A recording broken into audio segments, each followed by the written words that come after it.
Only the names have been changed to protect the innocent. Fatima Cigarettes, best of all long cigarettes, brings you Dragnet.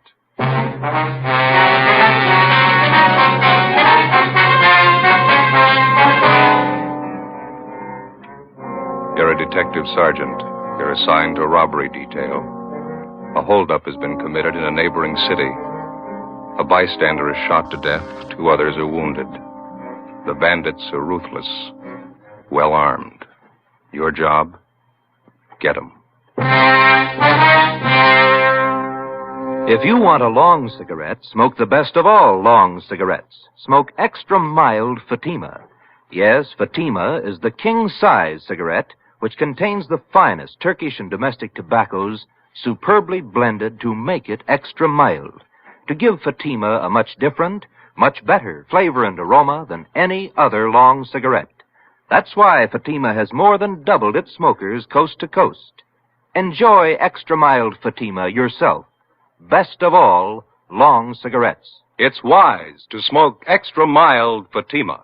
It's wise to smoke extra mild Fatima.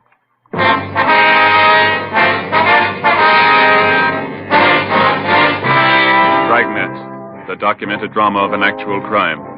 For the next 30 minutes, in cooperation with the Los Angeles Police Department, you will travel step by step on the side of the law through an actual case from official police files. From beginning to end, from crime to punishment, Dragnet is the story of your police force in action. It was Tuesday, October 6th. It was cool in Los Angeles. We were working a day watch out of robbery detail. My partner's Ben Romero. The boss is Captain Ed Walker.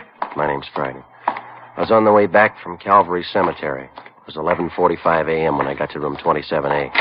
Robbery detail. No, it's all right. Joe, how'd the funeral go? Pretty good turnout. Sure sorry I couldn't make it. Well, one of us had to be in court. Yeah. A lot of the boys out there, huh? Yeah. Martin had a lot of friends. He was a good cop. You see his wife? Yeah. Wife took it hard again. Pretty hard, yeah. Are you about ready for lunch? Better make up the logbook first, now. We're a little behind. Yeah, all right. Hi, Stu. Ben, what's with you? Oh, same old thing. Say, what's the DR number on that job we handled yesterday? Hmm? The grocery store thing? You know, we showed those mug shots to the victims. You remember the DR number on it? Oh, yeah, I got it here. 374332. 332. Thanks. Mm-hmm.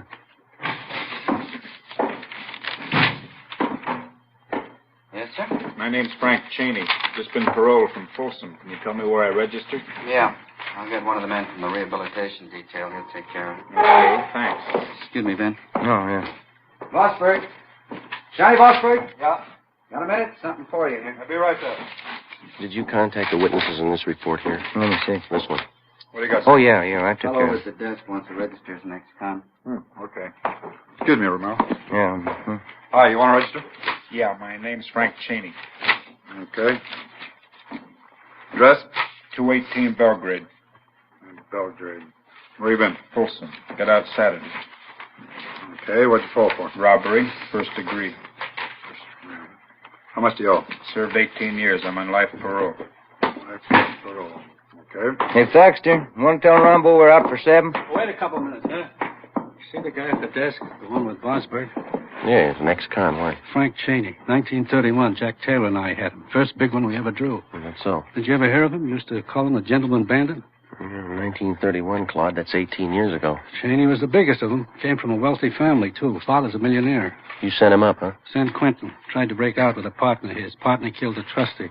Cheney was sent to Folsom. From a millionaire family. That's a queer one. Yeah. Well, how about that lunch, fellas? Yeah, let's go. Seems like it could have been yesterday, 1931. We grow old right along with the thieves, huh? Where we go? Federal Cafe? That's all right with me. 18 years. Yeah. Sure goes by in a hurry. I wonder if Cheney thinks so. As far as day-to-day routine goes, police work is pretty much like any other job. To the rookie detective just starting in, there's new things to see, new things to learn. But 5 or 6 years on the detail and the job gets pretty ordinary. You see a lot of dirt, a lot of trouble and tragedy, and after a while you begin to wonder what all the glamour's about and the excitement that's supposed to go along with the job. The fall months went by pretty slow. On November 3rd, we closed a case against a gang of drugstore holdup men. In December, Big Youngster fell off a fence and sprained his wrist. My Uncle George from Renton, Washington, visited my mother and me in January. Stayed a couple of weeks. On January 28th, it rained. Ben and I checked into the office where we got a phone call from Lieutenant Mort Gear of the San Diego Police Department. He gave us additional information on a finance company holdup which had been pulled in San Diego the day before. In the robbery, one bystander had been shot and killed and another one wounded by the two bandits. They also shot a police officer 3 times through the stomach when he tried to stop him. Next day, Sergeants Ormsby and McGuire from San Diego arrived, and we helped them check the suspects through the stats office. A couple of bad ones, Joe. Both have guns, and they use them. One of them got away in a car and the other one on foot. Is that right, McGuire? Yeah, a big one used the car. Yeah, size ought to help some. Say, 45 years old, height 6'1" or 2 inches, weight 275 to 85 pounds. Anybody get a look at the car, Ormsby? Blue Ford sedan, 1940 or 41 model. That's all we got. It's a rough one. After all the shooting, the witnesses didn't know what they saw. All mixed up. Well, how about the other one, the guy who got away on foot? He's a WMA, about 50 years old, 5 feet 8 9 inches, 145, 55 pounds, wears glasses. Yeah, we got that on the teletype. Is that all? No, we traced from the Greyhound bus depot about 6 blocks from the holdup. Changed his clothes in the washroom there, left behind a coat and a gun. Yeah? The coat was the kind they give parolees from state pen. Mm-hmm. Checked it through our crime lab. Same kind of suits are issued to all ex-cons. No make. Well, at least you know one of them's an ex-con. How about that gun you found? It's the murder weapon. Our ballistics men went over it, no prints. Tried to trace the serial number, no record. CII in Sacramento's trying to run it down. Well, we got any hunches? A few. We're almost sure both of them had gone the route before. Pretty cool. Shot down 3 people, didn't bat an eye. How much did they take in the holdup? 11,000. Hey, your stats office make a run those descriptions yet? Here this morning, Orr and I's got the list of possibilities. They're pulling the mud shots now. I'll be winding it up right now, don't you think? Hey, let's check. This way, fellas. Yeah. Go ahead, McGuire. Oh, thanks. How's the wife, Ormsby? Oh, fine, Ben. She's expecting again. What are you going to do, raise an army? 4 kids? That's not so bad. McGuire's wife wants 6. How about that, Mac? You got 5 now, no point in quitting when you're ahead. Frank? Yeah, Joe. You know Russ Ormsby and Tony McGuire, don't you? San Diego PD? Yeah, sure. Met him last trip. Hi. Fine, Frank. Good to see you. Good. Just ready to call you. Got those mug shots together for you. Here, got them right here. Okay. There you are. This is X for suspect 1. This is for number 2. Okay, Frank. We'll check them out with the witnesses. There's one mug there. Here, let me show you. Here, this one. Yeah? It matches the description pretty close. Safe man by trade, but he can go any route. Name's Weber. First name? Stanley. Mm-hmm. Call him Turk, I think, nickname. Know anything about it? He's an ex-con. Ormsby and McGuire drove back to San Diego to show the mugshots to the holdup witnesses and see if they could get an identification. Late the next afternoon, they called back to tell us that Stanley Turk Weber had definitely been identified from his mugshot by 4 of the 5 witnesses as one of the holdup men. His partner remained unidentified. We called Turk Weber's parole officer, got all the available information on the suspect, including his latest address, an apartment house on North Alameda. Weber wasn't there. We talked with the apartment house manager, and he told us that Turk hadn't been seen there since the day before the San Diego robbery and murder. We had a stakeout put on the apartment. Ben and I went back to the office and had the record bureau pull Weber's package. On his mama sheet, Ben spotted a familiar name, Henry Garson, another ex-con who was listed as one of Turk Weber's closest friends. Well, we got a hold of Garson's parole officer. He told us Garson had had his parole transferred to San Diego, where he disappeared 2 weeks before he was wanted for violation of parole. We tried to check Weber through his relatives, but couldn't find any. But Henry Garson's report showed that he had a brother, Al, who ran a dry cleaning shop down in Seal Beach. He had no criminal record. The next morning, we drove down to see him. Yeah, Henry came around last July. It's the last time I saw him. I wanted to borrow my car. You got any idea where he might be now? No. You're his brother. I don't know where he is. That's the truth. I don't want to know where he is. Was anyone with him when he came to see you last? No. You know who his friends are? Friends? No. Would you look at these pictures, please, see if you can identify any of them? All right, just...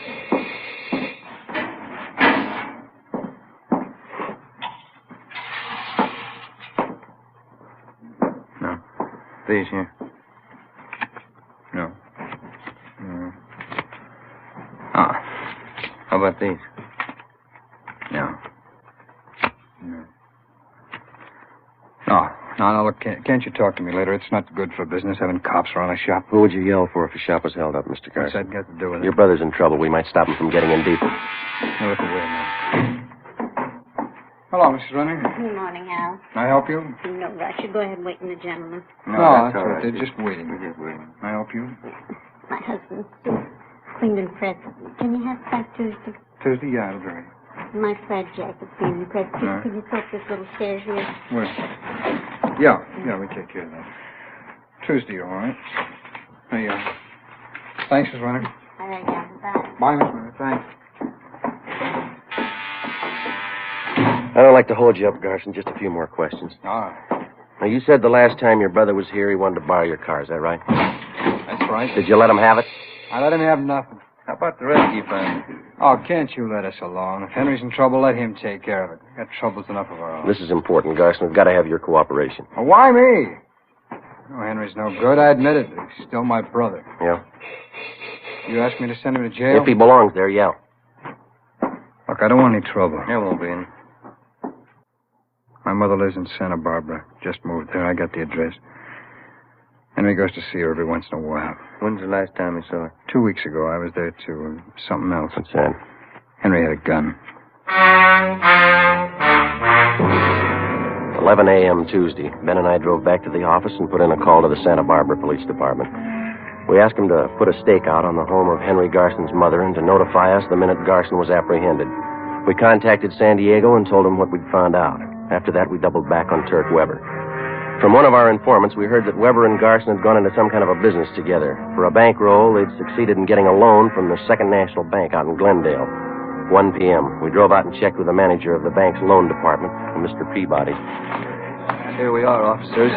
Stanley T. Weber, Henry Garson. Loan papers were signed over a month ago. What kind of a loan was it, Peabody? Business loan. Garson and Weber came in with another man. They talked to our manager, Mr. Ascot. Excuse me. Yeah. What business are they in? Trucking concern. They wanted the money to buy equipment, more trucks.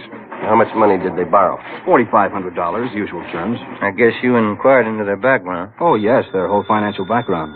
Did you know that Garson and Weber are both ex-convicts? I beg your pardon? I said, did you know that both of them are ex-convicts?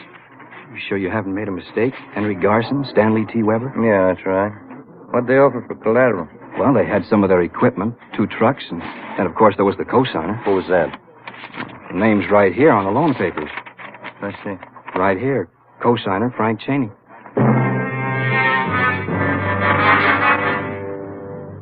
2:30 p.m. Ben and I checked back into the office and went down the hall to R&I. We pulled a package on Frank Bertram Cheney. White, male American, 5 foot 8.5 inches, 152 pounds, brown hair, brown eyes. The record read like a dime novel. Almost 20 years before, Cheney had crashed into the headlines of Pacific Coast newspapers as the gentleman bandit. Maybe some of the news stories were exaggerated, but the record showed that he actually owned a yacht, 3 expensive cars, an apartment house. In spite of all this, he'd decided to settle for a career of robbery and murder. At the age of 30, he was the most sought-after man on the Pacific Coast. Finally, in 1931, after tracking him for a year and a half through more than a dozen armed robberies, Sergeants Thaxter and Taylor of the Los Angeles Police Department brought him in. He served 18 years at San Quentin and Folsom penitentiaries, and then he won his parole at the age of 48. We checked his parole officer, and he had nothing to report against him. We checked back in at robbery detail and met with Captain Ed Walker. How about Cheney's friends, Weber and Garson? Nothing yet? Not a thing, Skipper. Stakeout's still on at Garson's mother's place in Santa Barbara. Weber's apartment's still covered. You called San Diego about this, the Cheney angle? Yeah, we briefed him. They got all the mugshots down there. Weber's definitely been tagged as one of the men on that finance company job. I figured Garson for the second man, but none of the witnesses have picked out his mugshot. You talked to Cheney's parole officer, huh? Yeah, I did. He gave us Cheney's last address. Same as the one on his ex-con registration, but he's moved. Didn't notify the officer. Where does that leave you? Well, I talked to the manager at the apartment. He gave us a couple of addresses to run down. Guess we better start getting on it, huh? Yeah, it's getting late. Keep in touch. I'll notify if anything breaks here. Right. Just a minute. Robbery, Walker. Well? Yeah, just a minute. You, Joe. Thank you. San Diego. Hey. Friday. McGuire, Joe. How you doing? Good. You got something? We had the holdup witnesses back in again this afternoon. Showed them more mugshots. Yeah? Picked out Weber's partner in the holdup. Yeah? Name's Frank Cheney.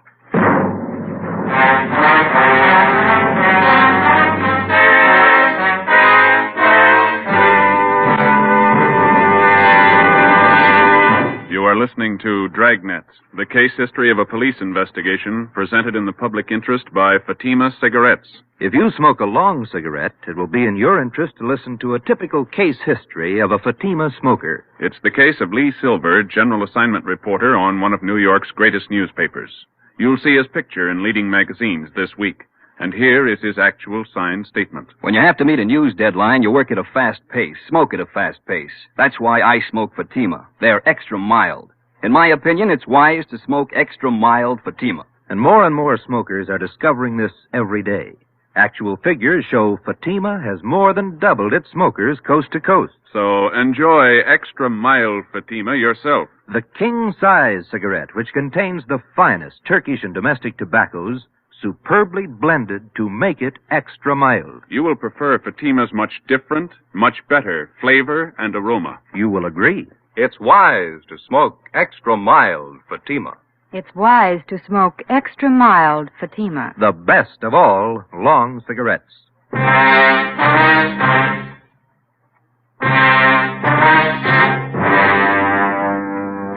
Tuesday, January 31st, 4 p.m. In addition to the San Diego teletype, we got out a local broadcast and an APB on Frank Cheney. By 4:30, Ben and I had checked out the first of two addresses where Cheney's former landlady told us that he might be staying. It was a rooming house out in West Washington. The owner told us that Cheney had stayed at his place for a few days, but that had been more than 2 months before. He had no idea where the suspect might be. We then drove to the second address. It was an apartment house on West Stanford near Slauson. Manager's name was Mrs. Pritchard. Why, yes, I believe Mr. and Mrs. Cheney are home. They've been in all day. Which apartment are they in, ma'am? Number 7, straight down the hall on your right. Thank you. They may be having dinner now. Are they expecting you? Be all right, ma'am. Thank you.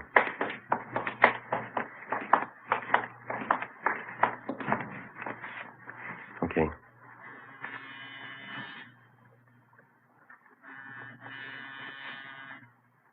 How about the door? It's open. Come on. The apartment was deserted. We checked the bedroom and the kitchen. There were obvious signs of a fast getaway. On a card table in the living room, we found the remains of a quick dinner. 2 places were set. One plate was almost clean, the other hardly touched. The coffee on the stove was still lukewarm. We called the office and arranged for a stakeout. Then we went back down the hall and talked to the manager again. They moved in about a month ago, Sergeant. They looked like any other newly married couple. Did you notice if they had any visitors, Mrs. Pritchard? Well, they might have, but I didn't notice. Did you notice anything odd about him at all? Only that one thing. Yes, ma'am. Mr. Cheney always seemed to have plenty of money. Put down 2 months' rent in advance. But he didn't seem to have a job. Yes, ma'am. Well, every morning he'd sleep late, but his wife was up at 8 o'clock to go to work. Where'd she work, you know? A company called Thompson and some other name. Offices are down on South Hope. Builders, I think. Homes and things. My phone. Would you excuse me? Yes, ma'am. Go right ahead. Hello? Oh, yes. What? Yes, 2 police officers. Miss Pritchard, They no. want to talk to you. Hello? Cheney? Oh, yes, he hung up. An alert for Cheney and his wife was broadcast, with special attention for the south end of the city. The wife's name and description was added to the APB. The next morning, Ben and I located her place of employment, Thompson and Kilkenny, a big construction company. The office manager told us that 3 days before, Mrs. Cheney had resigned her job by letter. She asked that her final paycheck be sent to her mother, who lived in Marysville, California. We contacted the Marysville Police Department immediately, and the home of Cheney's mother-in-law was placed under 24-hour surveillance. We now had more than a half a dozen stakeouts going. A week passed. Nothing. Cheney and his wife seemed to have dropped completely from sight. Wednesday, February 9th, we got a tip from the Santa Barbara police that Cheney's friend, Henry Garson, was in Los Angeles working in an auction house on Wilshire Boulevard. We ran it down. Looks like a high-class place. They got a nice crowd, haven't they? Catalog, sir? No, thanks. We'd like to see the manager, please. All right. Let me see. Oh, yes, over there by the claim desk. The man in the dark suit, Mr. Wood. Thank you. Thank you. All right, now you are here in bed. We'll start off with $29. Mr. Woolley? Yeah? Police officer, sir. We'd like to check on a man who's supposed to be one of your employees, sir. Oh, that's so? What's his name? Here's his picture. Can you identify it? Why, yes, that's Johnson, the new clerk. You want to talk to him? Yes, sir. All right. Right this way. He's back in the storeroom. Some kind of trouble? We'd like to talk to him. Yes, all right. Let's see. Oh, yes, there he is. Johnson. Oh, Johnson, would you come on, Ben. What are you running for? Johnson, come here. Out the back. Yep. There he goes. He's heading up the street. Come on. Yep. He got on that bus. All right, come on, let's double back to the car. Yep. Hurry. Yep.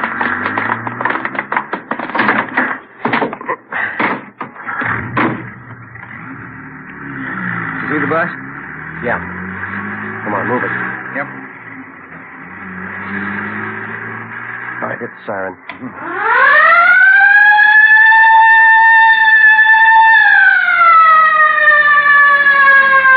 All right, that did it. The driver's pulling over. Pull up behind the bus there, huh? Yeah,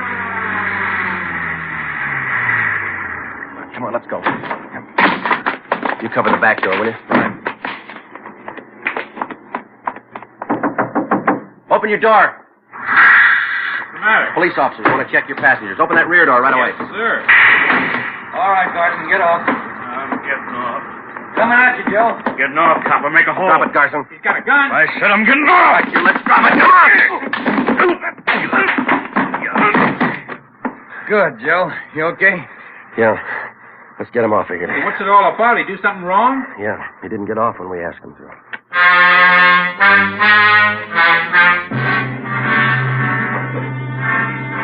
9 p.m. Wednesday. We drove Garson to Georgia Street Receiving Hospital, where he was treated for minor cuts and bruises. Then we took him back to the office of the interrogation room. We called San Diego and notified them of the arrest.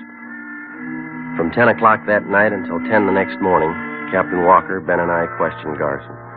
He refused to admit that he even knew Frank Cheney or Turk Weber. By noon, he was pretty tired. So were we. At 12:05, a call came through from San Diego. Friday, this is Russ Ormsby. Yeah, Russ. Fresh lead on Turk Weber.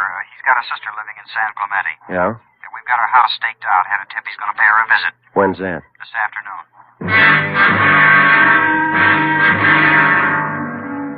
3:15 p.m.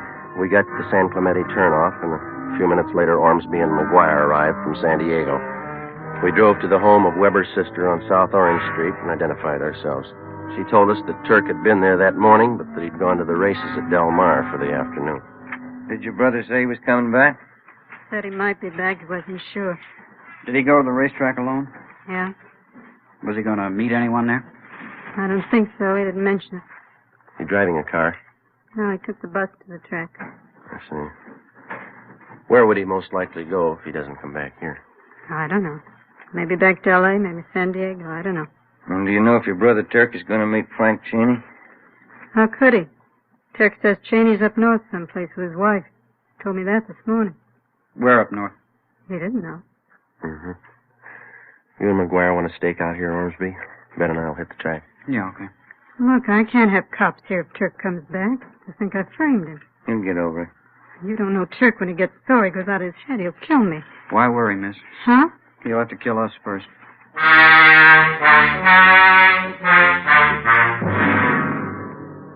3:45 p.m. Ben and I left Weber's sister's house and drove down to the racetrack at Del Mar. We got there just at the start of the 7th race. We had no idea whether the suspect was still there or not. We alerted the security police, gave them mug shots of Weber. Then we went to the public address booth in the clubhouse and talked to the man in charge. A few minutes later, the trap for Weber was set. Mr. Stanley T. Weber, please come to the public address booth. Emergency phone call. Mr. Stanley T. Weber, please come to the public address booth. We waited. Ben stationed at a vantage point on one side of the booth, me on the other. Minutes passed. Weber didn't show. Ben caught my eye and shrugged his shoulders. Mr. Stanley T. Weber, please come to the public address booth. Emergency telephone call. Mr. Stanley T. Weber, please come to the public address booth. The announcer was barely finished when I saw Ben motioning. I looked and saw a large man heading up the cement ramp. When he got to the top, he turned to his right and headed straight for the public address booth. It was Turk Weber. Hold it right there, Weber. Police officers, get your hands up. What is this? You lousy cops, I'll have you busted for this. Save it, Weber. Get your hands up.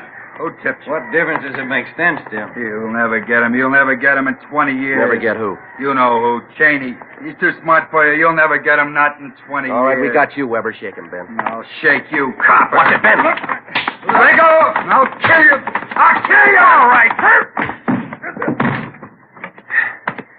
That's it. It's sure a big package. Yeah. What's that over there? Did that fall out of his pocket? It's like a tip sheet.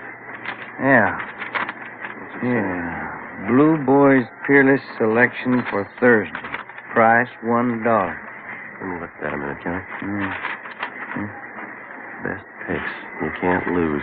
This is your lucky day. What's it prove? He ought to get his $1 back.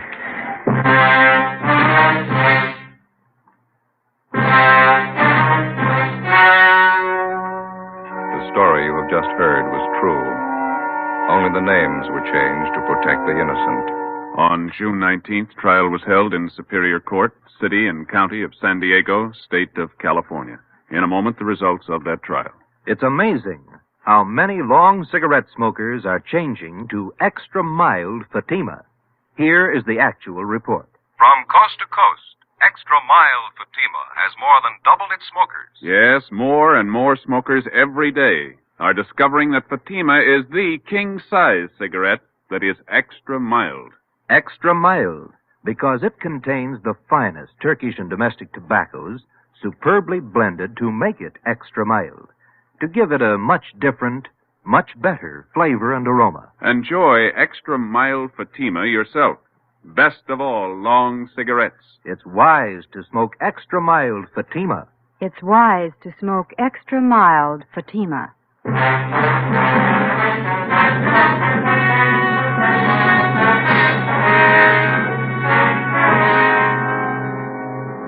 After identifying Frank Cheney as the man who did the shooting in the San Diego holdup and murder, Stanley T. Weber was tried and convicted of participation in the robbery and received a sentence of life imprisonment. Henry Garson was cleared of any complicity in the holdup killing, but he was returned to prison for violation of parole and for several burglaries in San Diego and Los Angeles. Both men are now serving their terms in the state penitentiary. Next week, Frank Cheney, the Gentleman Bandit, Part 2.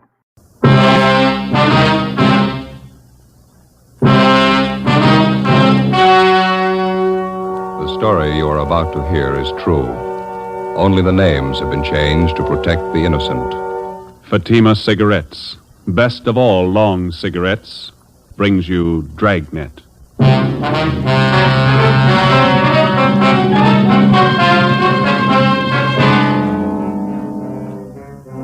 You're a detective sergeant. You're assigned to robbery detail. 3 persons are shot down in a $12,000 holdup. One of the bandits is apprehended, convicted, and sent to prison for life. The other one is still at large. Your job, get him. If you want a long cigarette, smoke the best of all long cigarettes. Smoke extra mild Fatima. Yes, Fatima is the king-size cigarette, which contains the finest Turkish and domestic tobaccos superbly blended to make it extra mild, to give Fatima a much different, much better flavor and aroma than any other long cigarette. That's why Fatima has more than doubled its smokers coast to coast. Enjoy extra mild Fatima yourself. Best of all, long cigarettes. It's wise to smoke extra mild Fatima. It's wise to smoke extra mild Fatima.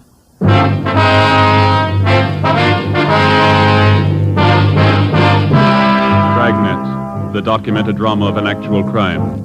For the next 30 minutes, in cooperation with the Los Angeles Police Department, you will travel step by step on the side of the law through an actual case from official police files. From beginning to end, from crime to punishment, Dragnet is the story of your police force in action. It was Tuesday, June 6th. It was cloudy in Los Angeles. We were working the day watch out of robbery detail. My partner's Ben Romero. The boss is Captain Ed Walker. My name's Friday. I was on the way back from communications, and it was 11:35 a.m. when I got to room 27A, robbery division. Joe, how are you? Oh, hi, Dave. Message in the book for you. Came in a couple of minutes ago. Oh, thank you. Woman's voice. Wanted you to call as soon as you got in. Yeah, thank you, Dave. I get it now.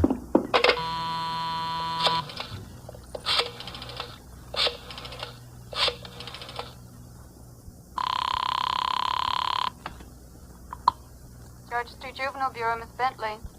Policewoman River there, please. Just a minute. River? Hold on, please. All right. Miss River? Dorothy? Joe Friday. Oh, yes, Joe. You get the message? Yeah. You worrying about your purse? I can't find it anywhere. Did I leave it in your car last night? Found it this morning. I can leave it at the desk here if you like. You can pick it up sometime today. Oh, that'll be swell, Joe. Thanks a lot. Sure, Dorothy. I had a wonderful time last night, Joe. I certainly enjoyed it. Yeah. Pretty good movie, huh? Hey, Dorothy? Yeah. Mother and I were talking this morning at breakfast. Like to come over to the house sometime for dinner? Ma'd like to meet you. Oh, well, sure. That'd be fine. I'd like to meet your mother. How about a week from this coming Monday? That's my day off. Is that okay? All right. A week from this Monday. If the weather's good, well, maybe we can have a barbecue out in the back. Oh, it sounds wonderful. Okay, see you later then. All right, Joe. Bye. Bye. Joe? Hi. How'd it work out, Ben? It didn't. Another false alarm. Sure is a scorcher out today. 4 months' work and not one solid lead. Where are we going? I haven't got the answer. I've run down so many bum tips, I don't think I'd know the real thing if it hit me in the face. Yeah. Romero, Joe? Yeah, Skipper? Oh, McGuire and Mort Gear from San Diego just got here. You want to come in? Yeah, right away, Ed.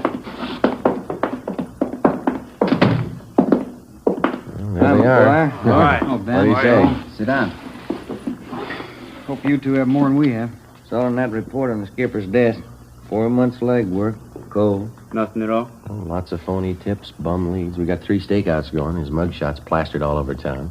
No go, huh? I don't know. I think he's got the perfect face for a killer. You can hang his description on 1,000,000 guys. Got nothing on him at all. Ben here just ran down the last lead we owned. Yeah, false alarm. Nothing on the APB, huh? Got dust on it. Cold enough to bury. How long's it been since it happened? Back in January, wasn't it? Yeah, 27th. Stanley Finance Company, San Diego. It's all right there in the report, Ed. Yeah, I see. Hold-up shooting, got 12,000. Suspects Frank Cheney, Turk Weber. Cheney did the shooting. That's what stops me. What's that? Took us a couple of weeks to grab Turk Weber and put him away. Here it's more than 4 months and Cheney's still on the loose. Doesn't that? He can't be that smart. Well, he's free. I can't think of a better testimonial. What about the other angles Friday, besides those 3 stakeouts? We covered the town for Cheney. He had 4 months of it. Hotels, rooming houses, motor courts, bars, restaurants, the works.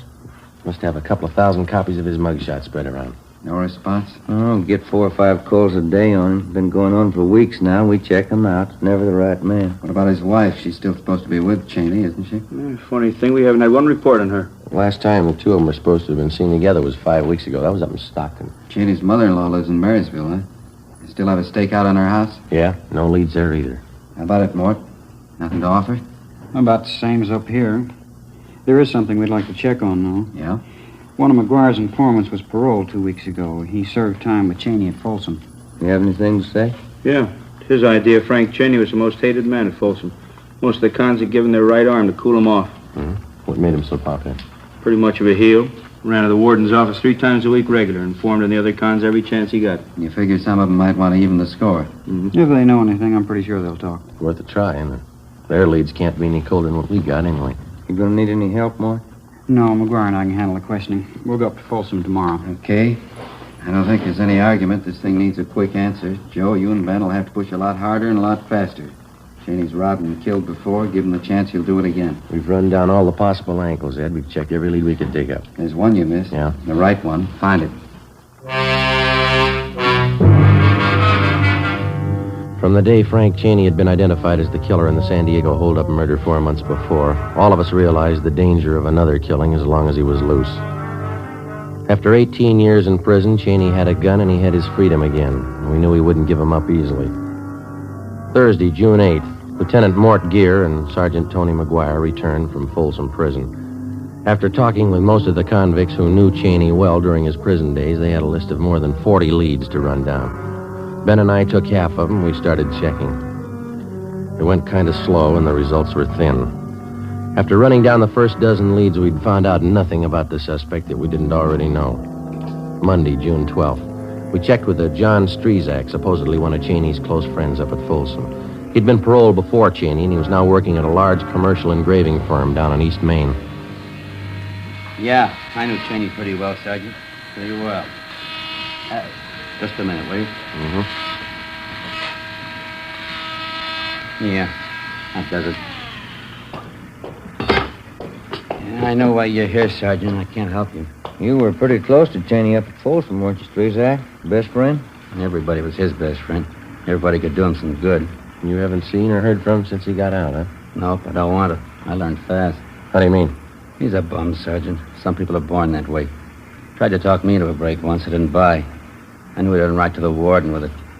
Some people are born that way, bums. You think somebody might be hiding him out?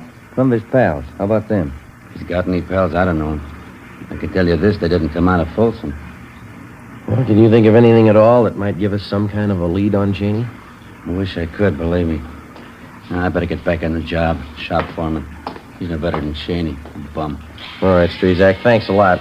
I'd like to know if you hear anything. I'm going to leave you one of our cards here. Yeah, okay, Sergeant. Hey, Strezak, what'd you go up for, anyhow? Just what I'm doing. Huh? Engraving. We kept at it, checking out the leads one by one, the same slow, dull routine that we'd been on for 4 months. It ate up valuable time, but it was necessary. You never know what a lead's worth until you check it out.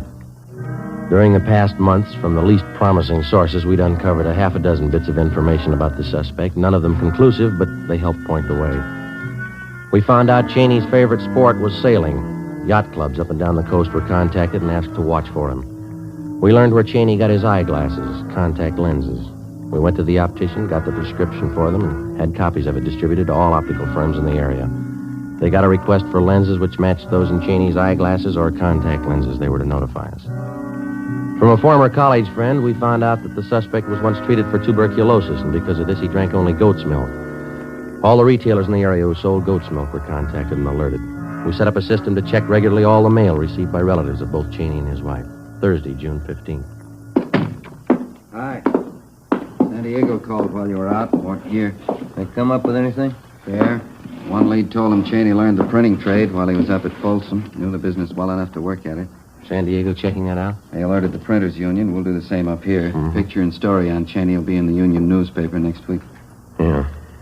Well, we dug up another bit on Cheney. We got it this morning. What's that? Well, instead of ordinary eyeglasses, Cheney's been known to wear contact lenses. You know, glass fits right over your eye. Uh-huh. Good chance he might be wearing them now. Kind of helped change his appearance. We got the prescription for the lenses from Cheney's eye doctor. Got the information to all the optical firms in town. Good. Friday, man out here to see you. Oh, okay, thank you, Dave. All right, that's all. Better contact San Diego. Keep him posted. Right, Skipper?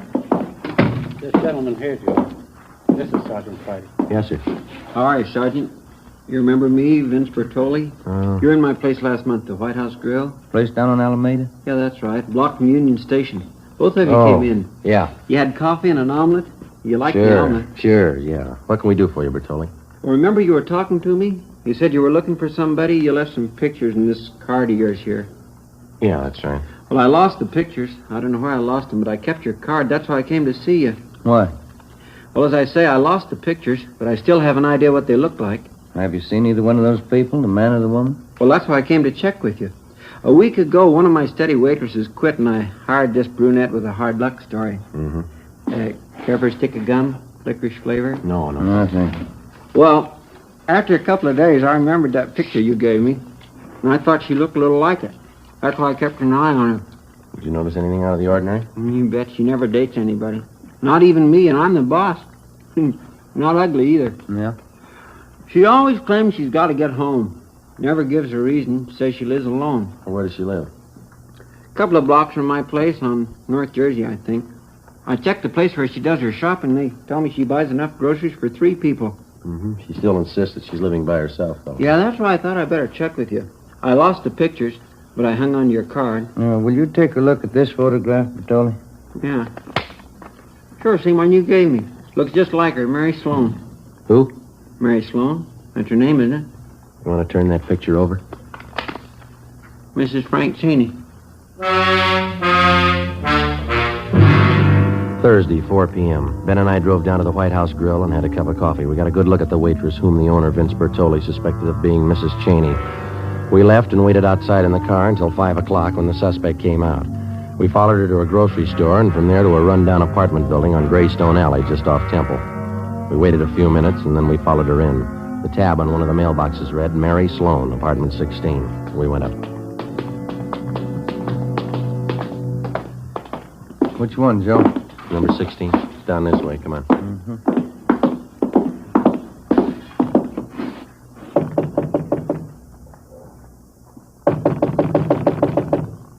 I guess we better try the door, huh? Who's there? Who is it? Police officers, open up. What do you want? Open the door. Just a minute. Anybody else in here? My brother. He's sick, sleeping in the next room. He can't be disturbed. Come on, Ben. You can't go in there. Honey, look out! Get out! Joe, the window. All right, get back inside here. Come on, you. Let me go! Let go of me! His arms, Ben. Grab it, will you? All right,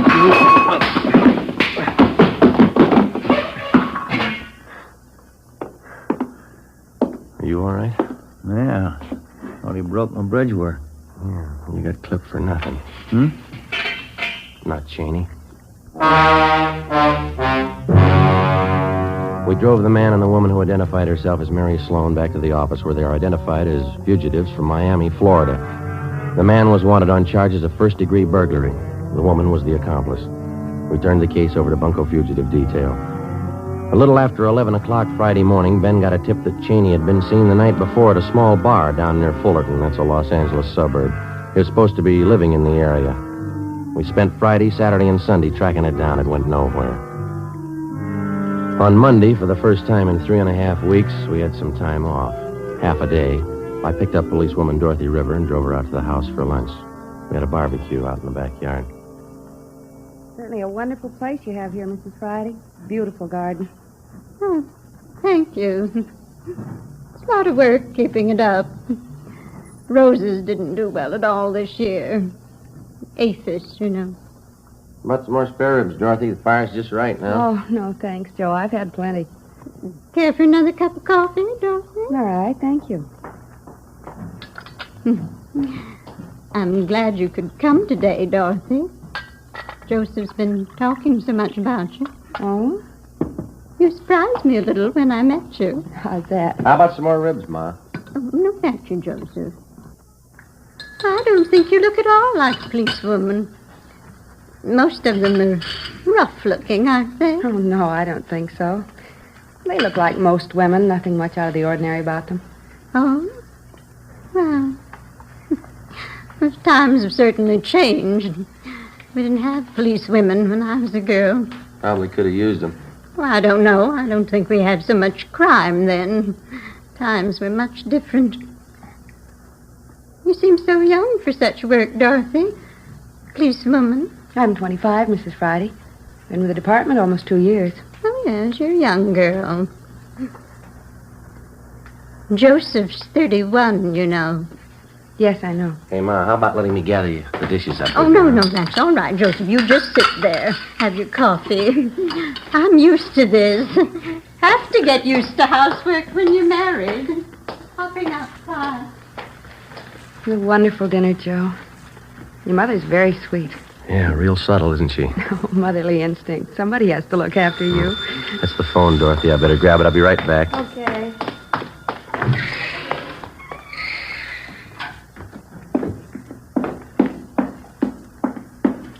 I'll answer, Joseph. Never mind, Ma. Let me get it. Friday talking. This is Walker, Joe. Check back in right away. What do you got? Spring and West Temple, the Second National Bank. Yeah? Frank Cheney just held it up.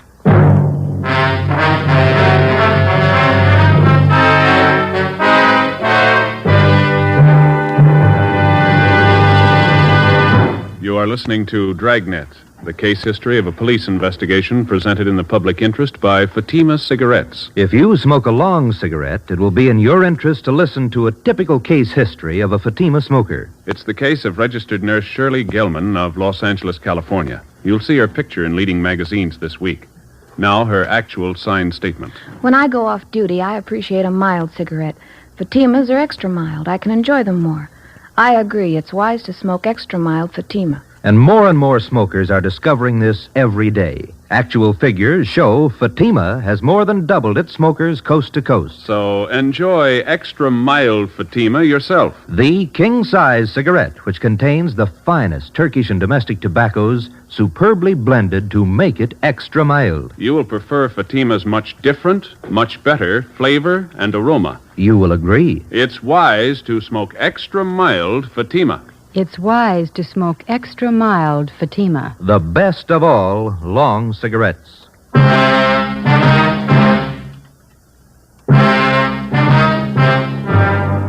Monday, June 19th, 3 p.m. I went back to the office, picked up Ben and Captain Walker, and the three of us drove to the scene of the robbery at the corner of Spring and West Temple, the Second National Bank. Ricketts and Thaxter from robbery detail were already there questioning witnesses. We talked to the bank's vice president in charge at the time of the holdup, Mr. Bronson. He had a welt on the right side of his head and was pretty badly shaken. He had his hand in one of his coat pockets, and he walked straight over to me. It's the first thing he said. This is a holdup. You're positive of the identification, Mr. Bronson? I'm certain. This picture here, it's the man, all right. The others will tell you the same. Who's that, Mr. Bronson? The tellers. They all got a good look at him. No mistake. Well, what happened after Cheney approached her? He was very calm, very quiet. Uh-huh. He said, do exactly what I tell you. Call for help, and I'll kill you. He was calm all the way through it, just like it was an ordinary business with him. Did he have you get the money for him? No, he ordered me from back to the front counter there, and we went from cage to cage. Each time he had me say the same thing to the teller. This is a holdup. Give me all the currency you have. Don't call for help. How many tellers did he have you collect from? 5. Mm-hmm. This line along here, windows 1 to 5. My knees were shaking so hard I could barely walk. I kept wondering if one of the tellers might try to sound the alarm. Yes, sir. What happened after he got the money? He had me walk in front of him, down there to the side exit. Mm-hmm. That's when he hit me, I guess. Side of my head, you can see here where they bandaged it. Uh-huh. Yes, sir. How much money did he get, do you know? No, not quite sure. More than 4,000. I can't help but think how lucky I am. That man's a killer, I'm certain of it. Are you sure that we can't fix you up with a ride home? No, I'll be all right, thank you. My wife's on the way down now. Hey, can I see you fellas a minute? Yeah, Thaxter. Excuse us, will you, Bronson? Yes, certainly. Rounded up all the dope on the getaway car Cheney used. Yeah? At 2 this afternoon, he went to a used car lot up in Figueroa, about 8 blocks from here. Asked to be shown a late model Ford. Yeah, go ahead. Salesman took him for a demonstration ride. When he pulled up for an arterial, Cheney jabbed a gun at him and told him to get out. Salesman got out. Cheney drove off. And 15 minutes later, he walked in here and pulled the robbery. That's it. The bank tellers tabbed the same Ford as the getaway car. Broadcasted all points on the car. Nothing yet.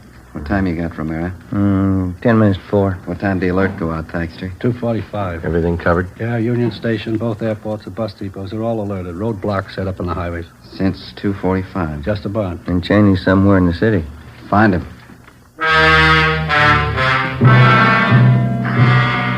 6 p.m., the search went on. We called into the office and had them notify San Diego of the latest developments in the case. At 7 p.m., the weather started to cloud up. Still no sign of Cheney or the getaway car. At 8 o'clock, it started to rain. A few minutes past 10, a 2-door Ford sedan was found abandoned on San Pedro Street near South Park. The license number matched that of Cheney's getaway car. The sedan was impounded and towed to a garage for fingerprinting. Ben called the office, and an emergency detail from Metropolitan Division was sent out to help in a house-to-house canvass of the neighborhood where the car had been found. By 4:30 the next morning, we got nowhere. So we decided to give it up until later in the day. At 6:30 a.m., we had poached eggs and coffee at an all-night drive-in. 7 a.m., it was still raining. We checked back in at the office. I don't know. Seems like every time we have to work late, it's gonna rain. You got any of those little white tablets in your locker? At breakfast, gave me indigestion. Yeah, I think I got a few left.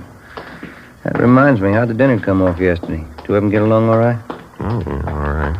You know how it is. Ma had her usual few things to say. Oh? Dorothy handled it pretty good. Good sense of humor. A nice-looking girl. Sensible. Hiya. What do you say, Earl? Do any good? No, not much. Phone message in the book for you. You're supposed to call as soon as you get in. Hempstead 4219. No name? No, you're supposed to call the number, that's all. Oh, okay. Well, how's the new house, Earl? Pretty good. Takes a lot of money.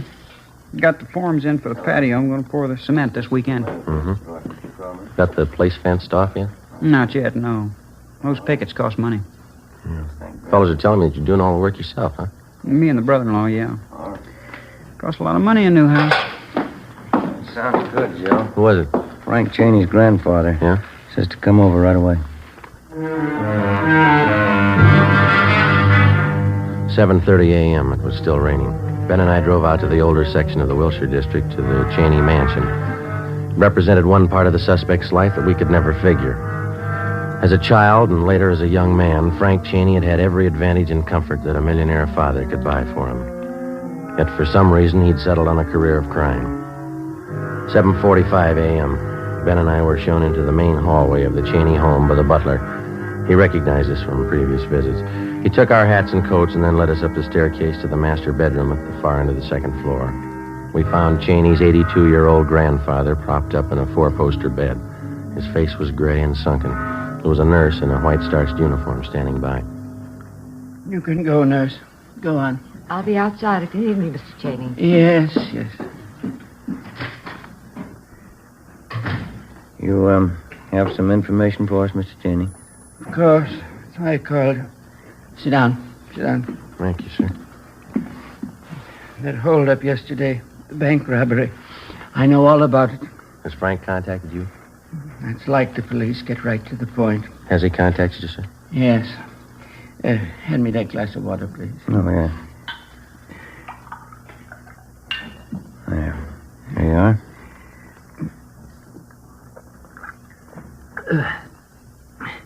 Thank you. No, leave it on the table there. Oh, yes. When Frank got out of prison last year, he came to see me. I offered him one more chance. I told him if he decided to earn his way, he'd have all the help I could give him. He said he would. Yes, sir. I was a fool like everyone else. I believed him. Any idea where Frank is now? I gave him everything it was possible to give him. He wrecked the family, his father's life, my life. Everything he touched, he ruined. You know where he is now, sir? He telephoned me day before yesterday. He was going away, Central America. Why didn't you notify us? He was going away. I thought it'd be better. We've had enough notoriety, newspaper stories. How was he going to get to South America, sir? Swedish ship. He's going to work his way. He called from San Pedro. He's staying in some hotel there. You don't know the name? Find him, take him away. Bury him someplace. Okay, Joe. Yeah. Well, thank you very much, Mr. Cheney. Sergeant. Yes, sir? Frank will have a gun. He'll try to use it. Yes, sir. Kill him. 9 a.m. Ben and I went back to the office and put in a call to the Swedish Vice Consulate on South Spring Street. They told us that 3 days before, a man answering Cheney's description had signed on the Swedish motor ship Southern Cross as a member of the engine room crew. We picked up Sergeants Thaxter and Davis and drove down to San Pedro. The Southern Cross was still taking on cargo when we got there. We showed Cheney's mugshot to the first mate. You're the American. Cameron, that's him. He signed on this trip. Is he aboard the ship now? Oh, he's right up there on deck. He was there. I guess he went below. What if you take us to him, please? All right. Lindgren! Ja? Ta över kommand en liten stund. All right, this way. The gangway, mind you. Better watch it, Ben. Yeah.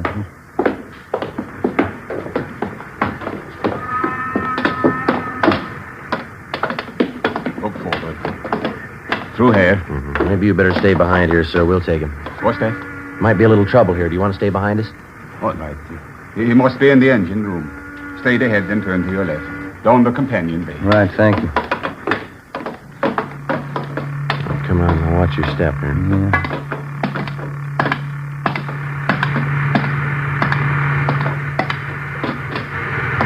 Joe. Come in. It's in. Come on. spotted him. All right, Cheney, hold it. He's making a break. Come on. He's going topside. Hustle. Come on up the ladder. Look out, Joe! Give it up, Cheney. He's going for the gangway. Down, Ben. Yeah. All right, stop him. Come on.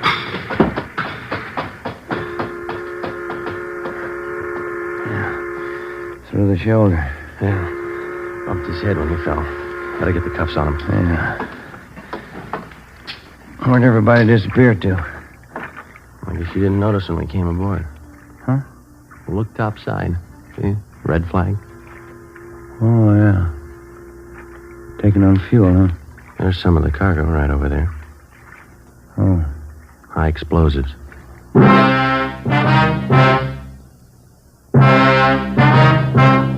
The story you have just heard was true.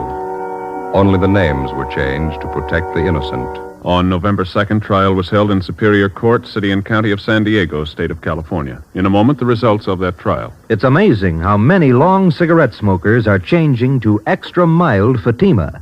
Here is the actual report. From coast to coast, extra mild Fatima has more than doubled its smokers. Yes, more and more smokers every day are discovering that Fatima is the king-size cigarette that is extra mild. Extra mild because it contains the finest Turkish and domestic tobaccos superbly blended to make it extra mild, to give it a much different, much better flavor and aroma. Enjoy extra mild Fatima yourself.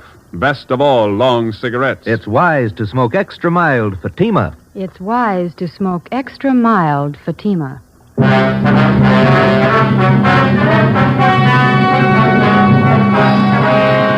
Frank Bertram Cheney was tried and convicted of murder in the first degree. He is now awaiting execution in the lethal gas chamber at the State Penitentiary, San Quentin, California.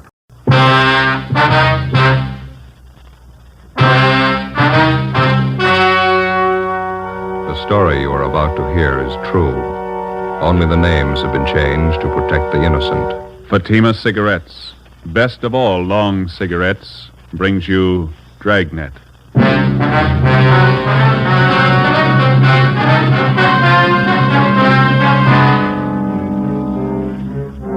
You're a detective sergeant. You're assigned to homicide detail.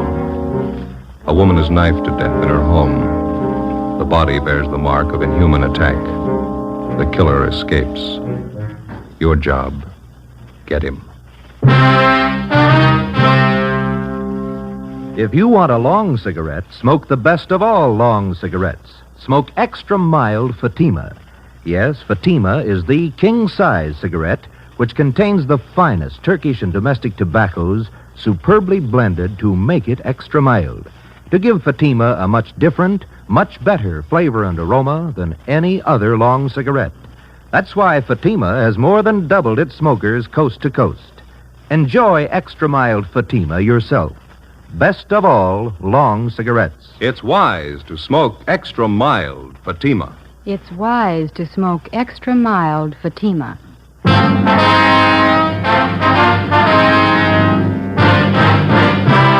Dragnet, the documented drama of an actual crime. For the next 30 minutes, in cooperation with the Los Angeles Police Department, you will travel step by step on the side of the law through an actual case from official police files. From beginning to end, from crime to punishment, Dragnet is the story of your police force in action. It was Wednesday, September 29th. It was warm in Los Angeles. We were working the night watch out of homicide detail. My partner's Ben Romero. The boss is Captain Blaine Steed. My name's Friday. I was on the way back from the interrogation room. It was 11:23 p.m. when they got to room 42. Homicide.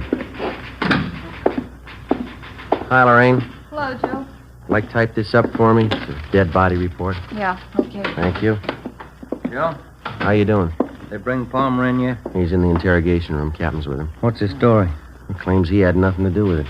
You contact any of the boys' relatives? Says he hasn't got any in town. It was just him and his mother. You called Juvenile Hall, didn't you? Yeah, they'll look after him for the time being. Pretty big shock for a kid. Yeah. Did you get anything out of him? Harry and I have been talking to him. Just starting to make sense. You want to lend a hand? Sure. We're going to the beach tomorrow, my mother and I. She had the day off and we were going to the beach. That's all I know. That's all she knows. Harry? Hi. You want to give it a try? Yeah. All right, Robert. Come on, son. It's going to be all right now. We need your help, Robert. Think you can answer a few questions for us? How about a bite to eat, son? Can I get you something? No, I'm not hungry. I'm okay. That's the stuff.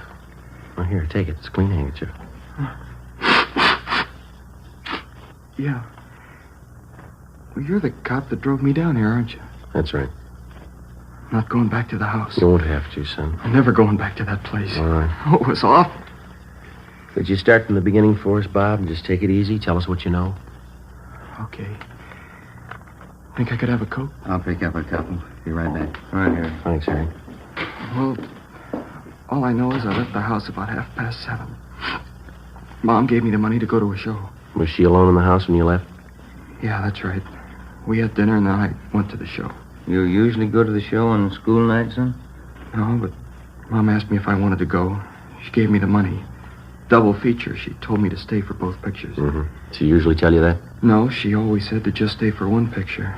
She didn't want me coming home so late. Was she expecting anybody to visit her? I mean, after you'd gone? She didn't say so.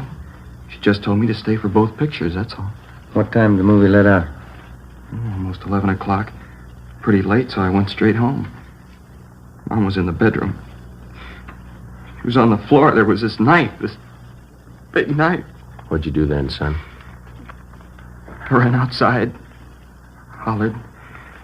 Wallace's came over from next door. Went inside and looked, and then they called the cops. That knife you saw in the bedroom. There was blood on it, all over it. It was terrible. Did you ever see the knife before? Yeah. Yeah, Roy gave it to my mom last year. It's a bowler knife. Who is this Roy? Mom's boyfriend. One of them. He's in the Navy. Was he at your house tonight? I told you, it was just Mom and I. Roy had a fight with Mom about 2 weeks ago. He said he didn't like her having other boyfriends, and they had a fight. They argued, is that what you mean? Yeah. And once Roy slapped my mother. You want one of these, Joe? No, thanks, Harry. Okay. There's your Coke, Robert. Oh, yeah. Son, did you know most of your mother's friends? Most of them, yeah. Can you think of any of them who might have wanted to hurt your mother? I don't know. Roy Palmer, maybe. He was mad at her. He's the only one I can think of. I don't know. I don't want to think about it anymore. All right, son. We won't bother you anymore tonight. Thanks a lot. Yeah. Ben? Mm-hmm. You want to follow through with Juvenile Hall, see if the boy's taken care of. Okay. You going to be in the interrogation room? Yeah, I got a few more questions for Roy Palmer. Right. Check you later. Okay.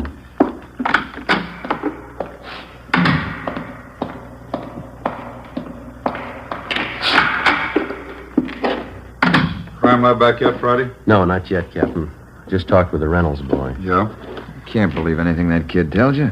He's a liar. He hates me. You give him reason to hate you, Palmer? The kid's a liar, that's all. You were his mother's boyfriend. He says 2 weeks ago you had a fight with her that you slapped her. All right, I slapped her. That don't make it murder. I wasn't near that house last night, and I didn't kill her. We found your knife in her bag. Huh? A bolo knife, bone handle. That's not mine. I gave it to her a year ago for a present. Didn't even know she still had it. Look, why do you have to pick on me? Because you had a motive and you haven't got an alibi. What about all those bums you used to run around with? Why don't you ask them for alibis? When we find them, we'll ask them. Do you know any of them, Palmer? The other men that she went out with? How'd I know? The only time she ran around was when I was on sea duty. And how'd you know she was running around? Friends of mine. I saw her out with these guys. I get it. Interrogation room, Friday. Lee Jones, Joe. Just got back from the Dixon house. Anything? Off to fast start. Latent prints checked the murder weapon, that knife. Dusted the handle. Yeah? Fingerprints, perfect set.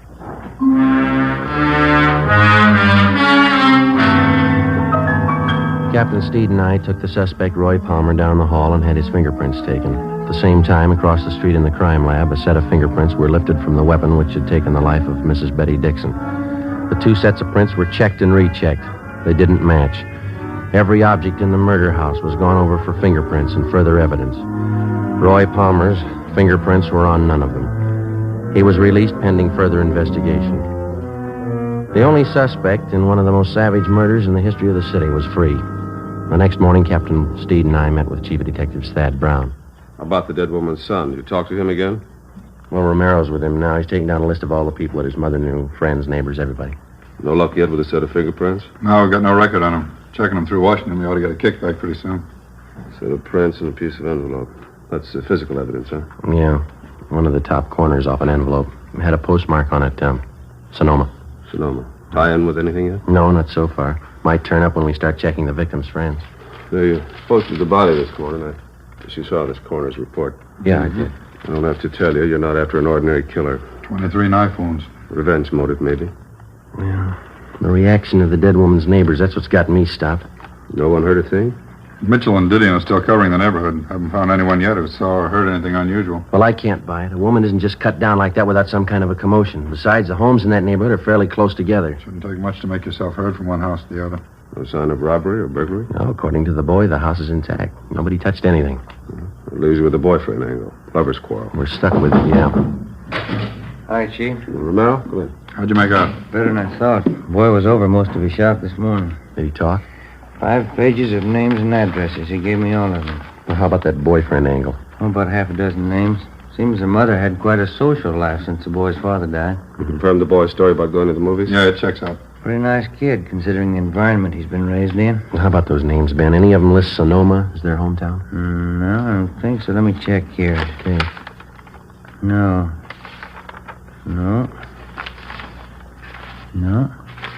Huh? No, none of them. All right, you better start digging into that list. Postmark may tie in later. Meantime, you still have that set of fingerprints. No chance for mistake there. When you reach the right men, those prints will connect him with the killing. That makes it simple for you. Prints will tell us who he is. You got only one answer to dig for. Yeah. Where he is. Thursday, September 30th, 11 a.m. We started checking the list of the murdered woman's friends through R&I for any possible criminal record. It's usually the case that a major crime rates headline space twice. When the crime is committed, when the criminal is apprehended. Between the two, more than often, there's a space of weeks and months, sometimes even years, in which the police officer goes through the monotonous, undramatic business of checking files, asking questions, sifting and sorting leads and evidence until he finally reaches the criminal. For a news story, it's pretty dull material, but it proves out the contention of most working detectives. You don't catch criminals with headlines. Monday, October 4th, we checked with a Miss Lucille Dana, a counter clerk at a little market out on Crenshaw. Terrible thing. I've been away on my vacation. Heard about it when I got home yesterday. You were pretty good friends with Betty Dixon. That right, Miss Dana? Yeah, pretty close. Oh, excuse me a minute. I'll take care of this customer. Yeah, all right. Is everything, sir? No, 2 bags of them jelly beans, please. All right. Okay, that's all. Oh, that's 19. 87. 9. 87. This is not marked. Just a minute. Tommy? Yeah? Number 2 corned beef. How much? Just a minute. 67. Thanks.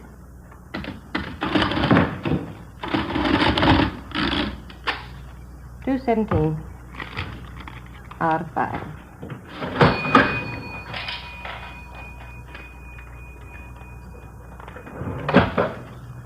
$2.17, $2.20, $25, $50, $3, $4, $5.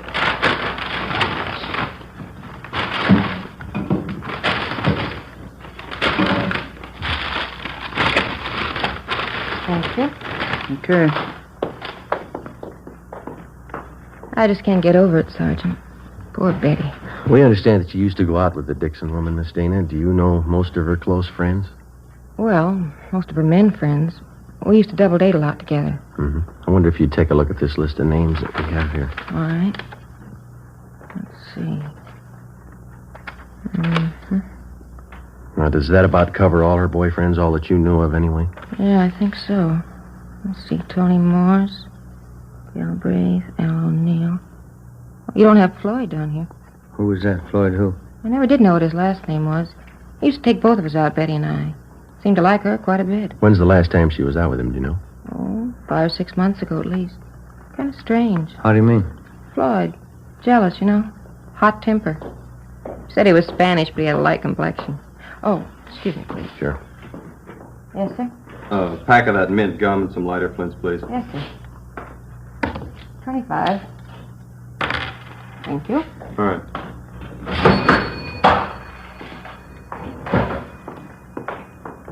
Could you describe this Floyd for us, Miss Daniel? Well, he was kind of fresh and conceited in some ways. He was attractive. A lot of fun. How about his physical appearance, weight and height?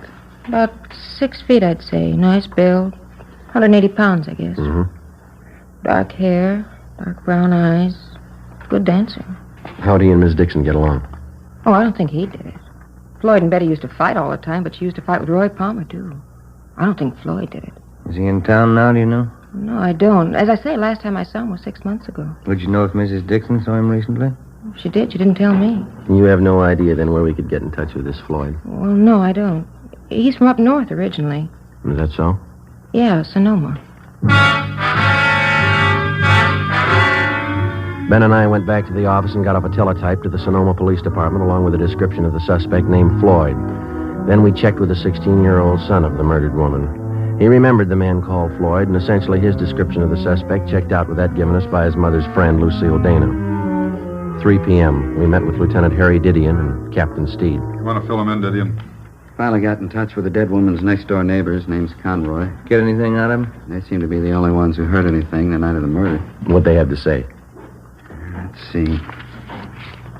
Yeah, they saw Mrs. Dixon's son Robert leave the house about 7:30 the night of the murder. And nothing till 8:30. Yeah? They heard loud pounding on the back door of the Dixon home. The door finally opened. They heard an angry woman's voice invite the person in. A man? Yeah. Any description? Not much. She was tall, good build. Not much, Jack. Go on. Neighbors said it was quiet then for about an hour.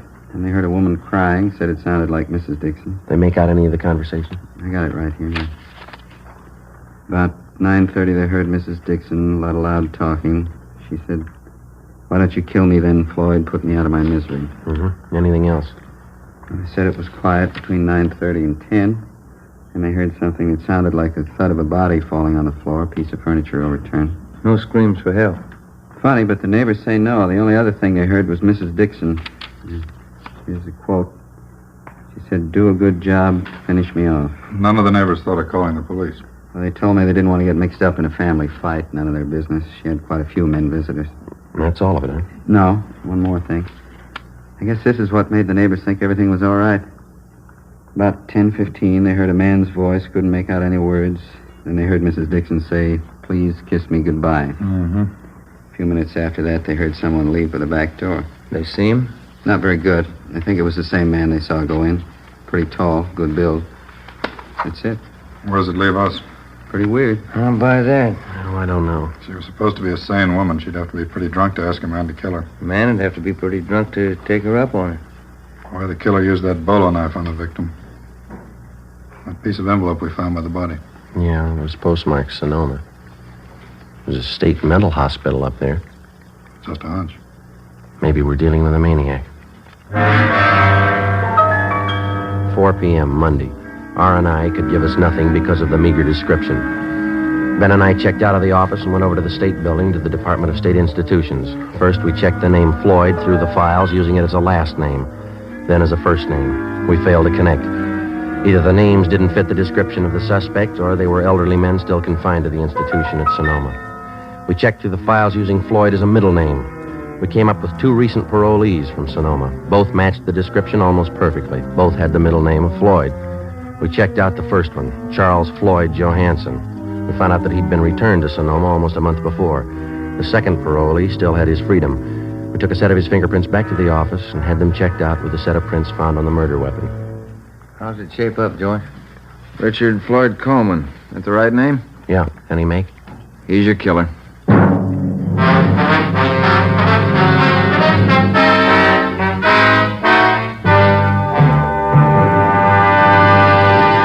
You are listening to Dragnet, the case history of a police investigation presented in the public interest by Fatima Cigarettes. If you smoke a long cigarette, it will be in your interest to listen to a typical case history of a Fatima smoker. It's the case of skating star Helen Davidson of the 1951 Ice Capades. This is her actual signed statement. Recently, on tour with the Ice Capades, I've noticed more and more people smoking Fatima. You know why? If you like king-size cigarettes, you're bound to prefer the one that's extra mild. I know I do. And I agree it's wise to smoke extra mild Fatima. More and more smokers are discovering this every day. Actual figures show extra mild Fatima has more than doubled its smokers coast to coast. So enjoy extra mild Fatima yourself. The king-size cigarette, which contains the finest Turkish and domestic tobaccos, superbly blended to make it extra mild. You will prefer Fatima's much different, much better flavor. You will agree. It's wise to smoke extra mild Fatima. It's wise to smoke extra mild Fatima. The best of all long cigarettes.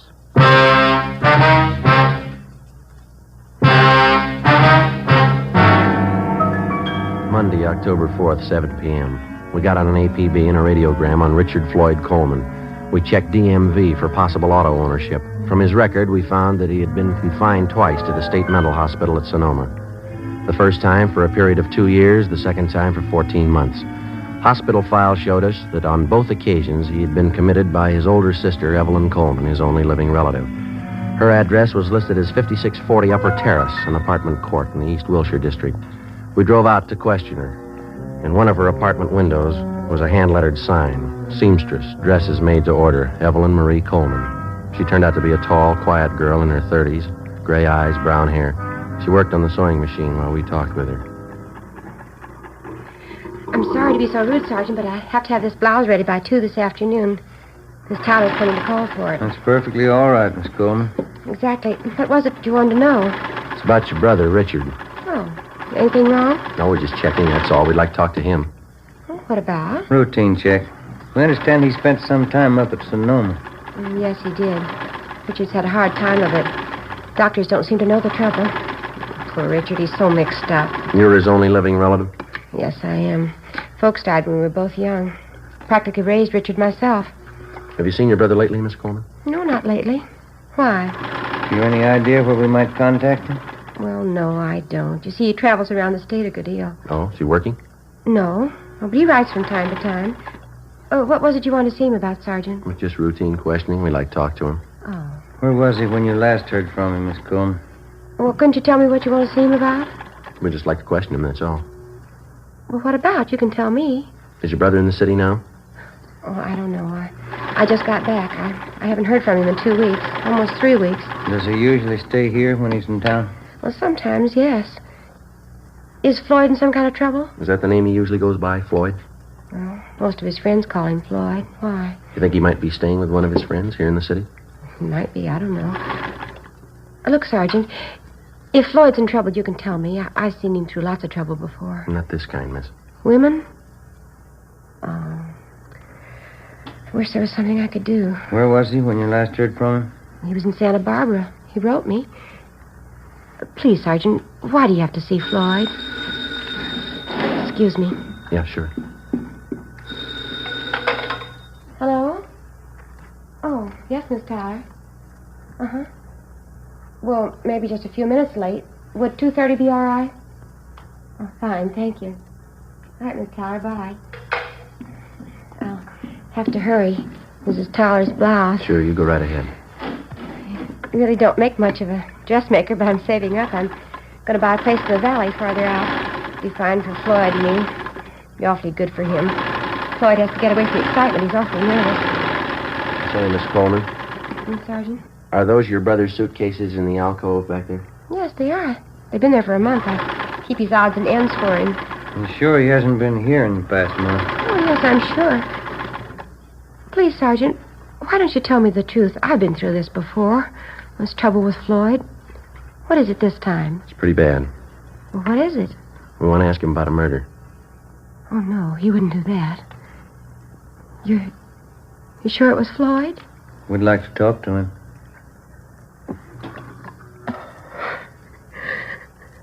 Floyd. Floyd. It didn't have to happen. I was going to buy a place in the valley. Floyd would have liked it there. I was going to take care of him out in the valley. Do you have any idea where we could find him, Miss Coleman? No, I don't. I don't know where he is. Santa Barbara, that's the last I heard. I've been worried about him. If he was in the city, would he come here to stay, ma'am? Well, he did before, yes, but I don't know about now. Does he have a car? No, not that I know of. No, I don't know what he's living on. He doesn't have any money. Who was the woman? Oh, Mrs. Dixon. Seems to know your brother pretty well. Oh, boy. You better grab that, Ben. Yeah, all right.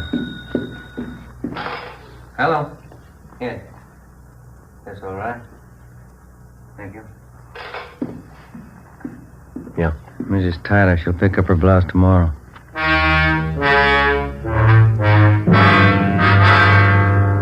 Ben and I left Evelyn Coleman's place and went back to the office. A stakeout was placed on her apartment. 2 days went by. Nothing happened. Despite the fact that the suspect's sister had promised to cooperate fully with us in locating her brother, a team of men was assigned to follow her wherever she went as insurance against any possible slip-up. As far as we were concerned, no precaution was out of reason. A maniac was on the loose in the city, the same maniac who had murdered the Dixon woman. He'd done it once, and if the urge was there, he'd do it again. We sweated out the next 3 days. On the afternoon of the 6th day, we got an urgent call from one of the parole officers in the State Institutions Department, a Miss Gertrude Vaughn. Ben and I went over and checked with her. Call came in about 20 minutes ago, Sergeant. Man's voice. What do you have to say? He wanted to talk to me about the Betty Dixon case. Seemed nervous. You say you knew anything about it? I didn't want to frighten him off asking too many questions. I got the idea he had something he wanted to get off his mind. Well, did he mention anything specific? I mean, names, places, anything like that? No, but I got the impression he knew quite a bit about the case. What else? He promised he'd be here by 4 o'clock. Said he'd be ready to talk. Mm-hmm.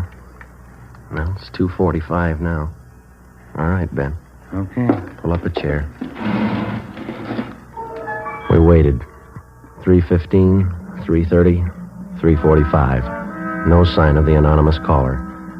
4 p.m. Still no sign. We waited. At 4:30, the office door opened and a tall, thin girl with brown hair came in and walked straight toward the desk of Parole Officer Gertrude Vaughn. We saw Miss Vaughn motion the girl across the room toward us. It was Evelyn Coleman. Sergeant. Miss Coleman? How are you? I know where Floyd is. I'll take you to him. 4:35 p.m. Ben and I left the state building with Evelyn Coleman, got in our car, and drove north across the city, according to her directions, until we got on Highway 66. We continued driving north out of the city. Evelyn Coleman sat quiet in the back seat, looking at her hands folded in her lap. Except for directions, she said nothing. Approximately 3 miles out of the city, she directed us off onto a county highway. We drove east for a few miles, then we turned north onto an unpaved road lined with eucalyptus trees. We'd gone a little less than a mile when she directed us to pull up. We can walk the rest of the way. Okay. It's not far. All right. All right. This way. Your brother been out here all this time? He didn't tell me. He called this morning. Supposed to get himself up. What happened? I don't know. He's worse now, I think. Could hardly understand him on the phone. Doesn't make sense. Is he alone now? He was when I left him. We go across this field here. Okay. Yeah. Is your brother armed? No. That it over there? Yeah. Shack by the trees. You'll see he's treated right. Yes, ma'am. We'll see to it.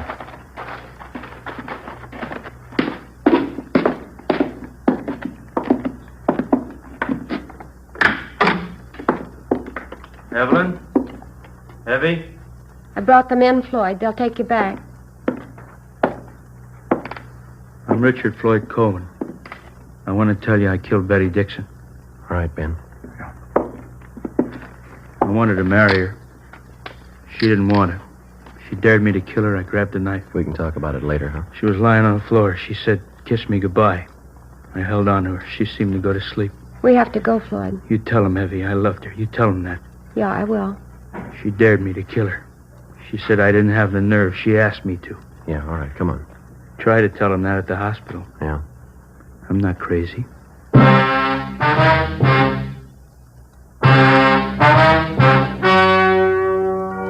The story you have just heard was true. Only the names were changed to protect the innocent. On December 4th, trial was held in Superior Court, Department 86, City and County of Los Angeles, State of California. In a moment, the results of that trial. And now, here is our star, Jack Webb. Thank you. To prove a suspect's guilt or innocence, as in tonight's case, the working detective spends many a long hour with the man in question. In the interrogation room, the crime lab, with his friends, his enemies, gets to know his man well. And so with a cigarette. If you're a long cigarette smoker like I am, get to know Fatima. Live with it a while. Pack after pack, they're extra mild. Get to know the best of all long cigarettes. Smoke Fatima.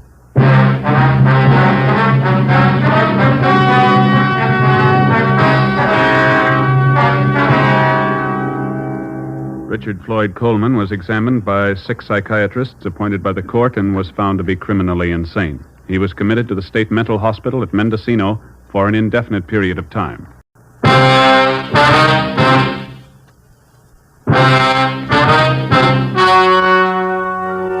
The story you are about to hear is true. Only the names have been changed to protect the innocent. Fatima Cigarettes, best of all long cigarettes, brings you Dragnet.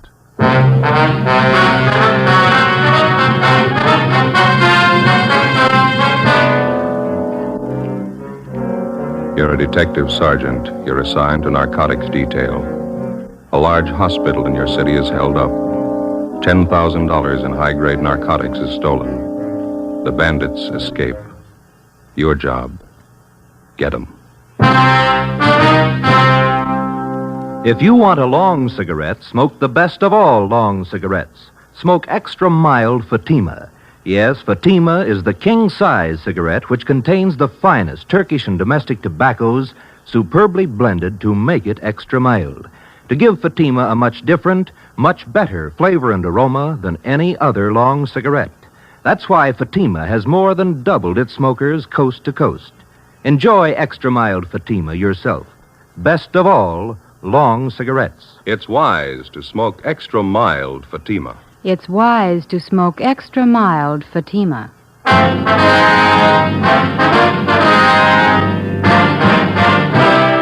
Dragnet, the documented drama of an actual crime. For the next 30 minutes, in cooperation with the Los Angeles Police Department, you will travel step by step on the side of the law through an actual case from official police files. From beginning to end, from crime to punishment, Dragnet is the story of your police force in action. It was Monday, October 23rd. It was foggy in Los Angeles. We were working the day watch out of narcotics detail. My partner's Ben Romero. The boss is Captain Kearney. My name's Friday. It was 7:16 a.m. when we got to St. Christopher's Hospital, the pharmacy. How you do? Yes? Police officer, sister. We'd like to see Sister Mary Benedict. I'm she. Mother Superior sent us down to see you, sister. We're investigating the narcotics robbery. Oh, yes, there have been quite a few policemen here in the past hour. I believe it was the fingerprint men who just left. Just a minute, I have their card. Yes, they were from Layton Fingerprint Division. Stahl and the boys from Layton Prince. Yes, that's right. Sergeant Harlan Stahl. Sister, we're the investigating officers assigned to the case. This is Sergeant Romero. My name's Friday. Are you a lieutenant? No, I'm a sergeant. I wonder if you could start right from the beginning for us. Just tell us what you know about the robbery. Well, after Mass, I went to breakfast, and then I came downstairs here to the pharmacy to open up. You keep the pharmacy locked overnight? Oh, yes, always. We always assign an intern on night duty. He has the key in case any medicines are needed during the night. He's authorized to issue what may be needed upon the doctor's request. Who else has a key to the pharmacy, sister? Well, there are just 3 keys. Mother Superior keeps one at her desk, and we have one for the intern on duty, and I have one. All right. You want to go on? When I got down here this morning, I started to unlock the door and found it ajar. There were no lights on. I snapped on the wall switch. That one. Mm-hmm. That's when I saw young Jimmy Lyons. That's the intern? Yes, he was unconscious on the floor. I could see his head had been cut. He was bleeding profusely. What'd you do then? I called Mother Superior, and she came right down. Dr. Spencer was summoned. He came in and started administering aid to intern Lyons there on the floor. Is that when you found out the narcotics were missing? No, not just at that moment. Both Mother Superior and myself were quite worried about young Lyons' condition. It was really Mother Superior who first noticed the narcotics safe had been tampered with. Your stories don't exactly jibe there, sister. How do you mean? Mother Superior gives you credit for first noticing the theft. Oh, my, no. She's very charitable, but she's the first one who pointed to the safe. She's very observant. I understand. Go ahead, please.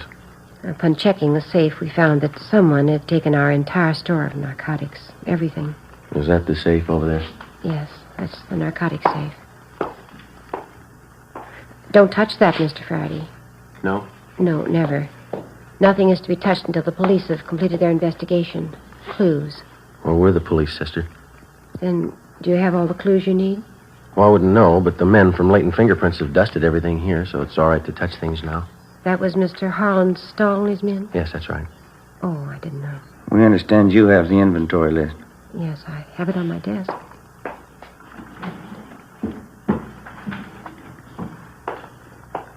Here. Thank you. We keep a running inventory, so that's the exact amount that's missing. Yes, ma'am. Cocaine and morphine. No bird's eye, Joe. Big haul, huh? Looks like about 10,000 worth. Like to have a copy of this inventory, sister? Would you take the carbon? I like to keep the originals for my monthly files. That'll be fine. Outside of this intern Lyons, nobody saw whoever it was. No. Mother Superior and I have interrogated everyone. We made a thorough investigation on our own. I took notes. Is that so? Yes, that's the way Father Brown does it. Father Brown? Oh, yes, he's an expert detective. Brown. You wouldn't mean Thad Brown? No, Father Brown. Father Brown. You people have your own detectives now? Oh, my, no. He's not a regular detective. He's more like Mother Superior and myself. Is that right? Yes, he's in England. Solves some really difficult cases. Here, I'll show you.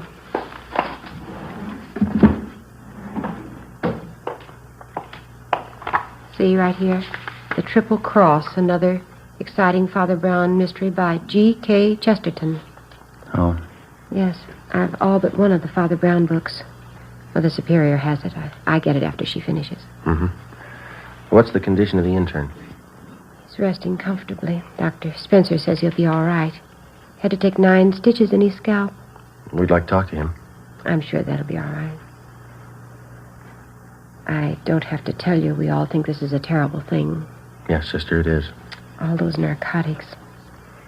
Whoever took them will distribute them, won't they? Well, that's our guess, sister. The stuff will be sold to addicts. What makes a dope addict?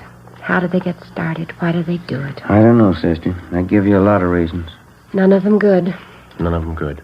And for a few moments of what? Tonight they have it, and tomorrow they have nothing. That's about the size of it, sister. The stars are setting, and the caravan starts for the dawn of nothing. The Bible? No, Omar Khayyam.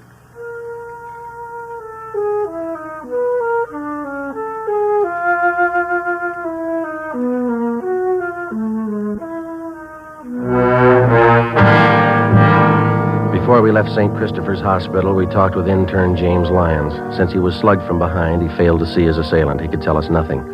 The entire hospital staff was screened thoroughly. They could add nothing to what we already knew. Between 6 and 7 o'clock that morning, $10,000 worth of high-grade prescription narcotics had been stolen. Somewhere in the city of Los Angeles was the answer. As in all narcotics cases, speed is the prime factor. Whoever held those narcotics wouldn't waste any time diluting or cutting it and making it ready for quick sale. Our job was to stop them. 5 minutes past 8 a.m., we checked in with Sergeant Harlan's stall at Latent Fingerprints Detail. Not much help, is it? That's all you got, huh? The safe was clean, not a print on it. No prints anywhere in the room. Slugged the intern from behind, took his keys, tore a belt loop off his trousers, opened the safe and waltzed out. Couldn't have been cleaner. Yeah. You didn't get anything on your end, huh? Nothing. Gentlemen? Captain? I picked one up. Who is he? Junker by the name of Babe Kellogg. He's really seeing Steve, but he's coming out of it. Let's go talk to him. Check you later, Stall. Yeah. What's the story on? Wallace and Hunt picked him up. Downtown L.A. He was sitting in a parked car at 4th and Broadway. Thought at first he was a 390, but they couldn't raise him. He's down this way. What else? Well, Wallace figured he must be geed up, so they rolled up his sleeve to look for the spike marks. They found him. Find anything on him? Yeah, there were 2 vials of M on the seat beside him. Prescription stuff. You got that list of serial numbers from the hospital? Yeah, right here. All right, let's go in. Wallace? Yeah, Captain? Friday's got a list of the serial numbers on that hospital heist. Hop down and check them against the vials you found in his car. Yeah, here you are, Walter. Thanks, Joe.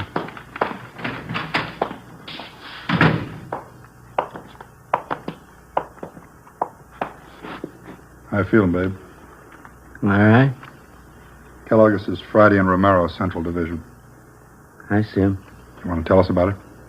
Nothing to tell. Living high, aren't you?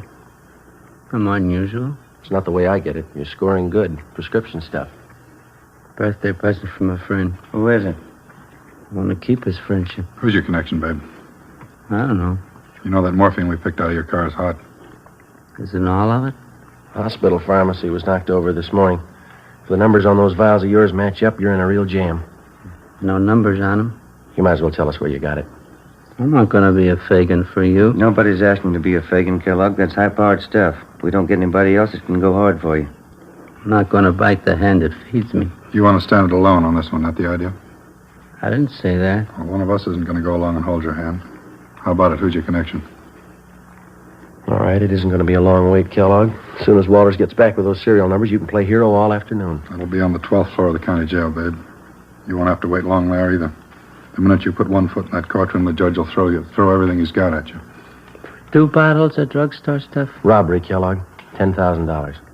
Well, this is good, but 2 bottles ain't worth that much. Well, you only show a part of it. Maybe you got the rest of it at your plant. You got my plant. 1931 Essex. 4-wheel brakes. Your car's being checked out. Didn't find any more, did you? No. I couldn't be that lucky. You feel pretty good now, but you'll get a yen on. You won't help me. You never do. When's the last time you helped us? Your memory's worse than mine. I helped you. I helped you guys a lot. Don't you remember the Frank Smith plant? No. 1933, Friday night last. I led you right to Smitty's plant. Smitty didn't have no geezer like he found on me. He was a big man. We turned up 4 kites on him. Not for us, you didn't. Sure I did. Right here in Kansas City. I done you a big favor that night. Friday night last. A different town and a different night, babe. You're kidding. In the St. Louis? Seeing Steve. Yeah. Don't kid me along. This is Kansas City.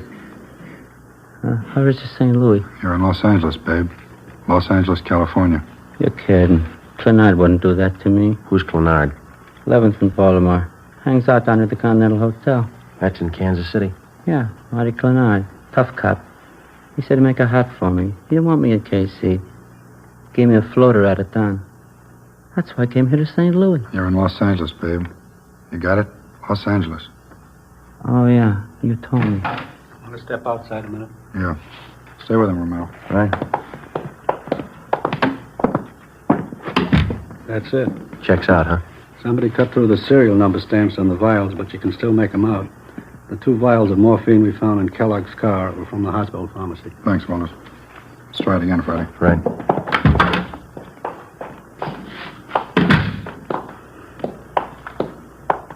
All right, babe, now let's cut out the jokes. Those 2 vials you had came from the hospital. The numbers check out. No numbers on those vials. How do you know? You probably didn't even look at them. Oh, yeah, I looked. No numbers on them. We found them, all right. I don't see how you could read them. I couldn't. Why not? Somebody scratched them off. Who, babe? You wouldn't know. Try us. How much heat do I have to stand if I take it alone? Plenty. There was an intern slugged on that job. Hurt pretty bad. They're going to tag you for assault, too. I never hit anybody in my life. How do we know? I just told you. We don't know you didn't pull this job. We haven't got any proof. Once more, what's the count? Goes like this, babe. First-degree robbery, 5 years to life. Assault with a deadly weapon, 1 to 10. Violation of the State Narcotics Act, 1 to 15. You can add.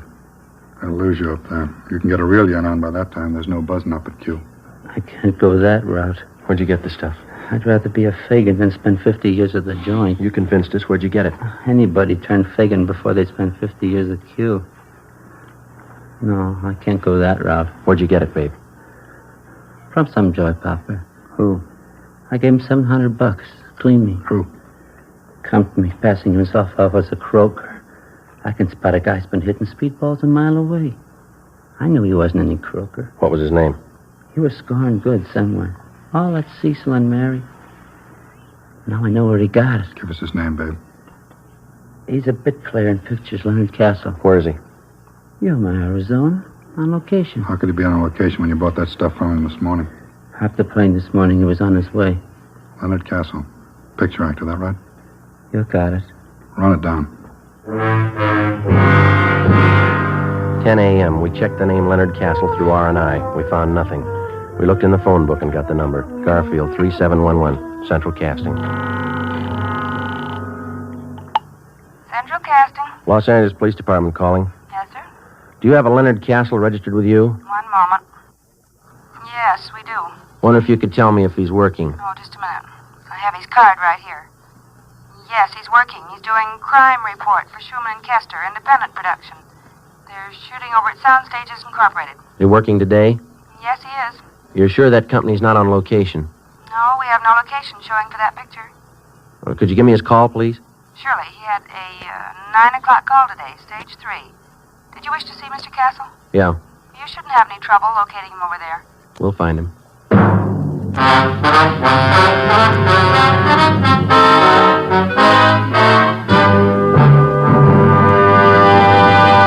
You are listening to Dragnet, actual case histories taken from official police files. If you smoke a long cigarette, it will be in your interest to listen to these case histories taken from the file marked Fatima.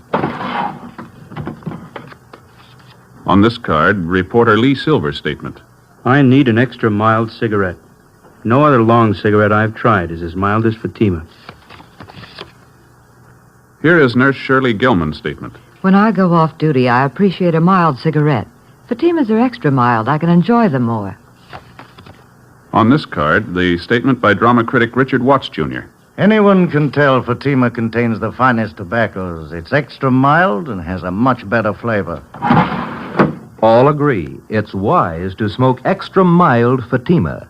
And that's what more and more smokers are discovering every day. Yes, actual figures show extra mild Fatima has more than doubled its smokers coast to coast. So enjoy extra mild Fatima yourself. You'll agree. It's wise to smoke extra mild Fatima. It's wise to smoke extra mild Fatima. Best of all, long cigarettes.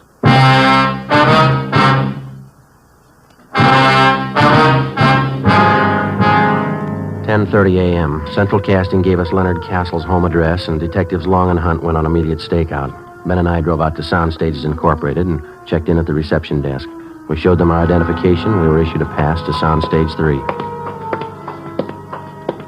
This is stage 1. Stage 3 ought to be down there. Yeah. Not a very big lot. No, it's pretty small. Watch the truck, Ben. Think Kellogg knew what he's talking about? We'll know in a couple of minutes. Not very usual. Joy Pauper pulling a job like that. They all start somewhere. That's a good way to get around a movie lot. Bicycle. Better than walking. Sure a thick fog, isn't it? Yeah, we don't have them often, but when we get them, they're a real pea super. Oh, here we are. You better hold it, Ben. Red light. They're shooting in there. Oh, yeah, I didn't see it. Oh, stage 5, you know? Couldn't tell you. Okay.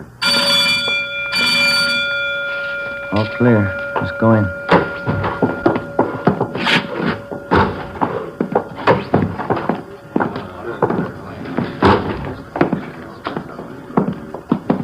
Hey, fella. Yeah. Wonder if you can tell us where we can find Leonard Castle? Sure. Rosie, call Leonard Castle, will you? These fellas want to see him. Okay.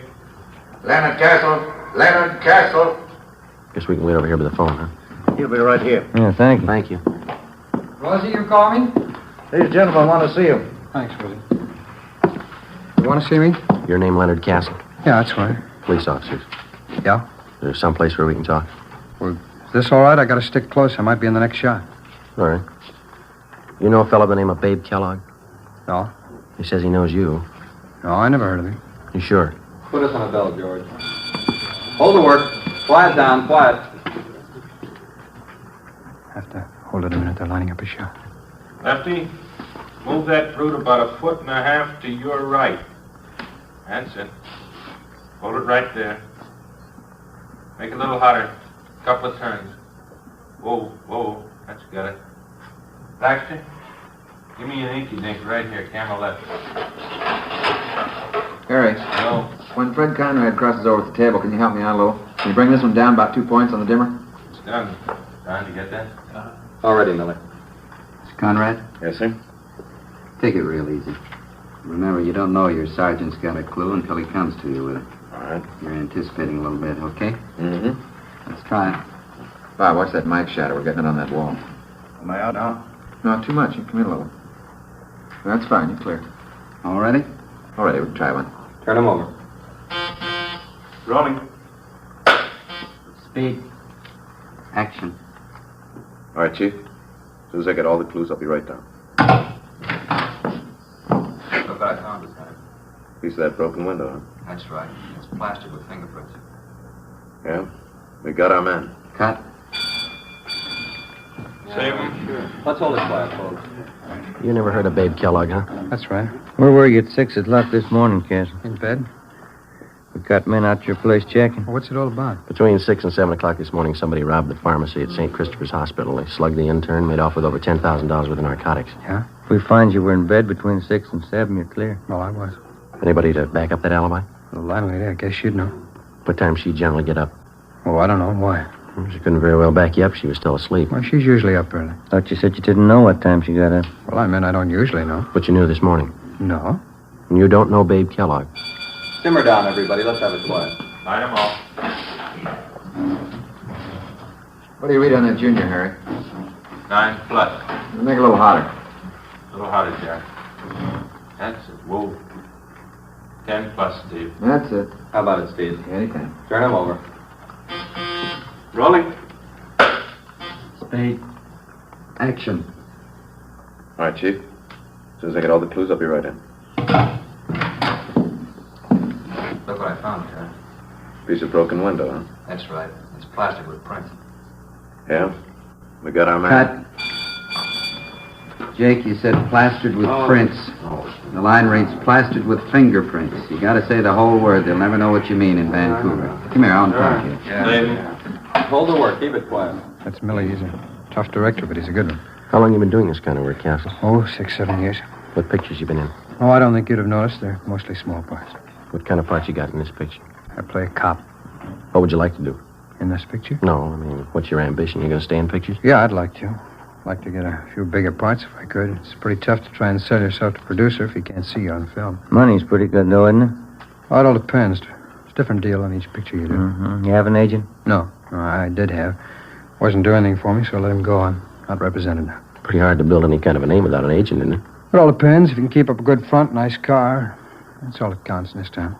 You really believe that, do you? Don't you? Well, I don't know much about it. I'm not an actor. You said you didn't know Babe Kellogg at all, didn't you? No, I don't know. You said you saw your landlady at 6 o'clock this morning. No, I didn't say that. Well, there's Theodore Milton, the director. Would you like to meet him? What time did you see your landlady this Oh, morning? Mr. Milton. Yeah, Castle? When are you going to get to me, Millie?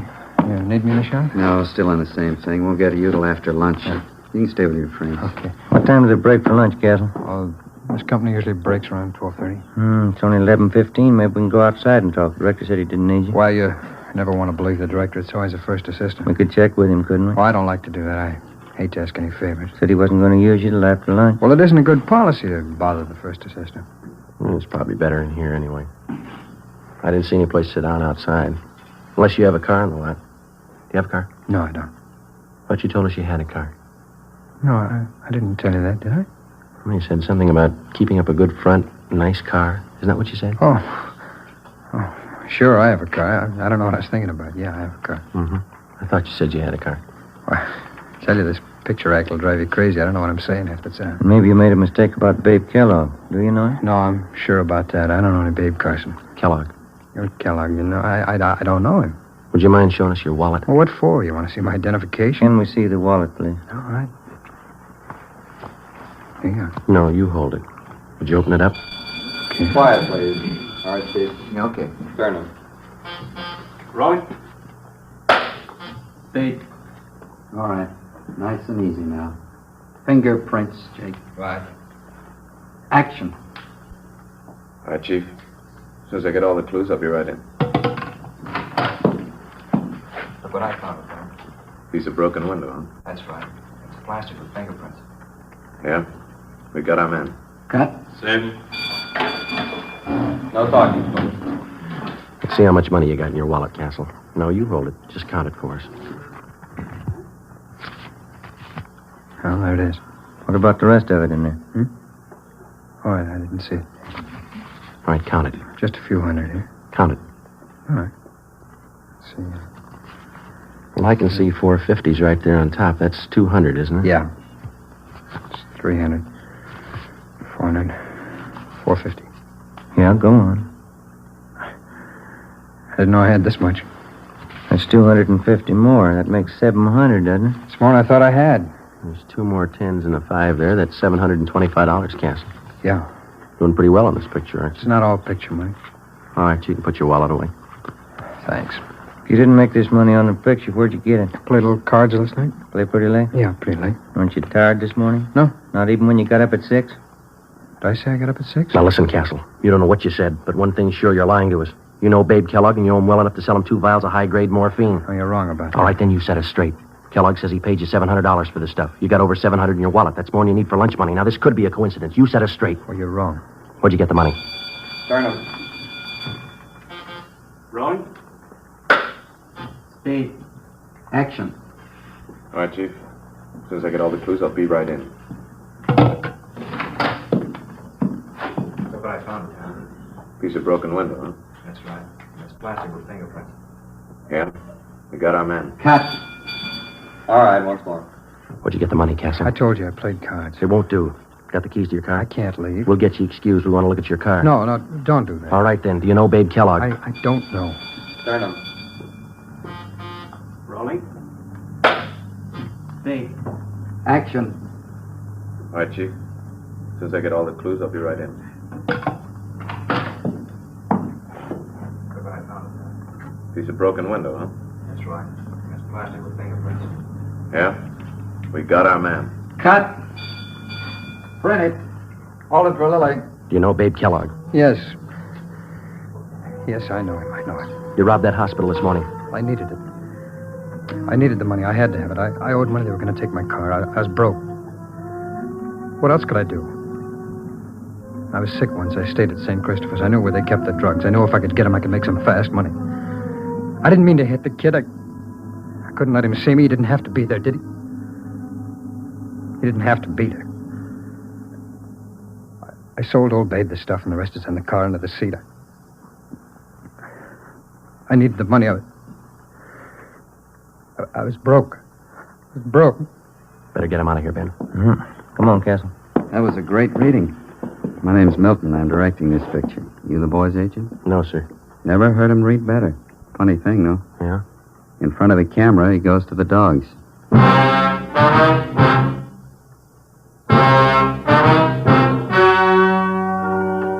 The story you've just heard was true.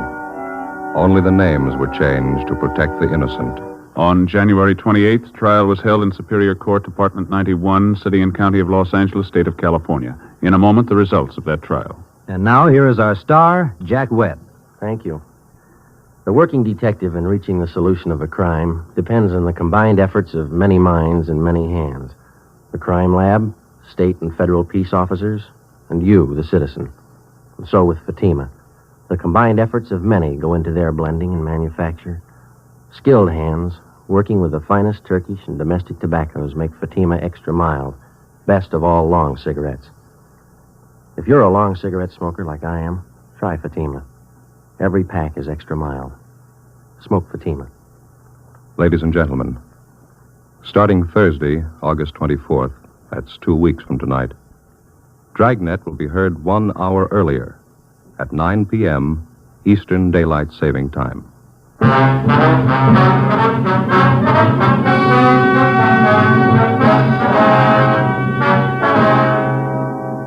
Leonard Francis Castle was tried and convicted of first-degree robbery and violating the State Narcotics Act. He received sentences as prescribed by law. Alfred Babe Kellogg was convicted of violating the State Narcotics Act.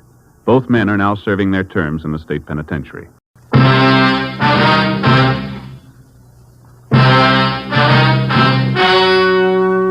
The story you are about to hear is true. Only the names have been changed to protect the innocent. Fatima Cigarettes, best of all long cigarettes, brings you Dragnet.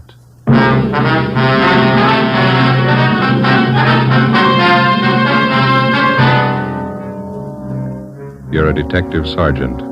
You're assigned to Juvenile Bureau. A vicious case of wanton and willful destruction of private property occurs in your city. Suspicion points to a juvenile. Your job, find him. If you want a long cigarette, smoke the best of all long cigarettes. Smoke extra mild Fatima. Yes, Fatima is the king-size cigarette, which contains the finest Turkish and domestic tobaccos superbly blended to make it extra mild, to give Fatima a much different, much better flavor and aroma than any other long cigarette. That's why Fatima has more than doubled its smokers coast to coast. Enjoy extra mild Fatima yourself.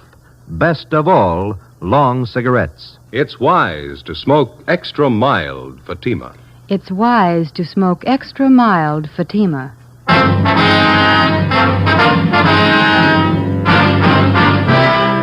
Dragnet, the documented drama of an actual crime. For the next 30 minutes, in cooperation with the Los Angeles Police Department, you will travel step by step of an actual crime. For the next 30 minutes, in cooperation with the Los Angeles Police Department, you will travel step by step on the side of the law through an actual case from official police files. From beginning to end, from crime to punishment, Dragnet is the story of your police force in action. It was Tuesday, April 10th. It was cool in Los Angeles. We were working the day watch out of Juvenile Bureau. My partner's Ben Romero. The boss is Inspector Bowling. My name's Friday. It was 9:35 a.m. when we got to 1335 Georgia Street. Captain's office. I want to ask you to sit down. We're not going to be here that long. You sound mad. Get your hats. Right with you. Where's your car? Right out front. All right. What's up? A rotten mess.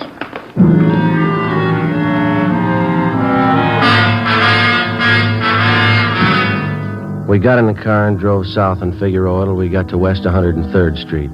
According to Inspector Bowling's directions, we turned right and went about 4 miles. He directed us to pull up in front of a one-story frame residence that had been converted into small business offices. On the right side, going in, was a neighborhood jeweler's shop. We could see him working in the window. Over the door of the office on the left was a lawyer's shingle. The gold lettering was new. It's this way. Lawyer's office. That's right. Name's Paul Wilson. It's me, Mr. Wilson. Oh, come in, Inspector Bowling. Mr. Wilson, this is Sergeant Friday. Romero, juvenile detail. I'm assigning them this case. How you do, Sergeant? All right. Sergeant? All right, look at it. Just look at it. Look at that, Joe. Yeah. Paint. It's all over everything. Look at that leather chair. It's ruined. The desk smeared with the stuff. Green paint. Yeah. Looks like they threw it on with a mop, doesn't it? Rug soaked with it, the walls. Look, Joe. They even got the clock. Yeah. Take a good look. Remember it when you tag whoever did it. These your law books, Mr. Wilson? Yes, sir. I didn't have to do this. Poured paint all over them. Yes, sir. When did all this happen? Sometime last night. Found it this way when I came in this morning. Any idea who did it? That's why he called us, and we're going to find out. I don't know who'd want to do a thing like this. Just opened my office 3 days ago, just hung out my shingle. You just started practicing laws, then? Yes, sir. Graduated from Loyola University Extension Division. Been looking for office space for a long time. Was anything taken? No. It's such a dirty, rotten thing to pull. Undoubtedly a kid. That's pretty vicious for a kid. Can you think of any enemies that you might have had, Miss Wilson? No, sir. No one would do a thing like this. Can't understand it. There's no reason for it that I can think of. Crime report shows they got in the back door. Is that right, Mr. Wilson? Well, can you come back here? I'll show you. Okay. Yeah, here it is, right here. See, this used to be the kitchen when this was a flat. I was going to put a hot plate in here for coffee. Yes. You can see where they cut through the screen door. It's all right. It's been checked. Okay. Oh, yeah. Yeah, I see. Mm-hmm. Any pass key would fit the inside door here. Yes, sir, that's right. You can follow the trail of that green paint right from this door all the way through the house. Yeah. I don't know how I'll ever get it all off. You know of any cleaners that handle things like this? We're not allowed to recommend anybody, Mr. Wilson. If you have somebody in mind, we'd be happy to call them for you. Well, thank you. I'd appreciate it. I was going to make some calls, but I haven't got my phone installed yet. Estimated damage about $1,800, is that right? That's what I figure, yes. My law books are over $600 alone. Borrowed the money from the bank for the furniture. You haven't noticed any kids in the neighborhood, none of them around while you were moving in? No, I didn't see any. I moved everything in myself, rented a trailer, made several trips to get it all over here. Guess that was a silly thing to do. Why? Well, the store where I bought the furniture said they'd deliver it, but I couldn't wait to see everything in. First office, you know. Yeah, we understand. Well, like I said, I made several trips with the trailer, and I didn't lock the office each time I left. Didn't figure it was necessary. The fellow across the hall with Jeweler said he'd keep an eye on things for me. But you did lock up last night, didn't you? Oh, yes. As soon as I was moved in, I locked the place at all times when I wasn't here. That's it. We'll get right on it. I don't have to tell you again. I want a fast answer. Where do we start? With an empty paint can. Before we left Attorney Paul Wilson, we took a sample scraping of the green paint to serve as a color check. We started to canvass the neighborhood door to door. We covered the area for a radius of 6 blocks, questioning the residents and checking out the youngsters. We failed to come up with anything.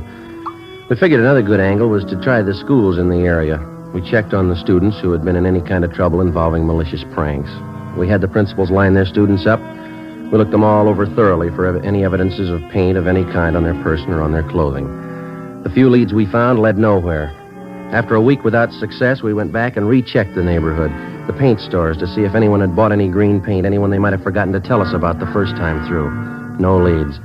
Monday, April 18th, Ben and I stopped for a Coke at a hot dog stand on the corner of 103rd and Oakview Avenue. A couple of Cokes, please.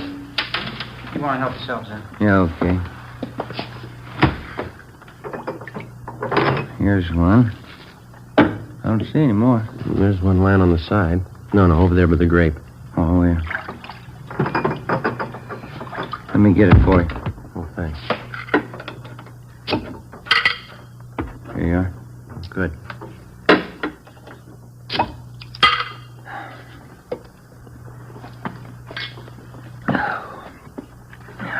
Every time I think of that boy's office, it makes me sick. Yeah. If we could just get some kind of a lead. Anything for a start.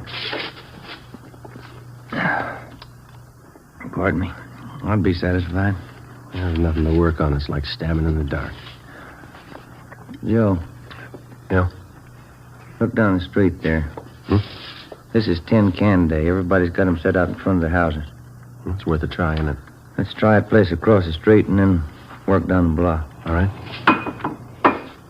Come on.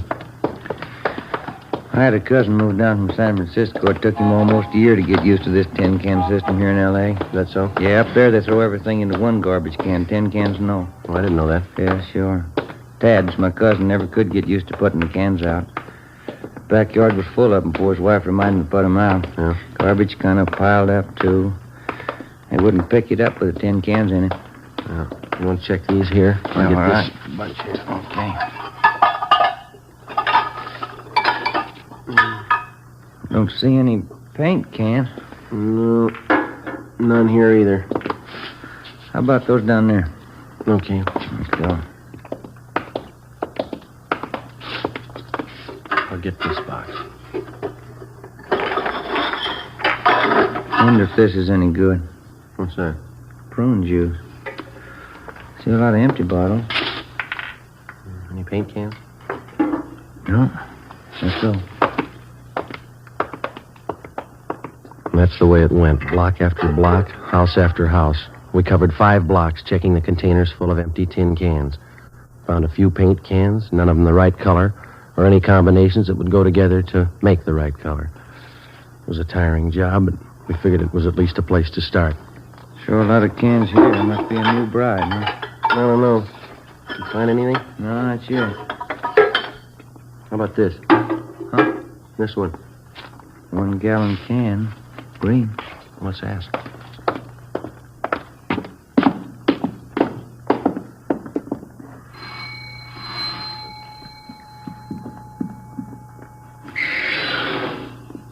Yes? Police officers, ma'am. This empty paint can belong to you? You can have it if you want. We threw it out. Do you have any children here, ma'am? Yes, a boy. How old is he? 1 year. Would you mind telling us what this paint was used for? We just moved here. Is there any law about throwing out the paint cans? Oh, no, ma'am. We're investigating the case. Just like to know what the paint was used for. Did old man Boone send you over? Beg your pardon? Mr. Boone, the man we rented this house from? No, ma'am. I thought maybe it was him. He said we couldn't do any painting inside. We don't know anything about that. You sure? I don't trust him. No, ma'am.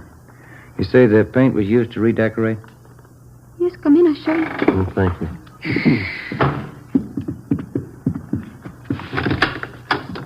In here. See? Yeah. Carlos did. My husband. I told him he should have waited till Sunday. Mm-hmm. Whose idea was it to paint the bathtub? Carlos. He's going to night school learning English. The teacher told him the best way to learn was to speak it around the house. Yes. It's better for the little one, too. Well, anyway, Carlos gets paid on Saturday night. Then he stops at the little place where the fellas he works with and has a little drink. He gets his paycheck cash there. Mm-hmm. When he came home, he said he was going to paint the bathroom for me. I guess he felt a little good. I was in the kitchen and I yelled to him to paint around the top. Around the top, I said. Yeah. Like I said, he doesn't know English too good yet. We have a green tub. I see.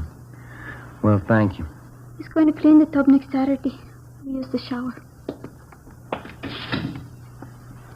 Painted that, too, didn't he? Well, thank you very much, ma'am. We're sorry to have disturbed you. Oh, that's all right. I'm worried about next Saturday night. Why is that? There's no telling what he's going to do with that paint remover.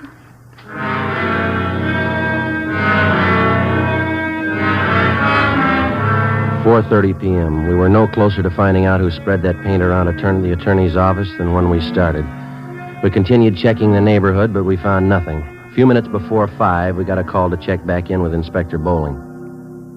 You do any good out there? Nothing at all. We had a little action, a new one. No, what's that?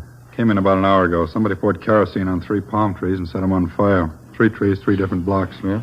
Kept the fire department busy. Tied up the traffic for several hours.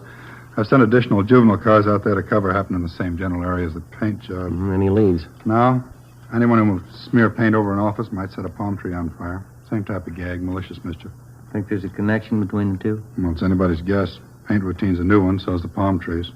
They're both one-time only shots. Maybe the two connect somewhere along the line. Yeah, maybe. Well, it's got us stopped. We can't even find a place to begin. We've tried everything we know. Starting again tomorrow. That isn't going to make that young lawyer feel any better. Yep. Who? You take him down to the detention room? He does, huh?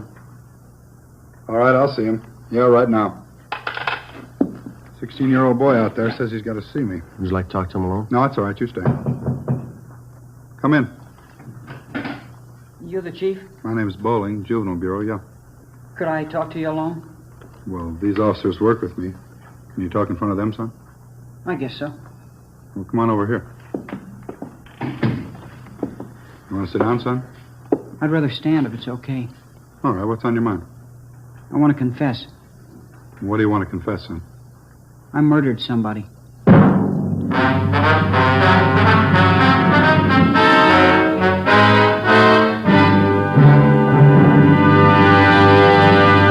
You are listening to Dragnet, actual case histories taken from official police files. If you smoke a long cigarette, it will be in your interest to listen to these case histories taken from the file marked Fatima.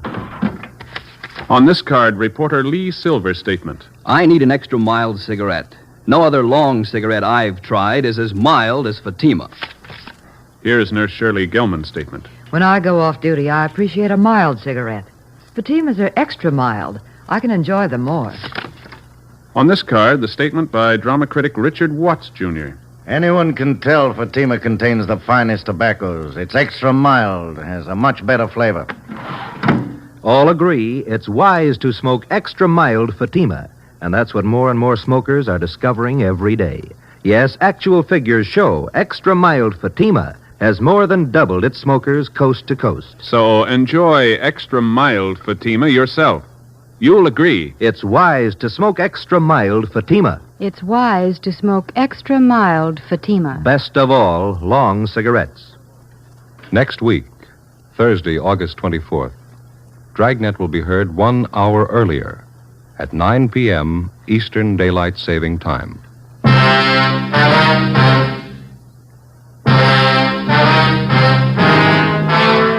6 p.m. Monday, April 18th. The boy identified himself as Arnold Waterman, gave his age as 16. He told us that 2 days before, at 98th Street and 2nd Avenue, he'd shot a man to death and hidden his body in the basement of a house. He was taken to the interrogation room where a police stenographer took his statement. Inspector Bowling sent Ben and I out to check his story. 9:30 p.m. We drove back to Georgia Street Juvenile and went to the interrogation room. Arnold? Yes, sir? Well, these two men have been out at 98th Street and 2nd Avenue checking your story. Did you find the body? No, there's no body out there. There should be. I put it in the cellar. There's no house out there. It's a vacant lot. We checked all the houses near there. You sure you killed somebody? Of course I'm sure. I stole the gun. I shot him 3 times in the back. What'd you do with the gun? I threw it in Westlake Park. Where? In the water. I rented a boat and rowed out to the middle. That's where I threw it in. Why did you kill the man? I don't know. I didn't like him. Now, look, boy, you didn't kill anybody. There's nothing to back up your story. There's not an ounce of truth in it. How do you know you haven't found the body? Just wait. You'll find him, then you'll see. I killed him, all right. Will you show us where you hid the body? Why should I? I told you you can find it. These men have gone over that entire area thoroughly. There's nobody out there, and you know it. You cops are funny. When somebody won't admit a murder, you keep asking questions until they do. I'm telling you I murdered somebody, and you keep trying to talk me out of it. If we could find one shred of proof, we might go along with you. You can't be convicted without proof. How much do you need? You got my confession. I offered to sign it. They wouldn't let me. What more you need? We need a victim, Arnold. If you knew where to look, you could find it. We've looked every place you told us to. You're lying to us, son. Why? I never liked the old man. I hated his wife. I killed her, too. I wasn't going to tell you that. Where do you go to school? I quit school to sell papers. I had to support my mother. Where's your father? I don't know. My mother wouldn't tell me. That's where I met the old man I killed, selling papers. He was my boss. None of us liked him. Nobody had the nerve to do it but me. The rest of the guys were scared, but not me. What was the old man's name? I can't think of it right now. He was your boss. He never told us his name. We just worked for him. Where'd you sell papers? I don't remember. I had to sell papers. We were going hungry. I couldn't stand to see my mother starve. Couldn't your father work? I don't know where he is. I told you that. We tried to get on relief. They wouldn't let us. I made a lot of money selling papers. After a while, we didn't need relief anymore. I made $100 a week. Why are you lying to us, son? If you think I'm lying, why don't you let me go home? We haven't anything to hold you for. You can go home. Not until I have a trial. I already called a lawyer. He'll be over pretty soon. I've sent for your mother, Arnold. She'll come down and take you home. I didn't want her to know anything about this. I may have to go to the gas chamber. It'd make her feel bad. You shouldn't have called her. It's no use. Let's go back to the office. His mother ought to be there by now. All right. Romero, you want to stay with the boy? All right. You better go out and find that body. Come on, Joe. I killed that old man. You can't say I didn't. The boy's a pathological liar. Well, it looks that way. Probably an inferiority complex. And this is the way of making himself important. Well, we all know he didn't kill anybody, but I wonder if he's got something else in his mind, huh? How do you do? You're Mrs. Waterman? Yes. Inspector Bowling? Yes, ma'am. This is Sergeant Friday. How do you do, ma'am? How do you do? I have to excuse my appearance. I slept a little late today. We've got your boy down the hall. He's all right. Trying to get us to swallow a few tall stories. Yeah, he's like that.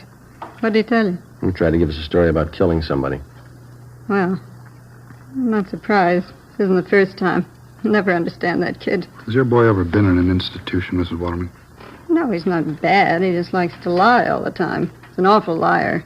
Went to his high school principal the other day, told him his father and I beat him. We wouldn't give him any lunch money. Where is your husband? He has a newspaper concession on one of the railroad trains. How often is he home? Oh, once a week, sometimes every 2 weeks. It's the only business he knows. Yes, ma'am. Maybe that's the reason the kid's the way he is. My mom always used to tell me a kid needs his father. Still, whenever my hubby's home, he always does the right thing.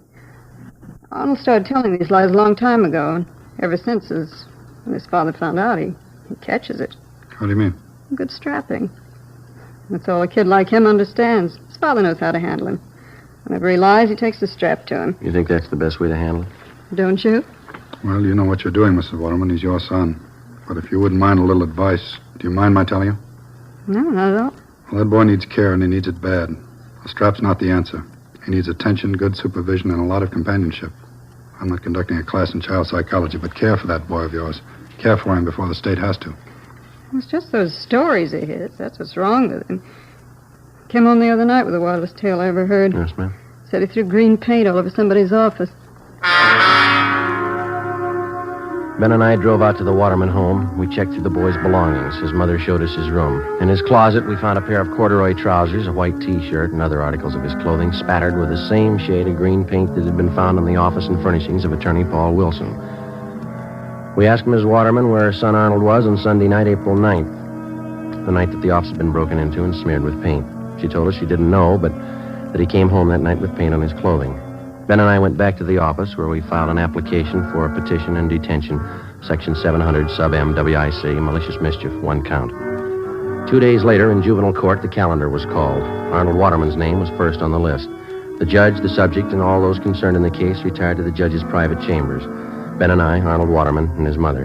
The subject was informed of his constitutional rights, and Judge Frank J. Smith read the findings of our investigation. Arnold, it alleges in this petition that on April 9th at approximately 8:30 p.m., you entered the office of Attorney Paul Wilson at 9218 West 103rd Street, where you willfully and without Mr. Wilson's permission did maliciously damage his office to the extent of approximately $1,800 by pouring paint over his rugs, furniture, books, and other articles in his offices. Is this true, Arnold? Yes, sir. Did you know Mr. Wilson? No. Arnold, I'd like to know why you did that. I felt like it. You'll have to give me a better answer than that, youngster. That's the best I can do. That's good enough, isn't it? No, it isn't good enough. We have a courtroom full of boys outside who probably want to be helped, and we're going to try to help them. We can't help you unless you want to be helped. You don't want to help me. You don't believe anything I tell you. Officer Friday. Yes, Your Honor. You and Officer Romero investigated this case from its inception. We did. As a result of your investigation, what's your opinion of this boy's truthfulness? Well, Your Honor, I think I can speak for Officer Romero here as well. In all our talks with the boy and our observations of him, it's our opinion, for what it's worth, that the boy's a pathological liar. Basically, he seems to have the makings of a good youngster.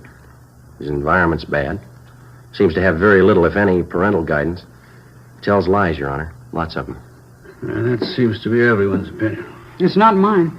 If you'd spend more time trying to find out if I'm lying instead of trying to put me on the spot, you'd earn your money. Your stories have been thoroughly investigated and double-checked by competent police officers. There is absolutely no basis of truth in anything you've said. I'm getting sick and tired of everybody calling me a liar. Do you hear me? Young man, sit down in that chair. We review a great many juvenile cases here in my private chambers, but that does not alter the fact that you are in a court of law. You will lower your voice, speak in a gentlemanly fashion, and tell the truth. Is that understood? Yes, sir. Mrs. Waterman, could you give this court any reason for your son's behavior? It's a mystery to me, Judge. Fred, that's his father. He can't understand it either. He's always lied. His father beats him for it, and I guess he'll always lie. That's all you can say on your son's behalf? What else is there to say? He's a liar. Arnold, I'm going to ask you once more. Why did you smear paint all over Attorney Paul Wilson's office? I didn't like him. Why didn't you like him? I didn't like him, that's all. Tall, skinny, funny-looking guy. You mean you destroyed his property because you didn't like his looks? Something like that. He was cheap. I saw him moving in. He had a trailer. He was moving his own stuff in. Why didn't he hire a mover like everybody else? I don't like cheap people. Do you know anything about this man, Wilson? No. What Why? business was it of yours, whether or not Mr. Wilson decided to move his own furniture? Do you know that he's a young man, not much older than you, just graduated from law school, took a lot of time, took a lot of his money that he earned to put himself through school, and you sit there, a mere sketch of a boy passing judgment on a fine young man like Paul Wilson. And boy, let me tell you something. I don't know if you're a God-fearing lad or not, but you'd better fall on your knees and ask forgiveness and hope that somebody hears you, that he hasn't lost patience with you. You better raise up those sights of yours, lad, and pray for forgiveness. I hope those tears mean something, Arnold. Now, do you have anything to say before I pass judgment on this case? Yes, sir, I have. I'd like to tell you about something else I did. There were some palm trees out there. I put kerosene on them and set them on fire. Officer Friday, would you know anything about this? Yes, Your Honor. That checks with the reports. Any property damage? No, Your Honor. Kept the fire department pretty busy. That's about all. I didn't kill anybody. I just made that up. Yes, we know, Arnold. Do you have anything else to add, Mrs. Waterman? No. I don't know what else you can do with a kid. I'm glad it's somebody else's trouble. According to the findings of the probationary officers and the investigating officers and what I've heard and observed in these chambers, I have no alternative but to remove this boy from his present home and environment and place him in a foster home where he will receive closer supervision and the care that he requires. Does that meet with your approval, Mrs. Waterman? It's fine with me, Judge. Fred and I can hardly make ends meet now, and it's a shame to waste what money we have on this kid. It's all I can do to squeeze out the new clothes I need. Then you approve this plan. I can't wait to tell Fred. Well, when you tell Fred, you can also tell him the taxpayers are not going to assume the burden of the mistakes that you and your husband lavished on this boy. How do you mean, Judge? The expense of placing the boy in this foster home comes to the amount of $35 a month. You and your husband will pay this sum. The law covers that. It's an awful lot of money. The payment will be due on the first day of each month. You will meet this requirement or be held in contempt of court. I'm only sorry that's as far as the law goes. The laws of the state of California do not make the parents responsible for the torts of their children unless contributory negligence can be proven. In my eyes, it is contributory negligence on your part, but unfortunately, it cannot be proven. Any faults that this boy may have are yours. You as a parent are responsible. We did the best we could in raising the kid. Madam, you didn't raise him. Hearing dismissed.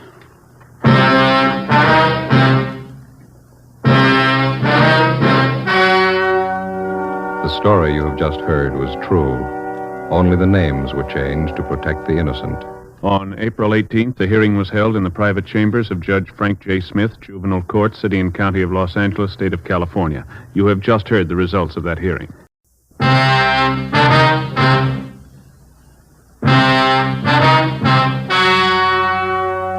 The story you are about to hear is true. Only the names and locations have been changed to protect the innocent. Fatima Cigarettes, best of all long cigarettes, brings you Dragnet.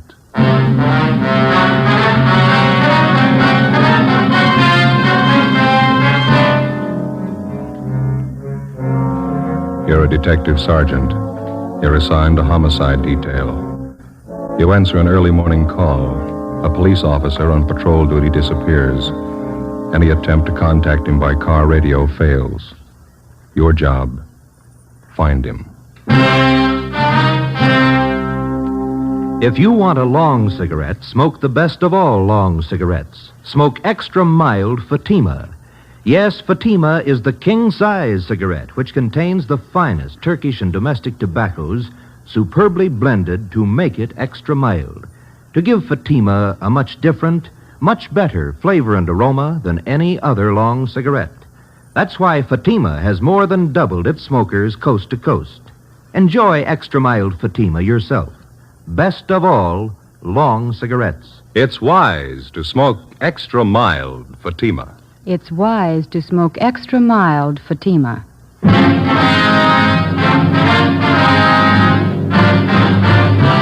Dragnet, the documented drama of an actual crime. For the next 30 minutes, in cooperation with the Los Angeles Police Department, you will travel step by step on the side of the law through an actual case from official police files. From beginning to end, from crime to punishment, Dragnet is the story of your police force in action. It was Monday, June 4th. It was sultry in Los Angeles. We were working the early morning watch out of homicide. My partner's Ben Romero. The boss is Chief of Detectives Thad Brown. My name's Friday. It was 6:45 a.m. when we got to the Imperial Highway. San Pedro cutoff. Hi. Friday and Romero? Yeah, that's right. Pete Sutton, Sheriff's Department. How are you? Hello. We got here as soon as we could. Inspector Bowers fill you in? Yeah, Ed Baxter and Central Homicide told us to check with Bowers at the sheriff's office. And Bowers directed us to come out here and lend you a hand. This thing happens so close to the county line, they figure both departments ought to go to work on it. Sure, glad to have you. Looks like a tough one. Is this the highway patrol car the missing officer was assigned to? Yeah. This is just the way we found it. We turned off the ignition. Motor was running, lights were on. Must have been idling quite a while. The temperature was up pretty high. When'd you find it this way? 45 minutes ago. Missing patrolman's name is Eugene Brewer. State Highway Patrol called the Sheriff's Department a little before 6 a.m. Told us the missing officer wasn't acknowledging his radio call. I talked to Mark Benson. Is the radio all right? We checked it. In fact, it was operating normal when we found the car. Mike was out of the bracket, laying on the seat there. Yeah. Any ideas? No signs of struggle. No blood stains. This asphalt here. No footprints anywhere. Nothing on the shoulder of the road. You said the car was running? That's right. That eliminates any engine trouble. Yeah. No, there's more to it than that. Gotta be. Nobody has any idea why or when he left his car. Huh? You've got it all. You know as much as we do. What was the check on Brewer? Mark Benson says he's one of their top men. Been with Highway Patrol for 8 years. Good record all the way. Have you talked to anybody around here? Pretty remote spot out here. A lot of truck gardens, that's about all. My partner, Dave Terry, turned up one man. Maybe he's got something. Let's send him over by our car. Hey, Dave, would you send him over here, please? Who is the fellow? One of the farmers. Works a truck garden out here. Name's Henry Taniguchi. Lieutenant Sutton? Yes, sir. Mr. Taniguchi, this is Sergeant Friday in Romero. Yes, sir. Oh, yes, sir. I know you filled my partner in, but would you mind going over it again for us? Oh, all right. I can tell you very little. You know, we start work early in the garden. Yes, sir. Conrad, a fellow I work with, Conrad Ishikawa, we started in the string beans about 5 o'clock this morning. Bean patch near Imperial Highway. Yeah. We noticed a headlight stop off the side of the road. This happened all the time along the highway, but this stayed very long. Mm-hmm. About what time did you notice this, Mr. Taniguchi? Must have been 10 minutes past 5. I remember asked Charlie Fujikuni, our cultivator man, what time was. I see. Did you see or hear anything out of the ordinary? Oh, no, sir. We wait a while, and headlight do not move. Conrad and I decided maybe somebody was in trouble. This highway quite deserted early morning hours. What'd you do then? We walked up to see what was wrong. When we get close, we could see was state highway car, so we know everything all right. Mm-hmm. Did you see the officer in the car? Oh, no. Door was open on the other side. We thought maybe officer investigate something down in the brush. Did you see him down there? Oh, no. We just think he was check up something. So we go back to work. You saw nothing out of the ordinary, nothing unusual? No, we don't. We hear radio play. We know everything okay. That checks out. The radio was functioning when we got here. Mm-hmm. You didn't notice any other cars around anywhere, did you? Oh, no, sir. Thank you very much, Mr. Taniguchi.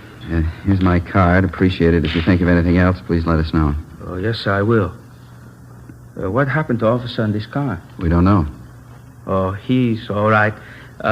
Probably look for somebody. Well, that makes us even. We're looking for him. Monday, June 4th, 8 a.m.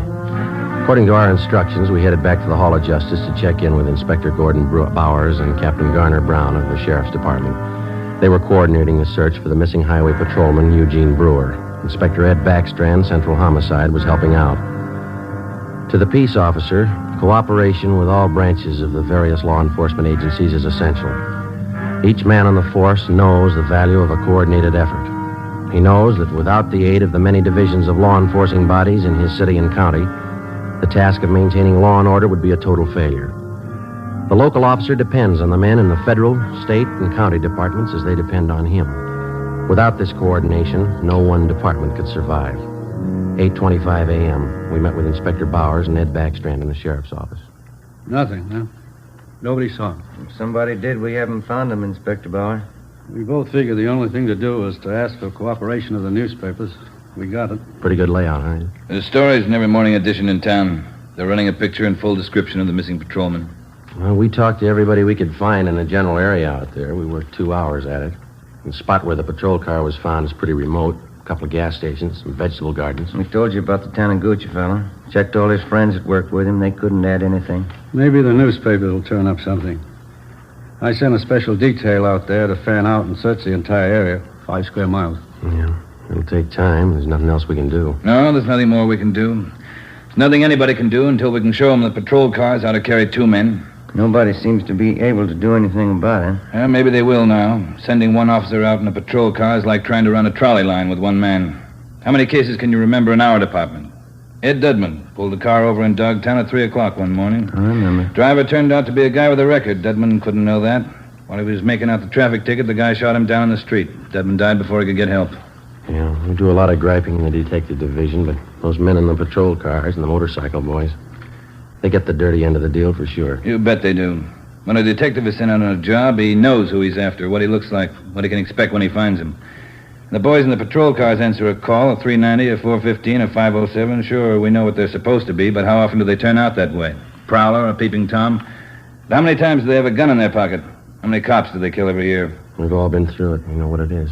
Yeah, but how often do we think about it when we're griping on stakeouts? Let me tell you something. This goes for me as well as you. Let's not forget who the real cream of the force is, the backbone of any police department. Men on wheels. No question there, Skipper. Sorry, I didn't mean to make a speech, but when something like this happens, it gets to me. We're riding on short odds as it is. There ought to be 2 men in every patrol car. Well, I wish it'd been somebody else with Brewer. The guy on the job just doesn't disappear without a trace. It's just what he's done. We've checked everywhere, everything. Excuse me. Powers. Who? Yeah, send him right in. This might help. Truck driver by the name of Nat Wolf. Says he's got something for us. Come in. Mr. Wolf? Yes, sir. Come in. Mr. Wolf, Inspector Backstrand, Sergeant Friday, and Romero. Hi. How do you do? Right. I saw the story in this morning's Times. I don't know if what I got's worth anything, but I figured I'd better pass it along to you guys. Something on the missing highway patrolman? Well, I don't know. The reason I'm here, maybe it's just a coincidence, but I gave a fella a hand earlier this morning out on the Imperial Highway, not far from where the paper here says the empty patrol car was found. About what time was that, Mr. Wolf? Oh, around 4:30 this morning. You want to tell us about it? Yeah. I'm an independent trucker. I haul topsoil for different nurseries. Stuff out there in Imperial's good rich stuff. We dig it right out of the side of the hill. Yes, sir. Well, I just loaded up, and as on my way back to town, this fella flags me down. Said he'd had a flat, pulled out on the shoulder of the road to fix it. Said he didn't know it was sand. After he'd fixed the flat, he found out he stuck. He couldn't get his car. You gave him a hand, huh? No, not with the flat. He already had that fixed, but I towed him out. I see. That's how I became suspicious of this fella. How do you mean? Well, I offered to get out, hook up the tow chain. He said, no, just stay in a cab. I figured if he could do it alone, it was all right with me. Well, I pulled him out. But here's the funny part. Yes, sir? The chain got a kink in it from the weight of the pull. It's no mean job to handle that alone, but he says, no, he'll do it himself. Seemed to me like he didn't want me to get a good look at him or his car. I could be wrong, but, well, that's the way it struck me. Did you notice anything? Yes, I did. For one thing, I got a look at him when I threw on my backup lights and his car. That's a real funny one. What do you mean? Well, this is a fairly new car. I'd say no older than last year's model, Plymouth. Well, at the risk of sounding completely nuts, I'm going to tell you that car looked like it had just been painted. There's nothing wrong in that, is there? Well, there is if you're off on the side of the road that time of the morning throwing cheap black paint all over a fairly new car. If you're using a spray gun, I could understand part of it. What's that? It was his license plate. The front one. It was all painted over. You couldn't read any of the numbers. Mm-hmm. What led you to believe he just finished painting his car? Oh, his hands and arms, and it was all over his clothes. Oh, I see. It's that kind of paint you put on the rag, you know. Oh, yeah. Well, I don't know. Was it worth bothering you guys about? You bet it was, Mr. Wolf. I can't tell you just what it means now. Maybe it doesn't mean anything, but certainly it's out of the ordinary and worth reporting to the police. Well, I hope so. I'd like to see you boys find that missing officer. Something was pretty rotten in Denmark about that one, huh? Maybe we found a hole. Maybe. Friday, I'd like to have you and Romero help out in the next step. What's that? Throw up a roadblock.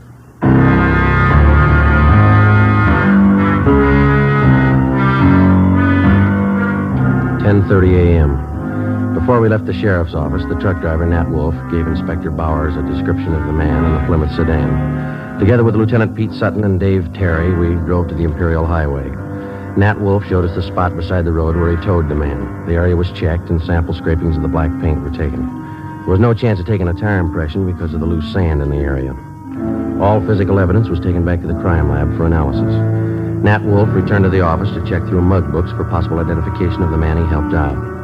Meantime, a special detail of men continued to search the area where the missing patrolman had disappeared. 3 a.m. According to instructions, a roadblock was established at the spot where the abandoned patrol car had been found. Imperial Highway, San Pedro cutoff. KGPL Los Angeles. You're not going to use 6 Springs, 118. Police business? Yes, sir. Wonder if you could help us out. Certainly. You travel this highway every night, ma'am? Yes, I do. I'm in the vegetable business. Did you come this way last night about this time? I run pretty much on schedule. Yes, I did. Did you notice anything unusual along the highway? I bet I know what this is about. That missing highway patrolman. Yes, ma'am. We're stopping everybody to see if they can give us any information that might help us out. Well, I wish I could, but I didn't see a thing. That poor fella. Do you think you'll find him? We're trying awful hard. Sorry, I can't help you. Can I go now? Yes, ma'am. Thank you. How'd you do? Nothing. What time you got, Joe? Almost 4. Got a little more hot coffee in that jug. You want some? It's fine with me, ain't it? Mm-hmm.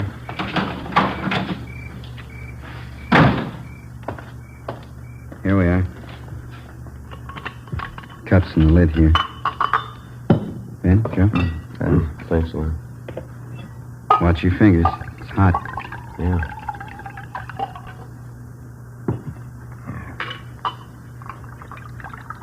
It's good. I'll take this one. I want to put my coffee on the fender here. Don't knock it off, huh? How was it? Thank you.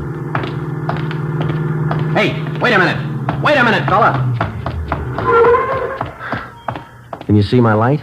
I haven't even got a cigarette. I mean my flashlight. I got a cigarette lighter if that'll do you any good. You've been drinking, haven't you? Yes, I have. I never get drunk, but I've had a little drink. I'm sorry, but I'm going to have to ask you to pull over to the side of the road. Okay. What happened to my car? It's broke. You better let me do it, huh? You want to slide over a little bit there? I never pick up hitchhikers. No, I'm just going to move your car off the side of the highway now. Any trouble, Joe? No, 502. We'll have to hold him a while. We'll tell your friend to get in, too. It's a sedan. We're not going far.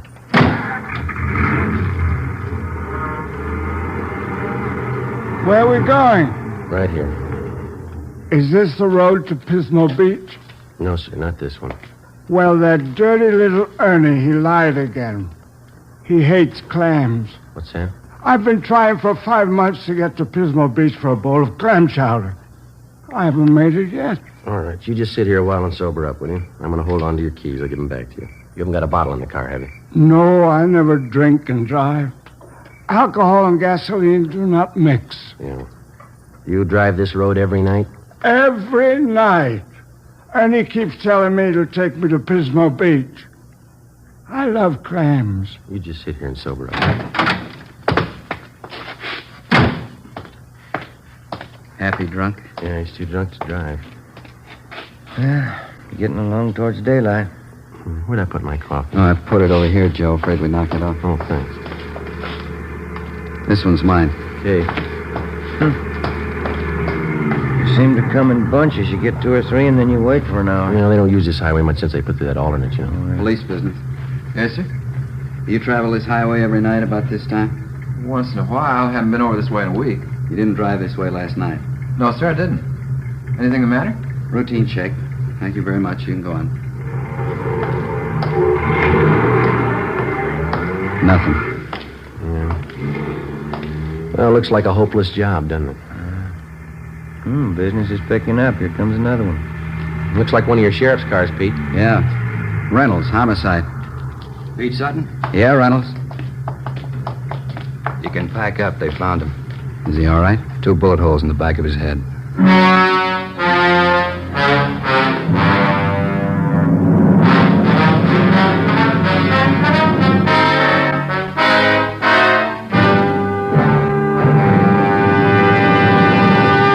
You are listening to Dragnet, the case history of a police investigation presented in the public interest by Fatima Cigarettes. If you smoke a long cigarette, it will be in your interest to listen to a typical case history of a Fatima smoker. It's the case of Northwest Airlines stewardess Jean Madsen. You'll see her picture in leading magazines this week.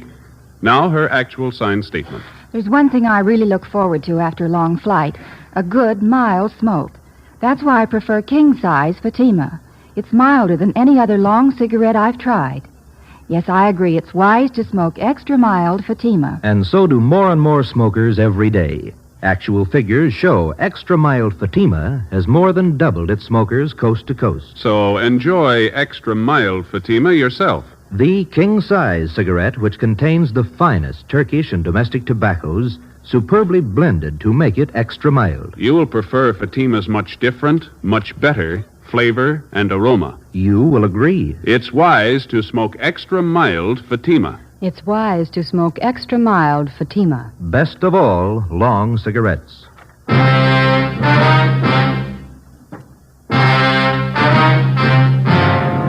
a.m. Tuesday. The body of Highway Patrolman Eugene Brewer was found half buried in a shallow grave approximately 4.5 miles from the point where his car had been found standing on the highway. The scene was roped off, photographed, measurements were taken, and the area carefully gone over for any physical evidence. A few scattered residents were again checked and asked if they'd heard gunshots. Since the nearest dwelling to the place where the body was found was 2 miles, there was a possibility that they could have not heard the shots. No one could give us any further information. The coroner's autopsy showed that Patrolman Brewer had been shot 3 times in the chest, 1 bullet directly entering his heart. He'd also been shot twice through the base of the skull. 1 p.m. Wednesday. I get it. Homicide, Friday. Pete Sutton, Joe. Yeah. Just had a call from our Hollywood substation. Woman reported her car stolen on Sunday night. Thought the guy was going to bring it back. That's why she didn't report it sooner. What about it, Pete? It's a Plymouth sedan, last year's model. Same type the truck driver told us about. Sounds good. We already have a broadcast out on it. We're putting out an APB now. You want to check and see if they got it on tonight's hot sheet? Right. Anything on the guy who stole the car? Boyfriend of the woman who owned it. He left her in a restaurant and got away with her car. You remember the description of the guy the truck driver helped out Monday morning? Mm-hmm. The guy that stole this woman's car, it's the same. Yeah. Still doesn't prove he had anything to do with it. Doesn't prove he didn't.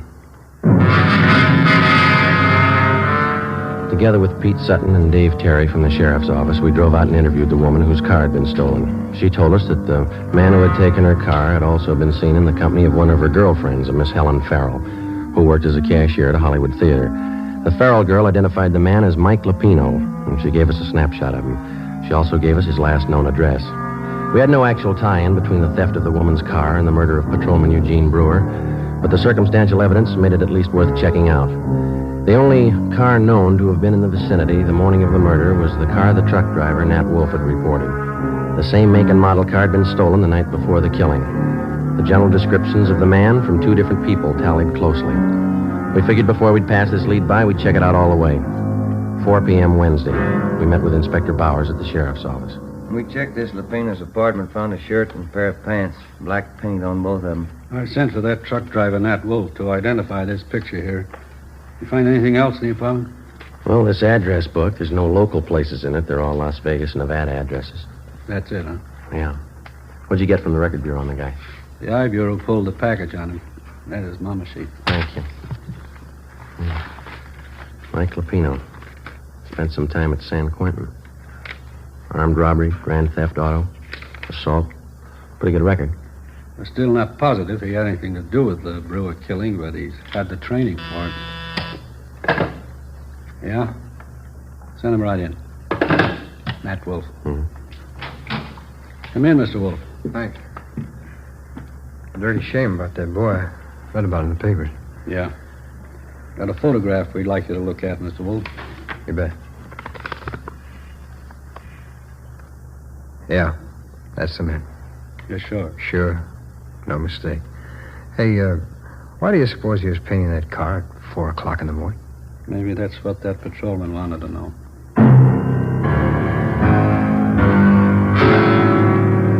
We waited for an answer on the APB. 2 days passed. Saturday, June 9th. We received a phone call from the Las Vegas, Nevada Police Department. The stolen black sedan had been found in the downtown area of Las Vegas. We requested them to put a stake out on the sedan and asked them not to disturb either the car or its contents. Together with Pete Sutton from the sheriff's office, Mark Benson from the Highway Patrol, and Ray Pinker of our crime lab, we flew to Las Vegas. Pinker checked the stolen car. Embedded in the rear seat were 2 spent bullets. There were also bloodstains on the seat and on the floor of the car. Pinker flew back to Los Angeles where the evidence was analyzed. The bullets found in the car were fired from the same gun as the bullets found in the body of the dead patrolman. Fingerprints lifted from the stolen car matched those of Mike Lapino. Saturday afternoon, we checked in with Chief Harry Miller, Las Vegas Police Department. This is all you've got on him, huh, Chief? That's most of it, yeah. Since we staked out that black sedan, I've had the town covered for Lapino. No one saw him abandon that car, huh? No one we know of, no. Had good cooperation from the newspapers. Story's been on page 1 since the thing broke. Anything come of those names we got from Lapino's address book, the ones we phoned to you? Let's see, I got the list right here.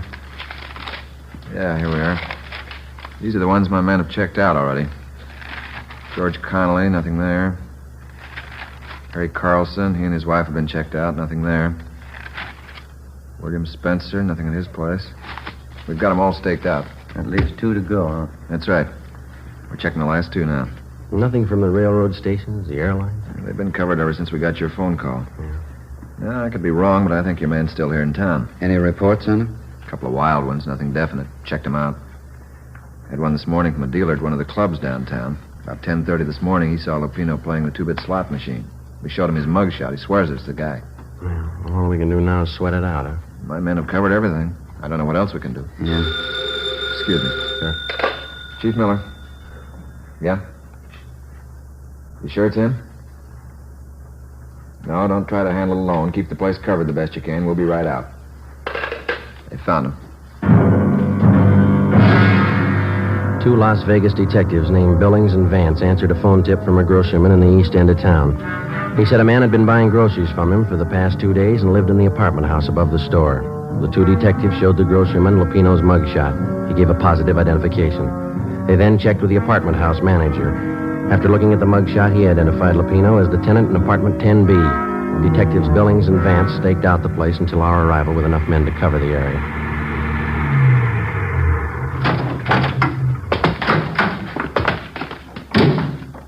Vance? Yeah, Chief. What's the story? Well, he's in there. Hasn't been out all day. Apartment 10B. We'll take the front, Chief. Manager thinks Lupino has a gun. Maid was cleaning the apartment, found some loose slugs in the dresser drawer. You still want it, Friday? Oh, it's our headache. Joe and I'll go in, Chief. Right. Vance, get some men up on the roof to cover. We've already fanned him out around the building. I don't know what they tell you in L.A. on one of these things, but here we tell them to be careful. Right, Chief. Joe? Let's go.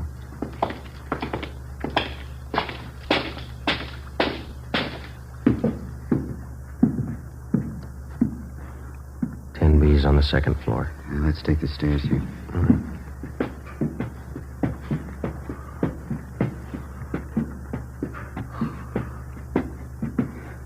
It's a long way up, isn't it? Yeah.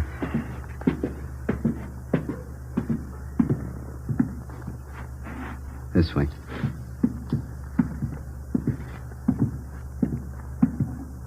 Here we are. You cover, huh? Yeah.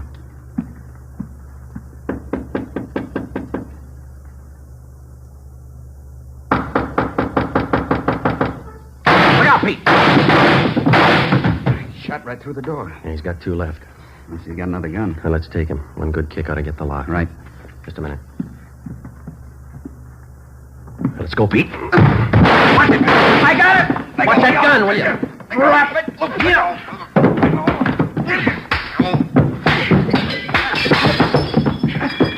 Let it alone, Lupino. I got it. All right, come on, get up. You all right, Pete? Okay. I get the cuffs. What's the big idea? You tell us. You killed that patrolman. He got tough. You didn't have to kill him. Spotted the stolen car. What else could I do? Come on, you. He had as much chance as I did. That figures. Yeah. 2 bullet holes in the back of his head.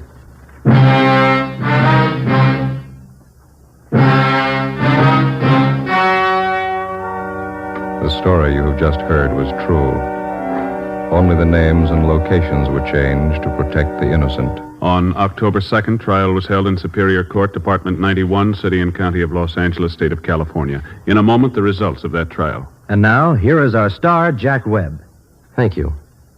The working detective knows that every member of his local police department is a qualified man. He knows that his fellow peace officers have been carefully selected to perform their specific duties by trial, by examination, and by results. And so, with a cigarette, the makers of Fatima carefully select and blend only the finest Turkish and domestic tobaccos to make Fatima extra mild. Best of all, long cigarettes. If you're a long cigarette smoker like I am, smoke Fatima. Every pack is extra mild. Fatima.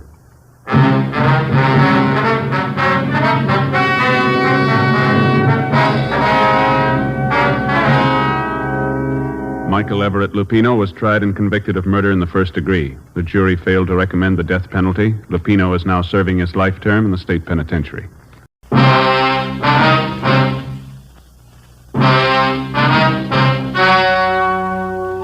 story you are about to hear is true.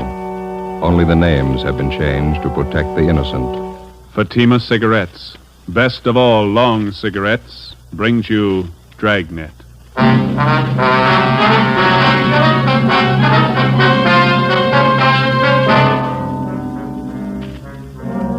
You're a detective sergeant.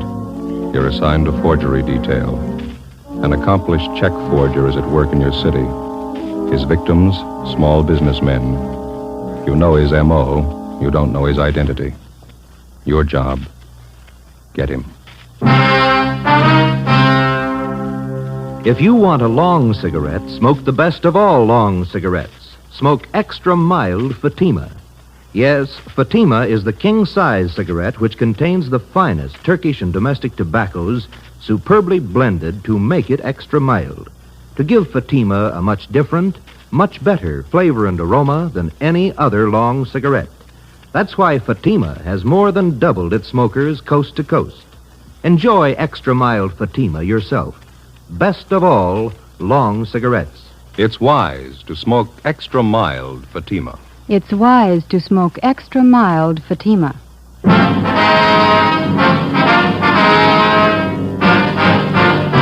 Dragnet, the documented drama of an actual crime. For the next 30 minutes, in cooperation with the Los Angeles Police Department, you will travel step by step on the side of the law through an actual case from official police files. From beginning to end, from crime to punishment, Dragnet is the story of your police force in action. It was Monday, February 4th. It was cold in Los Angeles. We were working the day watch out of forgery detail. My partner's Ben Romero. The boss is Captain Elliott. My name's Friday. I was on the way home from the office, and it was 8:25 p.m. when I got to Collis Avenue. Number 4656. Joseph, is that you? Yeah, Ma. We're in the living room. We have company. Oh, that's so?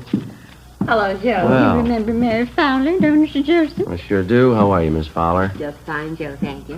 Doing some shopping out this way and thought I'd stop by and have a cup of tea with your mother. Well, it's good to see you. How are things in the old neighborhood, huh? Oh, pretty much the same. Oh, Miss Daly, remember her? Mm-hmm. Finally died. Oh. I suppose it was for the best, though. I was just telling your mother. Jim and Louise Watson finally moved. Jim got a new job out by Altadena. Oh, is that so? Yeah. My, you certainly looking fine, Joe. Don't you wear your police uniform anymore? Oh, my, no, Mary. Joseph's in the detective bureau now. Hasn't worn his uniform for years. Oh, that's right. I remember now. That note you sent with your Christmas card year before last. What do you do now, Joe? Forgery detail. My partner and I handle bum check cases. My, that certainly must be interesting. Have you had your dinner, Joseph? Yes, ma'am. I stopped at a place out in Santa Monica and had something. Yes, well, Mary brought me some nice coffee cakes. Pineapple filling. Wouldn't you like one with a cup of coffee, Joseph? No, I don't know, Ma. Now, you sit down in your chair there and rest yourself. You always look so tired. You have no idea how hard they work, those young fellas, Mary. You remember Genevieve, don't you, Joe? My oldest girl? Oh, yeah, sure. How is she? Oh, just fine. Lots of boyfriends as usual. Going out all the time. Oh, that's good. She asked to be remembered to you. I think you and Jen were stuck on each other at one time, weren't you, Joe? Oh, we went to a couple of dances in high school. And I think she started going steady with another fella, didn't she? Young girls. You never know when they're well off. Here's your coffee, Joseph. Set it here on the end table. Thanks. I don't think I can use it, Ma. It's delicious coffee cake. You smell how fresh it is. Yeah, it's nice. Oh, my, 8:45.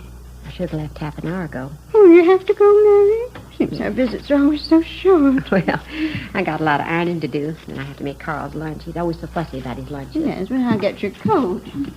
Well, it's nice seeing you again, Joe. Do you want to be remembered to Genevieve? Yeah, tell her hello, will you, Miss Fowler? If you're over our way, be sure and drop in and see us, won't you? Genevieve's home at the office by 6.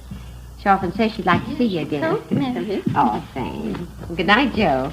You be sure to come and see us now. Jen will be looking forward to it. Okay, Miss Fowler. Good night. Yeah, and I'll show you to the door, Mary. You remember the store and neighbors, won't you? All right, dear. I wouldn't you take care of yourself now. Good night. Good night, Mary. Nice person, Mary. She's having a hard time trying to find a husband for Genevieve, though. Yeah. Hey, Ma, I'm not very hungry. I can't eat now. Oh? It seems that such a shame to waste. That's lovely coffee cake.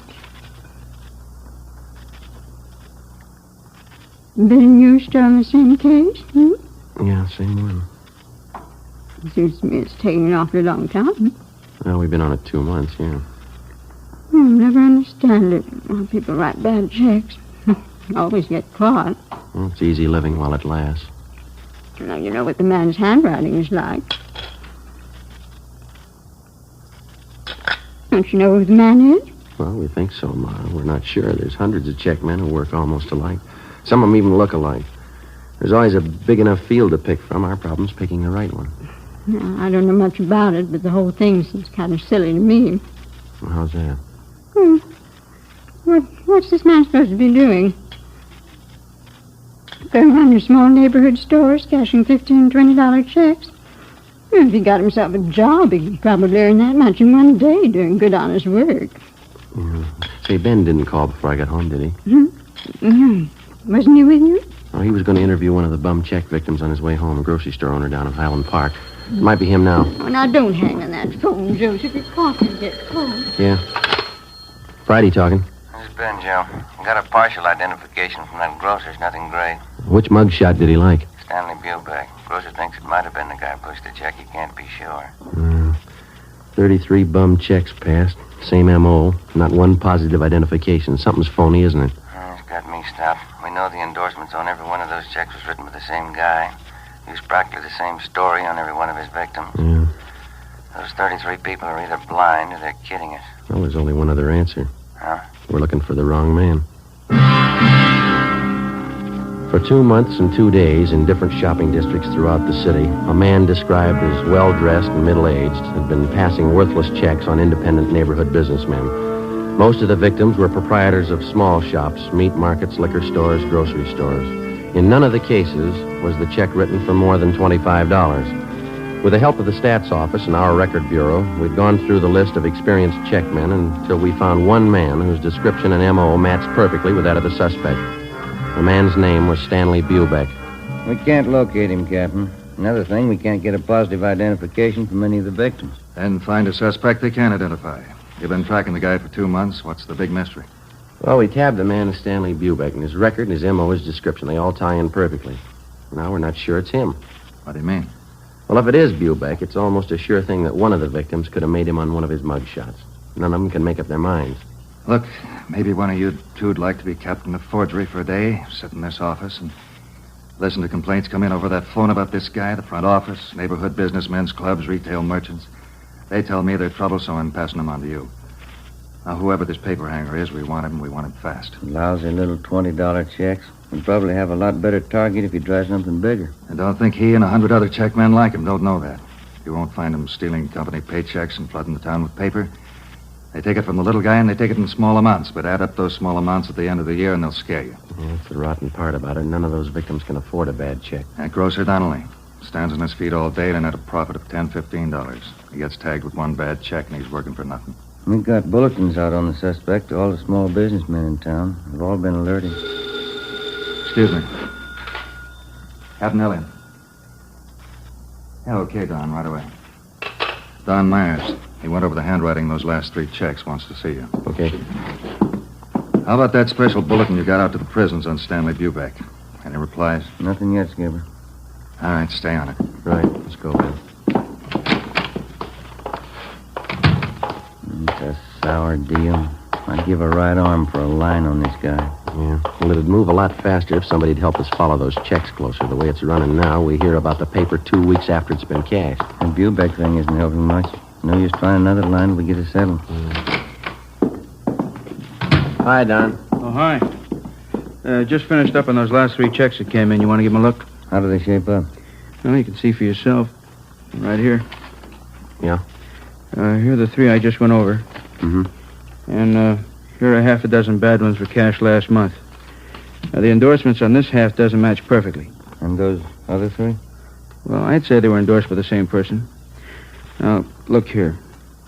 You can notice the capital letters. Now, he still handles them the same way. Disconnected from the other letters in the first name. See? Yeah. But he connects the capitals in the last name. See? Mm-hmm. Not very bright. Yeah. Not much doubt in my mind. All the other handwriting factors tie in. The form, skill, shading. They all match up. The movement, the terminals, they're all the same for my money. Yeah, here, the way he writes the lowercase letters. Yeah, that cinches it for me. How's that done? Well, here. The inclination of the terminal stroke on the S. See it? Degree of slant above the horizontals, just about 55 degrees in all cases. Mm-hmm. Now, the finger movement and his capitals have plenty of freedom. They're not shaded much. Yeah.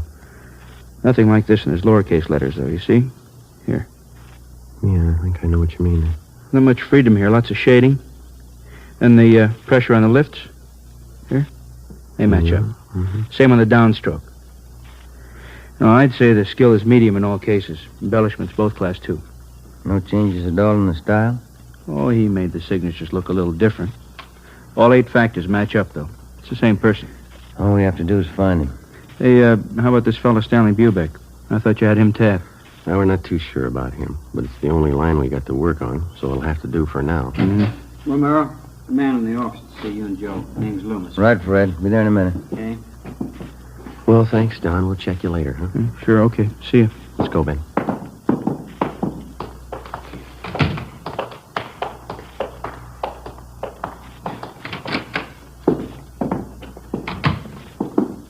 How do you do? You Mr. Loomis? Yes, Sergeant Romero? No, this is Sergeant Romero here. My name's Friday. Oh, how are you do? What can we do for you? It's about these checks, Sergeant.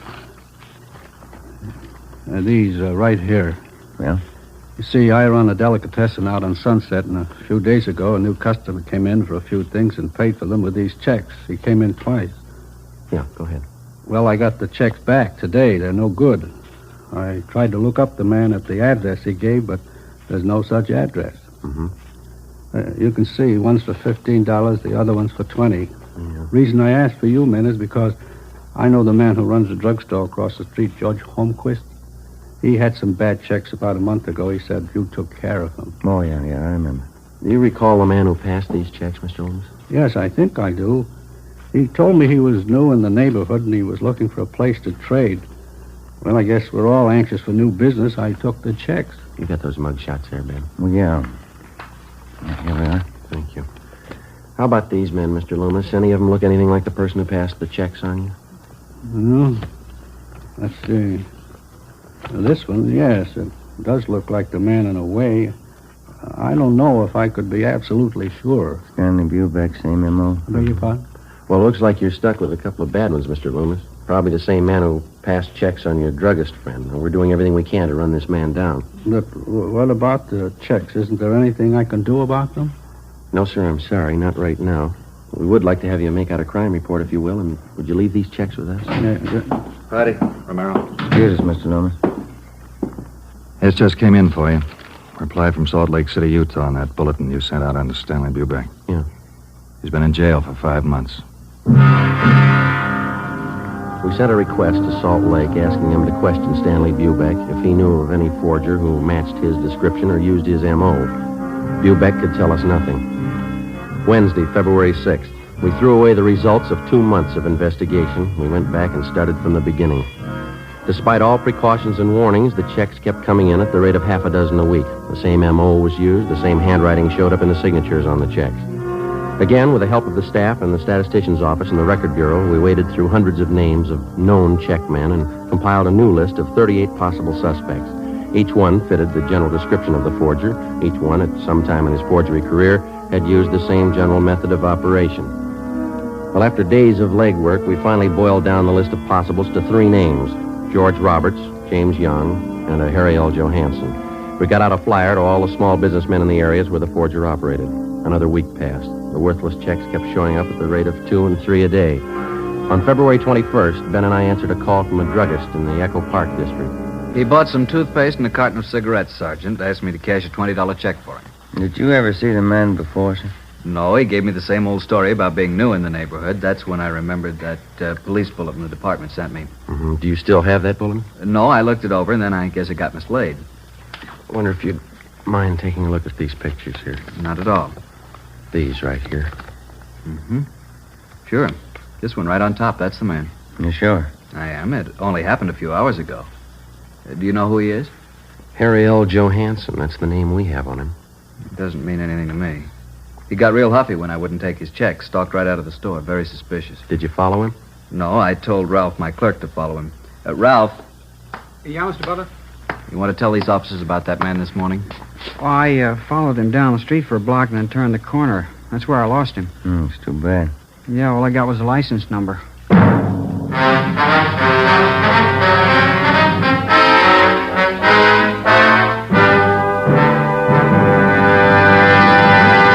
You are listening to Dragnet, the case history of a police investigation presented in the public interest by Fatima Cigarettes. If you smoke a long cigarette, it will be in your interest to listen to a typical case history of a Fatima smoker. It's the case of Northwest Airlines stewardess Jean Metzen. You'll see her picture in leading magazines this week. Now, her actual signed statement. There's one thing I really look forward to after a long flight. A good, mild smoke. That's why I prefer king-size Fatima. It's milder than any other long cigarette I've tried. Yes, I agree it's wise to smoke extra mild Fatima. And so do more and more smokers every day. Actual figures show extra mild Fatima has more than doubled its smokers coast to coast. So enjoy extra mild Fatima yourself. The king-size cigarette, which contains the finest Turkish and domestic tobaccos, superbly blended to make it extra mild. You will prefer Fatima's much different, much better flavor and aroma. You will agree. It's wise to smoke extra mild Fatima. It's wise to smoke extra mild Fatima. Best of all, long cigarettes.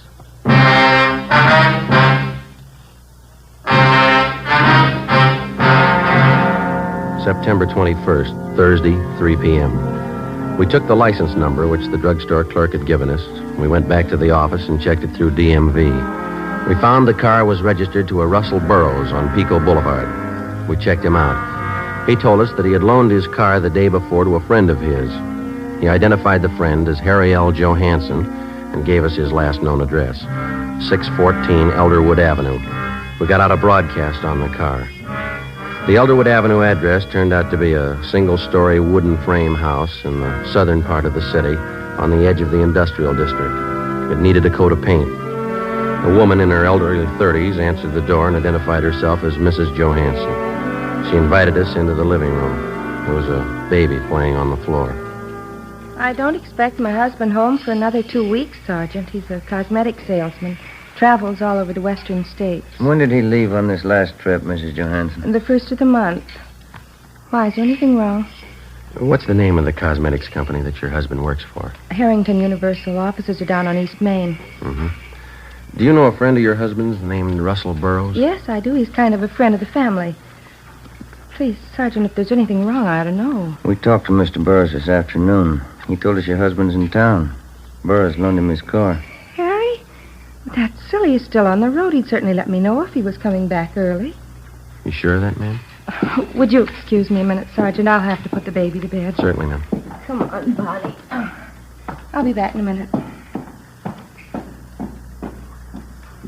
Kind of a funny setup, isn't it?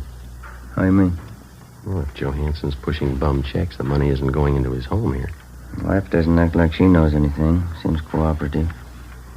Afraid we're going to have to level with her if we're going to find out anything, huh? Mm-hmm. You sure got a cute little girl. I'm sorry, Sergeant. It's perfectly all right. Just a few more questions. Is it possible that your husband could be in town and you might not know it? I mean, could he be staying with a friend or some relatives? No, if Harry was in town, he'd come home. Why would he stay with anyone else? When did you last hear from your husband? Last week. He wrote from San Francisco. The letter's right there on the mantel. Oh, huh.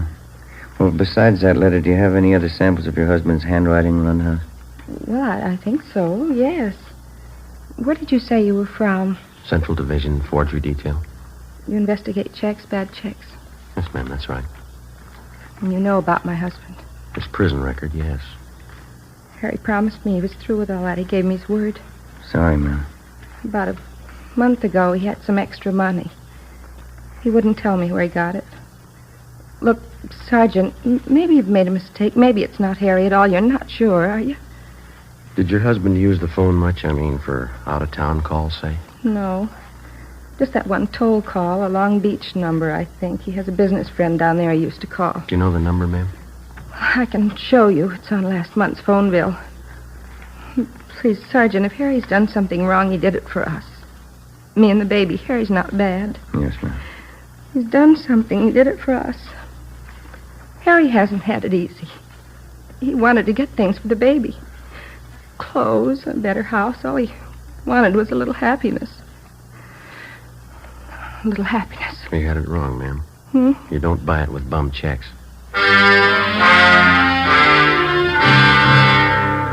Before we left Mrs. Johansson, we called and had a stakeout placed on the house, and then we got a sample of her husband's handwriting and the Long Beach telephone number that he was in the habit of calling. The next morning, Don Myers in handwriting compared Harry Johansson's letter with the signatures on the worthless checks. It matched. We called the Harrington Universal Cosmetics Company. They never heard of Harry Johansson. We called that Long Beach phone number. A woman answered and gave us the address where the telephone was installed. Turned out to be a swanky, modern apartment house. In apartment 18, we interviewed a good-looking brunette. She identified herself as Harry Johansson's common-law wife. She was well-dressed, and the apartment was richly furnished. What's it all about? What do you want, Harry? Police business. You know where he is? Well, what's he done? Do you know where he is? He drove into Hollywood this morning. Might be back tonight. I don't know for sure. Is this your apartment? Yeah. Mine and Harry's. You're sure that Johansson's not here now? Of course I'm sure. Why? Well, and you won't mind if we come in and look around, huh? I have a right to know what it's all about. Johansson's wanted for forgery. Now, if you want to get involved, you help him hide out. I'm not asking for that kind of trouble. Go ahead and look. Take the bedroom, will you, Ben? Right. Never mind, cop. Thanks for the help, honey. I don't want any part of your troubles, Harry. I didn't know a thing about it, officer. Ben? Yeah. You better come along, too, lady. Well, tell him, Harry. I don't know what it's about. What's the idea of getting me mixed up in this? How do you think I was paying for this place? Taking you out and buying us clothes for you. I don't want any part of it. 3-room apartment, a couple of dresses. That's all he ever got me. You got no complaints, lady. Huh? That's more than he bought his kids. 1 p.m. Friday. Ben and I took Harry Johansson to the county jail where he was booked for suspicion of forgery. We called Mrs. Johansson and notified her. She immediately contacted friends and relatives and raised enough money for a writ to have her husband released from jail. 3 days later, Johansson was arraigned and a date set for his preliminary hearing. After the arraignment, Ben and I took him back to the county jail for rebooking. I'd like to ask you a question, Johansson. Yeah? You got any money of your own left? Why don't you stick to your own business, copper? That family of yours is having a pretty rough time. Your wife borrowed every cent she could find to bail you out. Now, what's she going to live on? She got relatives. No, there's the elevator. Come on, Johansson.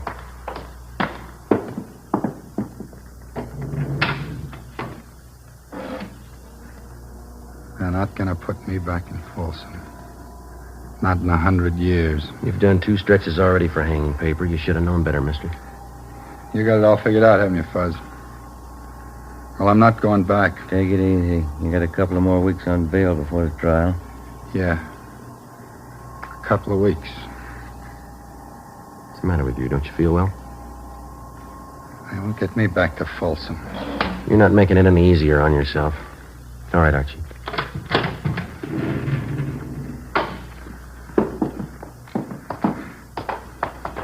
Don't you cops understand? I hate it. Every lousy bit of it. I'm not going back to Folsom. I'm not going back. Now, do you understand? It's a good idea, mister. You remember that when you get out. We booked Harry Johansson into county jail. His bail was continued, and he was released pending the trial.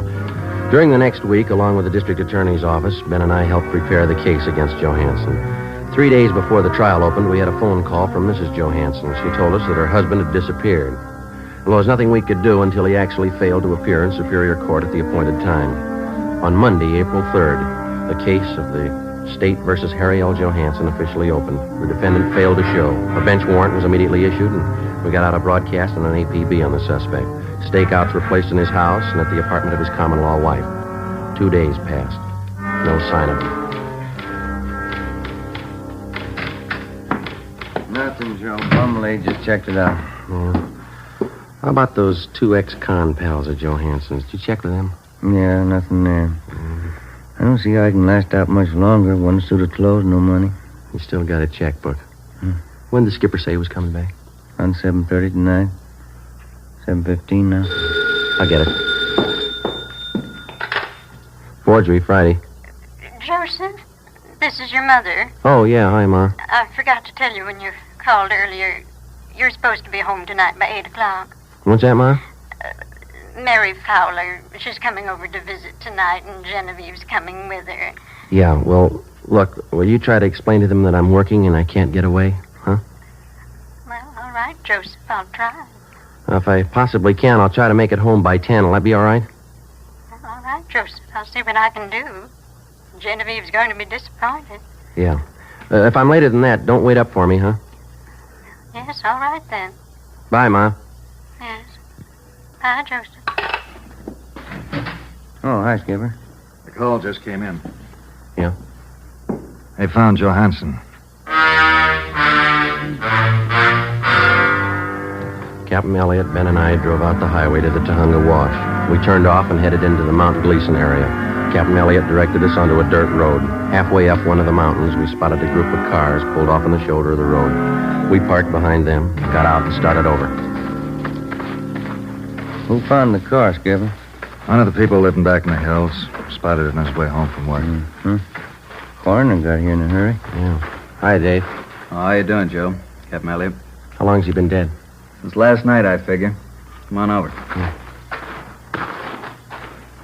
You talked to the man who found Johansson's body, Dave? Yeah, he didn't touch a thing. What'd you find? Powder burns on the temple, powder on the hands. Boys from homicide found the note. It's on the seat right next to him. Here it is, here. It's been checked. Yeah, thanks. All ties in, huh, Dave? Pretty tight, yeah. Gene Bechtel from homicide wants to talk to you, Captain. Okay, be right back, Joe. Right. Who do you address the note to, Joe? His wife? No, the girlfriend. Look what he wrote it on. Yeah, blank check.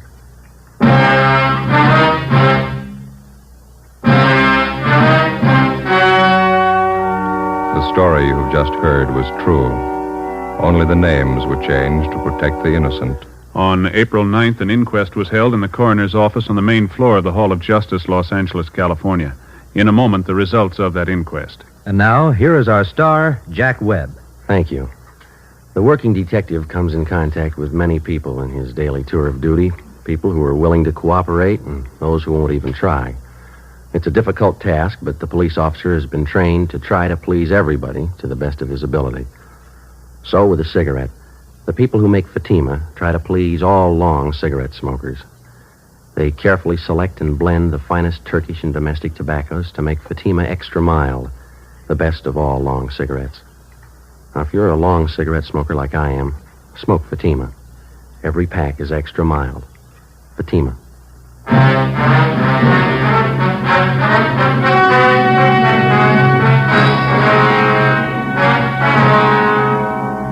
On April 9th, the coroner's jury returned a verdict that the death of Harry L. Johansson was caused by a gunshot wound in the head, self-inflicted.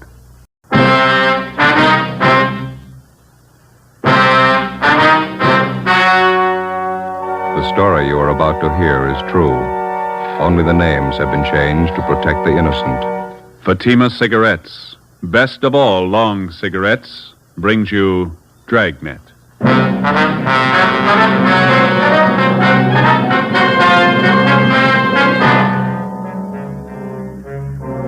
You're a detective sergeant. You're assigned a homicide detail. An old couple suddenly disappear from one of the fashionable neighborhoods in your city. There's no trace of them, not a clue to their whereabouts. Foul play is suspected. Your job, find them. If you want a long cigarette, smoke the best of all long cigarettes. Smoke extra mild Fatima.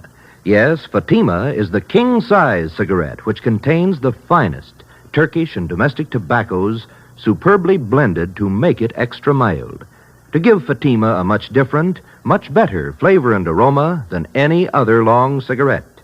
That's why Fatima has more than doubled its smokers coast to coast. Enjoy extra mild Fatima yourself. Best of all, long cigarettes. It's wise to smoke extra mild Fatima. It's wise to smoke extra mild Fatima.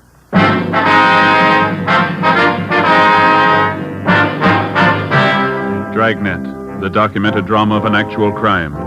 For the next 30 minutes, in cooperation with the Los Angeles Police Department, you will travel step by step on the side of the law through an actual case from official police files. From beginning to end, from crime to punishment, Dragnet is the story of your police force in action. It was Saturday, September 30th. It was warm in Los Angeles. We were working the day shift out of homicide. My partner's Ben Romero. The boss is Captain Blaine Steed. My name's Friday. It was 3:45 p.m. when I got to room 67A. Missing persons. Hi, Joe. Hi. Where's Al? Next door. I'll be back in a minute. Oh. Here's a phone message for you in the book. It's from your wife. What is it this time? She didn't say. Sure been a bad week. Why? What's the matter? Lucille. Who? Our cat. Again? Kittens. Had 11 of them by the time I left the house. She was a healthy kid. Yeah. Don't know what I'm going to do with them. Hey, your mother likes cats, doesn't she, Joe? You gave us 2 from the last litter. We still got them. They're as healthy as their mother. Yeah? Never pass up a meal. Hi, Joe. Hi, Al. Sorry to keep you waiting. Just getting this report straightened out. Here you go. Mr. and Mrs. Walter Apperson. How long they been missing? Well, today's the 4th day. They're an elderly couple.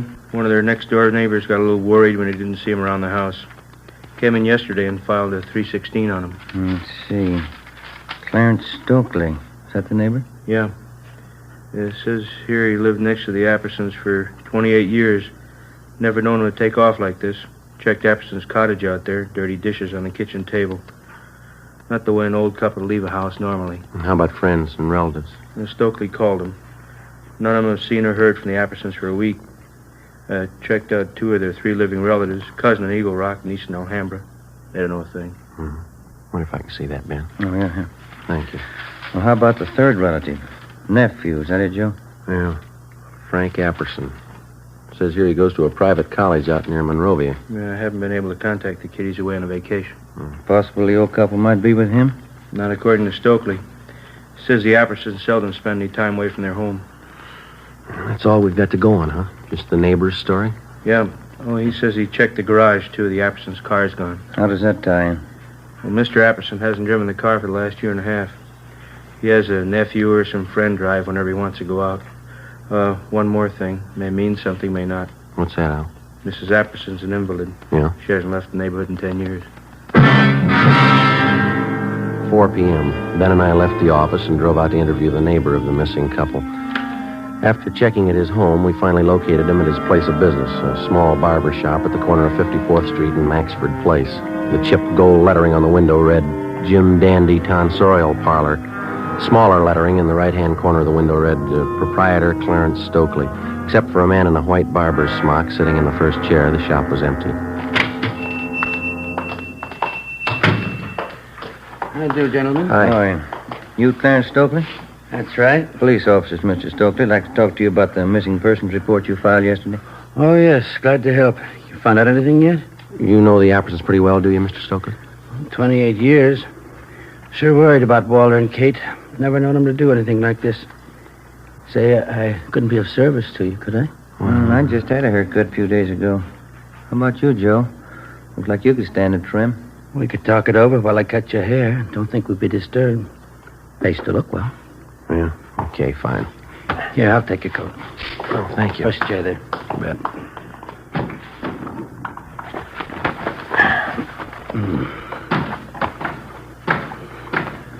Mr. and Mrs. Apperson didn't mention anything about going away on a trip, did they? Not a word. That's what makes it so strange. Here, let me fix this around your neck here. Oh, yeah, thanks. Play cards with them twice a week, usually. Katie Apperson's a fine whist player. Want me to take some off the sides here, officer? Yeah, please. Not too much, though. When did you first notice the Appersons weren't home? Tuesday night. We thought we might go over and play some cards. I see. That enough off right here, officer? Let me see. Yeah, that's fine. How is it you waited until yesterday to report the Appersons missing? Wife and I are great friends of Walt and Katie's, but it's Certainly none of our business if they want to go off for a few days. Uh-huh. Besides, we thought if anything was wrong, Buzz would have said something. Who is Buzz? Anderson's nephew, Buzz. Name's Frank, but everybody calls him Buzz. I thought he was away at school, a place out near Monrovia. Yeah, Stanley College, private school. But he only stays there part of the time. He's usually home early in the week.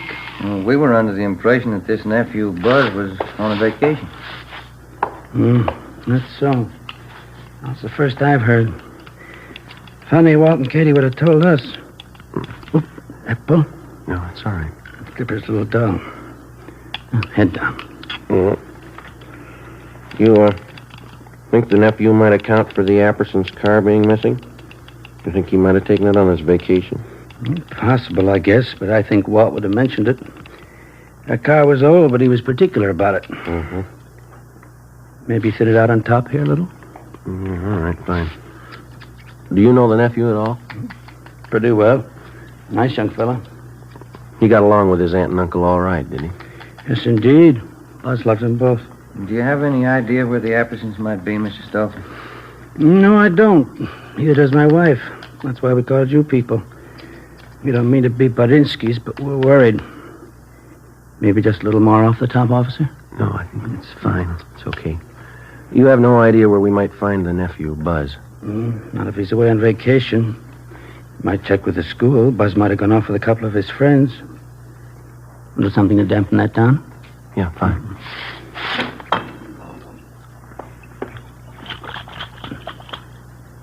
Yeah, that porch light of theirs been burning for 3 nights and 3 days. It really kicks up the old electric bill. Maybe the Appersons may have overlooked it. Huh? Maybe. All right, sir. Yeah, it's a good-looking haircut if I say so myself. Yeah. It's fine. Oh, here you go. Thank you. Oh, here's our card, Mr. Stokely. We'll be checking with you. Bye. Bye.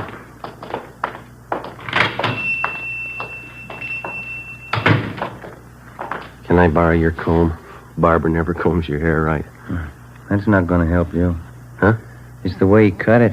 What do you mean? He put the part on the other side.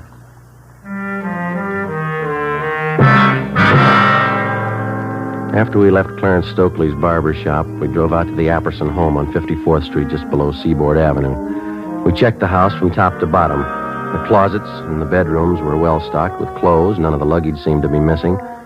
In the basement, back on one of the cupboard shelves, we found a bottle of cyanide. It was half filled.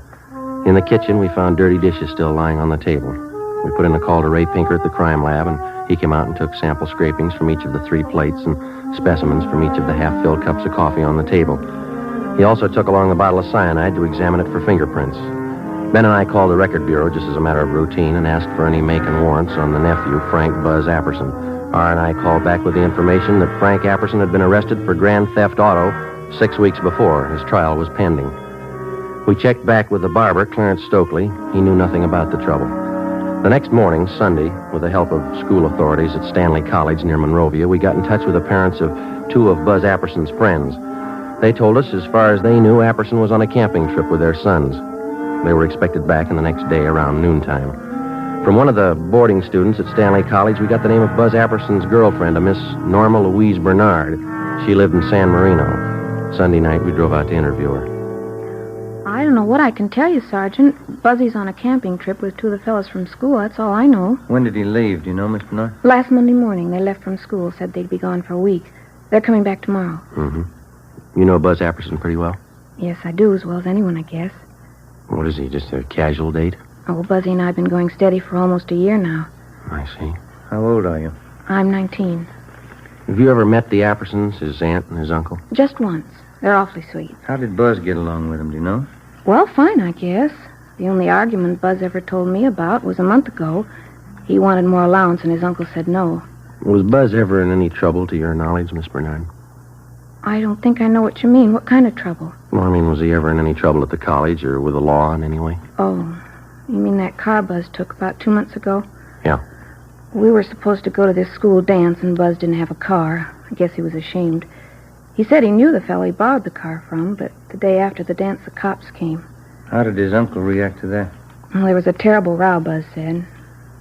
I really shouldn't be telling you. Bud made me promise. How were feelings between the boy and his uncle before he left on the trip? Did he mention anything to you about that? Well, we had a date last Sunday night. I asked him how things were at home. He didn't seem to want to talk about it.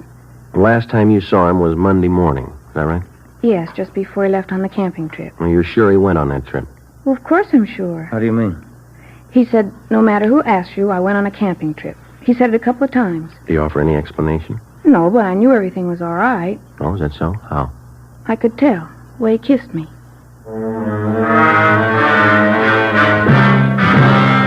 The next morning, Monday, Ben and I checked with missing persons. There was no additional information on the missing couple.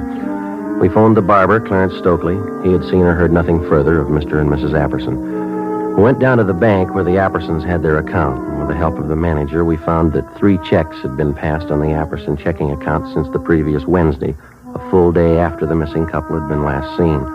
1 check was for $100 and 2 for $50 each. All of them had been cashed in Los Angeles and all bore the signature Walter Apperson. After examination, it was found each signature had been carefully forged. 10:45 a.m. We went back to the office. Hi, you two. Going someplace? Oh, hi, Ray. No, just coming.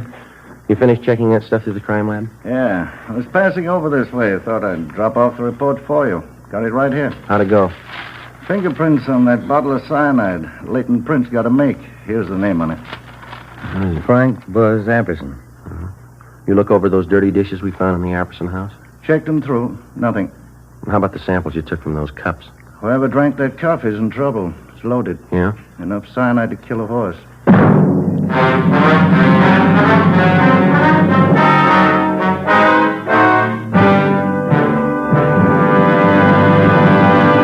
You are listening to Dragnet, the case history of a police investigation presented in the public interest by Fatima Cigarettes. If you smoke a long cigarette, it will be in your interest to listen to this case history recorded by a typical Fatima smoker.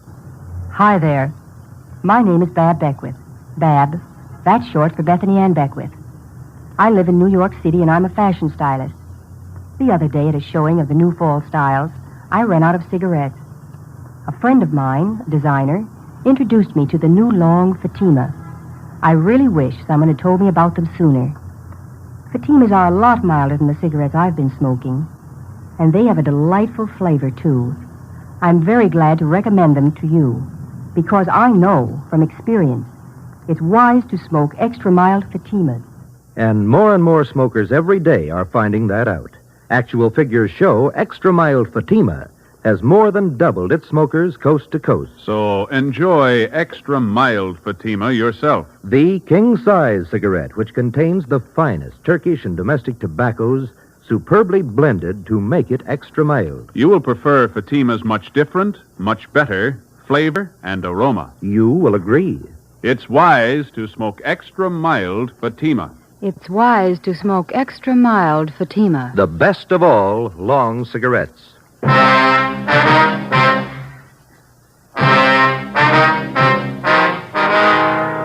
Monday, 1 p.m. We obtained a specimen of Frank Buzz Apperson's signature, and we had Don Myers in handwriting check it out against the signatures on the 3 checks.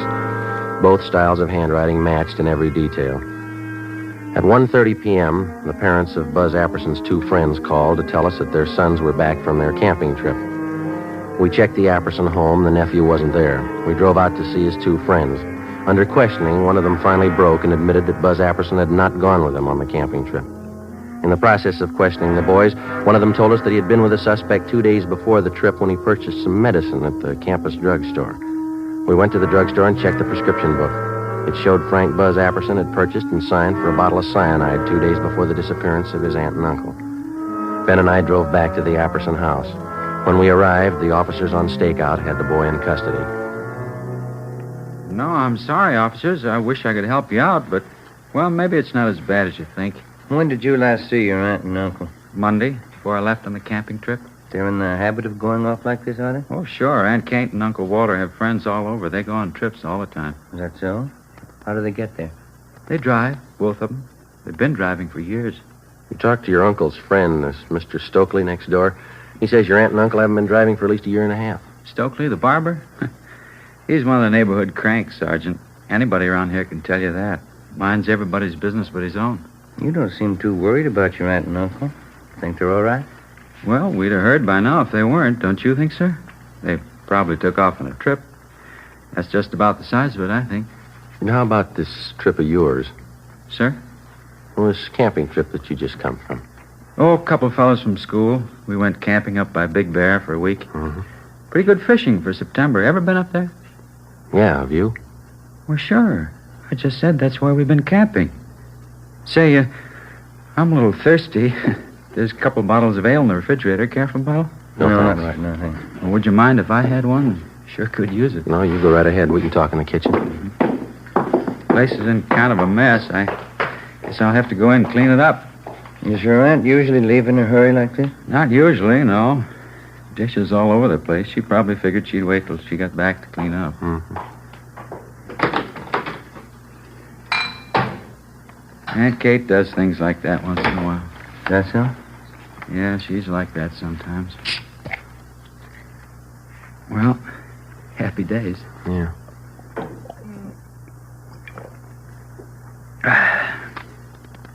Okay, Buzz, you want to tell us? Where are they? Your aunt and uncle, what happened? Say, I don't think I know what you're talking about. What's the trouble? Come on, Buzz. You know what the trouble is. Let's have a straight story. It's going to save a lot of time. Sir? We can draw it out as long as you like. It'll be a lot easier if you cooperate. Look, I don't know what you're thinking, Sergeant, but whatever it is, I don't understand you. What are you getting at? Something's happened to your aunt and uncle, and we're pretty sure you know what it is.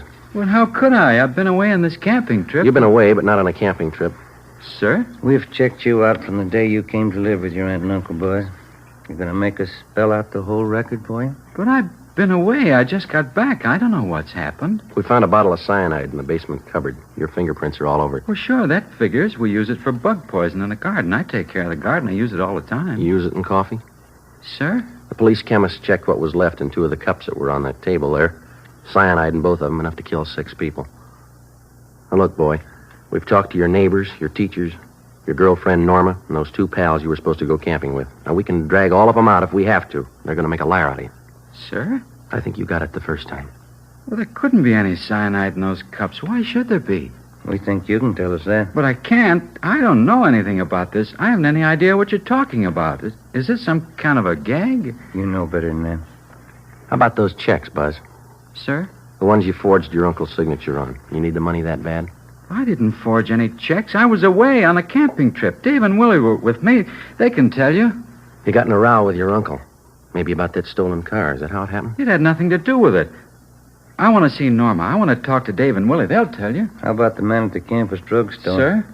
The one you bought the cyanide from. You want to talk to him, too? Look, are you 2 fellas kidding me? This must be some kind of a gag, is it? Your aunt and uncle are missing. There's evidence of foul play. Now, does that sound like a joke? Well, how should I know where they are? I wasn't there. I want to talk to Norma. I want to see Dave and Willie. They'll tell you. Why don't we drive over and see him now? It's all right with us. Want to get your coat? Sure. Norma's the girl I'm engaged to. Dave and Willie are my best friends. They know everything about me. A couple of real nice guys. That's so? Sure. Well, let's go, babe. Yeah. Dave and Willie have been all through school with me. They can vouch for me. Yeah? Sure. You can take their word, too. We will. 5:50 p.m. We left the Apperson house, drove across town, and headed over the Arroyo Seco toward the home of the suspect's friend, Dave Killefer. 6:33 p.m. We took a right turn off the freeway, headed south for another mile, and finally pulled up in front of the Killefer home. Buzz Apperson's friend, Dave, met us at the front door. What's it all about, anyway, Buzz? What's the pitch? Well, that's what I want to know. Look, is this some kind of a gag you guys cooked up on me? We were on the trip, Buzz. I don't know anything about any gag. What's all this about your aunt and uncle? I don't know. That's what these officers want to find out. I'd like to have you tell us again, Dave. Was Buzz here with you on that camping trip? Sure, that's why we came over. Now, tell him about it, you know. All right, let's have it, Dave. Was he with you on that trip? These officers aren't kidding, Buzz. They want the truth. Well, tell him I was with you and Willie. We went to Big Bear. We're looking for your aunt and uncle. I'm not going to lie now. You didn't go to Big Bear with us. All right, Dave, thanks. Well, he's lying, officers. Who put you up to this stunt, Dave? They'll throw you in the jug for a gag like this. Who's behind it? You're the guy who said it was a gag. You told us to tell everybody we're up at Big Bear with Willie and me. How about leveling? What's it about? He's lying. What's it about? You've got nothing to hide. Have you? He's lying. You can tell that, can't you? Let's go talk to Willie. He'll tell you the truth. Joe? All right. Thank you, Dave. That's all. All right, Sergeant. Sure there isn't anything I can do? No, thanks. Just the same. Good night. Okay. Good night. Anybody could tell he was lying. Isn't that right, Sergeant? Well, he's your friend, Buzz. Why do you say that? Well, he was just plain lying, that's all. Couldn't you tell? No, I couldn't. How about you, Ben? Not me. Why would he lie, Buzz? You told us he was your pal. Some kind of a stupid gag they're pulling. The gang in the fraternity I belong to, Dave's one of them. They've done it before. I don't know why they're lying, but they are. Where's your friend Willie live? Sir? You said you wanted to drive over and have us talk to Willie? Oh, yeah. Where does he live? Look, would you mind very much? How's that? I got a terrible headache. Would you mind very much just driving around a while? I'd like to clear my head a little. I can't figure this thing out. All right. Why don't you roll down the window there, Buzz? Okay. Yeah. Air feels good. Sure is hot out tonight. Yeah, Been a pretty long summer, hasn't it? Yeah, it has. Say, I guess maybe we ought to forget about going over to Willie's place. He strings along with the rest. He'd probably lie, too. You said you wanted us to have a talk with him. Yeah, but I've been thinking about it. He'd only lie. It'd be better if we drove over to see Norma. That's the girl I'm engaged to. Yeah, that's what we understand. If anybody can give you a straight story, Norma can. She doesn't live far. Straight down the road here into San Marino. Yeah, we know. Oh. Sure would appreciate it if you'd drive over there. Okay. Norma can straighten this thing out. Swell girl. We're going to get married as soon as we can. Oh? Yeah. She saw me leave on that trip to Big Bear. She won't lie to you. Sure wish my aunt and uncle had left a note where they were going. All this trouble. You mind if I lay out a couple of things for you, Buzz? Now, what do you mean? When a police officer picks somebody up, he's got a good reason for it. Yeah, but Dave was lying, Sergeant. You know that. It's a lot more than what Dave had to say. Now, you've done something wrong. We don't know what exactly, but we've got an idea, and we're going to find out. You can't prove anything. I got that cyanide for the garden. We use it around the house for different things. You don't use it in coffee cups. What happened, boy? Where's your aunt and uncle? Next turn for Norma's house, up by the signal. Turn left. Yeah. Come on, Buzz. You know what happened. You're going to have to face it sooner or later. If it's not tonight, then tomorrow morning or tomorrow night or the night after. But I don't know what happened. The facts say you do, and they're not going to disappear. Now, you made the problem. It's going to stick out in front of you till you find an answer. How about it? Norma will know what to do. Wait till I talk to Norma. Why don't you stand up and face it, boy? Getting your girl mixed up in this isn't going to help. She'll know what to do. Can she find your aunt and uncle? Can she? How about the 3 checks? How about them? Can she explain those signatures that you forged? Maybe those fingerprints on the cyanide bottle. Can she help you out there? Now, look, Buzz, I believe you. You love the girl. Do you want her mixed up in all this? Here we are, Joe. Okay. That's the right house, isn't it? Yeah. Yeah, that's Norma's house. All right, what's it going to be? Do we go in? She'd cry. She'd only cry. Norma thinks a lot of me. Yeah? She's a swell girl. I don't want to have to tell her. She'd only cry. Yeah. I killed my aunt and uncle. 8 p.m. Buzz Apperson directed us to drive to San Pedro to the west basin of the Los Angeles harbor. We got out of the car and followed him to the end of one of the piers. He told us his story, and we put in a call to the office. Within half an hour, a fireboat and a barge were on the scene, and a diver was sent down into the water a few yards from the edge of the pier. We stood by and watched. Buzz Apperson, Ben, and I. I put quite a bit of cyanide in the coffee. I had to be sure. How'd you manage to get both of them in the car? I waited till way after dark, and then I dragged them out. Drove down to the end of the pier right here. Put the car in low. It went over, right where the diver went down, just this end of the barge. All right. Clear those lines up there. Here's the first one. You better stand back there. Yeah, watch it. Okay, sir. Let's go.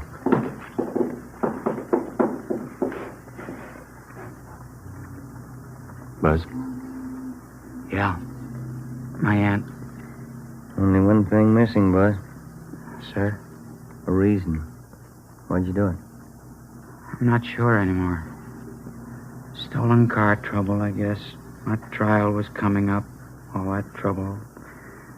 I didn't want my aunt and uncle to go through all that. You mean that's why you killed him? I think so. I didn't want them to be ashamed of me.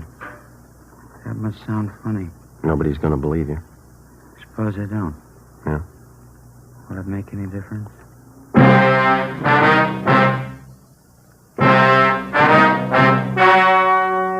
The story you have just heard was true. Only the names were changed to protect the innocent. On December 15th, trial was held in Superior Court, Department 92, City and County of Los Angeles, State of California. In a moment, the results of that trial. And now, here is our star, Jack Webb. Thank you.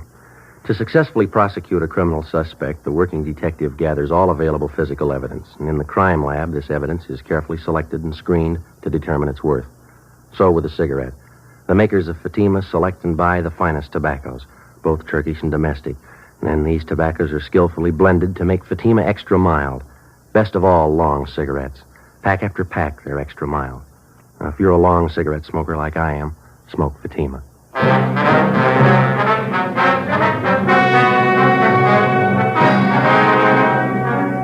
Frank Buzz Apperson was tried and convicted of murder in the first degree and sentenced to life imprisonment. He is now serving his term in the state penitentiary.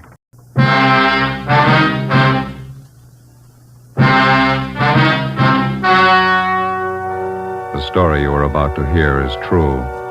Only the names have been changed to protect the innocent.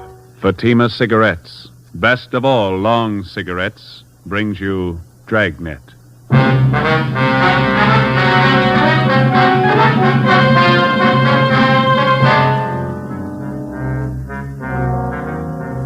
You're a detective sergeant. You're assigned to robbery detail. A small bakery shop in your city is held up. A man and his daughter are shot down without reason. Your job, get him. If you want a long cigarette, smoke the best of all long cigarettes. Smoke extra mild Fatima. Yes, Fatima is the king-size cigarette which contains the finest Turkish and domestic tobaccos superbly blended to make it extra mild, to give Fatima a much different, much better flavor and aroma than any other long cigarette. That's why Fatima has more than doubled its smokers coast to coast. Enjoy extra mild Fatima yourself. Best of all, long cigarettes. It's wise to smoke extra mild Fatima. It's wise to smoke extra mild Fatima.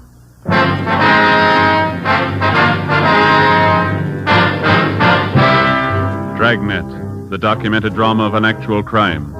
For the next 30 minutes, in cooperation with the Los Angeles Police Department, you will travel step by step on the side of the law through an actual case from official police files.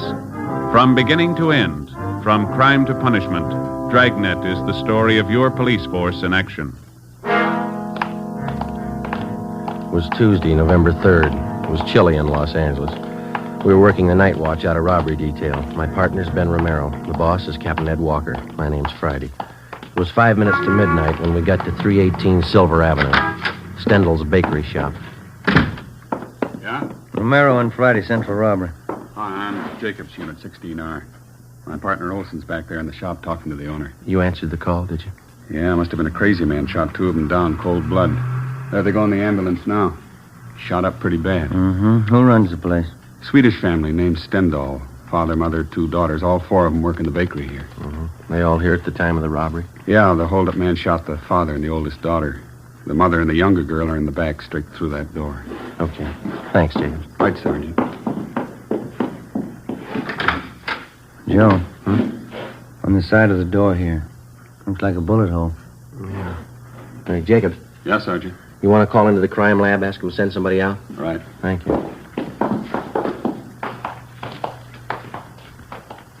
Hi. You Olson?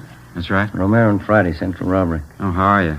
These are two of the victims, Mrs. Signey Stendhal. The girl's her daughter, name's Jennifer. Any other witnesses? Not so far. Neighborhood around here is pretty deserted this time of night. Hold-up man made a fast getaway. And two people who were shot. What kind of shape are they in? The father, Mr. Stendhal, he's got a bullet wound in the right shoulder. Older daughter's a lot worse. Her name's June, 19 years old. Shot 4 or 5 times through the stomach. Mm-hmm. You want to stand by? Right, yeah. Okay. Mrs. Stendhal, we're from robbery detail. Ja, how do you do? How do you do? Jenny, var snäll och se om sittplats för herrarna. 2 stolar. Yes, Mama. You will excuse me for not getting up, officer. I don't feel so well. That's perfectly all right, ma'am. Chair for you, officer. Well, thank you. I'll get it. Thank you very much.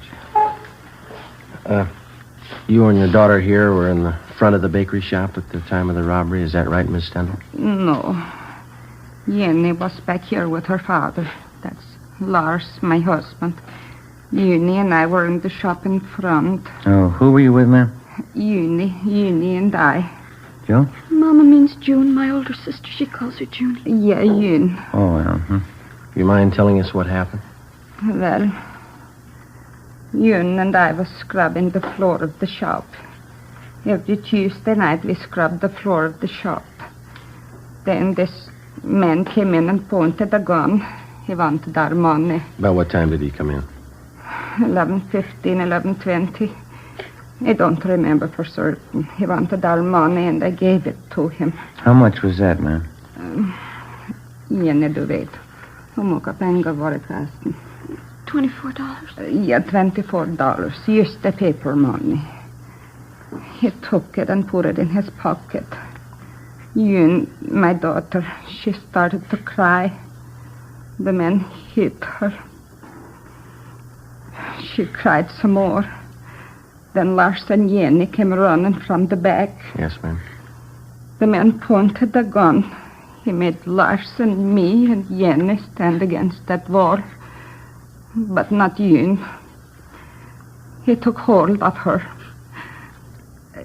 Jenny, hur ser du dig? Den vägen din mannen, han var där. June... It was getting fresh with her, Mama. The man tried to get fresh with June officers. June hit him. He tried to drag her out the door with... Yeah, June hit him. Hit him good. Then he went like that, threw her against the counter and pushed June down. Crazy man. Crazy look. He kicked her. Mm-hmm. Then Lars, my husband, he ran at the man.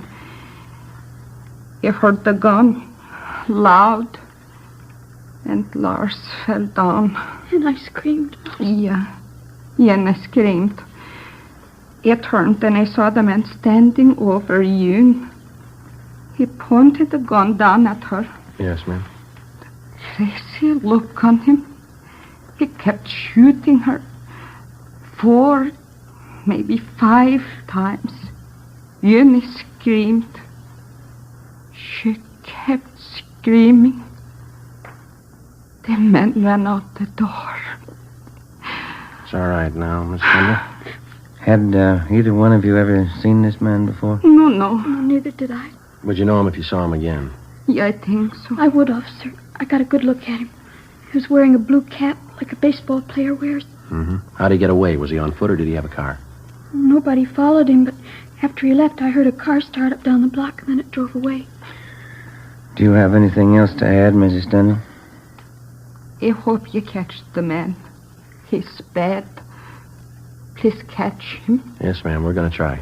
Jenny, var snäll och ge mig nickels ifrån kassan. Yes, Mama.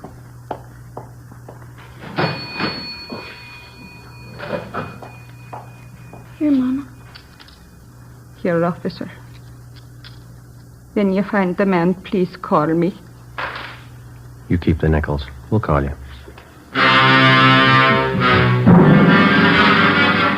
Before we left the scene of the robbery and shooting, Mrs. Stendhal and her daughter gave us their description of the hold-up man, together with the clothing he wore. The suspect had no outstanding physical characteristics that they'd noticed. The only thing unusual about his clothing was that he wore what appeared to be a baseball cap at the time of the hold-up. She described the cap as light blue with a visor. Together with Officers Bechtel and Lopez from Central Robbery, we canvassed the immediate neighborhood for other possible witnesses. We found none. The next morning, we went out to the hospital. The condition of the older daughter, June, was critical. We interviewed the father. He could tell us nothing. At 10 a.m., Mrs. Stendhal and her younger girl, Jenny, were brought to the office, and we started them looking through mug books of parolees previously convicted of armed robbery. Within 2 hours, both of them positively identified the picture of a recent San Quentin release as that of the hold-up man. His name was Harold Best. We started a quick rundown. You pulled the package, Johnny? Yeah, here's the dope. Harold Best. Alias Harold Norris, alias Harold Thompson, alias Tom Norris. One term for armed robbery in Q. Got out 4 months ago. Ammo and description both match. How about the ex-con file? Did you check it? He's registered. Did you get a hold of his parole officer? Yeah, 2440 Excelsior Avenue, his rooming house. Well, that checks with the ex-con files. Parole officer says Best went to work 2 weeks ago at a filling station over on Vermont. Yeah? Doesn't seem to be able to hold a job. Quarrelsome, run himself into debt. I got it. Robbery, Romero. Yeah, Ray. That's all, huh? Yeah. Right, bye. Ray Pinker at the crime lab. They checked the slugs taken from the 2 victims. Yeah? They came from a .32 caliber revolver. Probably a Colt. Mm-hmm. Anything else? That's it. Not too bad a start. We've had worse. Yeah. Maybe we can make that phone call pretty quick. 2 p.m. Wednesday. Ben and I drove out to his rooming house at 2440 Excelsior Avenue, and we found that Herbert Best was still living there. We had the landlady show us his room. Besides the usual personal belongings, we came across nothing of consequence. After questioning the landlady, we drove to the service station on Vermont Avenue, where Best was supposed to be employed.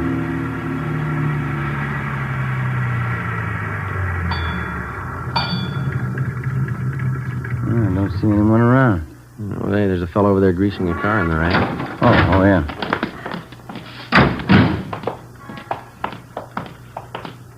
That looks like Best. Mm-hmm. Hey, fella. You. Yeah? Can you tell us if there's a Herbert Best working here? Sure, I'm him. Why? Police officers would like to talk to you. Yeah? What's the matter? Routine investigation. Got a few questions for you. Supposed to have this car greased up a 3:45. What am I supposed to do, please? You're a boss. I'll find him, Joe. You got any heat on you? No. What's it all about? How long's this going to be? A couple of minutes. Won't take more than a grease job. Put this thing in shape. Well, we'll wait for you. How'd you find me?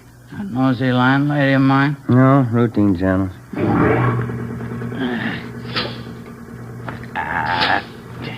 Every fettin' on this trap was froze. Piece of junk. Well, what's it all about? Got a few things to straighten out, Best. How long you been working here? Well, you didn't drive out here for that. That's not your game. What's the pitch? Routine investigation. We'd like to know where you've been spending your nights. For instance? Sunday night? Where were you? Well, I don't know. I went to a show. Yeah, I saw a Mickey Rooney picture. Where? Downtown. I had a beer after the show. Come home. How about Monday night?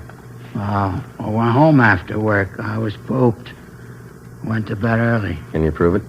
Landlady saw me come in, always snooping around. She ought to know if I was there or not.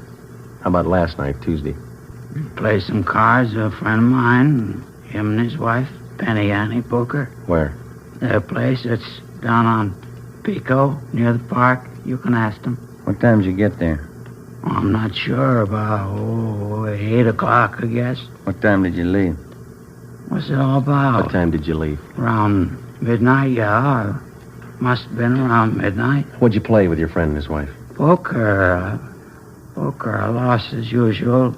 Took a streetcar home, went to bed. Sure you didn't leave earlier? Of course I'm sure. It was around midnight, I remember. How do you remember? I looked at my watch. Good enough for you? What time did you get home? Well, it takes about a half hour on a trolley. Must have been about 12:30. Did your landlady see you come in? I don't know if she saw me or not. Always snooping around. Probably did. You're not sure? No, of course I'm not sure. She looks for me. I don't look for her. You own a gun, Best? You know better than that, copper. Ex-cons can't have a gun. Your friend and his wife, now they're going to back you up if you were playing cards with them till midnight? Why not? I was. Say, there's a boss looking for me. I better let him know I'm here. Just a minute, Best. Yeah? What's that you got in your back pocket there? Huh? In your back pocket, the right one there. Oh, this? Yeah. Baseball cap. Why? 4 p.m. Ben and I checked the suspect's locker at the service station and then drove him back to the office to the interrogation room. We continued questioning him. He denied any knowledge of the holdup and shooting at Stendhal's bakery shop the night before. We asked him again about the friends he was supposed to be playing cards with at the time of the robbery. He told us that they lived over on Pico, but he couldn't remember the address. He volunteered to direct us there, but he said they wouldn't be home. He told us their names were Mr. and Mrs. Clyde Mitchell, and that they were in charge of the food concessions at one of the football stadiums in town. Best was held for suspicion of robbery. That night, we drove out and interviewed the landlady at his boarding house. She knew nothing of Best's whereabouts the previous night. She didn't know what time he left or what time he returned. Ben and I went over his room again. There was no sign of a gun. Friday, 2 p.m., Officers Bechtel and Lopez went out to the hospital to see if Mr. Stendhal and his daughter, June, could identify Best's mugshot. Ben and I drove out to the stadium to locate Mr. and Mrs. Clyde Mitchell. There was a high school football game going on. High school kids sure have a lot of fun nowadays. Best years of your life, Joe. You sound like you're 85. Some nights I feel like it. The way those kids turn out for these things, you'd think USC and Notre Dame were playing. You see the number on that gate over there? Yeah, it's 23. Is that the number the gatekeeper gave me? Yeah. Must be the Mitchell stand over there. Come on.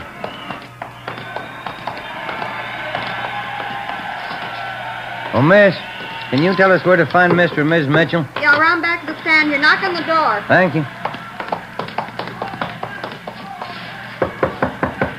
Yeah, come on in. You Ms. Mitchell? That's right. What is it? Police officers. I'd like to talk to you if you have a few minutes. All right, I'm having a bite of lunch, but come on in. Shut the door. Yes, ma'am. Thank you. Lousy food business. You never get a chance to feed yourself. Yes, ma'am. Hey, you care for some of these? New kind of potato chip. Revolutionary, it says. Oh? Mother Thompson's puff chips, flavored. Got all kinds, see? These here are a combination, see, garlic and eggplant. Sure tastes different. Have some? No, thank you very much. I would. Thank you. See, we're inquiring about a friend of yours, Ms. Mitchell. Maybe you can tell us something about him. Oh, who's that? Man by the name of Herbert Best. Herb? Yeah, old-time friend of my husband's. What do you want to know? You see him quite often, do you, Ms. Mitchell? Once, twice a month. Clyde and I play cards or go out bowling with him. Herb's pretty good company. Uh-huh. When's the last time you saw him? Early this week, Tuesday, I think it was. Sure, it was Tuesday. Let's see, yeah. It was. We played cards. Why? At your place? That's right, a little poker. Clyde and Herb and me. What time did Best get to your place, Ms. Mitchell? Right after I finished up with the dinner dishes, around 7:45, I'd say. How long did he stay? A couple of hours. We sat around, had a few drinks, played poker, nickel limit. What time did he leave? Do you remember that? A little before 10, I think. I'm sure of that, ma'am. It's important. Sure as I can be. Must have left before 10 because Clyde and I listened to the 10 o'clock news alone. Then we went to bed right after. Your friend Best tells us he didn't leave your place until midnight. Oh, that's not right. Herb must be mixed up. He left before 10, I'm sure of that. All right, Ms. Mitchell. Thank you. Say, I hope I haven't said anything I shouldn't have. I know Herb's an ex-con. Yeah, He likes to gamble. You're not checking up on him for Tuesday night, are you? that's right. You playing too much poker? For not playing enough. 3:30 p.m. We located Mr. Mitchell, corroborated his wife's story, and then we went back to the city hall. Officers Bechtel and Lopez were waiting for us. They told us that they had seen Mr. Stendhal and his daughter, June, at the hospital. Both of them had identified Herbert Best's mugshot as that of the holdup man. At a show-up, Mrs. Stendhal and her daughter identified Best. We checked auto records for all stolen cars that might tie in. There were none. We then started to work on the theory that he had taken a bus from his friend's place where he had been playing cards to the Stendhal bakery where the shooting took place. Lopez and Bechtel rode the bus over the same route. It took 43 minutes. Plenty of time for Best to have gotten from one place to the other, even on a slow run. We interviewed the bus driver who'd been on duty that particular line Tuesday night between 10 p.m. and midnight. He identified Best as one of his passengers, but he didn't remember where he got off. The next morning, Ben and I met with Ed Walker, captain of robbery. Hi. How'd you make out? Just saw the deputy DA. Laid out the case for him. Yeah? We got the complaint. He'll be arraigned this afternoon. How strong a case you got? Well, each one of the Stendhal family identified Best. His alibi didn't stand up for Tuesday night. Uh-huh. And we got that bus driver. He tapped Best, too. And that blue baseball cap. All we need now is the hold-up gun. I hate to spoil it for you. This letter just came through in the mail. Have a look. Thanks. What do you think? I read in the paper this morning about Herbert Best. You've got the wrong guy. I'm the one who held up that bakery. Every detail about that robbery's written down in that letter. The information wasn't in the newspaper story. Nobody else but the hold-up man would know all those details. Yeah, wait a minute. Listen to this. Yeah? If you don't believe I'm the right man, I'll shoot up a couple of more jerks. Next time, I'll kill him. It's no crank letter. No, it isn't. You got the wrong man.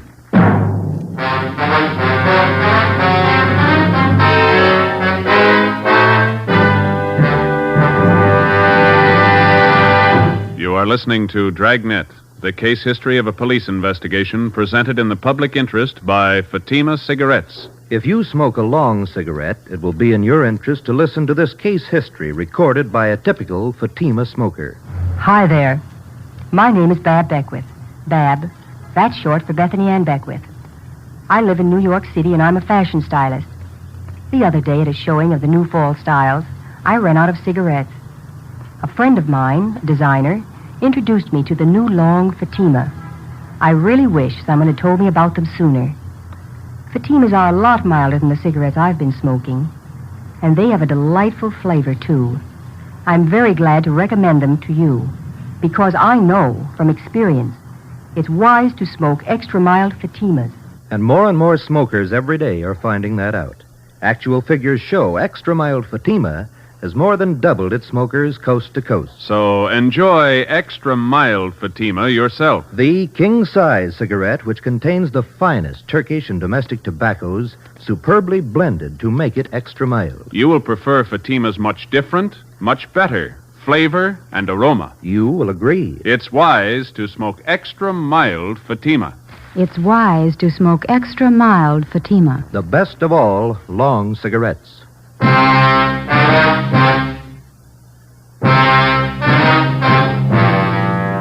After we received the anonymous letter in the mail confessing to the Stendhal Bakery holdup, we met with the deputy district attorney. We acquainted him with the new facts in the case. That afternoon, the charges against Herbert Best were dropped. We started again at the beginning. 10 a.m. Monday, November 9th. The members of the Stendhal family were again shown mug books of ex-cons with robbery records. This time, they picked out 8 mug shots of known robbery men, each with a marked resemblance to the original suspect, Herbert Best. Together with officers Bechtel and Lopez, we started checking them out. The first 2 days, we tracked down 4 of the 8. All of the 4 were in the clear. 5:15 p.m., we got back to the city hall, the carpool. See any empty spots, Joe? No, but don't park it in any one of the city councilman's stalls. Yeah, I might get sore. Well, why don't you pull up here? Boyd will take care of it. Yeah, okay. That's good right here.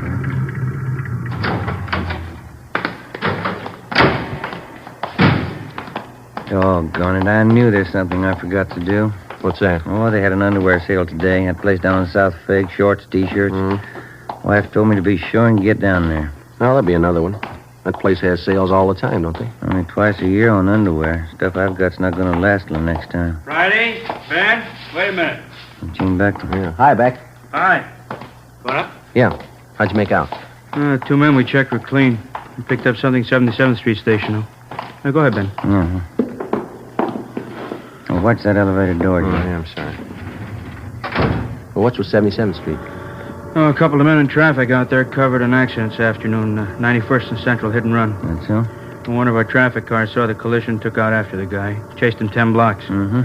And while they were chasing him, they thought they saw the driver throw something out of the car window. Yeah, what? I'm coming to that. And they finally pulled the car over, gray coupe. The driver told him his shoulder was wrenched in the accident. He was on his way to his own doctor. Mm-hmm. Our men took him to 77th Street, had the doc there look at him. Yeah. Well, the doc was treating the guy. Only one of the officers was in the room. Mm-hmm. When he turned to get a drink of water, the suspect slugged him, then the doctor. Jumped out of the window, got away. Teletype's out on him. He went to an awful lot of trouble to beat a traffic rap, didn't he? Yeah, that's the way it impressed the boys out there. They got out of broadcasting the guy, went back to the spot where they thought they saw the guy toss this thing out of his car when they were chasing him. Did it pay off? They found a .32 Colt revolver. Russ Camp's checking it now over in the crime lab. What did they say the man looked like? Description measures pretty close to our holdup guy. I'll get it. Robbery Friday. Yeah, just a minute. See you back. Oh, thanks. Yeah. Oh, yeah, Russ. Yeah. Okay, fine, right. Russ Camp checked the .32 revolver with the slugs in the Stendhal case. Yeah. Positive make. The gray coupe, which the unidentified suspect had been driving, had been checked out by traffic officers at 77th Street Division. They had found that the owner and driver of the car was a man named Bruno Stock, a two-time loser with a page full of major and minor crimes to his credit. We checked his mama sheet, and we got out a broadcast on him in an APB. A stakeout had been placed at his last known address. We picked up a sandwich and a cup of coffee for dinner, and then we started checking out Bruno Stock's relatives and friends. By 6 o'clock the following night, we still had no idea where he was. A little after 9 p.m., we got a call from an informant who told us that a Tommy Josephson, a small-time thief and reputedly a friend of Bruno Stock's, wanted to talk to us. We found him in a small apartment over on West 6th. One thing I want to set you straight on. Bruno's no friend of mine. He's in on the heavy rackets. No heavy racket man's a friend of mine. All right, we got it. Now where's Bruno? He came here tonight, 6:15. Moved right in on me. Didn't even ask me. What do you want with you? Now, you remember, Bruno's no friend of mine. Yeah, we got that. Now, what do you want? A gun. He knew I had one. I keep it for self-protection. You can't trust these heavy men. Did you give him the gun? Give it to him. He took it. Shook me down like a rat. Made me go out and buy dinner for him. My own dough. Had to bring it back here from him. Yeah. Bruno's no friend of mine. What he does with that gun is his grief. It's out of my hands. When did he leave here? An hour ago, I think. Maybe a little less. Shook me down like a rat. Real heavy guy. Where was Bruno going? I don't know. He's crazy. All them heavy guys are crazy. Talk like somebody with a paper head. Did he tell you where he was going? See a friend of his over in Dogtown. Guy runs a bowling alley. Bruno's going to borrow his car. What for? He's heavy, I tell you. Said he was going out on a heist tonight. Did he ever write you guys a letter? Why? Well, he told me he was going to prove what he wrote to you. Crazy. I didn't get it at all. Yeah. Said he was going out to kill a couple of jerks.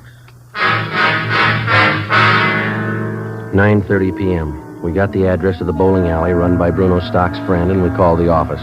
An alert for the suspect was broadcast immediately.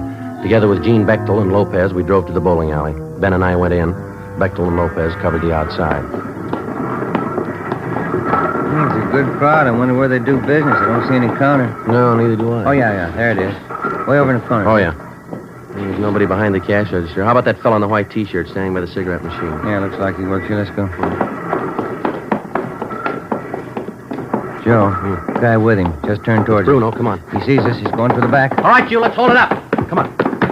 He ducked in there to the right, Joe. Down behind the alley. Hold it up, Stock. The window, Joe. Went right through it. Come on. Here. There he is. Get out.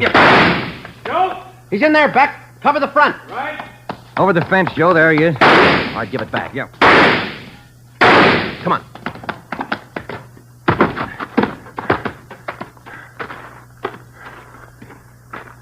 You see? No. Got to be in the yard someplace. Yeah.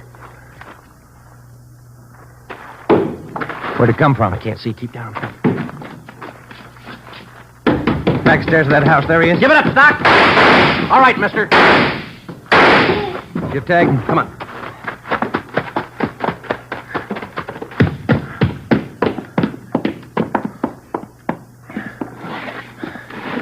What's it look like? Wait a minute. It's a shoulder wound. You want to shake him down? Yeah. Joe? Ben? You all right? Yeah. Get an ambulance, will you, Beck? Right. I'll throw the cuffs on him, huh? Yeah.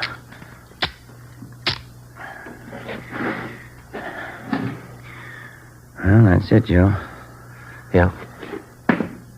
Where you going? I got a phone call to make.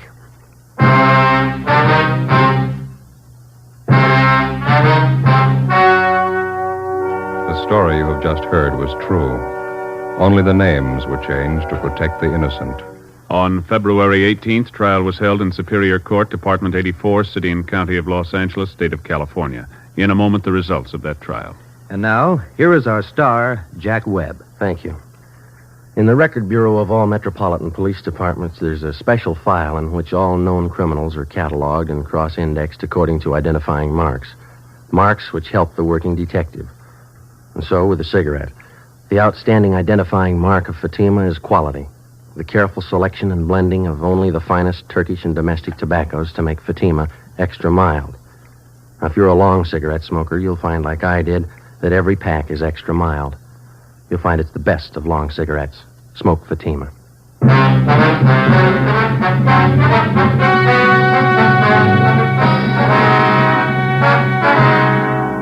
Bruno Alfred Stock was tried and convicted of first-degree robbery and assault with intent to commit murder, 2 counts. Because of his prior convictions, he was adjudged an habitual criminal and sentenced to a life imprisonment. He is now serving his term in the state penitentiary.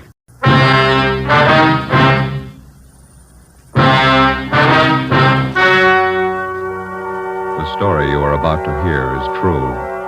Only the names have been changed to protect the innocent. Fatima Cigarettes, best of all long cigarettes, brings you Dragnet.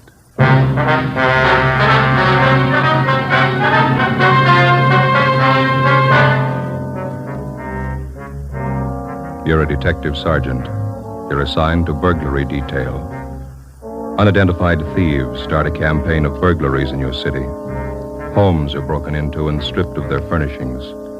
There's no lead on the criminals. Your job, get 'em. When you compare Fatima with other long cigarettes, the difference is quality. Yes, in Fatima, the difference is quality. If you want a long cigarette, smoke that best of all long cigarettes. Smoke extra mild Fatima. Fatima is the quality king-size cigarette because it contains the finest Turkish and domestic tobaccos superbly blended. And Fatima is extra mild with a much different, much better flavor and aroma than any other long cigarette. Because of its quality, its extra mildness, its better flavor and aroma, Fatima has more than doubled its smokers coast to coast. Enjoy extra mild Fatima yourself. It's wise to smoke extra mild Fatima. Because in Fatima, the difference is quality. Yes, in Fatima, the difference is quality. Smoke Fatima, the quality king-size cigarette. Best of all long cigarettes.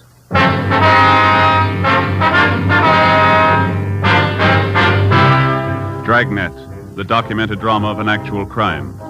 For the next 30 minutes, in cooperation with the Los Angeles Police Department, you will travel step by step on the side of the law through an actual case from official police files.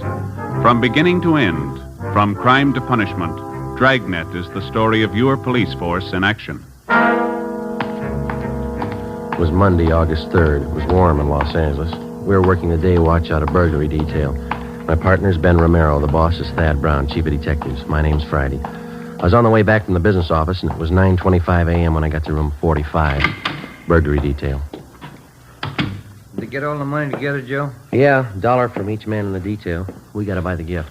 When's Austin going to get married? Next Sunday. We haven't got too much time. I don't know why we always have to pick out the gifts. Somebody has to do it. You got any ideas what we ought to get him? Talked to my wife over the weekend. She thinks it'd be nice if we get him something to start housekeeping with. Maybe some nice kitchenware, a table lamp. Yeah, I don't know if we have enough dough for a good lamp. But maybe they might like a bedspread. You can always use them. Or maybe a nice wool blanket, huh? I don't know. Got to be careful about those personal things. What do you mean? What's personal about a blanket? Well, we don't know much about the girl Austin's going to marry. She might not need any. Excuse me. Could you tell me something? What's that? I said, could you tell me something? Well, what do you want to know, little girl? Is this where you come to report about stolen things? Well, no, that all depends. Why don't you come on in and tell us all about it, huh? Thank you, I will.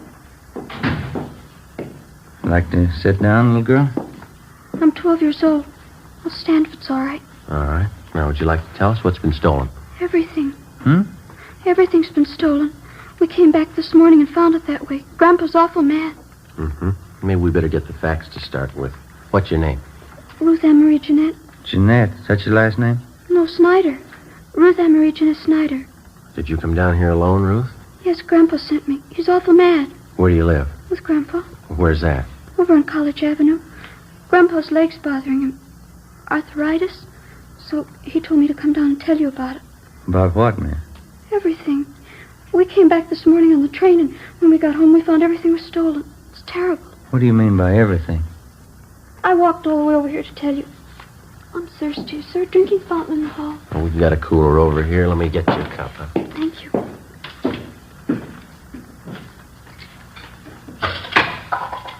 You like a drink, Ben? Oh, no, thanks.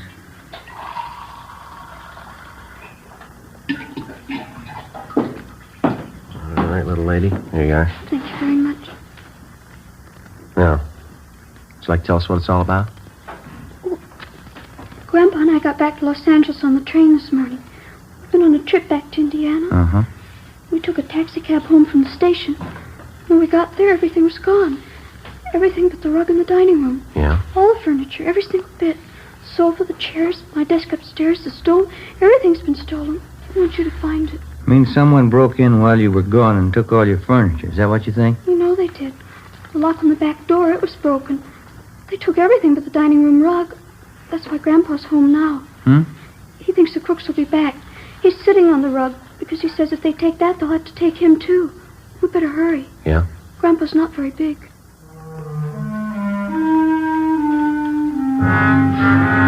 9:45 a.m. Ben and I drove little Ruth Ann Snyder back to her home on College Avenue. It was an old-fashioned wooden frame structure, a few doors up from College Avenue and Everett Way.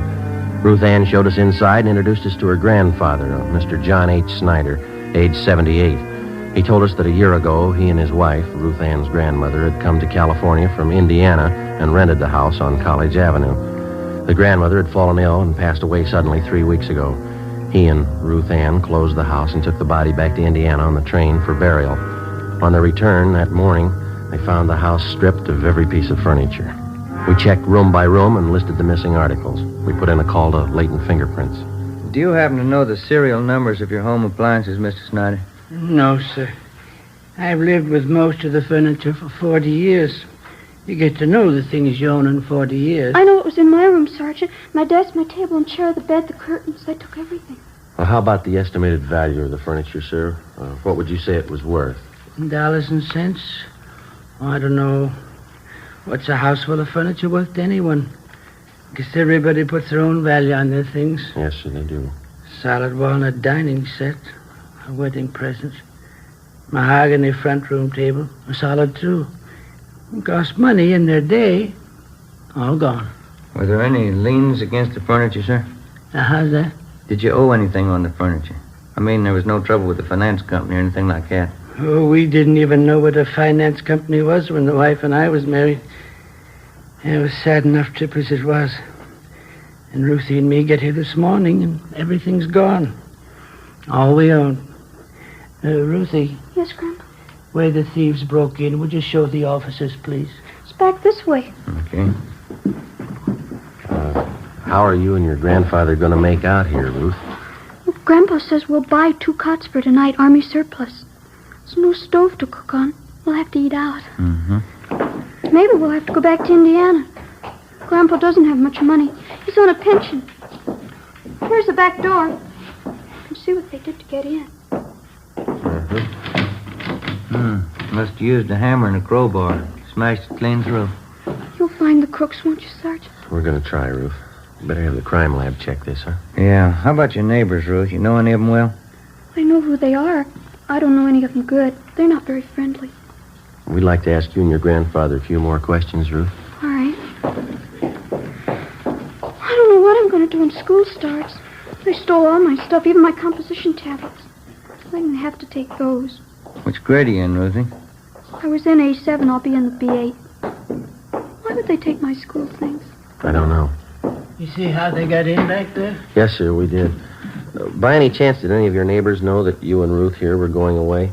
Why, I didn't mention it, no. Then no one kept an eye on your house while you were gone? No, I didn't think it was necessary. Might have helped. I just remembered, Grandpa. Mrs. Merton. I told her we were going away. Who's that, Ruth?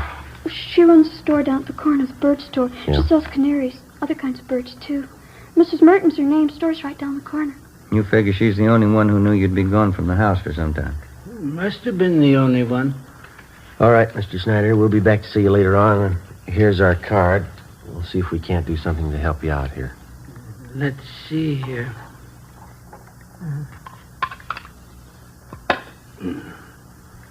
Friday, Romero, burglary detail. All right, thank you, boy.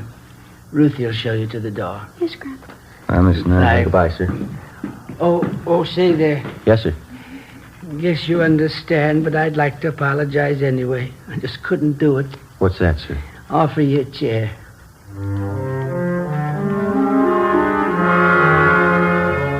10:30 a.m. Ben and I called the Salvation Army and told them the Snyder situation. And then we went down the street to the store at the corner of Coolidge Avenue and Everett Way. The sign on the window said Mrs. Merton's Birdland, manager Agnes Merton.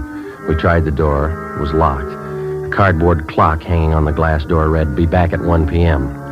So we went back up to College Avenue and we started ringing doorbells. Some of the residents on the block didn't even know the Snyders. Of those that did, only 2 had noticed any activity at the house during the 3 weeks Mr. Snyder and his granddaughter had been away. They told us that they'd seen a moving van parked in front of the house about a week before. They also saw men moving furniture from the house into the van. Neither of the 2 could describe the vehicle or remember its license number. 12:45 p.m. We had a cup of coffee and a hamburger, and then we headed back for Mrs. Merton's bird store.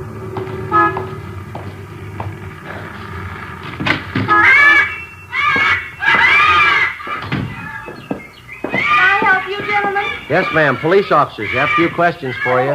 Certainly. Something about birds? No, ma'am. About one of your neighbors. Oh. The Snyders? They live just up the street from me. Oh, yes, old couple. Poor Mr. Snyder passed away, a few weeks ago. Yes, ma'am, we know. They have a wonderful granddaughter, Ruthie. She and I are getting to be great friends. The Snyders having some kind of trouble? We're investigating a burglary at their house. Oh, is that so? Now, you be quiet, Mary. You heard what I told Blackie. Just eat your food and be quiet. I guess you knew the Snyders have been away for the last few weeks. Yes, I did, but they're back. I saw Ruthie pass the window this morning. Have you noticed any activity around the Snyders' house since they've been gone? Well, yes, I did. Well, just what you noticed, Miss Merton? Well, it was 7 or 8 days ago, I think. Some white moving truck stopped in front of their place, and the 2 men started moving out Snyder's furniture. Uh-huh. Thought it was a little strange because Ruthie hadn't told me anything about moving. And in fact, she said definitely she and her grandpa were coming back after poor Mrs. Snyder's funeral in Indiana. Did you investigate it all, ma'am? Oh, excuse me. Who is that? You, Fred? Yes, you ought to be ashamed. You can see I'm busy. Another outburst like that, and all 3 of you, Fred, Blackie, Mary, I'll take care of you. Now, where was I? You saw the moving van in front of the Snyders. Oh, yes. And I went up to the moving men and asked them if the Snyders were going back to Indiana. Well, of course, they didn't know anything about it. Did you inquire at the Snyders' house? Well, no, it so happened I didn't. I was on my way to one of the big aviaries in the valley, and I just didn't have time to stop. How about the moving van? Did you happen to notice the license? I don't remember the numbers. Any identifying marks about the truck you might remember? Maybe a sign on the side? Yes, the side of the truck was painted white, and there was large blue lettering on it, van and storage, it said. I remember that much. Was that all? Well, yes, as I said, I was in a hurry. I had to pick up 3 sick canaries out in the valley. Is there anything else about the incident you can remember? Anything at all? No, I'm afraid not. Well, thank you very much, Miss Merton. Here's our card if you happen to come across any further information. Yes, all right. I'll have to go see the Snyders. Maybe I can help. Fine. Goodbye, ma'am. Thank you very much. Yes, goodbye. Bye. Fred, now you step up this minute. Fred? Well, not much help there. Not much. Give me an idea, though. Wedding present for the Austins. Yeah? Maybe a couple of canaries? In a nice cage?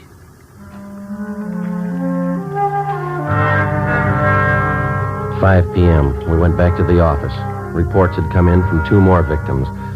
That night, Ben and I drove out to interview them. The circumstances of the theft and the M.O. of the criminals matched identically with the Snyder case.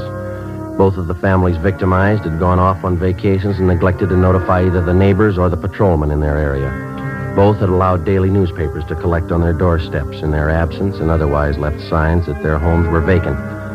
In both cases, the thieves had forced an entrance through a back door or window, stripped the house of every last piece of furniture, and either hauled it away themselves or hired somebody to do it for them. We started canvassing the 2 areas where the crimes had been reported.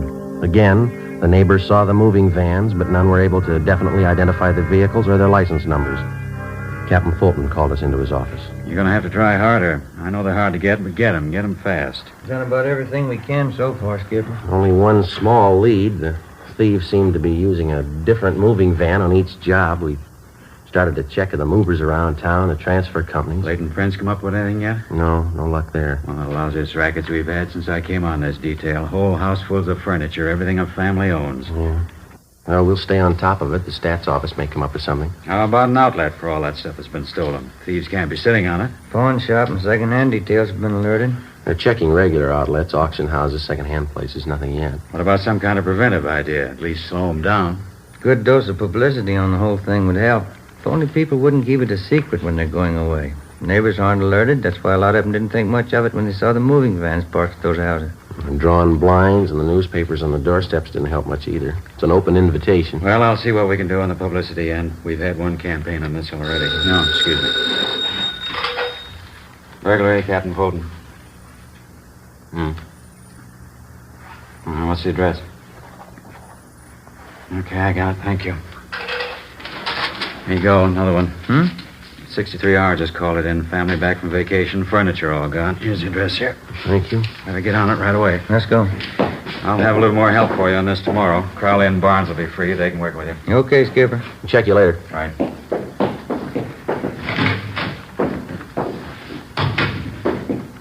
Sergeant Friday? Oh, yes, you ma'am. remember me, don't you, Mrs. Merton? Oh, sure. The bird store. Yes, ma'am. How are you? Well, they told me to wait here. I guess everything will be all right now. Yeah? I saw it today on Olive Street. Here. The truck that came to Snyder's house. That's the license number.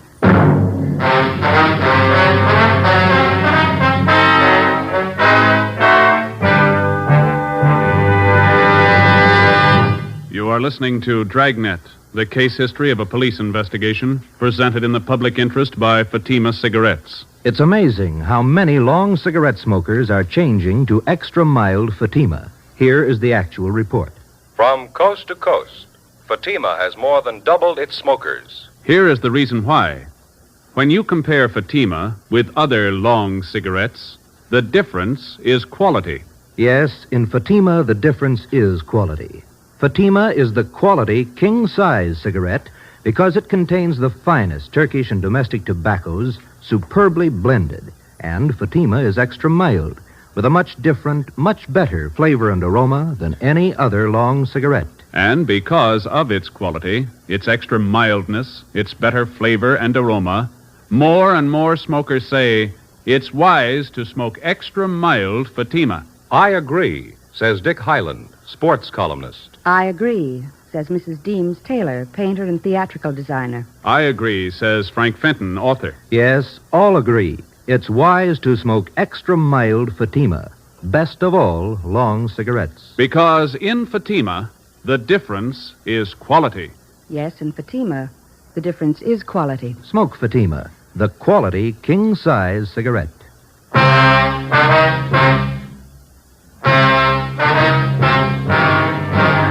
Tuesday, August 11th, 6 p.m. The license number, which Mrs. Merton had given us, was checked through DMV. We found that the truck was registered in the name of a local second-hand furniture dealer by the name of Ralph Grismore. We checked his name through the police commission and then the I Bureau. He had a good reputation, no criminal record. Early the next morning, we picked up Mr. Snyder and his granddaughter, Ruth, and we drove to Grismore's second-hand furniture store. We identified ourselves and asked to look at his buy book. Under the date of July 27th, Grismore had recorded the purchase of more than 3 dozen articles of furniture from a house on College Avenue. The address was that of the Snyders.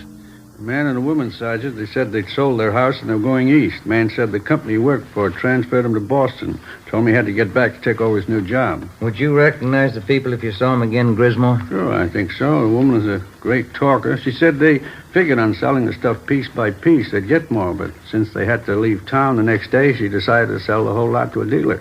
You got the furniture for a pretty low price, didn't you? Pretty good price, yeah. That's why I went along in the fast deal. Wasn't going to talk myself out of a bargain. They wanted to sell fast, so I wanted to buy. I didn't think anything was wrong. Sergeant. Yeah, Mrs. Snyder? Our walnut dining room set. That's it right over there. You sure, Mr. Snyder? Cigar burn on top, just above one of the legs. Know it anywhere. Seems to me that's our mahogany table. I'll look. Sergeant, My table and my desk, here they are right here. My school stuff, too. All right, Ruthie. Yeah, they sure stuck me all right. That's the last fast deal I ever make.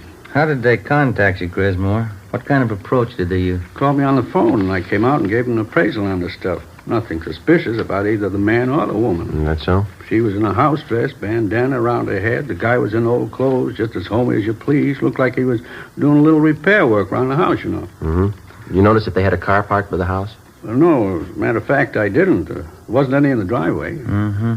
No argument over the price you offered them for the furniture? No. They seemed to hesitate a little, but they took my first offer. I thought I had a good deal. I don't know. How'd they react after you agreed on a price? In a hurry?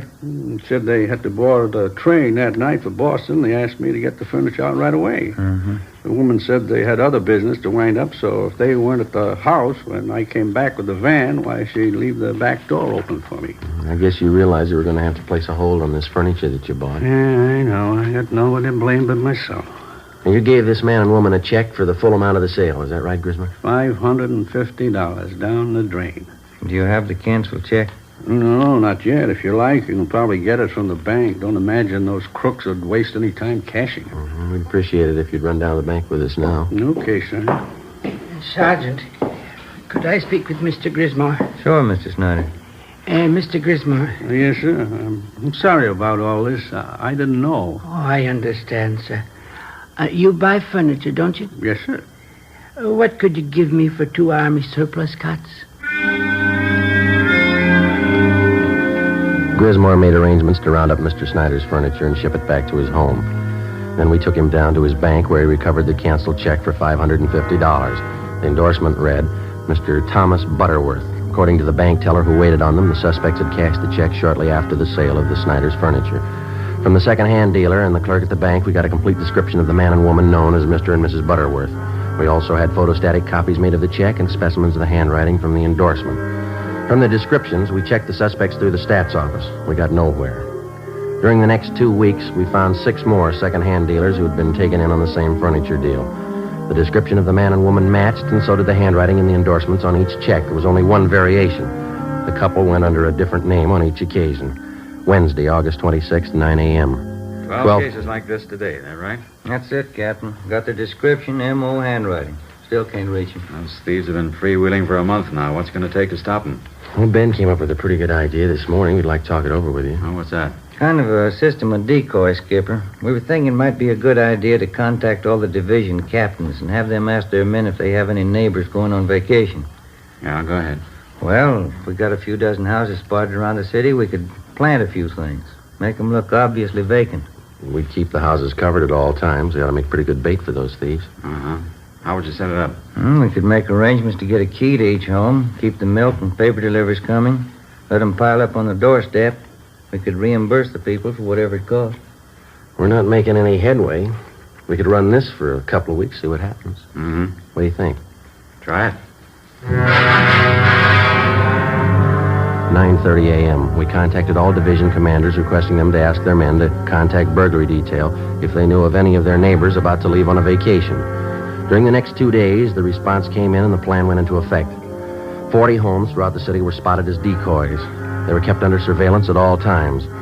In the week that followed, 2 more burglaries of the same type were reported, but the suspects failed to try any of the decoy homes. The men in the pawn shop and second-hand details continued to work right along with us. The stolen furniture kept turning up, but not the thieves. Again, the homes that had been broken into displayed all the usual signs that the occupants were away. Old circulars and newspapers scattered on the lawn, milk bottles lined up at the door, all the blinds drawn. The decoy plan continued. No results. August 31st, we had a report of another burglary involving the theft of furniture. We made our investigation. 2 p.m. We went back to the office to get out a list of stolen articles. Hi, Ben. Joe? Hi, Austin. When'd you get back from your honeymoon? Late last night. Say, Thelma, I'd sure like to thank all you fellas for that wedding present you sent us. Darn nice of you. Well, we're glad you liked it, Austin. Sure a beauty. I'd like to ask you a question about it, though. I hope you won't take it wrong. No, go ahead. Well, what is it?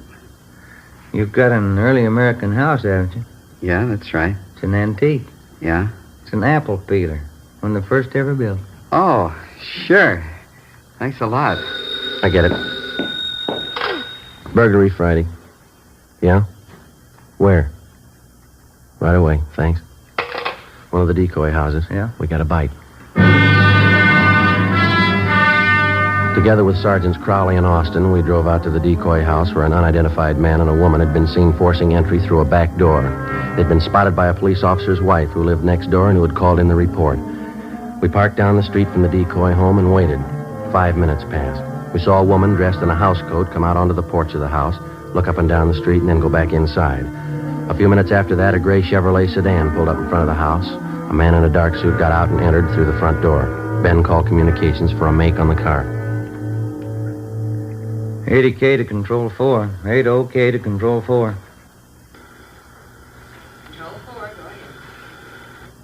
Request DMV on 6 Mary 6778. Repeat, 6M 6778. Information urgent.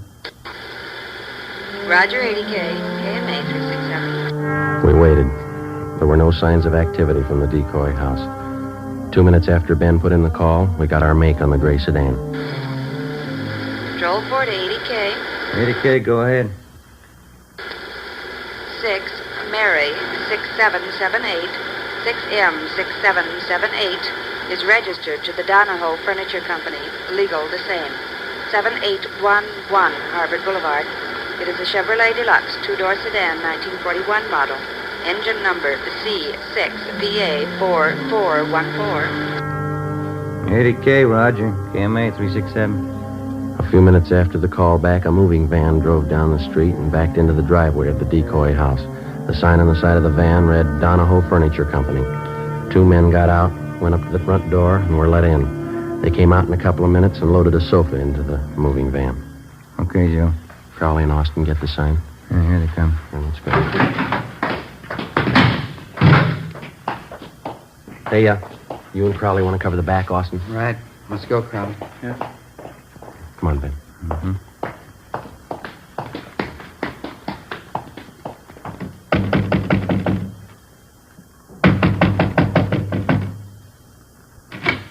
Yes, sir. You want something? Police officers like... Call in the cops! Run, Helen! Stand still, you. Austin and Crowley got her. All right, hold still, mister. Oh, Hold still. Hey, what's this all about? You cops? That's right. You? Max Donahoe. I'm buying this lot of furniture. Something the matter? You're buying from the wrong people. They're not the owners. You better have your men move that stuff back in the house. Okay, if you say so. All right, lady, relax. Take it easy, Helen. There's no use fighting. They got us. Whose fault is it? I told you luck doesn't last forever. Okay, all right. Don't make it worse. All right, let's go. I'll take her, Austin. You better fix your shirt. Yeah. Come on, lady. Get your hands. Hey, what's the matter with your shirt, Austin? Look, must have happened when she tried to get away. Yeah, lipstick all over the collar there. Doesn't look very good. No, it doesn't. What are you going to tell your new bride? I got nothing to hide. I'll tell her the truth. Yeah? She'll believe me. Won't she?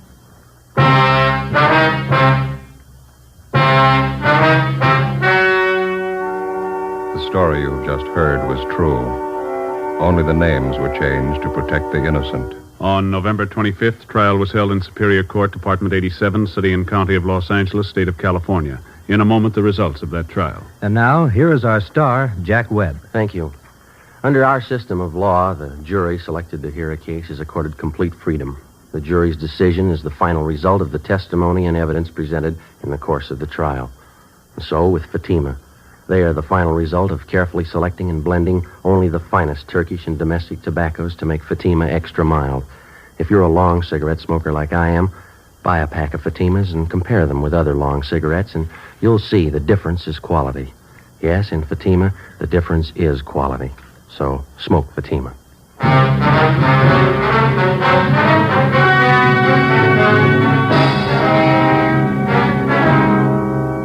The suspects were identified as Mr. and Mrs. Thomas Dunbar. They were arraigned on 15 counts of burglary and tried and found guilty on all counts.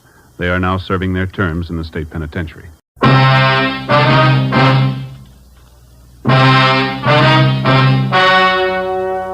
The story you are about to hear is true. Only the names have been changed to protect the innocent. Fatima Cigarettes, best of all long cigarettes, brings you Dragnet.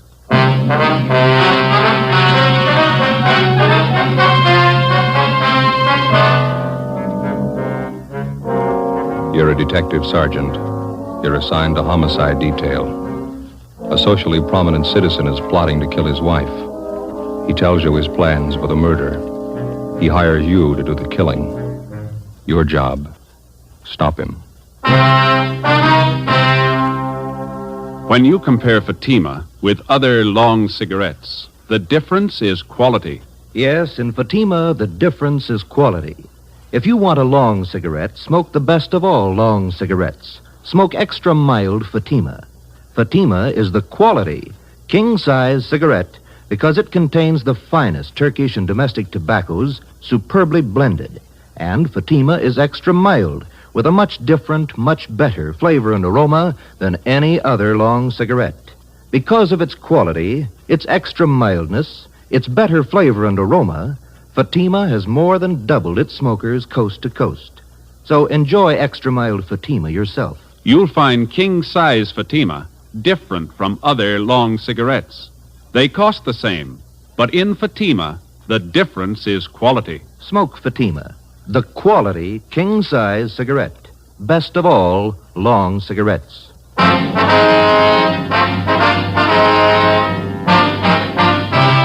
Dragnet, the documented drama of an actual crime. For the next 30 minutes, in cooperation with the Los Angeles Police Department, you will travel step by step on the side of the law through an actual case from official police files. From beginning to end, from crime to punishment, Dragnet is the story of your police force in action. It was Monday, February 17th. It was raining in Los Angeles. We were working the day watch out of homicide detail. My partner's Ben Romero. The boss is Thad Brown, chief of detectives. My name's Friday. It was 4:18 p.m. when we got to room 26, chief of detectives' office. Come on in, men. Have a seat. Did you close the door, Friday? Yeah, sure.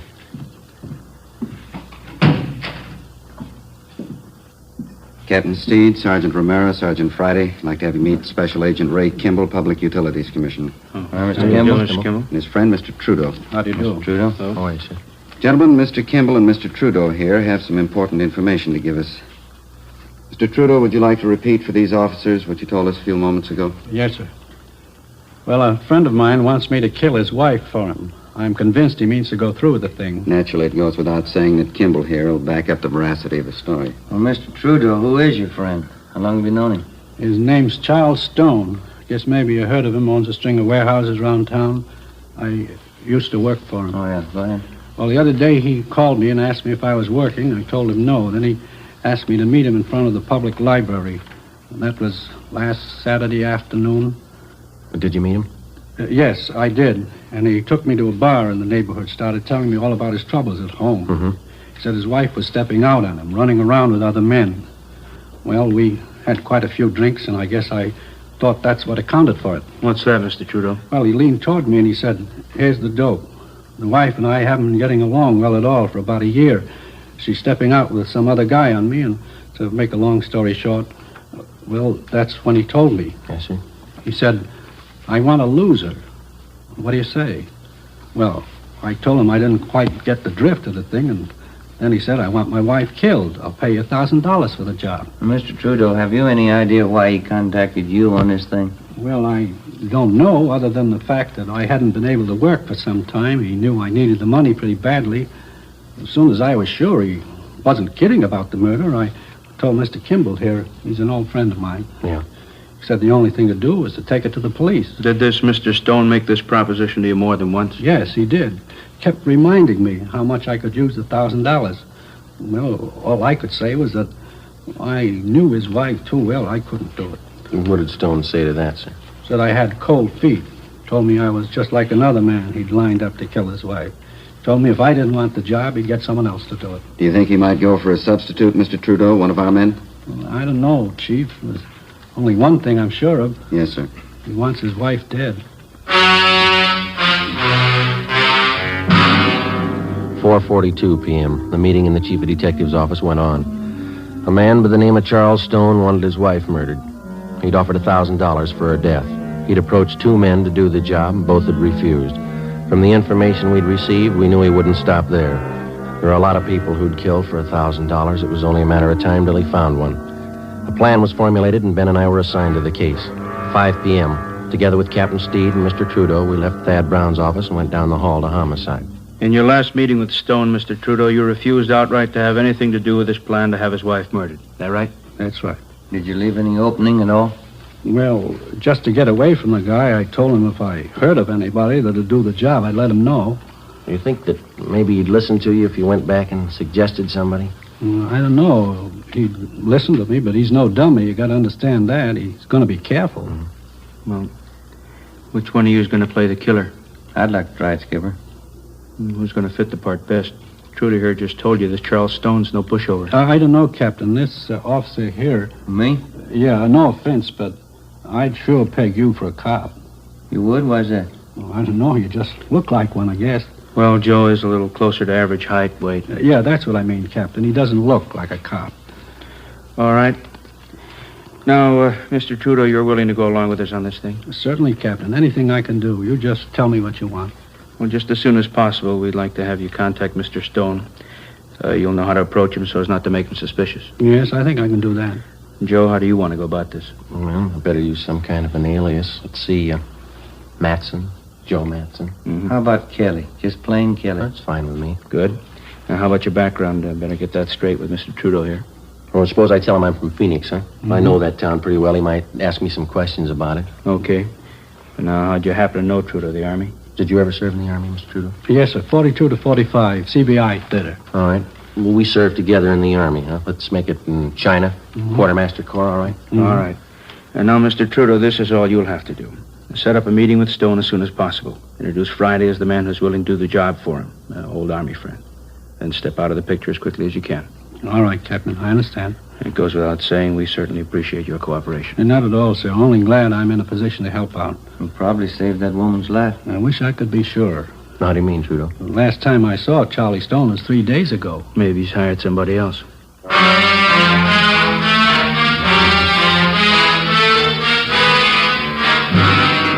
5:30 p.m. Captain Steed ordered 2 teams of men from homicide to watch Charles Stone's wife, Mildred, until further notice.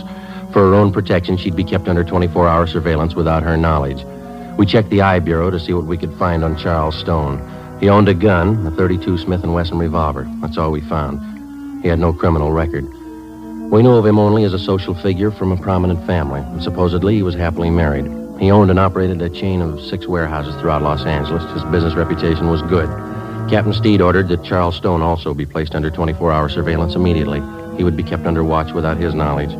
Ben Romero and Gil Encinas were one of the teams assigned to tail him. The next morning, I checked in for work at the usual time. At 10:15 a.m., I left Captain Steed's office and went into the squad room.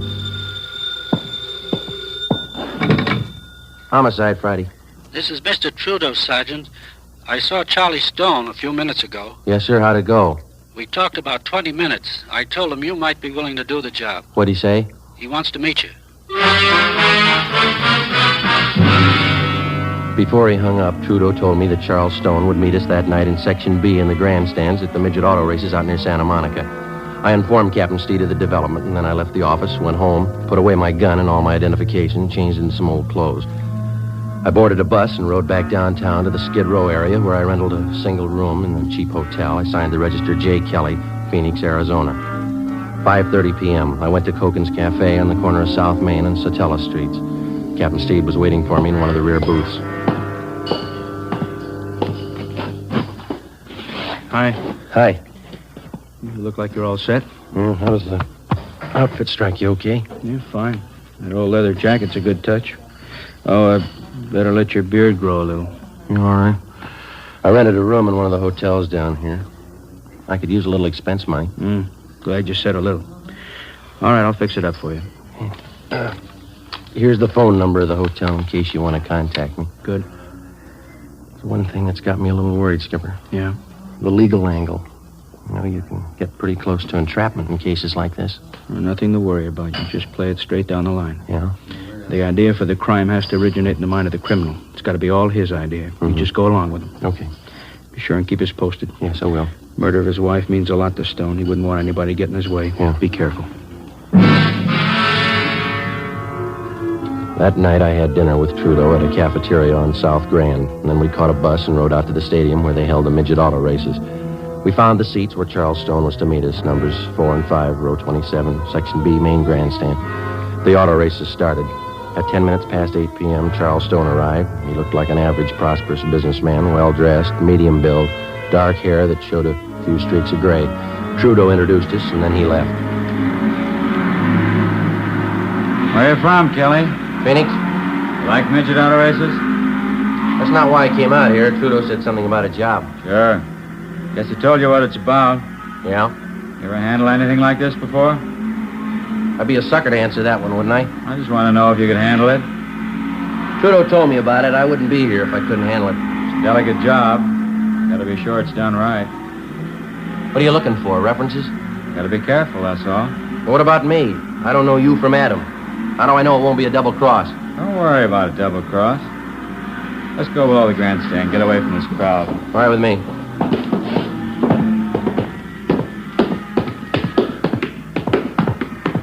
You haven't said anything about money yet. Plenty of time to talk money. I'd like to know. How much you want? Trudeau said 1,000. Yeah. When could you get it? When would you want it? Before. I'd be a dope to do the job without getting paid first. I'd be just as stupid to give it to you first.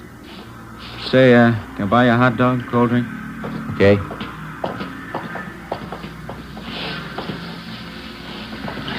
Miss? Yeah? 1 hot dog, couple of root beers. 1 dog, 2 beers. You like root beer? Sure. How about settling on the dough, huh? You do the job, you'll get paid. You can ask Trudeau if you like. He'll tell you I keep my word. Well, it's got to go fast, that's all. I may have a job lined up in Phoenix. I got to get that dough and some new clothes. Got to put up some kind of a front. That's why I need the dough fast, no waiting. You'll get your money. We can work out something. Hot dog, 2 root beers, 40. Mustard's on the counter. There you are. Mm-hmm. Just move over there out of the way. Okay.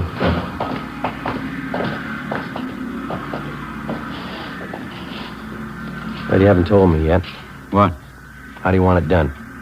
All depends. I haven't got my gun. I'm on the lam. Have you got one? No, I don't own one. Couldn't use a gun anyway. Too much noise. Well, make up your mind. We'll meet tomorrow night. We can talk about it then. Look, mister, you expect me to sit on this thing for a week? I'm not making a career out of just this one job. What are you worrying about? We'll set everything up tomorrow night. All right, how about $10 on the cuff? I got 11 flat. There's 5. See if that'll do. All right. Now, how about that payoff, the 1,000? How do we set that up? We can talk about that later. Why can't we talk now? Look, Stone, I don't think I like your attitude. You haven't told me how you want the job done. You talk cute every time the payoff's mentioned. Take it easy, Take Kelly. it easy, nothing. I'm taking the chances. How do I know I'm going to get paid? How do I know you'll kill her?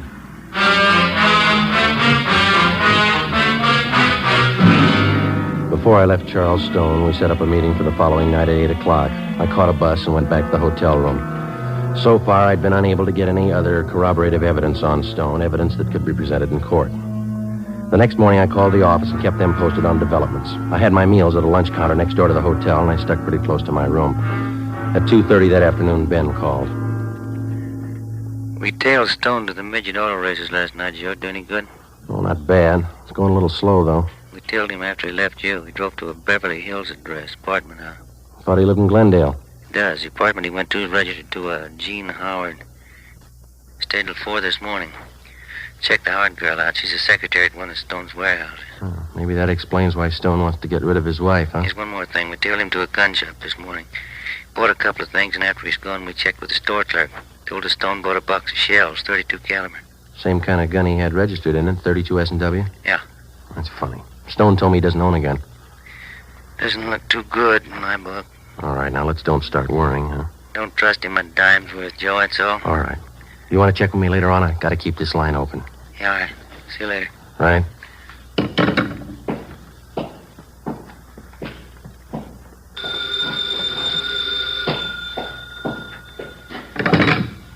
Yeah. This is Stone. Yeah. Job's all set up, ready to go. When? Tomorrow night.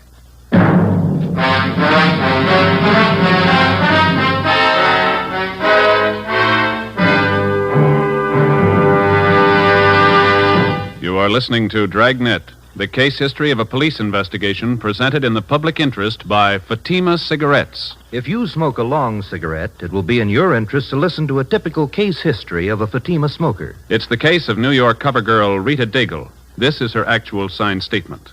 I find Fatima different from other long cigarettes. They cost the same, but in Fatima, the difference is quality, and they're extra mild. You see, Fatima is the quality king-size cigarette because it contains the finest Turkish and domestic tobaccos superbly blended. And Fatima is extra mild, with a much different, much better flavor and aroma than any other long cigarette. Because of its quality, its extra mildness, its better flavor and aroma, Fatima has more than doubled its smokers coast to coast. So enjoy king-size Fatima yourself. You will find king-size Fatima different from other long cigarettes. They cost the same, but in Fatima, the difference is quality. Yes, in Fatima, the difference is quality. Ask your dealer for Fatima, the quality king-size cigarette. Best of all, long cigarettes. Start enjoying Fatima tomorrow.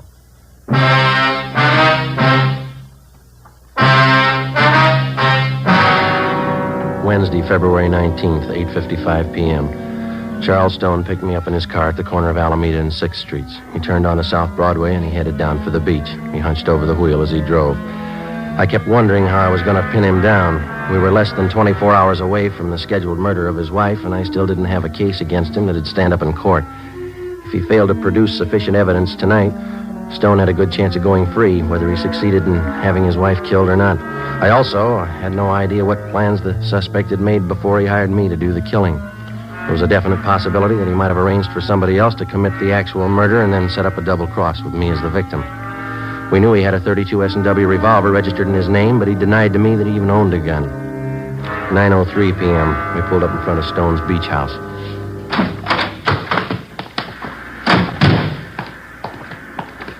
Most of the other homes around here are vacant, summer places. People don't start moving in till 1st of May. But you said you were afraid of the neighbors seeing you here. There's some living up the next block. Oh. Can't afford not to be careful. This one here.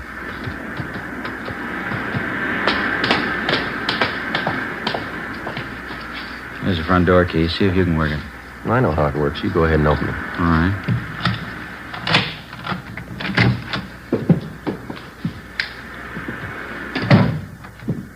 The living room, huh? Yeah, bedroom's over here through this door.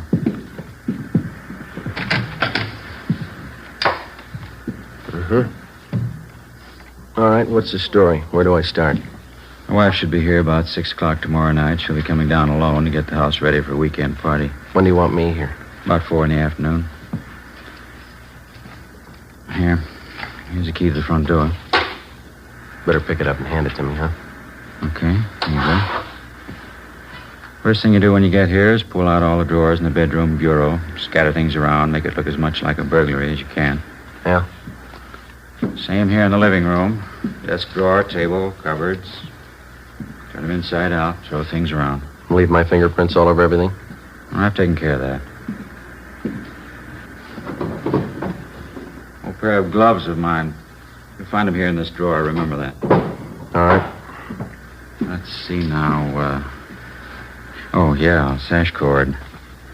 I'm sure this ought to serve the purpose. Shouldn't have any trouble.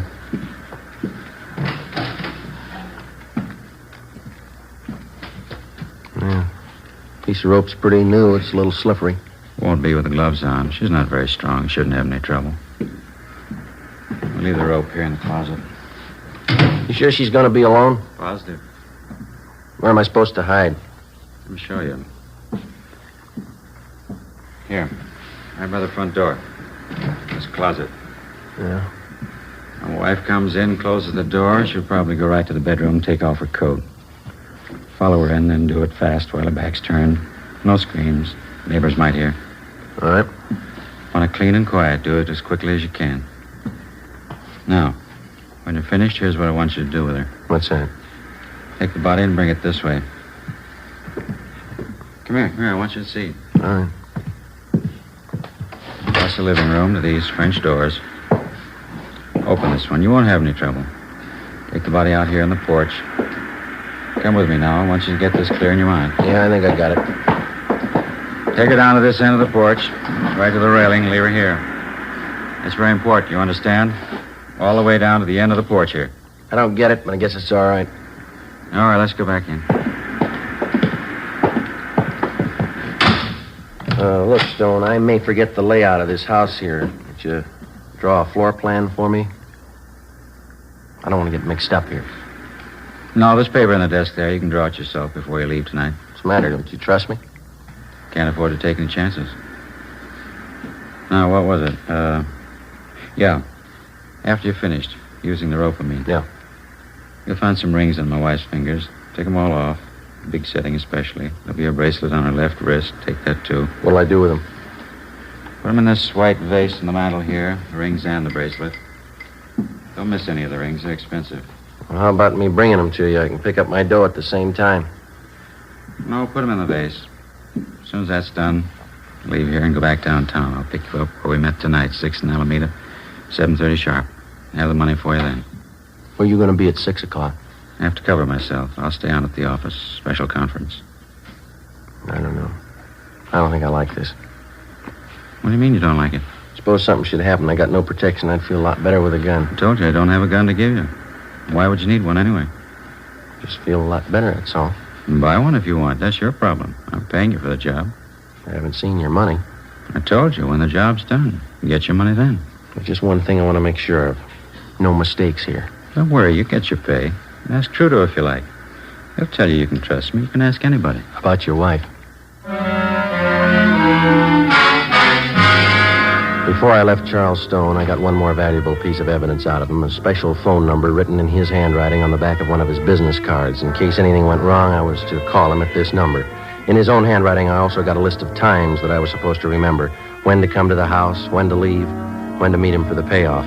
The next afternoon at 3:30, I left the hotel and drove my car out to Venice to Stone's beach house. Captain Steed and another officer from Homicide followed me out. We waited in the house together. Shortly before 6 p.m., Mrs. Mildred Stone arrived with Ben and Gil and seen us. She refused to believe the story of her husband's plot to have her murdered. Captain Steed laid out the evidence for her. This key, Mrs. Stone, you recognize it? Why, yes, it's the one for the front door. It must be Charles. He gave it to this officer, Mrs. Stone, the man who was supposed to murder you. No, I don't believe it. Do you have any idea what's in that closet, ma'am, that one over there? There's nothing in there. I cleaned it out the last time we were here. I cleaned out all the closets. I'd like to show it to you, ma'am.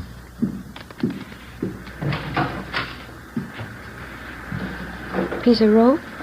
I never saw that there before. Mr. Stone gave it to me. It was supposed to be the murder weapon. Just one more point, ma'am. Over here, please. Do you know what's in this drawer here? It's empty. It has to be. We never keep anything in there. Only when we move down for the summer months. Joe? Right. Pair of your husband's old gloves. Is that right, ma'am?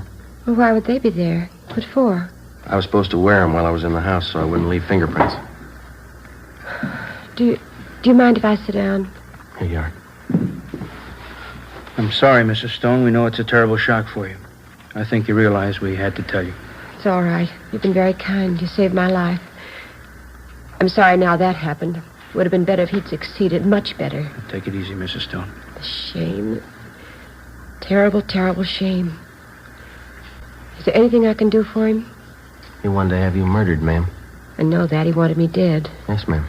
There's only one thing. Yeah? He's my husband, Sergeant. I love him.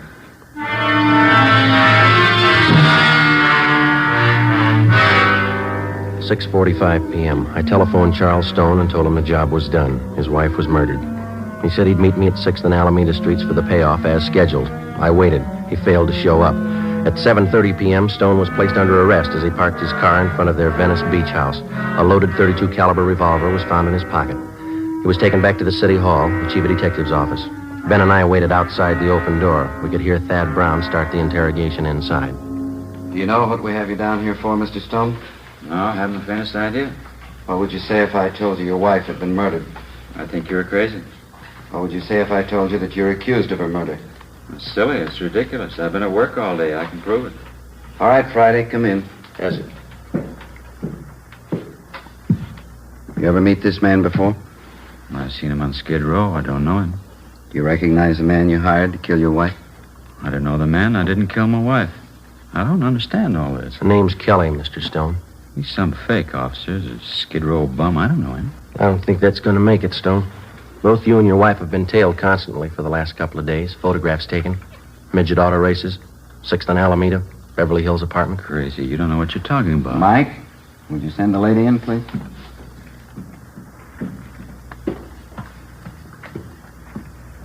Mildred, you don't believe all these things you're saying about me, do you? Here are the rings, Charles. The bracelet, too. I didn't realize how much you wanted them.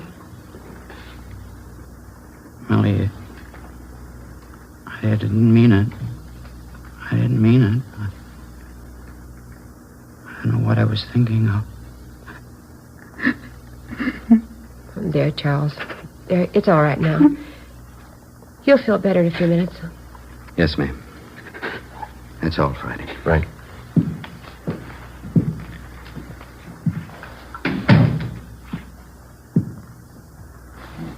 What's it look like, Joe? He's starting to talk. It's got me. He tries to have her murdered. She goes to bat for him. What's it prove? He sure must love him. What do you think? How about a cup of coffee?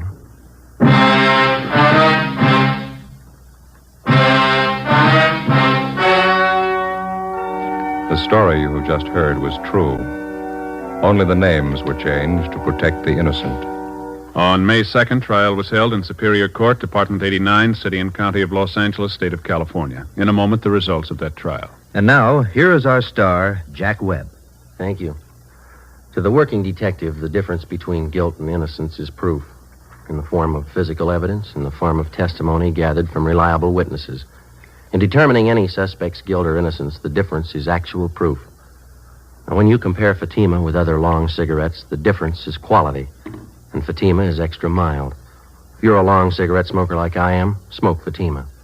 You'll find Fatima different from other long cigarettes. They cost the same, but in Fatima, the difference is quality. Start enjoying Fatima tomorrow.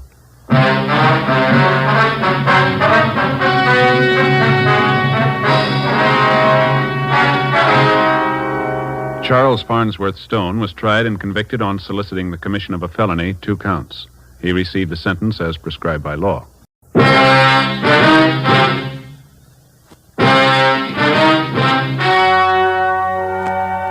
The story you are about to hear is true. Only the names have been changed to protect the innocent. Fatima Cigarettes, best of all long cigarettes, brings you Dragnet.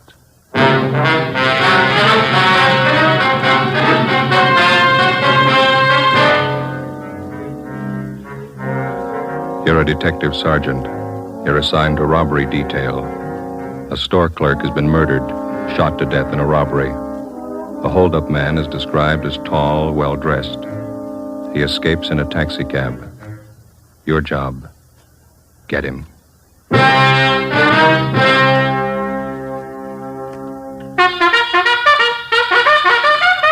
Oh, no. Ah, that's different. Yes, what a difference. In Fatima, the difference is quality. You see, Fatima is the quality king-size cigarette because it contains the finest Turkish and domestic tobaccos superbly blended. And Fatima is extra mild with a much different, much better flavor and aroma than any other long cigarette. Because of its quality, its extra mildness, its better flavor and aroma, Fatima has more than doubled its smokers coast to coast. Fatimas cost the same as other long cigarettes, but your first puff will tell you... Ah, that's different. Yes, in Fatima, the difference is quality. Ask your dealer for Fatima, the quality king-size cigarette.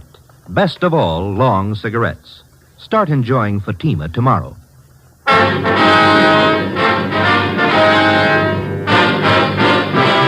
Dragnet, the documented drama of an actual crime. For the next 30 minutes, in cooperation with the Los Angeles Police Department, you will travel step by step on the side of the law through an actual case from official police files. From beginning to end, from crime to punishment, Dragnet is the story of your police force in action. was Friday, August 17th. It was hot in Los Angeles. We were working the night watch out of robbery detail. My partner's Ben Romero. The boss is Captain Walker. My name's Friday. It was 8:35 p.m. when we got to the Church of St. Damien, the vestibule.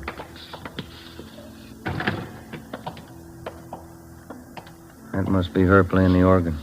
Yeah, I don't see any stairs. I wonder how you get up there to the loft. Looks like that might be the sexton over there. Well, let's ask her. Mm-hmm. Excuse me, sir. Yeah?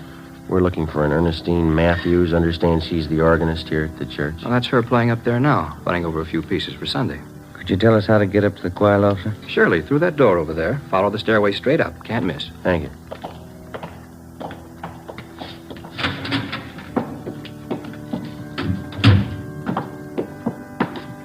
Sure has been a long time. Yeah, what's that? Climbing stairs to a choir loft. Sang a lot in church when I was a kid. Boy soprano. Is that right? They finally threw me out. Voice change. Yes, did you want something? Are you Mrs. Ernestine Matthews? Yes, did you come about the new choir books? No, ma'am. Police officers. Oh, can I help you? It's about your husband, Miss Matthews. Bert, what about him? Has Bert done something? He was hurt, ma'am. Well, I don't understand. Bert's working at the store. What do you mean he was hurt? There was a holdup. Dear God, my husband. Was he hurt bad? Yes, ma'am. Where is he? I've got to go to him. Is he in pain? No, ma'am. What are you trying to say? Dear God, tell me the truth. Which hospital is he in? They took him to Georgia Street. They helped him all they could. You're not trying to tell me Bert's dead? You're not trying to tell me that, are you? I'm sorry, ma'am. In the past 16 days, 7 armed robberies had been committed, apparently by the same man. The suspect was described by victims as tall, heavily built, and very nervous. He was armed. It's cold logic that every suspect who's armed in the commission of a robbery is a potential killer. It's a fact that's been proved 100 times over. The man we were after had proven it again. We'd used every means at our disposal to identify him, through the stats office, the record bureau, latent fingerprints, through informants and witnesses. We'd gotten out an APB on him containing his description and his method of operation. We'd maintained stakeouts. We hadn't reached him in time. Early that evening, a downtown grocery store had been held up. One of the clerks, 31-year-old Bert Matthews, failed to empty the cash register quickly enough, and the bandit shot him 3 times through the chest. He died almost instantly, and the hold-up man escaped. There was only one witness, another clerk who had been on duty in the store with Matthews at the time of the hold-up. His name was Jess Tallman. He was brought to the city hall, where we questioned him further. Did you see Bert's wife? Does she know? Yeah, we dropped off at the church on the way in. Drove her to her sister's place. Still can't get it through my head. One minute I was talking to Bert, the next minute he was dead. It's kind of hard to take, you know. I'd like to go over that description of the hold-up man. You were pretty upset out there at the store. Do you feel up to it now? Yeah, I'm okay. All right, now you just take it easy. Tell us everything you remember and take all the time you need. Well, I know he was a big guy. Over 6 foot anyway, I'm sure of that. He had a good build, too. Wasn't skinny. How about his face, Jess? Did you get a good look at it? Yeah, I did. It was thin, and he kept working it around, you know, twitching like guy was plenty nervous. Mm-hmm. Can you tell us anything else about him? He was young, about 21, I'd say. Had dark color eyes. That's about all I'd swear to, Sergeant. He had a hat on, I know that. Mm-hmm. How about the rest of his clothing? I wouldn't be sure about it. Could have been a gray coat, blue coat, I don't know. I wouldn't want to give you a bum stare. Did you get a look at the gun? I couldn't miss that. It was a big one. It wasn't shiny. It was kind of dark blue color. I can see the guy now walking in the store and pointing it at Bert.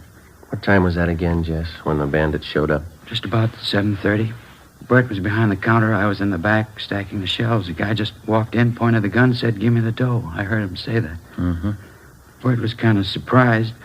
He just stood there for a minute, and the guy said, "Hurry up, give me the dough." And Bert said, "Okay, you can have everything." And he reached to get the dough from the cash register. And that's when the guy did it. He hit Bert right in the chest. What happened then? Bert moaned a little and fell down on the floor.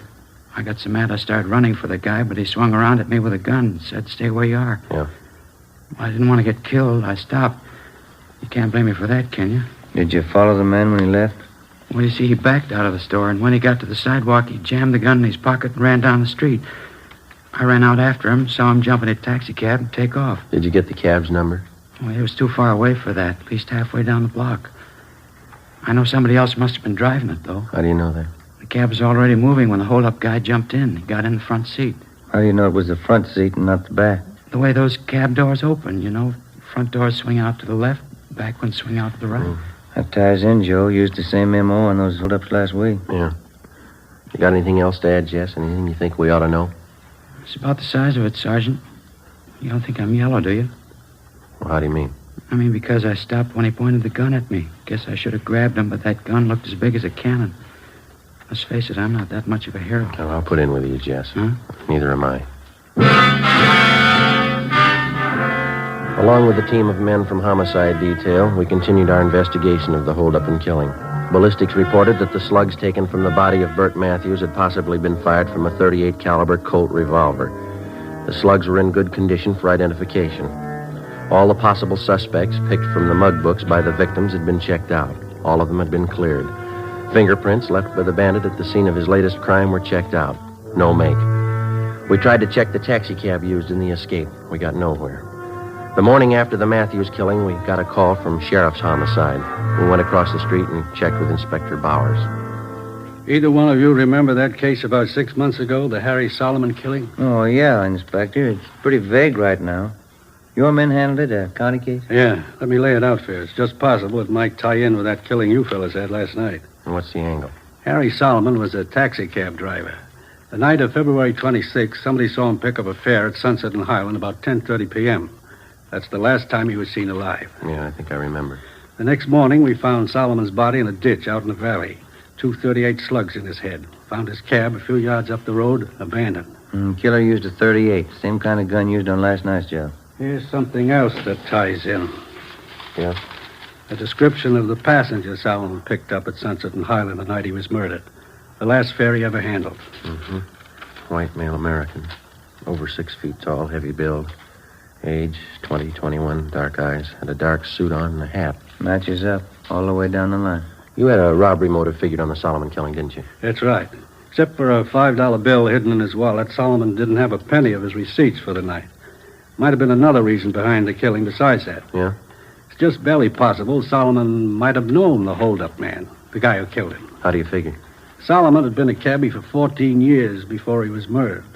From this hold-up man's M.O., using cabs for a getaway car, it's possible he might have been a cab driver at some time or other. You mean if the killer got in the cab and thought Solomon recognized him, was suspicious of him? That's right. Could have been reason enough for him to kill Solomon. I know there's a lot of coulds and ifs and maybes in it, but I thought you might be interested. Well, we'll check it out first thing. How are your men coming on the Solomon case? Progress is pretty slow. Well, we'll keep you posted on anything new. Fine. If we can help, let me know. Right. Bye.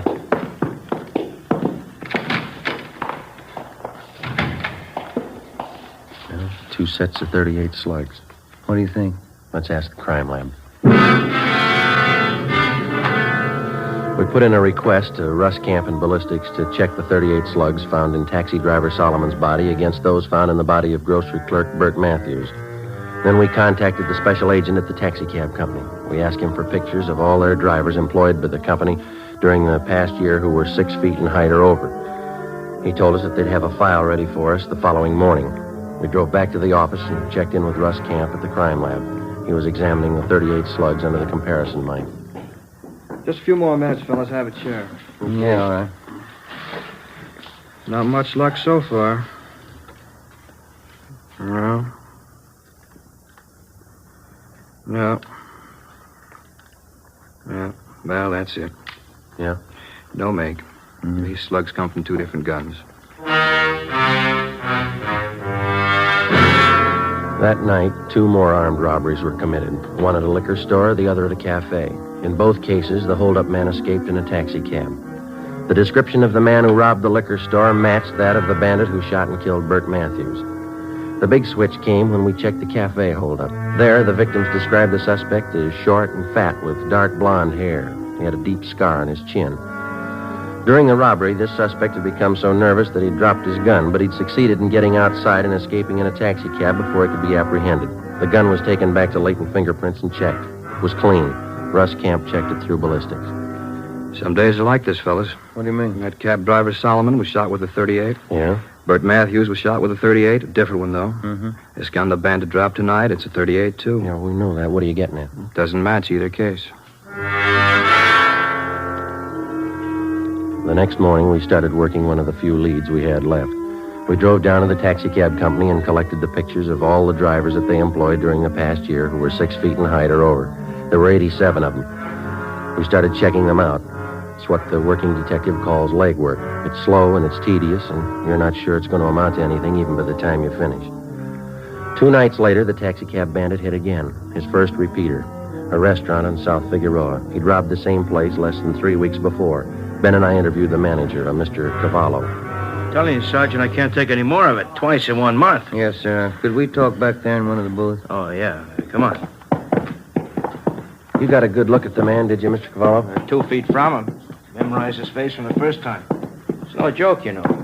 So I have no time for the customers. I'm too busy opening the cash box for that thief. Yeah, sit down. Thanks.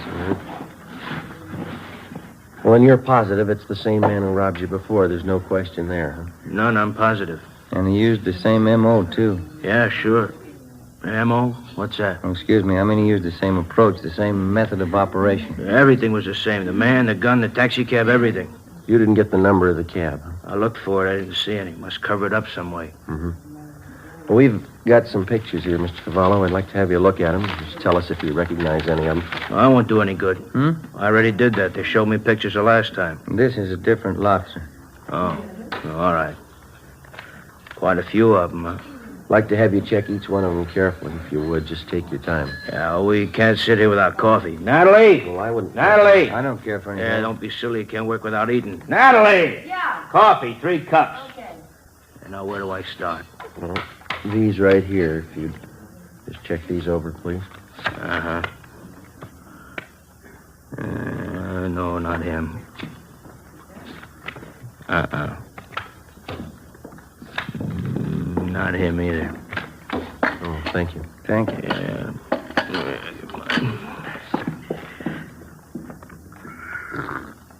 Oh, it's hot. No, not that one. No. Is that all?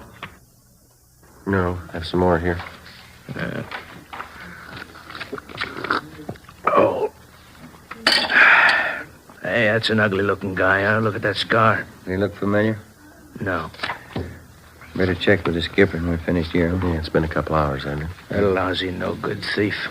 Sir? Right here, this one. That's the guy. You sure? I opened my cash box twice for him. I'd know his face in a million.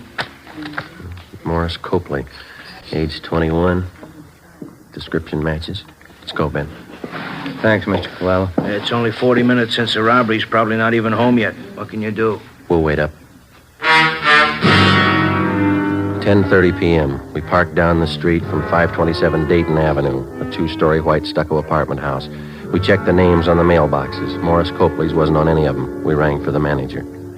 Copley? Morris Copley? No, he doesn't live here. Never heard of him. I wonder if you'd take a look at this, ma'am. This picture, ma'am. You ever seen this man before? Well, let me get over here in the light. Let me see now. No, he doesn't live here. And you've never seen him before? No, I didn't say that. I just said he doesn't live here. And you have seen him before? I believe I might have, yes. Matter of fact, I'm sure of it. He's a friend of Mr. Tobin's, apartment 5. Comes to visit Mr. Tobin every now and then. Is this Mr. Tobin in now, ma'am? We'd like to talk to him. No, I'm afraid not. He works nights, never comes home before 2 a.m. Oh. Yeah, he's a cab driver.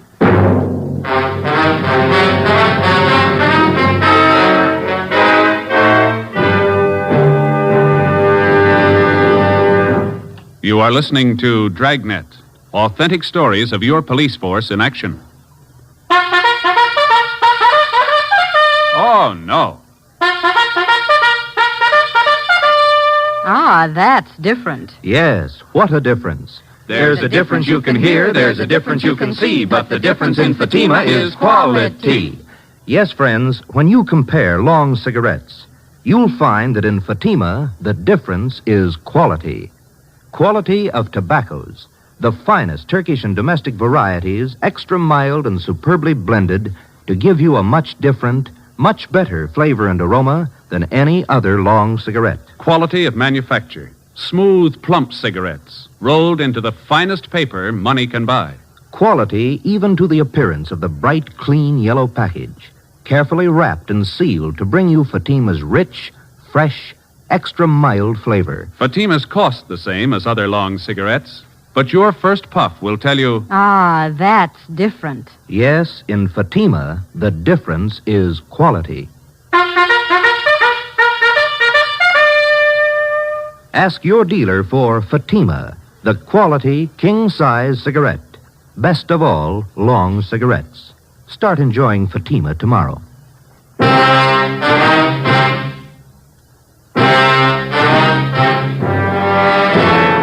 10:45 p.m.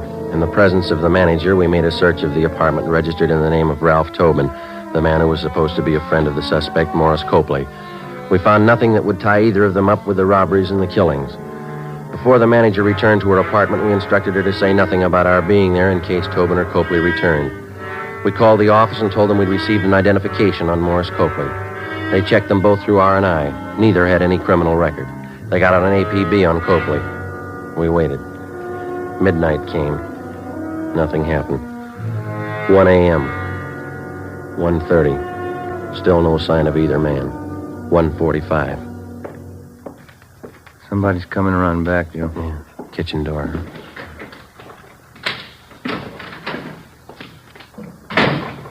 Maury, you back already? Hold it right there, mister. Police officers. Oh, Fanning. Who are you? Is this a stick-up? Police officers. He's clean, Joe. What's it all about? What do you want? You Ralph Tobin? That's right. This is my apartment. You know a Morris Copley? Copley? Yeah, I know him. You're looking for him? He's not here. We know that. Where is he? Wish I knew. I'm looking for him, too. He owes me money. Copley's a pretty steady visitor here, is that right? He was till I lent him that $65. I haven't seen him since. He took off. When was that? When? About 2 weeks ago. Yeah, just about. Look, you mind if I sit down? I'm a little nervous. Go ahead. Kind of upsets you, you know. Why are you looking for Maury? I'd like to have you repeat what you said when you came in that door. What I said? I asked who you were, didn't I? No, I mean before that. Say, I don't think I know what you're getting at, officer. You said, Maury, you back already? Not what you said? Yeah, I guess I did. I guess I thought Maury came back to pay me the $65 he borrowed. You didn't make it sound like that, Tobin. I got the idea you were expecting. Expecting him? No, I haven't seen Maury in 2 weeks, maybe 3. He took me for $65. All right, that's enough small talk, mister. Now, Copley's in deep. You're going to match him if we don't get a straight story. Some cans of beer in the refrigerator. Let's have one around, Skip the beer. Where's Copley? I'll swear in the Bible if you want me to. I don't know. Look, if Maury pulled anything heavy, I'm not in on it. Ben, you want to check with the manager? Ask her when's the last time she saw Copley here. Yeah, right. Now, wait a minute, officers. I want to cooperate. If Maury's in deep, that's his fault, not mine. That's right, isn't it? That's right. Now, where is he? I don't know. That's the truth. I'll tell you something else. I wasn't squaring. I saw Maury early tonight, 6 o'clock. Came here and borrowed another $5 from me. But you don't know where he is now? No. Said, sure like a can of beer if you don't All mind. right, sit still. I'll get it for you. You sure you won't have one? No, not me. No, thanks. I don't want him. There you go.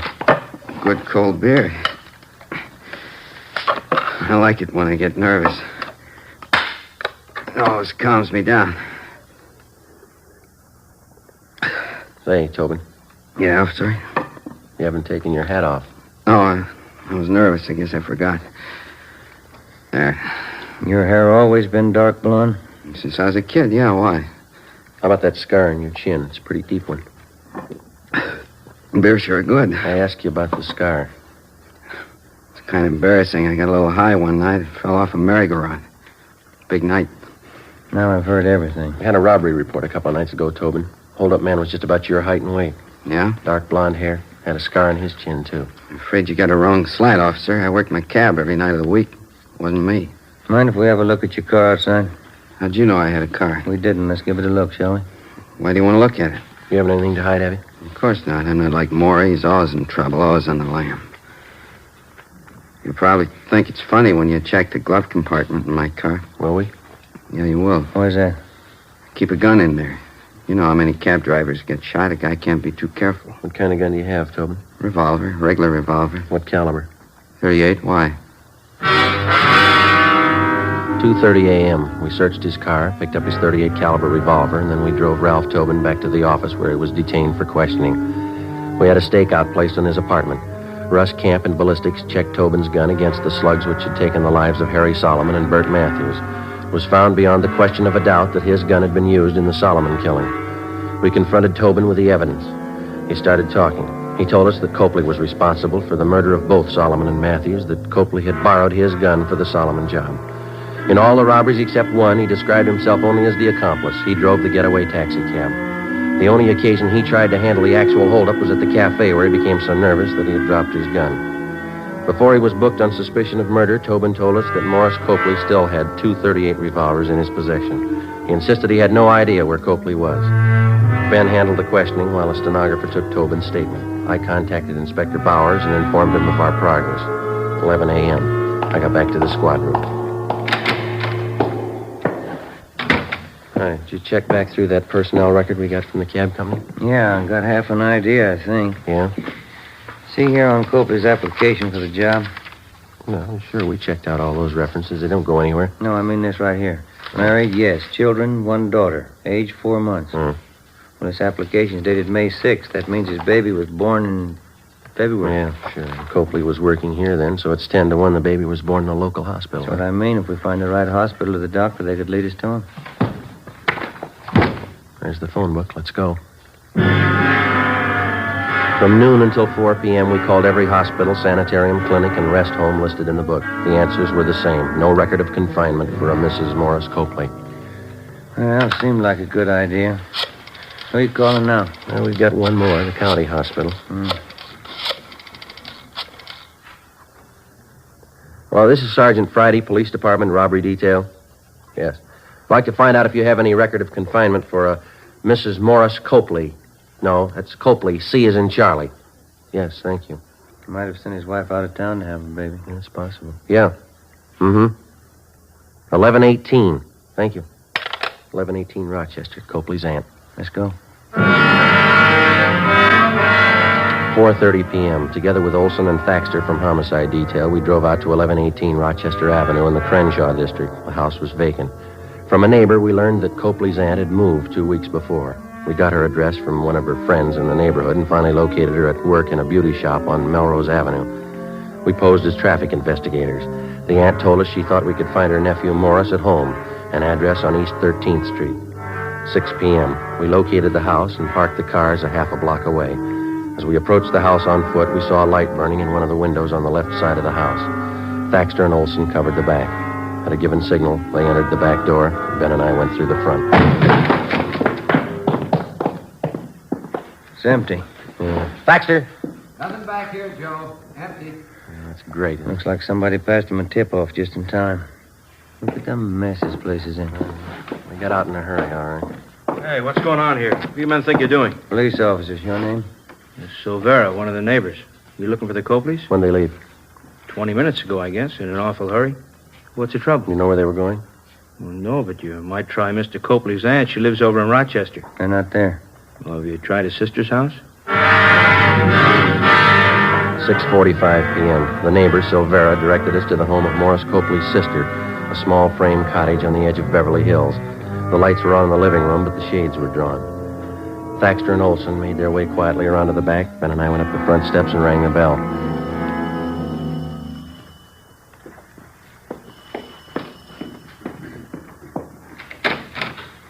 Yes?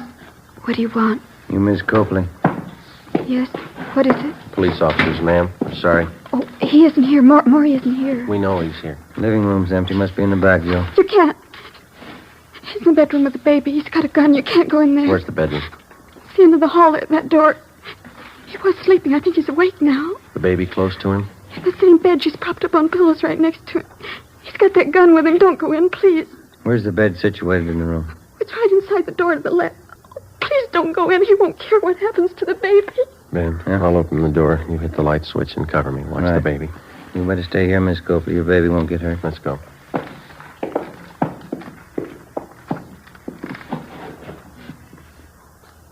Let's go in. All right, drop it, you. Grab the gun, Ben. All right, come on. I got it, Joe. All right, Copley, get him up. Come on up. Joe? Yeah, I got him. Just a little frightened, ma'am. She's all right. I'll kill you, Mary. You tell him where to find us, didn't you? I'll kill you for that. Glory, I swear I didn't. I swear. Lousy dame. Nobody else knows she's the one who told you, isn't she? No. Then who did? Who told you? You're looking at her. What do you mean? Your baby.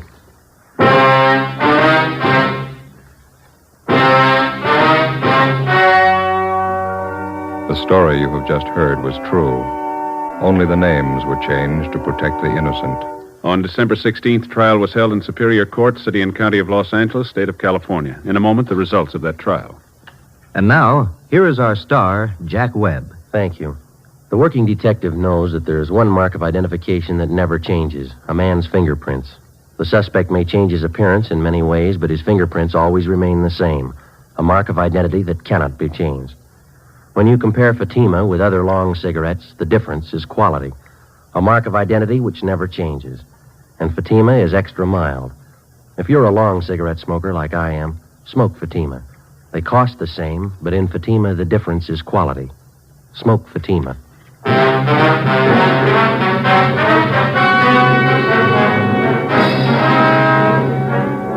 Morris John Copley and Ralph Edward Tobin were tried and convicted of murder in the first degree, 2 counts. They were both sentenced to be executed in the lethal gas chamber of the state penitentiary, San Quentin, California.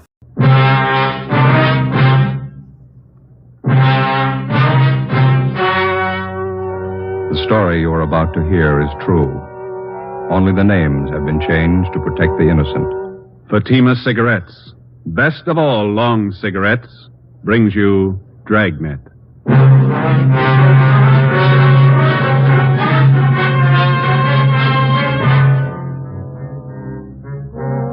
You're a detective sergeant.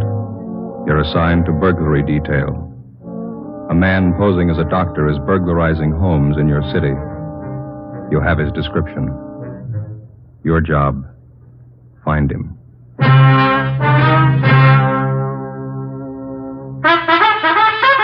Oh, no.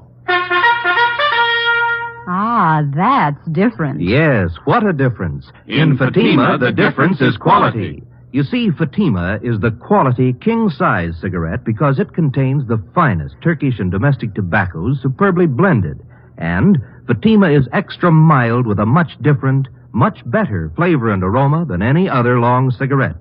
Because of its quality, its extra mildness, its better flavor and aroma, Fatima has more than doubled its smokers coast to coast. Fatimas cost the same as other long cigarettes, but your first puff will tell you... Ah, that's different. Yes, in Fatima, the difference is quality. Ask your dealer for Fatima, the quality king-size cigarette. Best of all, long cigarettes. Start enjoying Fatima tomorrow.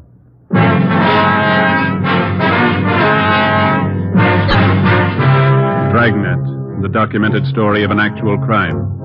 For the next 30 minutes, in cooperation with the Los Angeles Police Department, you will travel step by step on the side of the law through an actual case from official police files. From beginning to end, from crime to punishment, Dragnet is the story of your police force in action. It was Sunday, November 22nd. It was chilly in Los Angeles. We were working the day watch out of burglary detail. My partner's Ben Romero. The boss is Thad Brown, chief of detectives. My name's Friday. It was 9:35 a.m. when we got to 5918 Canyon Cove, the home of Marla Hutchins. Yes, Miss Marla Hutchins? I'm Miss Marla Hutchins. We're police officers, ma'am. This is Sergeant Romero. I'm Sergeant Friday, Central Burglary. Come in. Thank you. Betty told me she called you. Your maid? Yes, I'm Betty Drake. I called you. And if you could tell us what happened, please. Dr. Arthur Schulte was treating me for headaches I have. He took my mink coats and my jewelry. Mm-hmm. Do you have a list of what's missing? Betty will have a list of what's missing. Here, I've written down everything I think's gone. Thank you. Well, why do you say it was this Dr. Schulte? Is that right? Yes. Why do you say it was him that took the things, Miss Hutchins? He didn't. I know he didn't. The doctor was the only other person in the apartment office. When was this? Last night. What time was the doctor here last night? It's about 8. I heard him leave later, about 9:15. Is that right, Miss Hutchins? Yes, that's right. Well, could the apartment have been entered without either one of you knowing it? No, sir. The back entrance is double latched. And no one could have broken in the front way. My room's right beside the front door, and I would have heard. You told us on the phone that this Dr. Schulte was middle-aged, dark, close to 5'11", stocky, wears a goatee. Yes. No other distinguishing features. Is that correct? Yes, sir. How about his clothes, the way he was dressed? He was about average. Had on a gray suit the last time we saw him. Thank you. You know who he is? We'll find out. What kind of treatment were you taking from Dr. Schulte, Miss Hutchins? We call it hypnotherapy for my headaches. Mm-hmm. Last night, the same thing? Yes. Or anything different from his previous visits? I was very nervous. He made me take 3 sleeping capsules, and I went to sleep. And she was still sleeping this morning when I went in and found everything in the dressing table all over the floor. I see. Have you known this Dr. Schulte long, Miss Hutchins? About 4 months. Did you meet him at a party, maybe? No, I was a student of his. Where was this? A small college in Hollywood. He was the head of the school. He was a teacher, too. Do you have the name and address of the college? Betty can give it to you. It's in my desk. Are you still a student there? No. I don't take the course. I stopped. Mm-hmm. College was closed. That's when he came here to treat me for my headaches. How did he start giving you these treatments, Miss Hutchins? One day in his lecture, I fainted. Took me to his office and told me that pain was only a state of mind. State of mind. Yes, ma'am. My headache didn't bother me anymore. He said that relief would only be temporary if I didn't take regular treatment. Well, did you see him regularly? I saw him twice a week. Twice a week. Always here? At the college, then it closed. I don't know why. He telephoned and said he would continue here. Well, where did you get in touch with him when the college closed? I never did. He always called here. Do you have any idea where he is now? No, I just know that he's a thief. Yes, ma'am. Why don't you lie down, Miss Hutchins? You look tired. All right. Thank you, Miss Hutchins. Yes, ma'am. Thank you very much. All right. Would you gentlemen like some coffee? Oh, Ben? I could sure use some. Well, it'd be very nice, miss. Thank you. Officer, Yes, ma'am. if this man's just a common thief, the treatments he's been giving Miss Hutchins couldn't have been very good, could they? She's still got the headaches, hasn't she? 11:50 a.m. We checked the apartment for physical evidence. There was nothing to indicate that the place had been broken into. We put in a call to Latent Fingerprints to send a man out to check the closet and dresser. We completed the crime report, and Betty Gregg, the maid, gave us the name and address of Dr. Schulte's college, the Los Angeles College of Psychotherapeutics and Psychiatry at a Franklin Street number in Hollywood. Ben and I got out a teletype to Sacramento asking information on the chartering of the school that Dr. Schulte was supposed to have headed. We checked on Betty Gregg, the maid, and found that she was a Los Angeles girl, parents still living in the city. She had a good reputation. 2:35 p.m., we went to the address where the college had been. It was a big brown clapboard house with several dormer windows facing the street. It was vacant. The front door was boarded up. A rental agency sign was stuck up on one of the pillars on the front porch. Joe. What room there? Must have been where they had classes. Rows of chairs nailed down, you see? Yeah, let me look. Yeah. I don't see any papers inside, no mail. Hi. Yeah. My name's Tom Thompson. You interested in the place? You the agent? No, I just live next door. I'm a dry cleaner myself, but I sort of promised the real estate agent I'd keep an eye peeled, see if I could be of help if anyone came on Chapel. Police officers. We're just checking. Oh, is there something wrong? Somebody break in?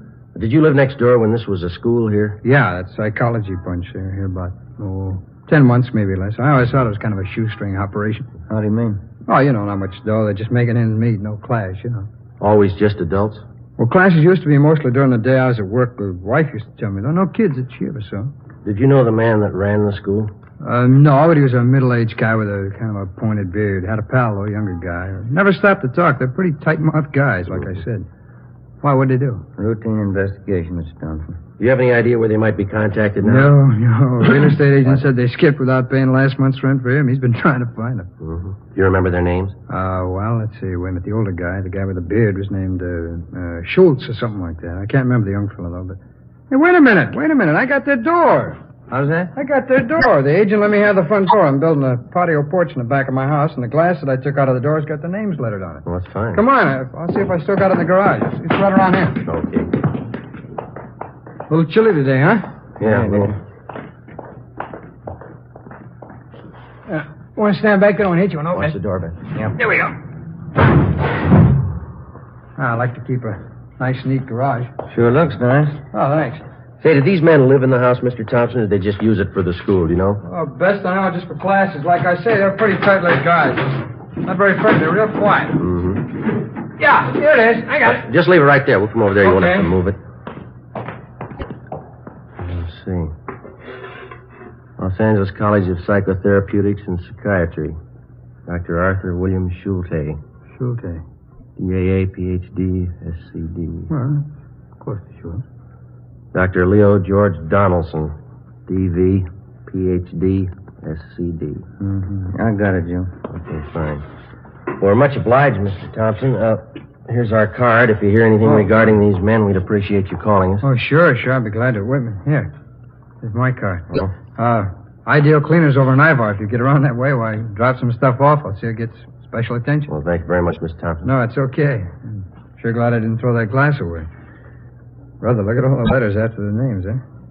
Wonder what it takes to get a lineup of degrees like that. Paintbrush in about 10 minutes. 5 p.m. Ben and I drove back to the office. There was a report from latent fingerprints. Nothing but the prints of the two girls had been found in the Hutchins apartment. We checked what information we had on Schulte and Donaldson through to the FBI on the teletype. A check of doctors registered with the Los Angeles County Medical Association and the American Psychiatric Association failed to turn up anybody named Dr. Schulte. We had our I Bureau and Stats Office make runs on Leo Donaldson and Schulte and a rundown on the reports where the burglar had posed as a psychologist. The Stats Office turned up a couple of dozen new suspects. We pulled the mug shots and headed for the Hutchins apartment. Looks like something doing at the Hutchins apartment house. A lot of cruiser cars, huh? Let's have a look. Sorry, can't go in. Sergeant Friday Romero, Central Burglary. Oh, sure, Sergeant. What's the trouble? Girl named of Hutchins shot herself.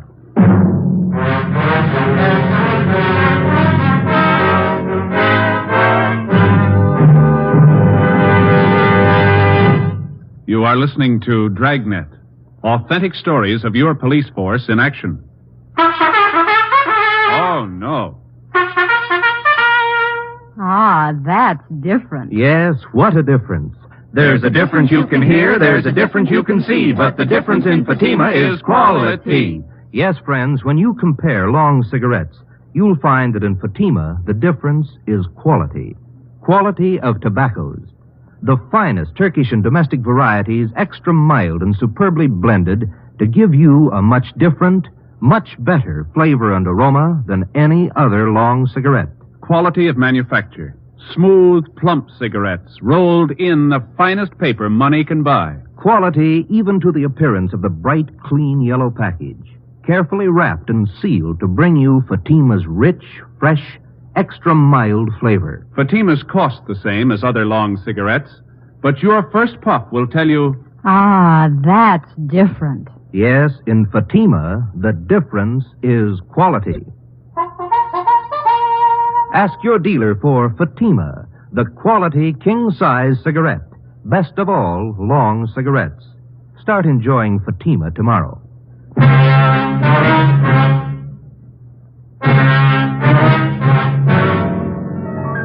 Monday, November 23rd. During the morning, the coroner's office signed off Marla Hutchins' case.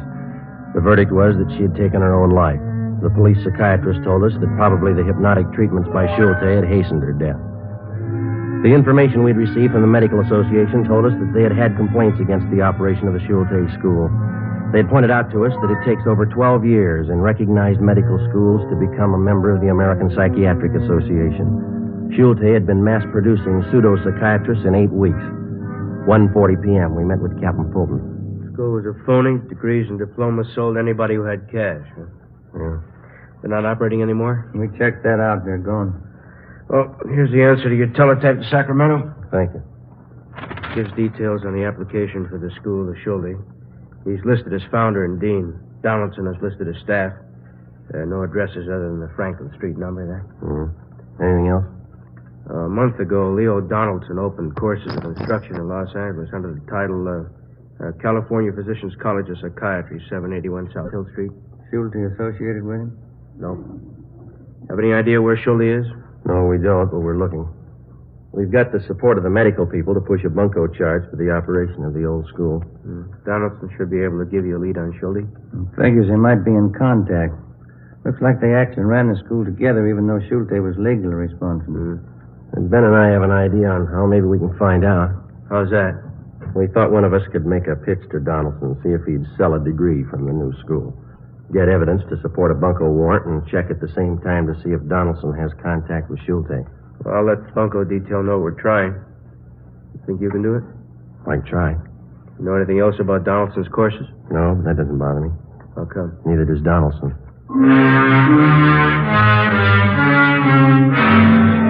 In trying to get Schulte through his former associate Leo Donaldson, we again contacted the Medical Association. They furnished us with the name of Ralph Morse, a graduate of the Franklin Street School, who had since been killed in an auto accident. Tuesday, 11:30 a.m., Ben and I got to 781 South Hill Street, a 7-story office building in the heart of the Los Angeles business district. The directory in the lobby listed the California Physicians College of Psychiatry for rooms 214 and 216. Ben waited outside in the car. I took the elevator up.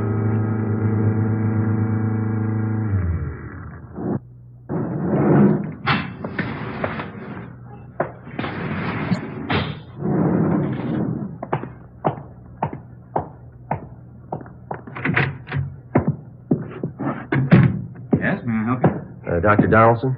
I'm Dr. Leo Donaldson. May I be of assistance? Well, my name is Frank Ditton. I wanted to ask about the curriculum here. Well, we've just opened, Mr. Ditton. We're not quite ready to start classes. You understand this is very advanced instruction. Most of our students will have had considerable background in psychiatry. Oh. Well, a friend of mine, Dr. Morse, said that he was sure I'd be a good student for you. Dr. Morse? Mm-hmm. I'm not sure I place him. Well, he was one of your students at the Franklin Street School. Said that Dr. Schulte knew him quite well. Oh, yes, I remember. Brilliant man. How's he getting along? He was killed in a car collision. Oh, that's too bad. Well, frankly, what I was interested in is being able to take over his practice. Could I get the same deal he got? I think so, Mr. Ditton. What'd you have in mind? Well, take some courses and get a degree. I worked with Morse for a while. I can set up a clinic. He did okay. I figure maybe I can, too. Well, here's a list of the courses we'll offer. Thank you. We'll go over it together, and you can indicate what sphere of study you'd like to undertake. Mm-hmm. Does Dr. Schulte teach any of these courses? No, he doesn't. Now, the first semester will include painless and drugless childbirth, practical and applied psychology, autosuggestion, prenatal suggestion. Yeah. Well, look, Dr. Donaldson, straight practical and applied psychology is the specialty that I want. See? What degree do I get and how much will it cost? Well, the least expensive is a doctor of psychotherapy at $450. A doctorate of philosophy and psychology is $500. For all purposes, if you can afford it, Mr. Ditton, is a doctorate of science. That's $800. Oh. That course was $1,000 at the Franklin Street School. Yeah. Well, I don't know. That's a lot of money. I guess I have to have it, though. I wonder if you'd take a check now. Certainly. You understand what a tremendous advantage these degrees are to the professional man who, for one reason or another, may never have had a chance to get a college diploma. Mm-hmm. Well, the course is very hard? You look like an intelligent man, Mr. Ditton. I'm sure you'd have no difficulty. All right. Well, say, look, Doctor, I live out in Van Nuys now, and I'm working 3 days a week at the present time. It's going to be pretty tough to get downtown here. Do I have to be here every day? Since it's the diplomas most of our students are interested in, we have, on occasion, made exceptions in cases like yours. Well, I'd appreciate that. We could possibly, in the case of a doctorate of science, present you with your diploma in advance of you taking the course, and you could launch into private practice at once and take the course whenever it suited you. Well, couldn't ask for a better deal. Everything's mentioned in this catalog. The forms are in the back. Why don't you sit down right there? Oh, thank you very much. And rules and regulations.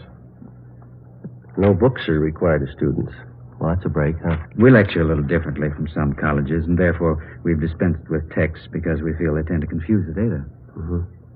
When I take the course, who will be my instructor? I will. Well, Morse talked a lot about Dr. Schulte. Does he teach any of the classes? No, Dr. Schulte was associated with me in the operation of the Franklin Street School, but is not the staff member of the California Physicians College of Psychiatry. Well, I'm just wondering, if I paid extra, could I get some classes with him? Morse said that he picked up a lot of useful information from Schulte. He's a fellow with a goatee, isn't he? Yes, that's right. Well, truthfully, I have no idea where Dr. Schulte is presently located. Oh, I understand. Now, let's, one regulation here. Yes? No student will be admitted who cannot show documentary proof of the successful completion of secondary school work. High school. You can understand that, can't you, Mr. Ditton? How do you mean? Well, there are certain minimum academic standards we must observe. Yeah. In order to maintain the quality of our degree. Dr. Donaldson accepted my check to the amount of $800. I asked for a receipt, and he filled out a blank doctorate of science degree, which he carefully lettered with the name Frank Ditton, and signed himself as dean. I arrested Donaldson, and Ben and I took him in for booking. 1 p.m. We received a long teletype from Washington. Arthur Schulte had a record of arrests and convictions back east. It started with a conviction 16 years ago for the interstate transportation of pornographic motion pictures. The record gave us no known addresses, but important in the information was the fact that Schulte had originally been trained and had worked at being a projectionist in movie theaters. In the M.O. was the notation that he'd been known to take up his old occupation when sought by authorities. 1:35 p.m., we contacted the local office of the Motion Picture Projectionists Union, where they told us that they had placed an Arthur Schulte in the booth of one of the Main Street newsreel houses on Sunday. That was the day before. 2:30 p.m. The Crescent Theater was buried between two bars and advertised an hour of newsreels and short subjects for 20 cents. Where's the manager? I'm him. Can we talk to you a minute, police officers? What? I say we're police officers. We'd like to talk to you. Nobody here to take over. Why don't you come in and I can open the booth door here and talk? Okay. Right around the back, I guess, here, Ben. Yeah, thanks. Where is he? Hey, mister. Okay. What's the trouble, officers? You have a man with the name of Schulte working here? That's right. Projectionist isn't working right this minute, though. Comes on duty at 4. An hour. All right. I wonder if you'd take a look at this description, please. Sure. There you are. 5'11". Man working here is clean shaven, no goatee. Outside that sounds the same. Mm-hmm. Any idea where he lives? No, I don't. Well, we'll have to wait for him here. All right. Wait a minute. Just one? Where you want to wait? Inside? Well, I think we'd rather stay up in the projection booth if it's all right. Up the steel stairs there on the right. Tell Pete Eigen. He's the man up there now. I said it was okay. All right, don't say anything to him when he gets here, will you, sir? I won't, officer. Come on, Ben. Gets this way. It's a long climb, huh? Yeah, it is. It's right up there. Oh, yeah.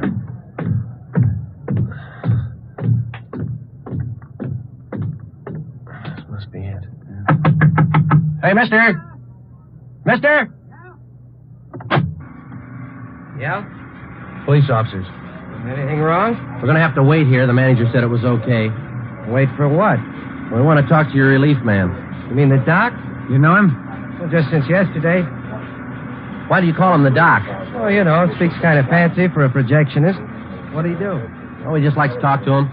Okay, you know the guy doesn't come on for about an hour. Yeah, they told us. You want to look at the picture? You can both sit by the observation port on the film stage there. Yeah, thanks. Yeah, sit over here, Ben. Is this all right here? Yeah, that's fine. Huh. Well, what's the matter? I've seen this newsreel. 5:45 p.m. Schulte was nearly 2 hours late. Ben and I were worrying about whether somehow he'd been tipped. Usual for a man to be this late for a shift. Not in a house like this. Bigger house would be different. Way it is with a doc being late like this just cost the boss a couple of bucks. How do you mean? I got more dough.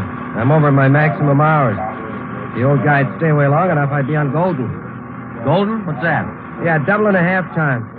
Boys in the business call it Golden time. Oh. Most dough you can get is double Golden.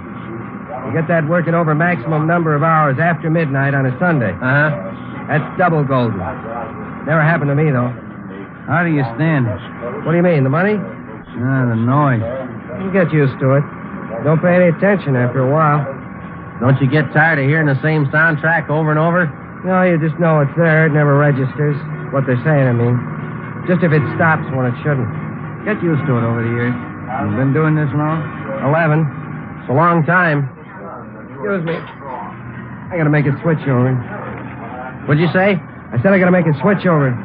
I've been watching you do that all afternoon. How do you know when to turn the other projector on? Marks on the film, up in the right corner on the screen, usually a black dot.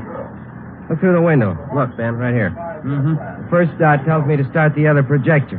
When the second dot hits, I cut this one, turn on the other one. Now watch. Okay. Okay, the first one. Uh-huh. Now the second dot, see? Uh-huh.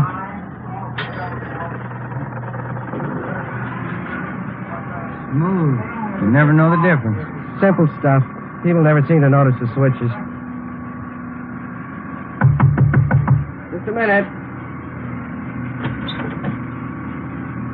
Hi, Doc. A little late. Sorry, I overslept. Your name, Schulte? That's right. Police officers would like to talk to you. I have to go to work. It'll wait. You want to go downstairs? All right. This way.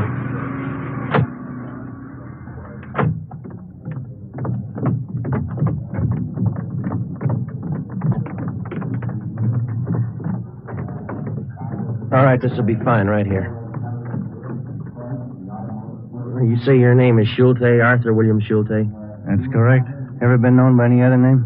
Why? Do you operate a school called the Los Angeles College of Psychotherapeutics and Psychiatry during the past year? I'm not saying anything. Where are you living, mister? I'm not saying anything. Let me see your identification. Here, my wallet. All right. No, you hold it. Say, open that part there. I take out the card. Union card. We'll take it stub. Social Security card. That second thing there behind the cash. Yeah. Let's try that folded piece of paper there. It's just a bill. Mm-hmm. What is it, Joe? It's a bill. Milliken Hotel. Let's go. We drove to the Milliken Hotel, about 6 blocks from the theater in the same Skid Row district. We got the key from the room clerk and went up to Schulte's room. It looked like any dingy hotel room.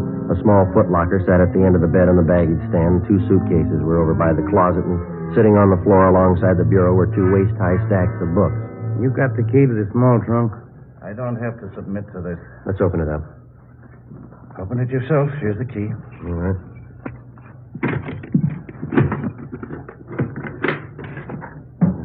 2 mink coats. I'll check the rest of the room, Joe. All right. This your property, Doctor? I'm not saying anything.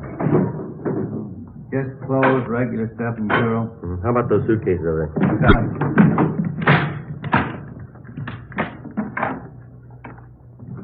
What do you got? How about this? Cigar box. It's taped shut. What's inside, Doctor? Nothing you'd be interested in. I'll open it, Joe.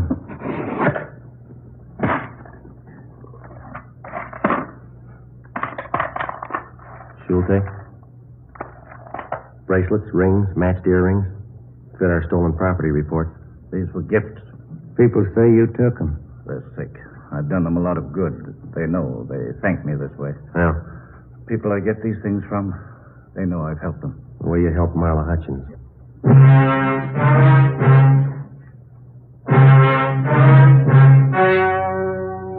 The story you have just heard was true. Only the names were changed to protect the innocent. Arthur Schulte, free on bail pending trial, died of natural causes on June 15th in Fresno, California. Leo Donaldson was tried and convicted of grand theft and served a term prescribed by law in the state penitentiary.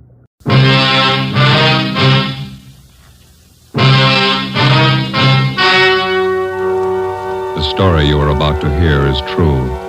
Only the names have been changed to protect the innocent. Fatima Cigarettes, best of all long cigarettes, brings you Dragnet.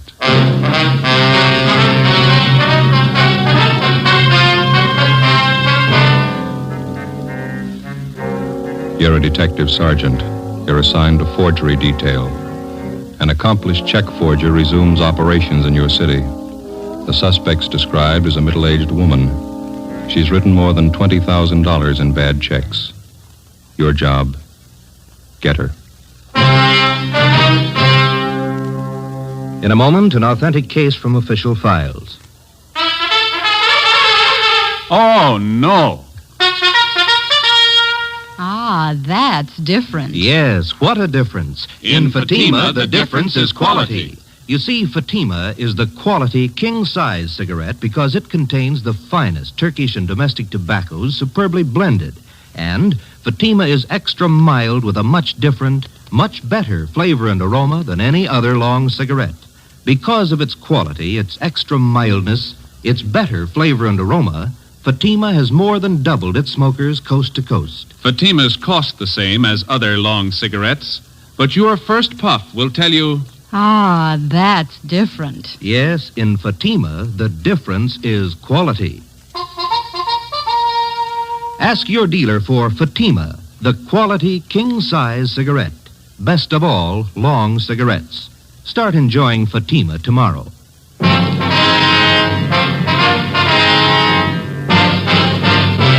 Dragnet, the documented drama of an actual crime. For the next 30 minutes, in cooperation with the Los Angeles Police Department, you will travel step by step on the side of the law through an actual case from official police files.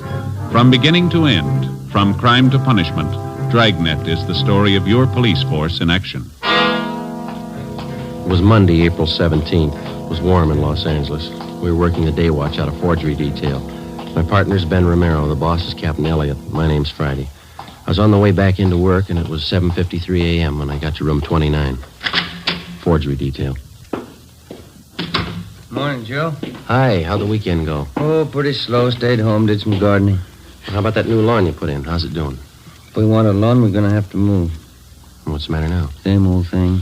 Gophers? Must be hundreds of them. So many holes the top of the lawn looks like an old punch board. No, that's too bad. Can't you try some kind of poison on them? Or how about those new things they got out? What do they call them? Gopher bombs? I use them by the dozen. They eat anything. Joe? Ben? Yeah, Ferguson. Come on in, Captain. Let's see you. Okay. What's up, Fergie?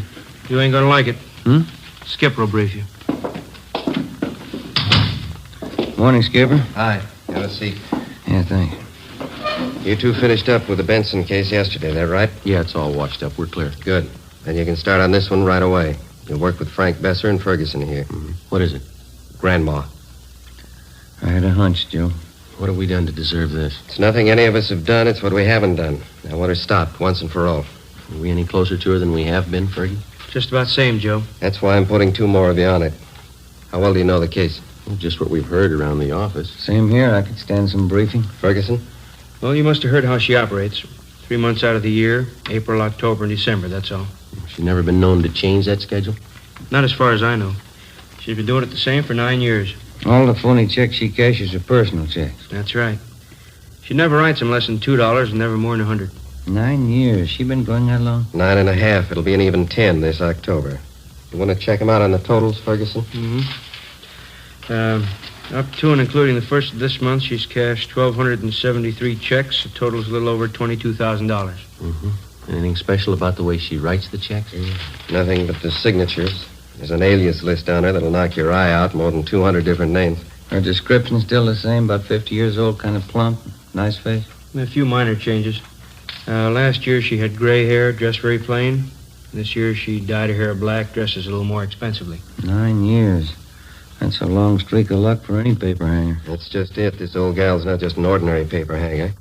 She's no amateur, don't get me wrong, but she doesn't operate like any check forger I've ever known. She contradicts part of her MO, part of it she doesn't.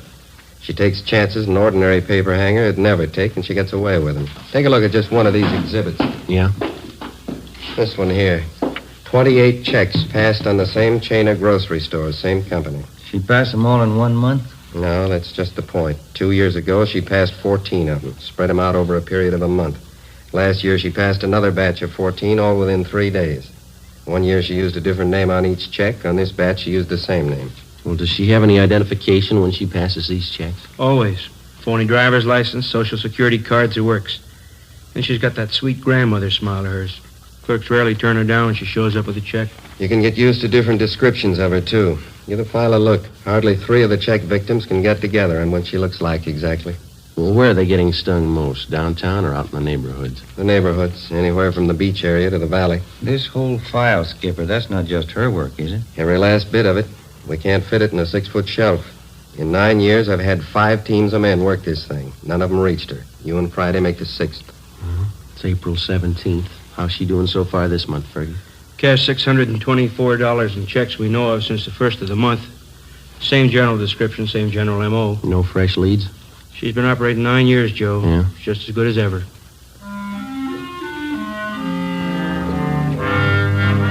To the working detective, there's no tougher job than tracking a lawbreaker who's half professional and half amateur. You can expect a criminal who's entirely professional to react generally the same in a given set of circumstances. And the same with the amateur. But take the two, the professional and the amateur, and intermingle their possible and probable reactions. You'll likely have a sound reason why and how an elderly woman could victimize merchants with $20,000 in bad checks over a period of 9 years without being caught. Grandma, as she'd come to be known, worked only 3 months out of each year, April, October, and December. Her apparent fine sense of timing and her knowledge of psychology was far and away superior to that of the ordinary paper hanger. If the file on Grandma was any indication, she apparently had been born to be a successful check forger. After Ben and I spent 3 days on the case with Sergeants Ferguson and Besser, we were almost convinced that there was only one way we could reach the suspect. She had to make a mistake. Fergie, how'd you do? Pretty sour. 4 checks in 2 days. What'd you fellas get? 2. Don Meyer checked the signatures. They're all hers. Mm-hmm. Here's our list if you're interested. Mm-hmm. Meat market out in Pico, $25. Grocery in West Hollywood, $48. 2 department stores downtown, $100 apiece. And how do they describe the woman? Same old yarn. She was a nice, charming little lady, about 55 or 60, small, dark hair, graying, dark eyes, nice smile. Clerk told me she reminded him of his mother. Yeah. How'd you make out on those 2 of yours? All about the same, even the story about her looking like somebody's mother. Well, one thing's sure, her timing's just as good as it was 9 years ago. Downtown Merchants Association screaming again. They're looking for action. So are we. You talked to Captain today? Yeah, he's looking for action, too. I don't know what we can do unless we get some kind of cooperation from the merchants. Every time the old gal pushes a bum check, it's 3 or 4 days before it gets to the bank and we hear about it. The trail's pretty cold by then. Yeah, Joe and I were talking just before you came in, Fergie. We can't expect too much to happen the way we're going. Any ideas? More men and more stakeouts. The captain says he'll buy that. That's about all we can do. Another 10 days and April will be over. Grandma'll be through pushing checks till October again. I don't know, Joe. Her formula's too perfect for me. There's got to be a flaw in it someplace. Yeah. You got out a bulletin of that revised description of her, Fergie? Yeah, it's all taken care of. Special notices were mailed out to merchants, too. Again? Yeah. Forgery, Romero? Yes, sir. That's so. Yeah, right away, thank you. Supermarket on Temple Street. Grandma. Hit him with 2 checks. Any lead? Clerk says she reminded him of his mother.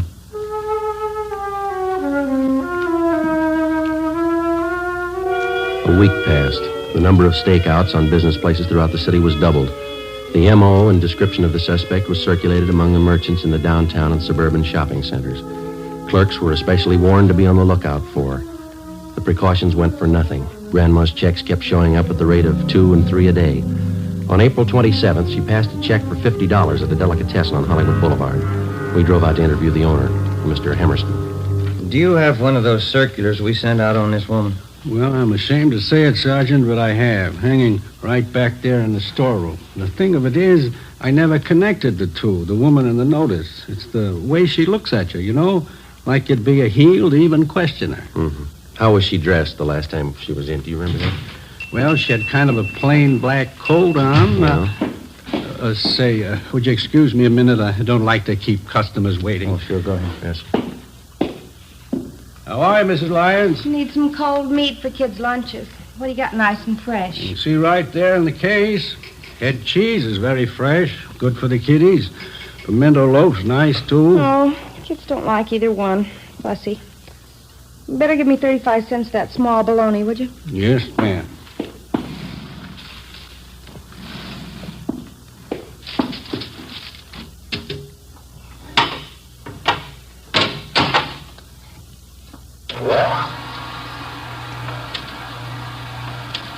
Kids are so fussy nowadays.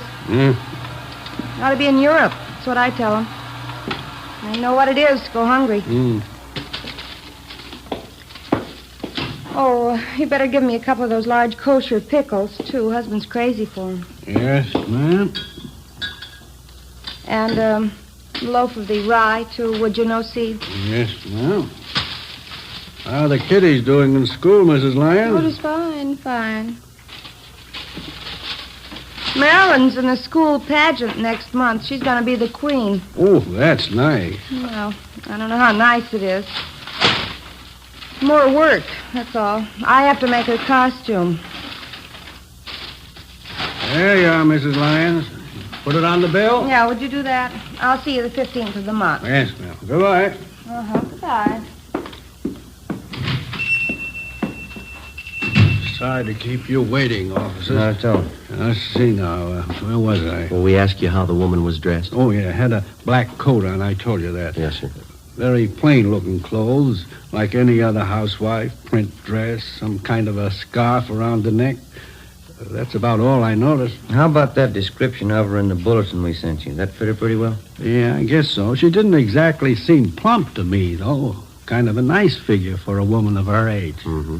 Do you know if any of your customers were acquainted with her? I wouldn't know that. She acted as though she knew some of them, but now that this has happened, I can see she was just putting on. She was a great disappointment to me. Yes, she is to a lot of people. I used to josh with her all the time. I'm a widower, you know. Thought once or twice I might even date her up. Is that so? Yeah, she seemed like a real good sport, joshing all the time, fine personality, just as homey as you please. Well, that fits in with the other descriptions. Are you ever going to catch somebody like that? 2 days later, on April 30th, right on schedule, the flow of bogus checks in Grandma's handwriting suddenly stopped. If she continued to work by the same timetable she'd been using for the last 9 years, she wouldn't start operations again until the 1st of October. During the next 5 months that followed, from May to the end of September, Besser, Ferguson, Ben, and I handled the usual run of check cases. At the same time, we used up every spare hour we had making preparations for the suspect's next appearance. Every businessman throughout the city who might be a possible victim was alerted. A revised description of the suspect, together with her M.O., was printed up and given wide distribution. Every possible precaution was taken.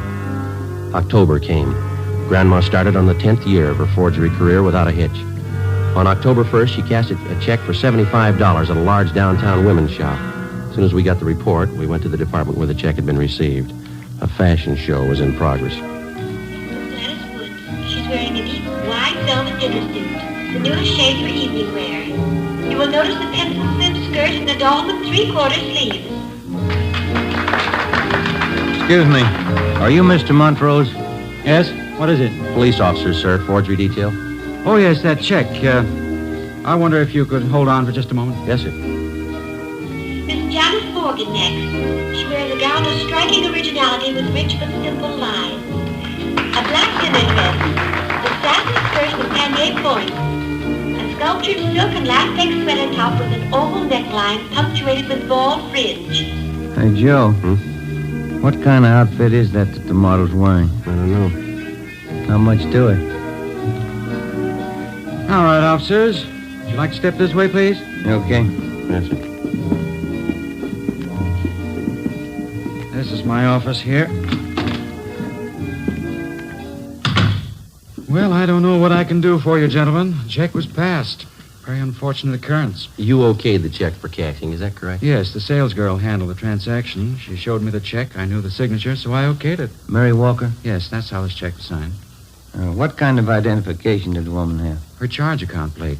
You know, the small metal card, charger plates we call them. I recognized that in the signature immediately. You know this Mary Walker pretty well? She's one of our best customers.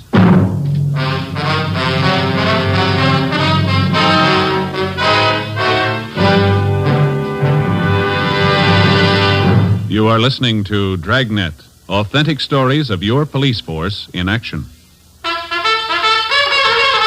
Oh, no. Ah, that's different. Yes, what a difference. There's a difference you can hear, there's a difference you can see, but the difference in Fatima is quality. Yes, friends, when you compare long cigarettes, you'll find that in Fatima, the difference is quality. Quality of tobaccos. The finest Turkish and domestic varieties, extra mild and superbly blended to give you a much different, much better flavor and aroma than any other long cigarette. Quality of manufacture. Smooth, plump cigarettes rolled in the finest paper money can buy. Quality even to the appearance of the bright, clean yellow package. Carefully wrapped and sealed to bring you Fatima's rich, fresh, extra mild flavor. Fatimas cost the same as other long cigarettes, But your first puff will tell you... Ah, that's different. Yes, in Fatima, the difference is quality. Ask your dealer for Fatima, the quality king-size cigarette. Best of all, long cigarettes. Start enjoying Fatima tomorrow.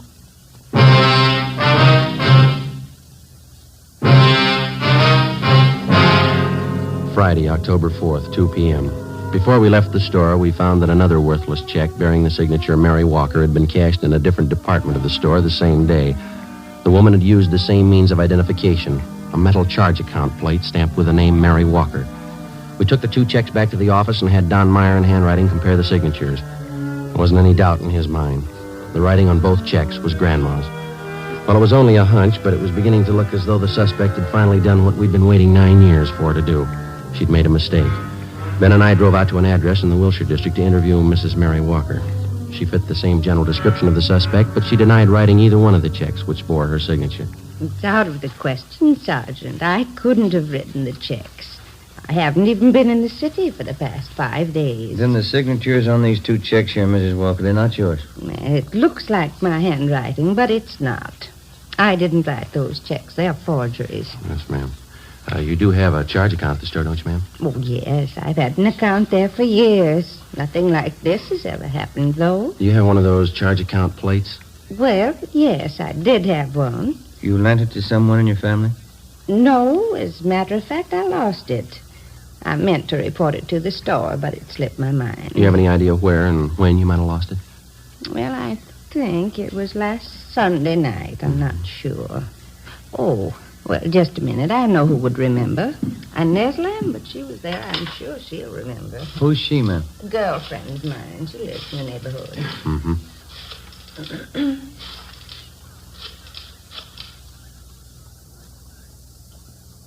Hello, Inez. Mary Walker, Inez. Oh, just fine. And you? Oh, good. Say, Inez, which night was it we went to the Boosters Club meeting? Sunday? Yes, I thought that it was. Oh, nothing. Just some silly misunderstanding. Yeah, well, all right, Inez. Thanks for remembering for me. Yes, goodbye.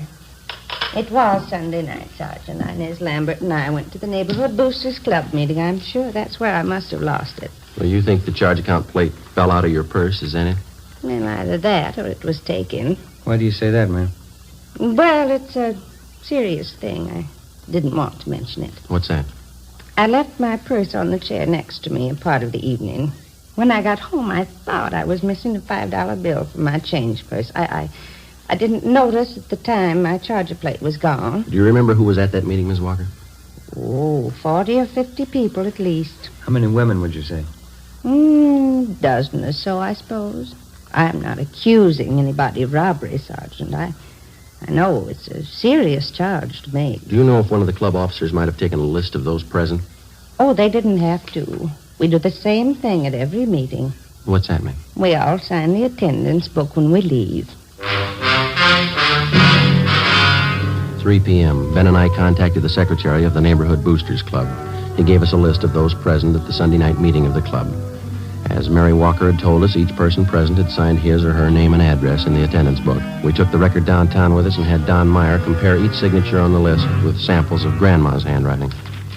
Number 32 on the list, fellas. That's it. Positive, Mick? No doubt in my mind. That's Grandma's handwriting. How'd she sign it? Mrs. Inez Lambert.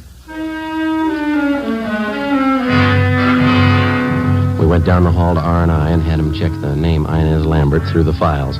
She had no criminal record. Together with Besser and Ferguson, Ben and I spent the next day and a half trailing Inez Lambert wherever she went.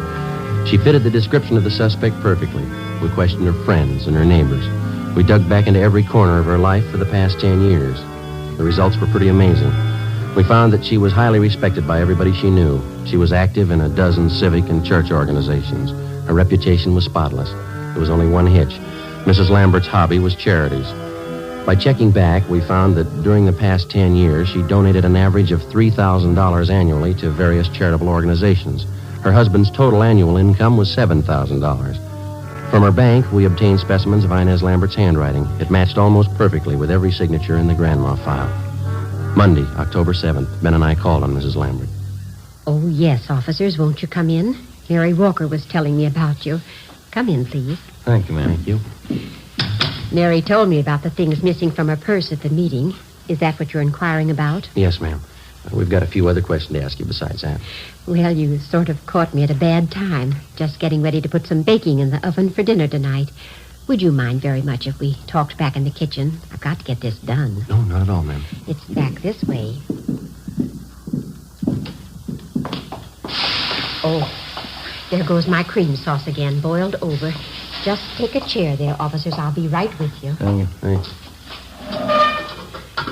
This cream sauce is so temperamental, can't take your eye off it for a minute.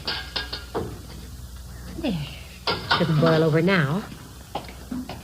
Would either of you officers care for a cup of cocoa? Chilly out today. Well, no, thank you, ma'am. We only have a few questions for you. It won't take long. Yes? All right. Would you mind holding this bowl just a minute, Sergeant? Oh, yeah. I just have to get this in the oven for dinner. My husband's favorite dessert. It's called pinch pie. It's kind of meringue tart. Mm-hmm. Let me see. Take 2 eggs, I guess. There we are. Get these egg whites beaten up nice and light. That cup of sugar on the sink, Sergeant. Would you be so kind? Yeah, all right. Here's your sugar, ma'am. Thank you. Now, what is it you wanted to know? Mrs. Walker had her charge account plate stolen that night at the Boosters Club meeting. Somebody's been using it to cash bad checks in her name. Is that so? Mary didn't tell me that. The same person who's using that charger plate has been cashing bad checks all over the city. He's been doing it for some time. Oh, my. Well, I don't think I can help you, Sergeant. I went to that meeting with Mary. She says somebody must have been in her purse, but I didn't see them. Do you have that charge account plate, Mrs. Lambert? Me? Oh, no, I have my own. Now, let me see. Teaspoon vanilla, teaspoon vinegar, teaspoon water, combined in a small pitcher or cup. We've got good reason to believe you have that charge account plate, ma'am. Did you take it from Mrs. Walker? That's a silly thing for you to say, Sergeant. I told you I have my own charge plate. I never borrow anyone else's, no reason to.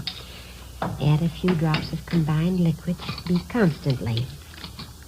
Did you cash 2 checks last week and sign them with Mrs. Walker's name? Why, of course not. Why should I do such a thing?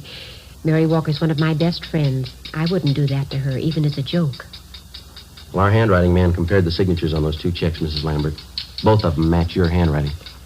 When all the ingredients have been added, continue to beat the meringue for several minutes. Oh, I'm sorry. What was that you said, Sergeant? I said that the signatures on those 2 forged checks, our handwriting man compared them with specimens of your signature. They both match. Well, then your handwriting man certainly made a mistake. Oh, there's a large white platter up in that cupboard there. Would you reach it for me, please? All right.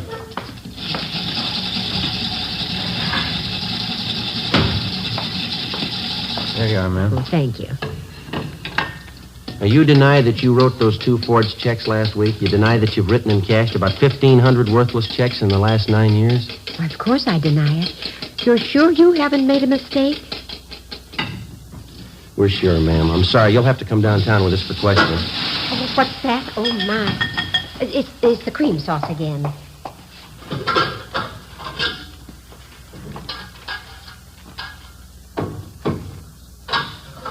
Sergeant, I can't leave the house now, right in the middle of getting dinner ready. My husband would be furious. If you want to talk, couldn't we do it later on? I'm sorry, ma'am. Afraid not. But you certainly can't accuse me of doing anything wrong.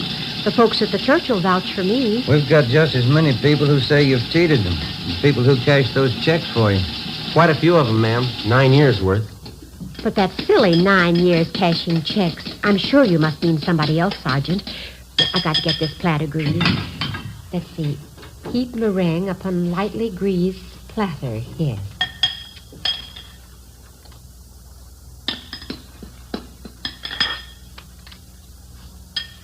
Look, we have a record downtown on every single check that you passed since you started, ma'am. We've got specimens of your handwriting and people to identify you. We know what your income is. We know how much that you've given to charities. Money's got to come from someplace. Is that what the checks were for? Excuse me, I've got to get this meringue in the oven. Let me see. 275 degrees. Yeah.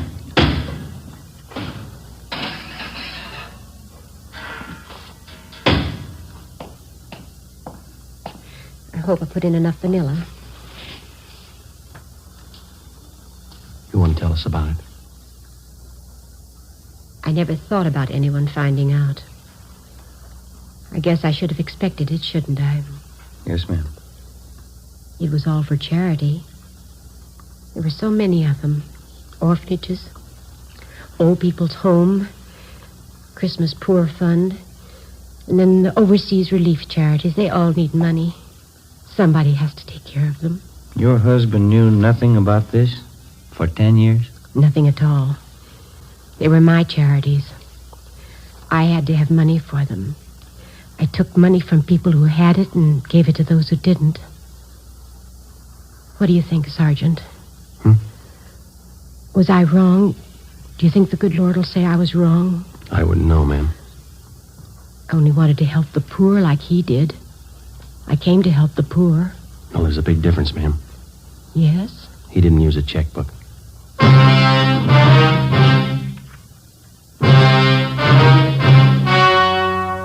The story you have just heard was true.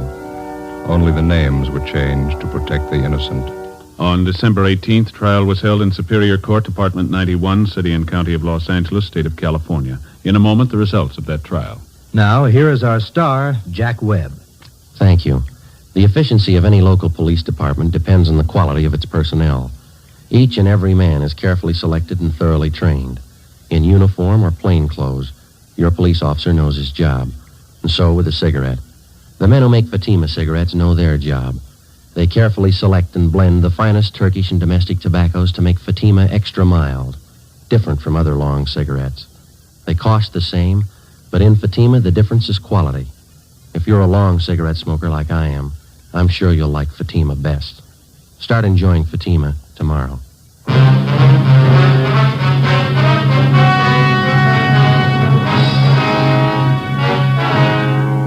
Inez Lorraine Lambert entered a plea of guilty to 2 counts of forgery, and the remaining charges were set off calendar. She was sentenced by the court for the term prescribed by law.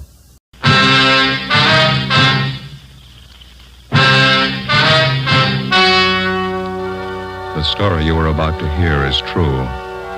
Only the names have been changed to protect the innocent. Fatima Cigarettes, best of all long cigarettes, brings you Dragnet.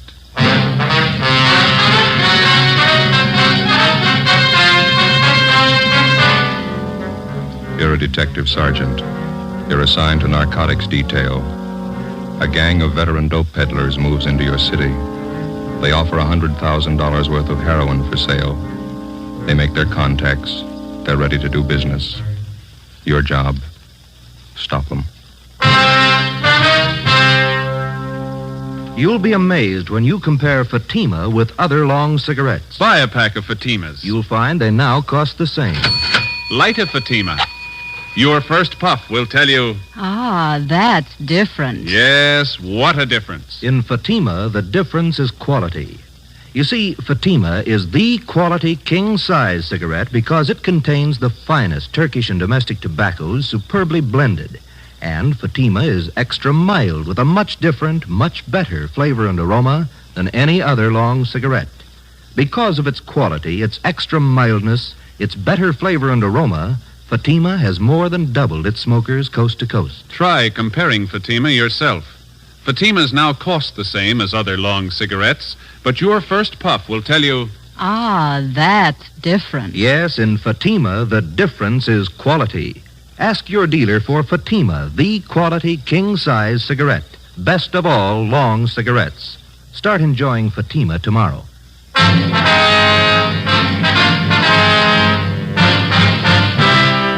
Dragnet, the documented drama of an actual crime. For the next 30 minutes, in cooperation with the Los Angeles Police Department, you will travel step by step on the side of the law through an actual case transcribed from official police files. From beginning to end, from crime to punishment, Dragnet is the story of your police force in action. It was Wednesday, June 24th. It was sultry in Los Angeles. We were working the day watch out of narcotics. My partner's Ben Romero. The boss is Thad Brown, chief of detectives. My name's Friday.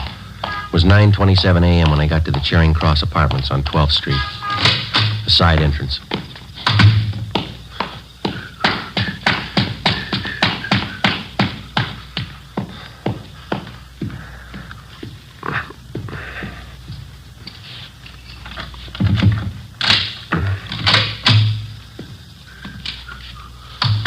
Hi. Hi. Anything doing? Nothing. How's the bug working? Better. One of the fellows in the crime lab came out and fixed it last night, went next door and replaced the microphone. I'm getting real sour on this detail, Joe. Well, here, let me take over for a while, huh? Yeah, you betcha. Here. My ears feel like a couple of baked cauliflowers. 2 solid weeks holed up in this place with a pair of earphones on. Yeah. What do we got to show for it? That woman next door hasn't even mentioned narcotics in 2 weeks. All she does is eat, sleep, and play solitaire. Goes out for groceries once in a while. Hold it. Somebody ringing the buzzer next door. First visitor in a week. Yeah. Just a minute. Yes? Your name is Maywater. That's right. What is it? I talked to a friend of yours, George. Said it might be a good idea if I looked you up. What do you want to see me about? Well, it's business, Miss Washburn. Could we talk inside? All right, come on in. Let me plug in these earphones, Joe. Yeah, go ahead. I'd like to introduce myself, Miss Washburn. My name's Howard Scully. You and George were former associates, I understand. We worked together a little. What can I do for you? Well, George and I are old friends. We were in business in Hong Kong before the war. He's a nice fellow, George. No, I have a date downtown in half an hour. I don't have much time to talk. Sorry, I didn't realize you were in such a hurry. I'll get right to the point. Yeah. My business partners and I just came up from Mexicali a few days ago, and we have some merchandise that's ready for the market. It's good quality. That's what I hear. I contacted George, thinking he might introduce me to some prospective buyers. Said he didn't want to handle any merchandise at this time. Why not? Oh, it's something about the police. They seem to be watching him. He just didn't want to take any part in any business venture. Just get it. And George gave you a bum steer sending you to me. I can't help it. Well, you haven't heard my proposition. I don't have to hear it. Count me out. I don't fool around with junk, any of it. It's a tough rap out here. Well, if you'll just listen to my proposition, Miss No. Washburn. Please, I'm not asking you to be involved. I'm a perfectly safe and legitimate transaction in mind. You'll be well paid for your time and effort with no risk whatsoever. Yeah, I know. All you big connections make it sound good. George tells me you're acquainted with the right kind of people. People with money, that's the kind of people that my partners and I want to meet. Now, all I'm asking you to do is introduce me to a few such persons for our mutual benefit, and then you just leave the rest to me. Yeah, it's still too much. If I gave you an office to a buyer and you were caught, they'd get me for conspiracy. No, there's not I've gonna seen too much of it, Scully. It's no sale. Well, you'll just have to believe me, Miss Washburn. No one's going to be caught. Now, we work in an entirely different manner. The police haven't any idea of our method of operation. We've tested it in 6 big cities in the Orient. And not once did it fail us, and I tell you, it's not going to fail us here. It's your story. Well, it's... I'm not chancing a rap to prove you're wrong. Well... Here, do you want a cigarette? Yes, thank you. No, that's right. Okay.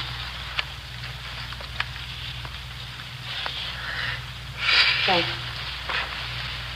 Now, I'm only asking one thing, Miss Washburn. An introduction to the right party, and that's all. Now, you know my reputation. I'll make it well worth your while. If the connection is right, you can live on your take for the rest of the year. I don't have many friends. Just a few whom I So? guaranteed for my payoff. Well, I can deposit the money with George. He'll hold it until the deal is made. You can be real rich, Miss Washburn. Come on, what do you say? An introduction, that's all. That's all we'll need. Our product speaks for itself. I know a fellow out in Hollywood. His name's McMillan. I can call him and tell him to meet you. That'll be fine. How so? I'm not going to introduce you. No, that won't I'll be- set up a meet for you, that's all. All right, that's all we ask. Do you have this, Mr. McMillan? McMillan. You have him meet me tonight? I think so, yeah. Yeah, that's fine. Now, tonight at 11:30, I'll be at the corner of 7th and Alameda. Now, remember this now. Yeah, all right. Corner of 7th and Alameda at 11:30 exactly. I'll have on a gray coat, and I'll be carrying a book. Now, McMillan shouldn't have any trouble recognizing me. You just tell him to walk right up to me, put out his hand, and say, "My name's McMillan," that's all. I'll know if he's the right party. My name's McMillan. That's all he has to say. All right, I've got it. I'll pass it on to you. Fine. Well, I'll make arrangements with George as soon as possible to take care of your fee. Thank you very much, Miss Washburn. Not at all. Just don't be too sure of yourself. The fuzz in this town could smell a bye 3 miles away. We'll take care of the police, Miss Washburn. The system should teach him a few lessons. Well, goodbye, Miss Washburn. Thanks very much. Yeah. Don't come here after this. Call me on the phone. Certainly. Goodbye. Joe, wait a minute. She's going for the phone. Come on.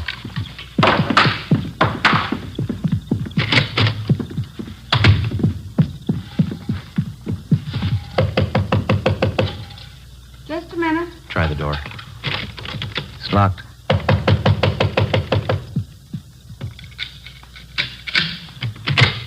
What do you want? Police officers. All right, what's the pitch? Like to talk to you downtown. About what? Howard Scully. What about him? We know why he was here. Get your coat, please. I haven't done anything. Come on, lady, let's go. I told Scully I didn't want in. He made the proposition, but I didn't buy it. You know that. I didn't buy a word of it. We did. Before the suspect was taken downtown, we informed her landlady to tell anyone that she'd be out of town for a week. That information was to be passed on to any of her friends or business acquaintances who might try to contact her. After that, we took May Washburn back to the office. After being questioned thoroughly, she was detained for further investigation. At 2 p.m., Ben and I met with Captain Kearney, Central Narcotics, and Inspector Virgil Beckner, State Narcotics Bureau, Southern Division. $100,000 buy, is that what they have in mind? That's the word around town, Skipper. Washburn girl told us the same thing. The Washburn woman was approached for an office, huh? Yes, that's right, Beck. She was ready to go when we picked her up. Pusher's Howard Scully, you remember him?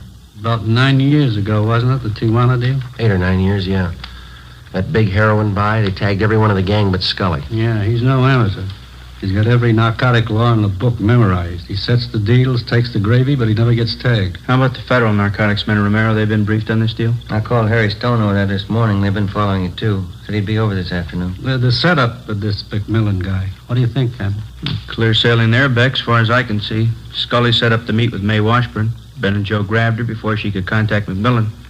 Unless Scully's got a Ouija board, he still must figure everything's Jake.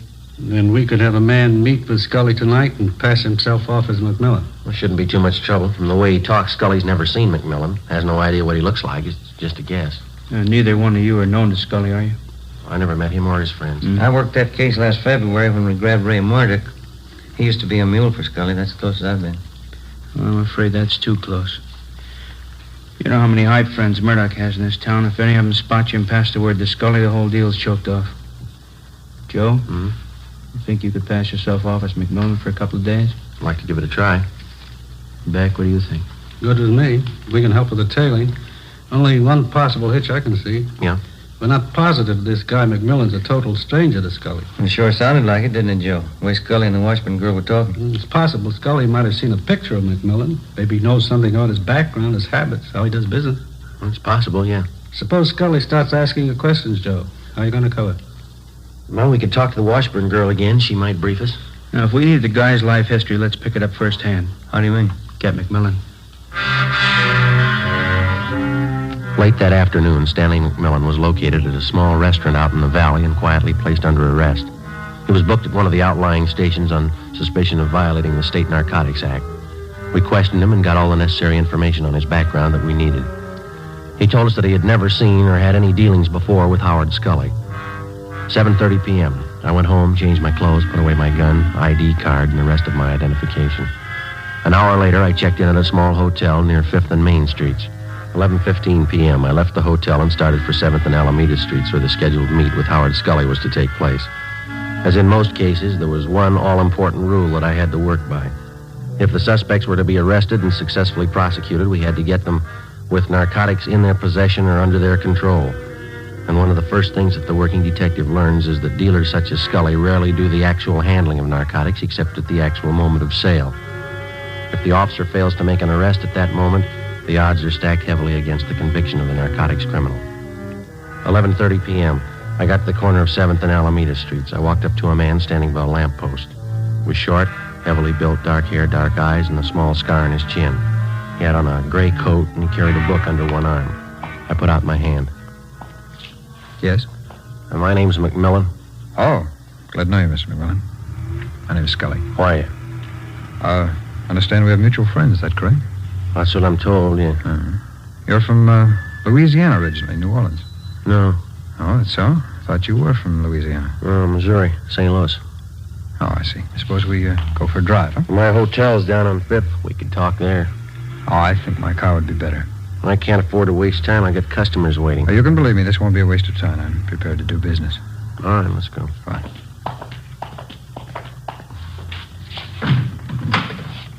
No, go ahead, McMillan. All right, thanks. Oh, will you raise that handle on the other side so I can get in? Yeah, sure. Fine. Thank you.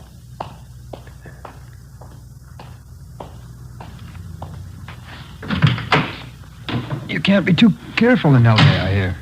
Yeah, that's right. There's a lot of heat. Oh? I hope none of it's on you. Don't worry, I'm clean. No tumbles. Would I be here if there were? I got customers to protect. Good customers. Fine. You know, maybe we can do business. How much can you handle? How much you got? Well, how about 10,000 worth? Standard rate, full measure. Hardly cut at all. Sounds fair. We drove 3 more blocks, and then Scully pulled the car to a stop underneath a row of spreading palm trees on a deserted street. He pulled the emergency brake on, then he turned to me, clamped my arms to my sides, and shook me down.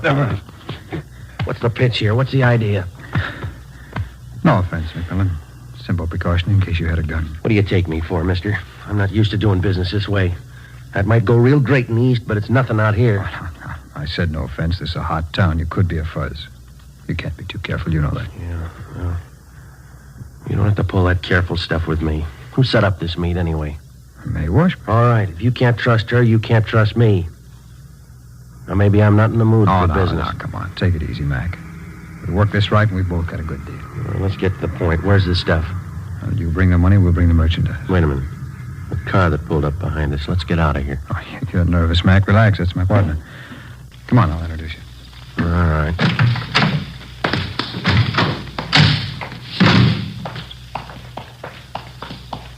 Hi, Jim. Jim, this is McMillan. Mac, this is my partner, Jim Rhodes. Who are you? Yeah. Do we do business, Howard? Guy's all right, Jim. He's ready to score. How much do you want? Whole bundle. You can start with 10 G's worth. Can you handle that, McMillan? I'd say so if I couldn't. I don't give it away. You get the money, you get the stuff. When? 10 G's worth tonight, rest next week. Well, midnight now. What do you expect me to do? Bring the money with me? Howard will pick you up at 3 a.m., same corner. Sure. Well, that doesn't give me much time, does it? It's enough time if you're really looking. If you're just shopping, we'll forget about it right now. A lot of my customers live out of town. That's interesting. 10 grand is no geezer. Suppose I can't get all the money together. Then don't show up. All or nothing.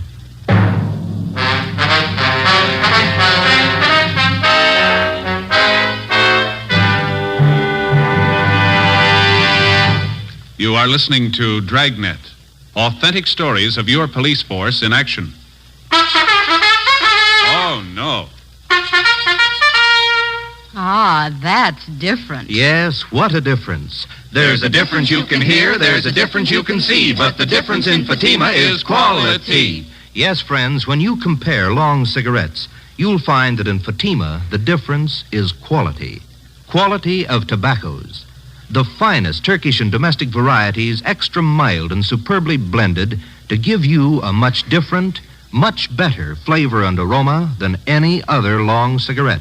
Quality of manufacture. Smooth, plump cigarettes rolled in the finest paper money can buy. Quality even to the appearance of the bright, clean yellow package. Carefully wrapped and sealed to bring you Fatima's rich, fresh, extra mild flavor. Fatimas cost the same as other long cigarettes, but your first puff will tell you... Ah, that's different. Yes, in Fatima, the difference is quality.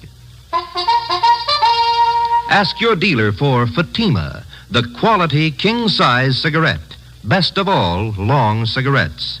Start enjoying Fatima tomorrow.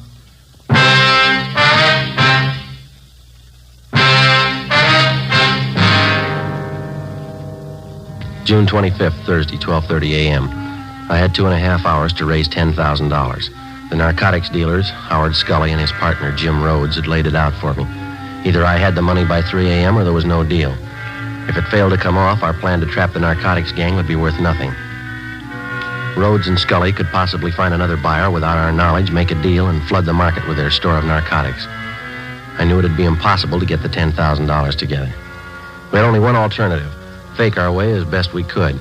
I went back to the hotel, put a call through to Captain Kearney at the office, and told him what had happened. He went to work on it. From the Narcotic Details Emergency Fund, set up for such purposes, we got together $600. From Chief of Detectives Thad Brown, Deputy Chief White, the State Narcotics Bureau, and anyone else available by phone, we succeeded in rounding up another $350. 2:30 a.m. The money was tied in 2 small bundles, with hundreds, 50s, and 20s on top. $1 bills were sandwiched in between. The 2 bundles were placed in a briefcase and delivered to me at the hotel on 5th Street. A gun was also in the briefcase. I took it out, put it in my pocket, closed the briefcase. 2:45 a.m. I left the hotel with the money and started for the big meet. 3 a.m., 7th and Alameda. McMillan, how are you? Scully? We're down this way. You have the money? Well, your pal said all or nothing. I got it. Let's have a look. How about the merchandise? We can check it in the car. It's right down here. Rhodes? All right. The money? Yeah, that's right. I got the money. Now, how about a look at this stuff? I'd like to know what I'm buying. We can stop on the way for a sample. Okay, Howard.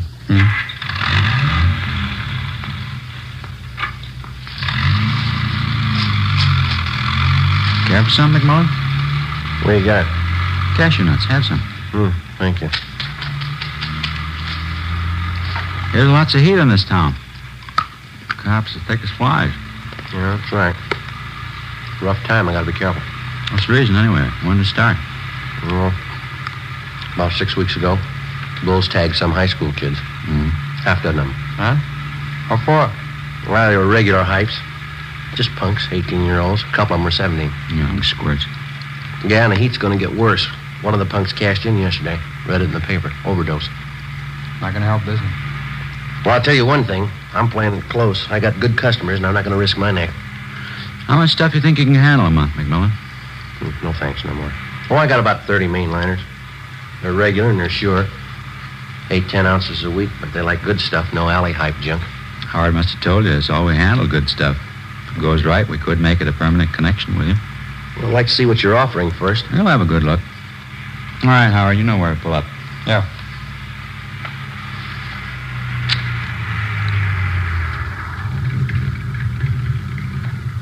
You stay in the car, McMillan. All right.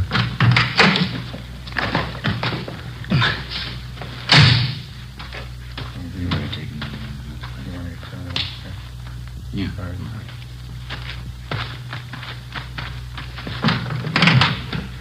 All right, Mac, you can get out. Yep.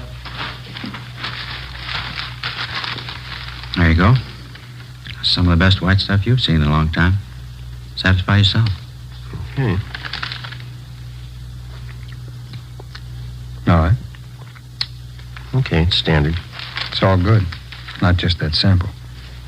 Okay, I'll go. Okay, now how about the money? All right, have a look. There you are. 1 stack. 2 stacks, 100s, 20s, 10s. A few 5s in there. It's 10 grand. Satisfied? Okay. Jim? Right. Oh, excuse me, Mac. Just a minute. I'm just checking. What do you think you're doing? Get your lousy hands off of me. Now, no offense, McMillan. These are simple precautions. Precautions, nothing. We're doing business, aren't we? You shook me down once tonight. Now, how many times are going to take you? No offense, Mac. He's just checking, that's all. All right, then. Suppose I fan you 2 down. I got the dough. How do I know this isn't a hijack deal? Now, come on. This business works both ways. Either we have a deal or we don't.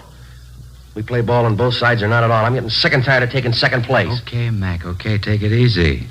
Forget it, Howard. Let's all go back to the car. Sure. I'm sorry, Mac. No offense. Yeah.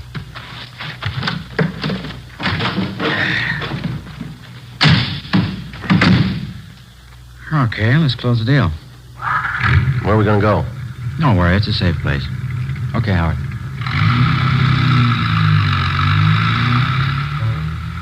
3:35 a.m. In another hour, it'd start getting light. I knew they'd planned to have the buy take place before then. According to our plan, Ben and Sergeant Hunt, along with the other team of men from the State Narcotics Bureau, they were to tail us to the place of the meet and move in on a signal from me when the buy was actually in progress.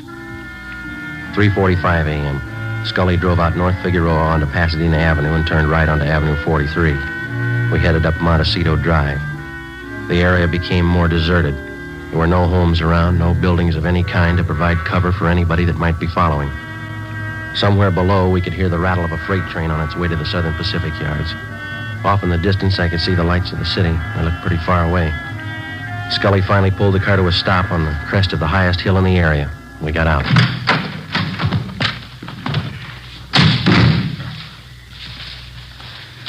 What do you think, Mac? Well, a nice view. Yeah. Spent a long time finding this spot. Foolproof. Yeah? Bring him over here, Jim. Let's show him. Come on.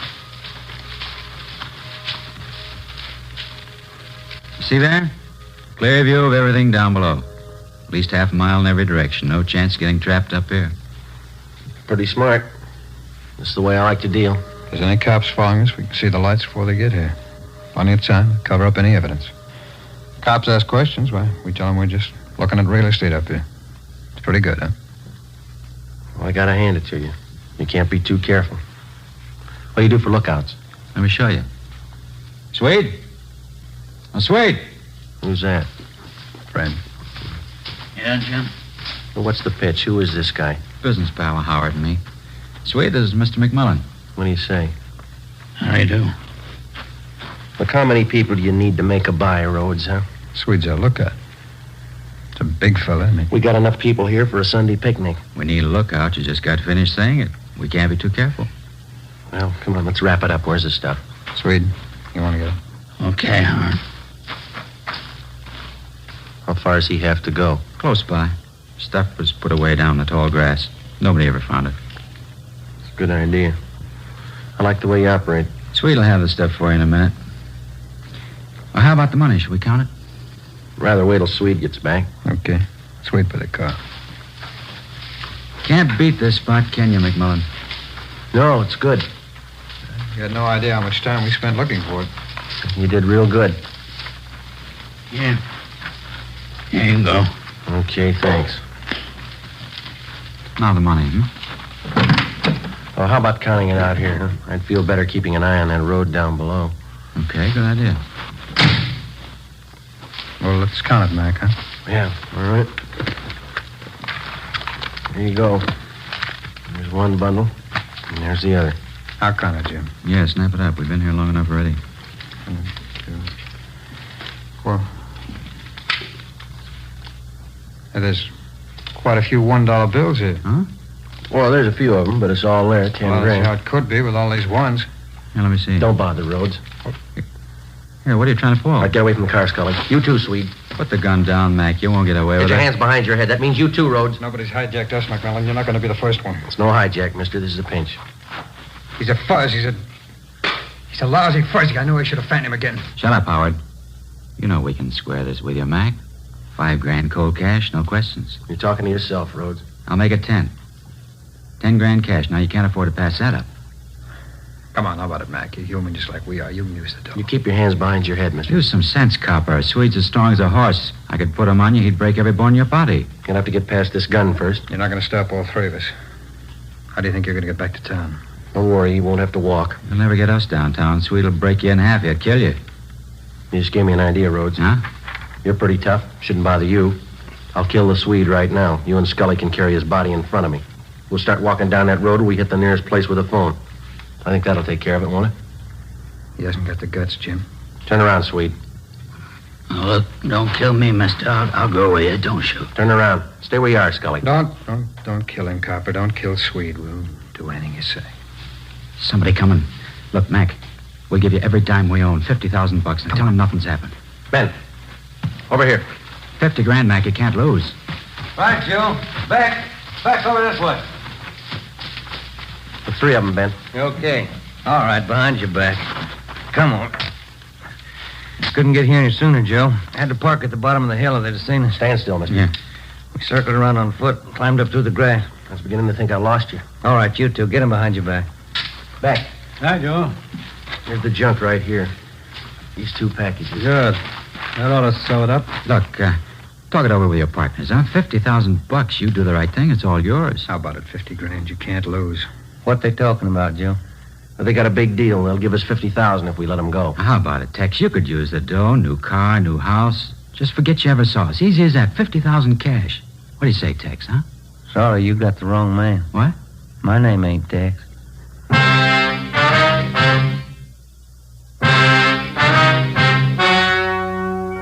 The story you have just heard was true. Only the names were changed to protect the innocent. In a moment, the results of their trial. Now, here is our star, Jack Webb. Thank you. In his training, the working detective is taught the importance of thoroughness. He has learned never to overlook even the smallest detail. What may seem unimportant to the novice may well be the one thing to help the working detective successfully culminate his case. So, with a cigarette. The people who make Fatima are well-trained and thorough in the manufacture of their cigarette. Fatimas contain the finest Turkish and domestic tobacco superbly blended. And pack after pack, Fatima is extra mild. If you're a long cigarette smoker like I am, smoke Fatima. They cost the same, but in Fatima, the difference is quality. Smoke Fatima.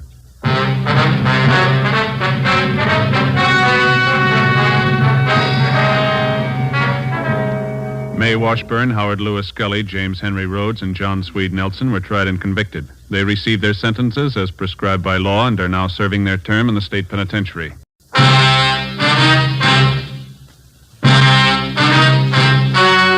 The story you are about to hear is true. Only the names have been changed to protect the innocent. Fatima Cigarettes, best of all long cigarettes, brings you Dragnet.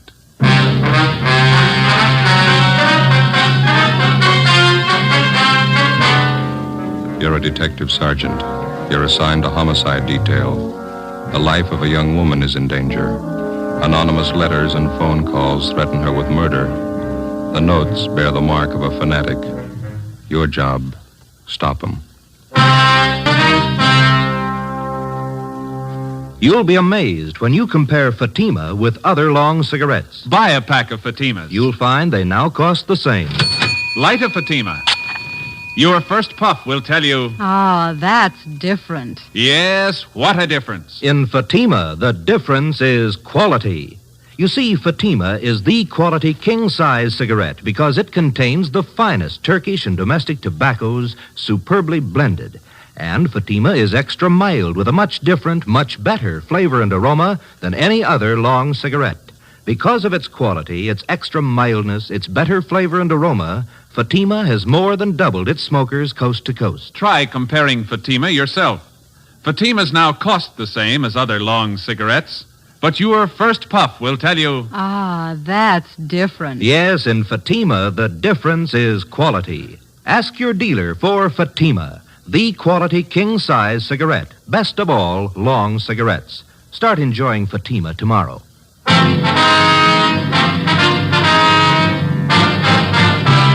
Dragnet, the documented drama of an actual crime.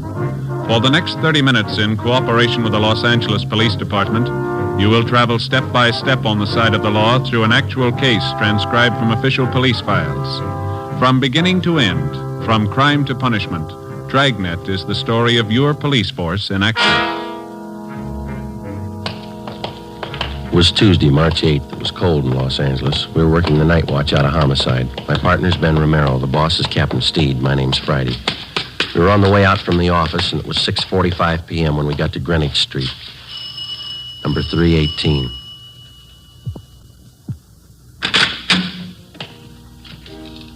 Yes, gentlemen? Police officers. Like to see Dr. Small, please. I'm Reverend Small. Won't you come in? Thank you. Here, let me take your hats, officers. I've been waiting for you. Oh, thanks. My name's Friday. This is my partner, Sergeant Romero. How do you do? I'm glad to know you. How do you do, sir? Hope we didn't interrupt your dinner. Oh, no. The organist, Brother Reber, and I were just running over a few hymns for the service tonight. Would you come this way, please, into the parlor? All right. As I mentioned on the telephone, I'm not much of a detective, but I think something should be done about this matter as soon as possible. Well, we'd like to get a few more particulars first, Reverend. When did you first find out about these threatening letters? Sister Dorothy Wilson. I think I told you about her. She came here to the rectory and showed them to me. She told me she's been getting them for the last 4 days, and phone calls, too. Mm-hmm. How long have you known this Dorothy Wilson? Is she one of your regular parishioners? Well, she first joined my congregation about a month ago. She's been in regular attendance at our services ever since. Is that the church next door, joining the rectory here? Yes, that's right, Sergeant. Second Reformed Church at the Holy Book. I founded it here about 3 years ago, and I've been pastor ever since. Have you ever had this trouble before? I mean, threats against the people who join your church? No, never any trouble at all. I wonder if you have those notes that Miss Wilson's been receiving, Reverend? Yes, right here on my desk. Let me see, Yes, here are the 5 Sister Wilson got. And here are the 2 that I received. Wonder if I could look at them. Yes, surely. Here you are. Thank you. Oh, would you excuse me for a moment? It's about time for Brother Reber to get over to the church. I'd better tell him. Certainly, Reverend. Didn't mean to hold you up. No, not at all. I'll be back in just a moment. All right, sir. What do they look like, Joe? Yeah, let's see. Postmarks here are March 4th, 5th, 7th, 8th. Come from different places around town, according to the postmark. There's Long Beach, a couple from Azusa, Glendale here. No return address on any of them. This notebook paper looks like to me this one. Isn't it to you? Yeah. And there's this other one here. Looks like some kind of wrapping paper. The writing's not too bad. Let's see. According to the postmark, this is the first one they got, I guess. Let me see. Dorothy Wilson, you are a sinner and you have led a sinful life. Yet you have the nerve to come into our church and make believe you're a Christian. Spelling sure is bad. Yeah. I have been coming to our church for a long time, and it is an outrage to have you praying in our temple. If you don't get out and stay out, I'm going to make sure you're taken care of for good. Look outside. Sister in the Lord. Must be some kind of a fanatic. We better run all these through the crime lab. Yeah. This one, maybe. It's typewritten. Well, here, you read it. It's dated March 6th. Yeah, take this as a warning. Bring your sinful body to our church again, and your blood will run in the aisles. A life can be taken when God demands it. It could be yours. Sorry for the interruption, officers. A few things I had to remind Brother Reber of. Have you seen all the letters? Well, we're just checking them over, Reverend.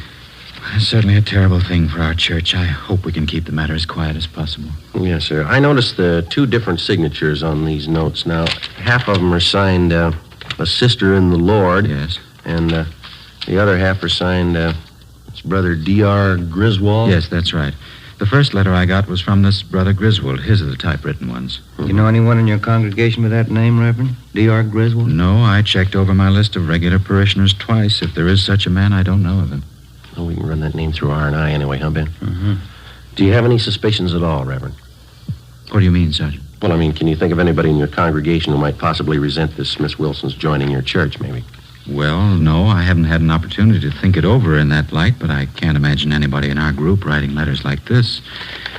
What's her background, Reverend? Do you know much about her? No, she's a quiet girl. She's very religious. Works as a stenographer at an office downtown. Helps support her mother. Will she be at church tonight? Yes, she's here already, helping to set up the chairs for the service. Why, would you like to talk to her? Yes, sir, if we could.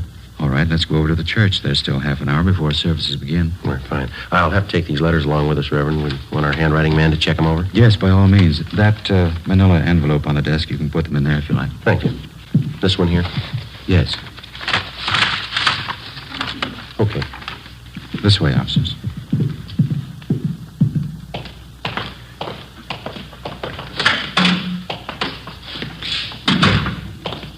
How many members do you have in your church, Reverend Small? 162 regulars. Another 100 or so on the fringe. They attend only occasionally. You mentioned that this Miss Wilson's had threatening phone calls, too. Yes, that's what she told me this afternoon. Man's voice or a woman? Well, Sister Wilson said both. The phone calls usually follow each letter. They identify themselves the same way, Brother Griswold and a sister in the Lord. Have you received any calls from them? No, I've been half expecting them, but I haven't had any yet. Here, shall we go in? Please.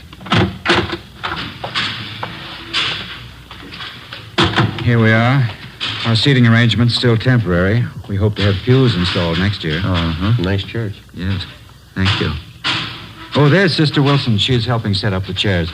If you'd like to wait in the choir's dressing room, I'll bring her in there to you. All right, thank you, Reverend. go, Ben. This one, Joe? Yeah, this is it. Ought to open a few windows in here. It's musty. Yeah. What time do you say the services start? 7:30. It's 5 minutes past 7 now. Officers? Yes, sir. Officers, this is Sister Dorothy Wilson. Sister Wilson, Sergeant Friday. How do you do, ma'am? Hello. And Sergeant Ramirez. That's Romero. Oh, I'm sorry. Sergeant Romero, Sister Wilson. Hello. Glad to know you. I guess you want to speak with Sister Wilson alone, do you? Well, we'd like to have you stay if you would, Reverend. Wonder if there's someplace where we could sit down. Yes, certainly. Right over here in the anteroom. Fine. Yeah, this will be fine.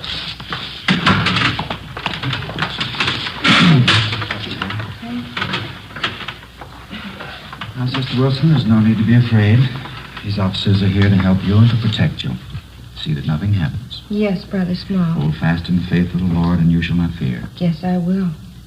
You want me to tell you all about it, Sergeant, how it started? If you please. Say, is it all right to smoke in here? Yes, of course. Go ahead. Anyone care for a cigarette? No, thank you. No, thanks. Ben? Not right now. Okay, I'll leave it back there if you want it. We've already looked over the letters that you received. The Reverend here told us that you got the first one last Friday. Yes, that's right. I've gotten one each day since then. Phone calls, too. Did you recognize the voices making the calls? No, I didn't know them at all. The woman's voice was very rough. Sounded like she might be old. Mm-hmm. She said some terrible things about me and Brother Small. She called both of us terrible names. Awful. The same with the man who called? Oh, yes, sometimes he's even worse. None of the things they say are true, Sergeant. Not one word. Well, I'd like you to think carefully before you answer this, Miss Wilson. Is there anyone at all that you know in your neighborhood, or here at church, or at your work who might be doing this? Maybe somebody that you knew a few years ago, some acquaintance? Ever since it's happened, I've been trying to think of someone. I don't think I've ever met anybody who'd do this kind of thing. Well, how about a former boyfriend or a girlfriend who might be jealous of you for some reason? No. I did have quite a few boyfriends, just casual dates, nothing serious. They were always taking me out, dancing and out to parties. We went everywhere, but I was never interested in any of them. Well, were any of them upset when you stopped going out with them? A few of them were angry when I wouldn't marry them, but I don't think any of them would write those kind of letters.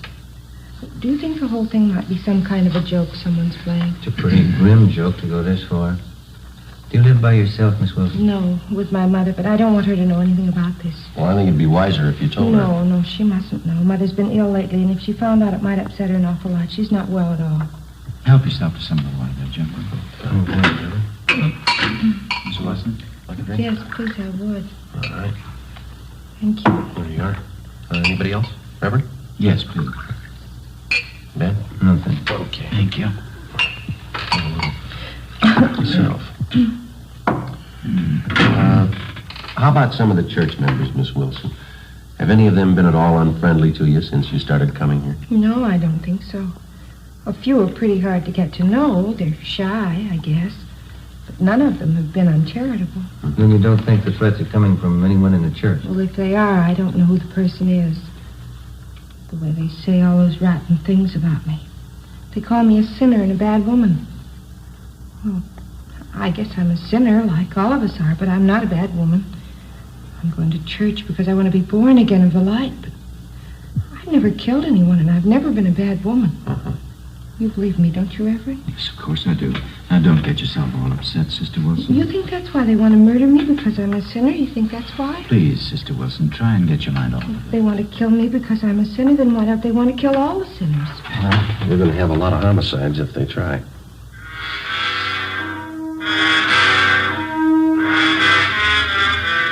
"10 p.m. Together with Sergeants Raines and Bechtel, we tailed Dorothy Wilson to her home. She parked her car at the rear and went inside. A stakeout was placed on her house. The next morning, we took the threatening letters which the Wilson girl had received and asked Don Meyer in handwriting to check them over. During the next 5 days, we checked thoroughly into the background of Dorothy Wilson. We talked to her relatives, her employers, all her friends, past and present. We had no good reason to suspect any of them. We checked out the people at the church, and they were clear. Both Reverend Small and the Wilson girl continued to receive more threatening letters. Some of the language and the accusations were pretty foul. Still, no outward attempts were made on the life of the Wilson girl. A week after we started on the case, we tallied up our findings. They seemed to make sense. We talked it over with Raines in the squad room. Don Myers is checking those letters and a sample of the Wilson girl's handwriting, isn't he? What's he got to say? The letters written in longhand are signed to Sister and the Lord, and the typewritten letters are signed Brother D.R. Grizzle. Yeah, I know that. Don says all the letters were written by the same person. How's he figure? Well, similarities in phrasing, same mistakes in spelling, typewritten and longhand both. Signatures on the Griswold letters match the handwriting in the other letters. No, they were only dealing with one suspect. And Don Myers seems pretty sure of it, yeah. Well, how does the Wilson girl's handwriting check out? He's working on that. Where does that leave us? You've been on stakeouts at the Wilson girl's home a few nights. Haven't you noticed anything peculiar about the setup? How do you mean? Something that didn't fit, something that didn't quite jive? No, I don't think so. Well, just that business about her car, I thought that was a little out of line. Yeah, it struck us the same way. Girl always seemed frightened enough about the situation when she's around us, but when she thinks she's alone, it looks to me like she takes it a little differently. Yeah. Every night when she drives home, she parks her car in that dark garage. Must be at least 50, 75 yards from her house. Yeah. I've never seen her look particularly nervous and taking that long walk to her front door. I'm sure the normal reaction for a frightened woman would be to park the car right in front of the house and then hurry inside. She hasn't done that once. How about all those friends of hers you guys checked out? Anything there? Well, we've been staked out at her house, at the church, and at work. You know that. There's not a thing. Checked with some of her ex-boyfriends, too. Nothing there? Well, the Wilson girl told us that some of the boys had proposed to her. We couldn't find one who'd admit it. They all said she was a nice girl, but they didn't propose marriage. Those threatening phone calls are another thing. Both the pastor of the church and Dorothy Wilson got letters, but only the girl received a phone call. Yeah. Well, logically, if the Reverend got the letters the same time as the girl, he should have been getting phone calls, too. He hasn't received the one. Well, it could be accidental. Whoever wants to kill the girl might figure the Reverend would recognize his voice. Well, it's possible, but you remember that story that the Wilson girl gave us about her mother. Remember that? She didn't want her to know about the letters because her mother was sick. Well, we checked with her mother's doctor, and Mrs. Wilson hasn't been sick in 5 years. Yeah, how about that? What do you figure? I think the girl's a fake. Everything we knew about the case of Dorothy Wilson, everything we'd learned through questioning and observation seemed to point to one definite conclusion. Dorothy Wilson, for one reason or another, was writing the threatening letters to herself. As for the warnings that she got over the telephone, we only had her word for it. We took our findings to Captain Steed and laid out the case for him. He directed us to stay on it for a few more days until we could find enough evidence and testimony to prove out our theory. The following day, Dorothy Wilson received a letter more threatening than any of the previous ones. Reverend Small also received a copy of the same letter. Again, Don Myers' opinion was that they were written by the same person.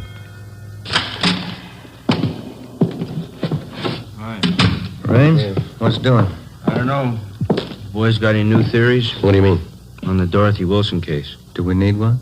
Well, I don't think your old one's going to hold up. Why? What's the matter? She's at Georgia Street. Yeah. Somebody tried to kill her.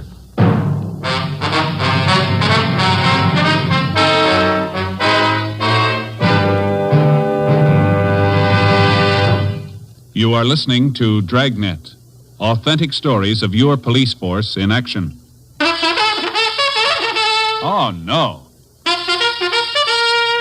Ah, that's different. Yes, what a difference. There's a difference you can hear, there's a difference you can see, but the difference in Fatima is quality.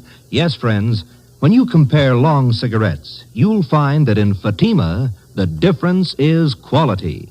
Quality of tobaccos, the finest Turkish and domestic varieties, extra mild and superbly blended to give you a much different, much better flavor and aroma than any other long cigarette. Quality of manufacture. Smooth, plump cigarettes rolled in the finest paper money can buy. Quality even to the appearance of the bright, clean yellow package, carefully wrapped and sealed to bring you Fatima's rich, fresh, extra mild flavor. Fatimas now cost the same as other long cigarettes, but your first puff will tell you... Ah, that's different. Yes, in Fatima, the difference is quality. Ask your dealer for Fatima, the quality king-size cigarette. Best of all, long cigarettes. Start enjoying Fatima tomorrow.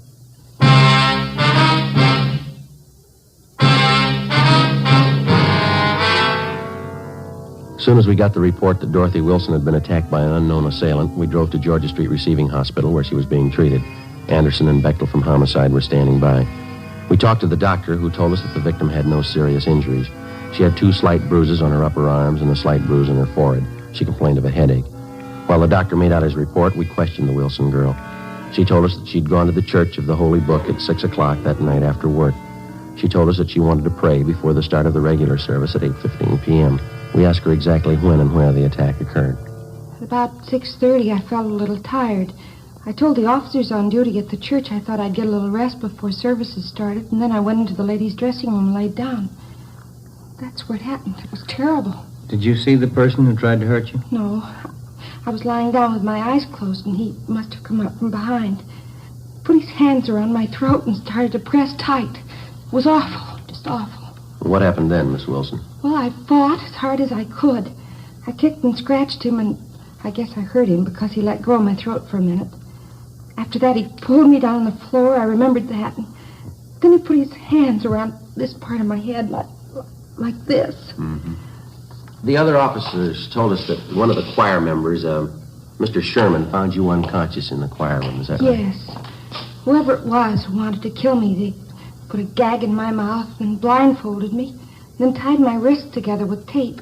That's how Mr. Sherman found me. How long do you figure you were unconscious then? I don't know. It was about 6:35 when I laid down in the dressing room. Mr. Sherman said he found me there at 20 minutes past 7. And then you were out about 45 minutes, is that it? Well, I suppose so. I don't remember anything. Well, what makes you think the person who attacked you wanted to kill you, Miss Wilson? That's what they said in the letters, isn't it? They want to kill me for coming to church? Now, your purse and everything that was in it was scattered all over the dressing room floor. Is that correct? Yes, it was. My money and everything scattered all over. I guess they wanted to rob me, too. $52 in cash. Is that what you had with you? That's right, a $50 bill and some change. I don't know why they didn't take it. Maybe something frightened them off. It's possible. The officers found some other articles scattered around the dressing room. A roll of tape, the metal box that the tape came in, and a half a dozen razor blades. Did you notice any of these in the dressing room before you were attacked? No, none of them. I never saw them before.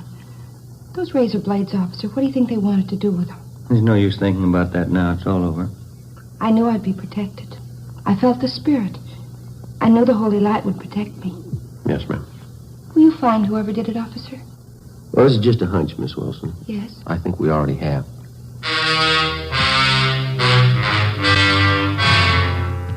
Before we left Georgia Street, we talked to the doctor in charge and got a release for the patient. Dorothy Wilson agreed to drive back with us to the office to make out a crime report. On the way, she seemed to lose most of her nervousness. She was relaxed and she talked quite a bit. Religion's a great comfort to me, Sergeant. I think it's a great comfort to anybody, don't you? Yeah, I do. Maybe I'm different from most girls, but I get an awful lot out of my church. It's like Brother Small says, you have to be born again of the holy light if you really want to live. Don't you think so? That's right. I don't know what I'd do if it wasn't for my religion. No, I used to have a lot of boyfriends.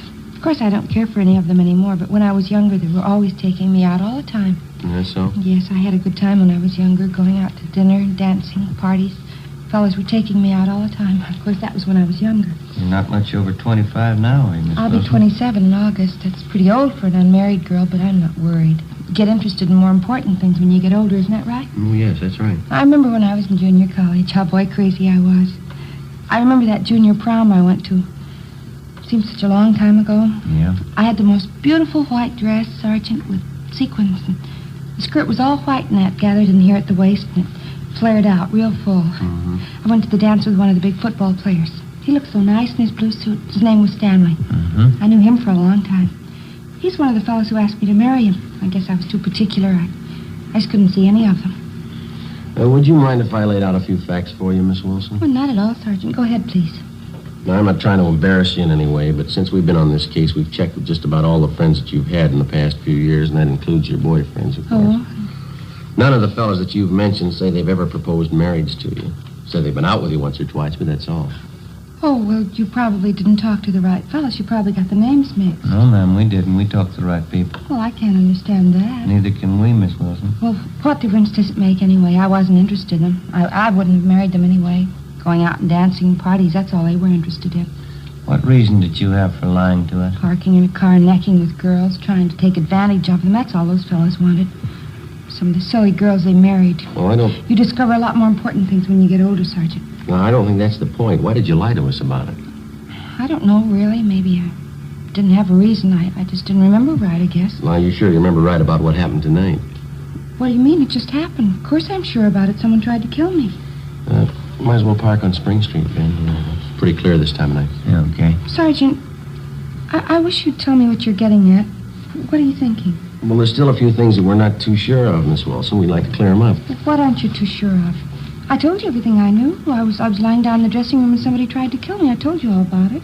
Well, you told us you were unconscious about 45 minutes, didn't you? Well, yeah, 40 or 45. No, we talked to the doctor at Georgia Street, and from the way you described the attack, it would have been just about impossible for anybody to make you unconscious that long by pressing his hands against your head. Well, like but he you hit said. me on the head, too. You can see the bruise here. Well, yes, ma'am, I know, but that's very slight. The doctor says that couldn't have done it either. Just a minute, I'll get the door here. Let you out, Miss Wilson. What else aren't you sure of? Well, your wrists were taped individually. Now, if somebody wanted to restrain you, they probably would have taped them together, wouldn't they? Well, I don't know what they would have done. All I know is they wanted to kill me. They said so in those letters. We're not too sure of those letters either, Miss Wilson. What? What aren't you sure of? Where they're coming from and who's sending them. We do know they were all written with the same person. Well, how do you know that? They're signed by two different people. Our handwriting man checked them over. He says you're written with the same person. You might as well have it straight, Miss Well, if Wilson. we're going to talk, can't we do it inside someplace? Please, I'm tired. Oh, I'm sorry. All right.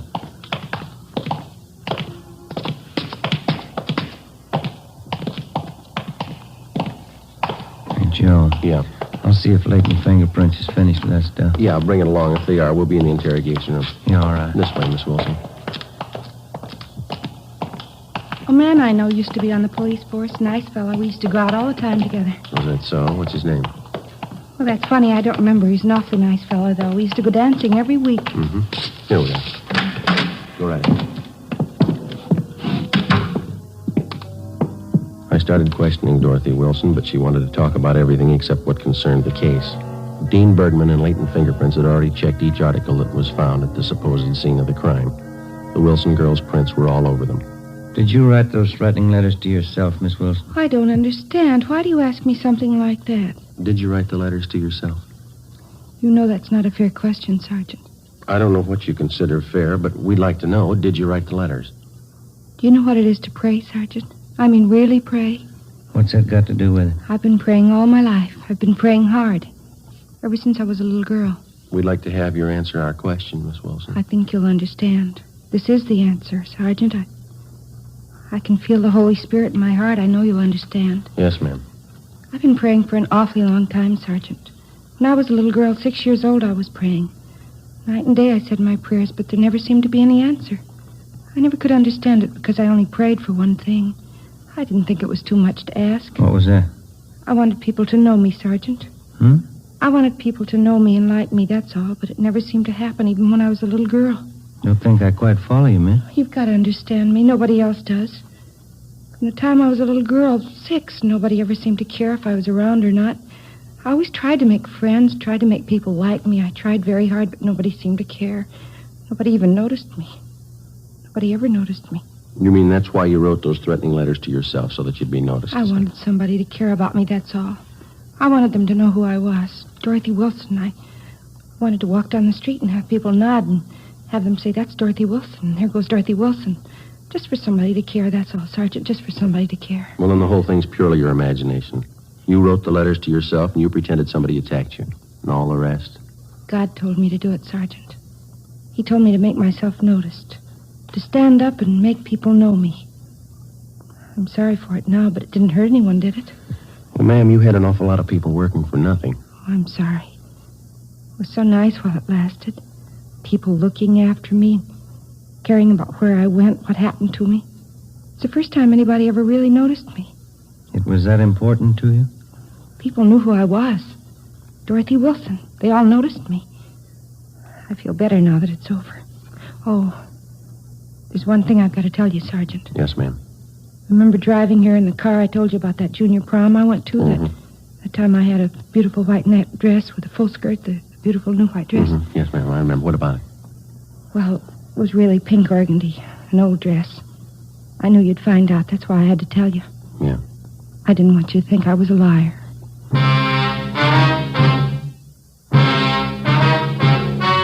The story you've just heard was true.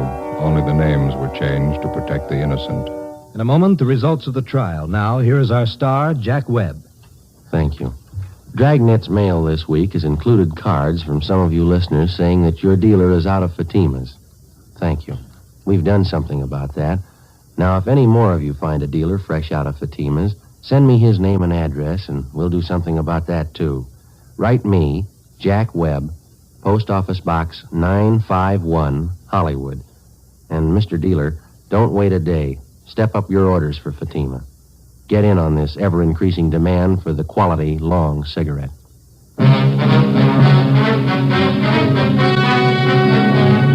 By her own admission, Dorothy Wilsey was guilty of filing a false crime report, a misdemeanor. She was released into the custody of her mother.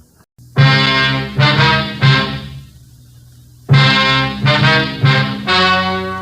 story you are about to hear is true. Only the names have been changed to protect the innocent. Fatima Cigarettes, best of all long cigarettes, brings you Dragnet.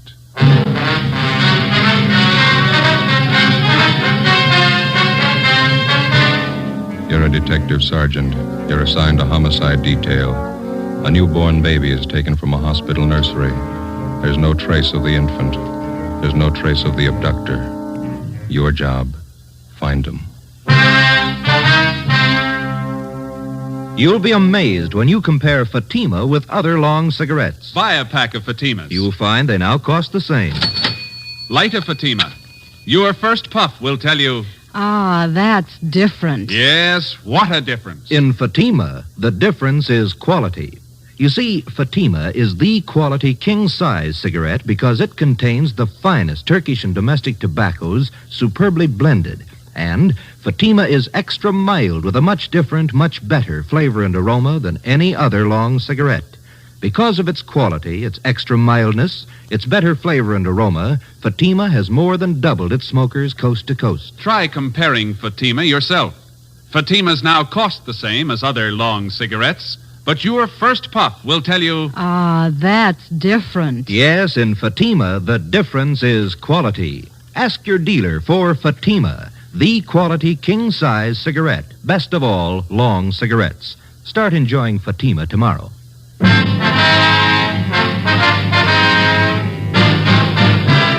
Dragnet, the documented drama of an actual crime.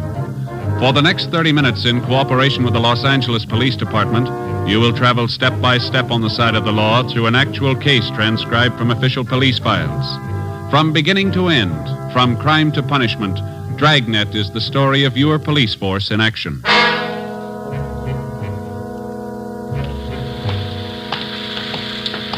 It was Thursday, January 28th. It was raining in Los Angeles. We were working the night watch out of homicide. My partner's Ben Romero. The boss is Captain Steed. My name's Friday.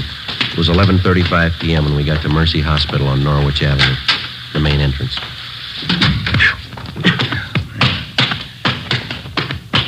Better check at the desk. Yeah. 2B, right away, Eleanor. 2B, Wayne. Yes, sir? Police officers, we received a call from the hospital here. Oh, yes, sir. Right this way, please. Yes, ma'am. Dr. Walsh is waiting for you. Is he the man in charge? Oh, no, Dr. Walsh is the head of the hospital. I see. Police, Dr. Walsh. Fine. Come in, please. Come in. Thank you, miss. Yes. Dr. Walsh. How do you do? It's my partner, Sergeant Romero. My name's Friday. Yes, I've been waiting for you. Will you have a seat, please? Thank you. Thank you, sir. Gentlemen, I just got here a few moments ago myself. No doubt you know as much about this as I do. We were notified that a 3-day-old baby's missing. Is that correct? Yes, one of the Stryker twins. Born just Tuesday morning. Mm-hmm. Where'd the baby disappear from, Doctor? Nursery. Can't understand how it could happen. Never heard of such a thing. Who was in charge of the nursery? Nurse O'Connor. She's back with the superintendent of nurses. Quite upset. Would you like to talk to her? Yes, sir, we would. All right. This way, please. Thank you.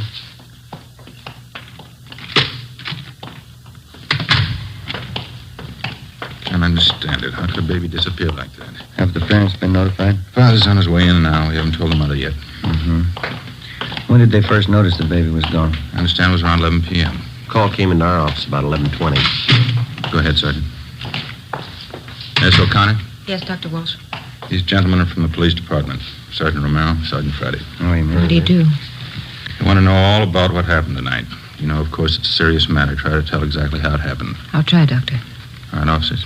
Thank you. Well, we know that you're probably pretty upset, Nurse, now. You just relax and take your time. Yes, sir. When did you first notice that the Stryker baby was missing? Must have happened somewhere between 11 o'clock and 10 minutes past 11. I'm sure of that. How were you sure of that? I came on duty a few minutes before 11. I took the night reports as usual, and then I started checking the orders and the formulas. I remember very well that both the Stryker twins were in their cribs at that time. Mm-hmm. Go on, please. I think it must have been about 5 minutes past 11 when I got this phone call from home. My mother's been sick lately. It was about her.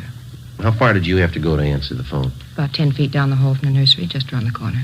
Could you see the entrance to the nursery from where you were talking on the phone? No, sir, I couldn't. But I was only on the phone for a minute or two. As soon as I hung up, I came right back to the nursery. Was the telephone call actually from your mother? Yes, sir. My mother has a heart condition. She wanted me to be sure and have a prescription filled. What time was it when you got back to the nursery owner? Can you remember that? It wasn't quite 10 minutes past 11. As I came back through the door into the nursery, I noticed right away one of the cribs was empty. One of the Stryker twins was gone. Is there more than one entrance to the nursery, Miss O'Connor? Yes, sir. There are 2 entrances, but at night one of them's kept locked. Mm-hmm. Is it possible that somebody in the hospital, maybe a doctor, took the baby for examination or some kind of treatment? No, sir. Just as soon as I noticed the baby was gone, I went to the head nurse, and the 2 of us contacted everybody in the hospital. No one knew anything about it. Well, is it possible that the child's mother could have come down from the 2nd floor and taken the baby? No, sir. Miss Stryker's been asleep since 10 o'clock. She's still asleep. Were there any other nurses or attendants working near the nursery when the baby disappeared? No. No reason for anyone besides myself to be around at that time. None of the cleaning people. They'd all gone home. Dr. Walsh, I wonder if we could have a look at the nursery now. Certainly, Sergeant. Want Nurse O'Connor to come along? Yes, would you please? Yes, sir. Thank you.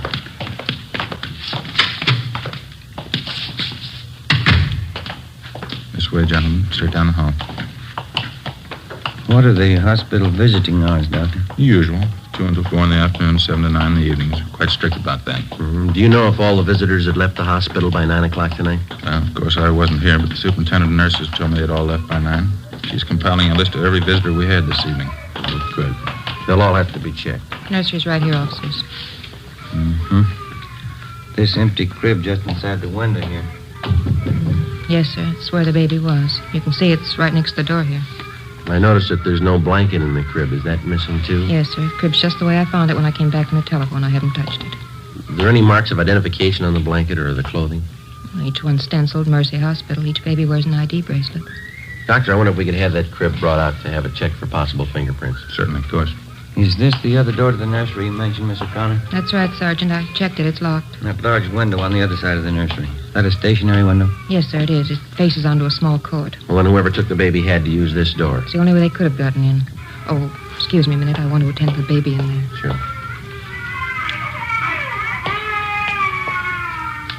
Listen to that, Jim. Yeah. Doctor, are there any other entrances open at night besides the main one? Not after 10 p.m., no.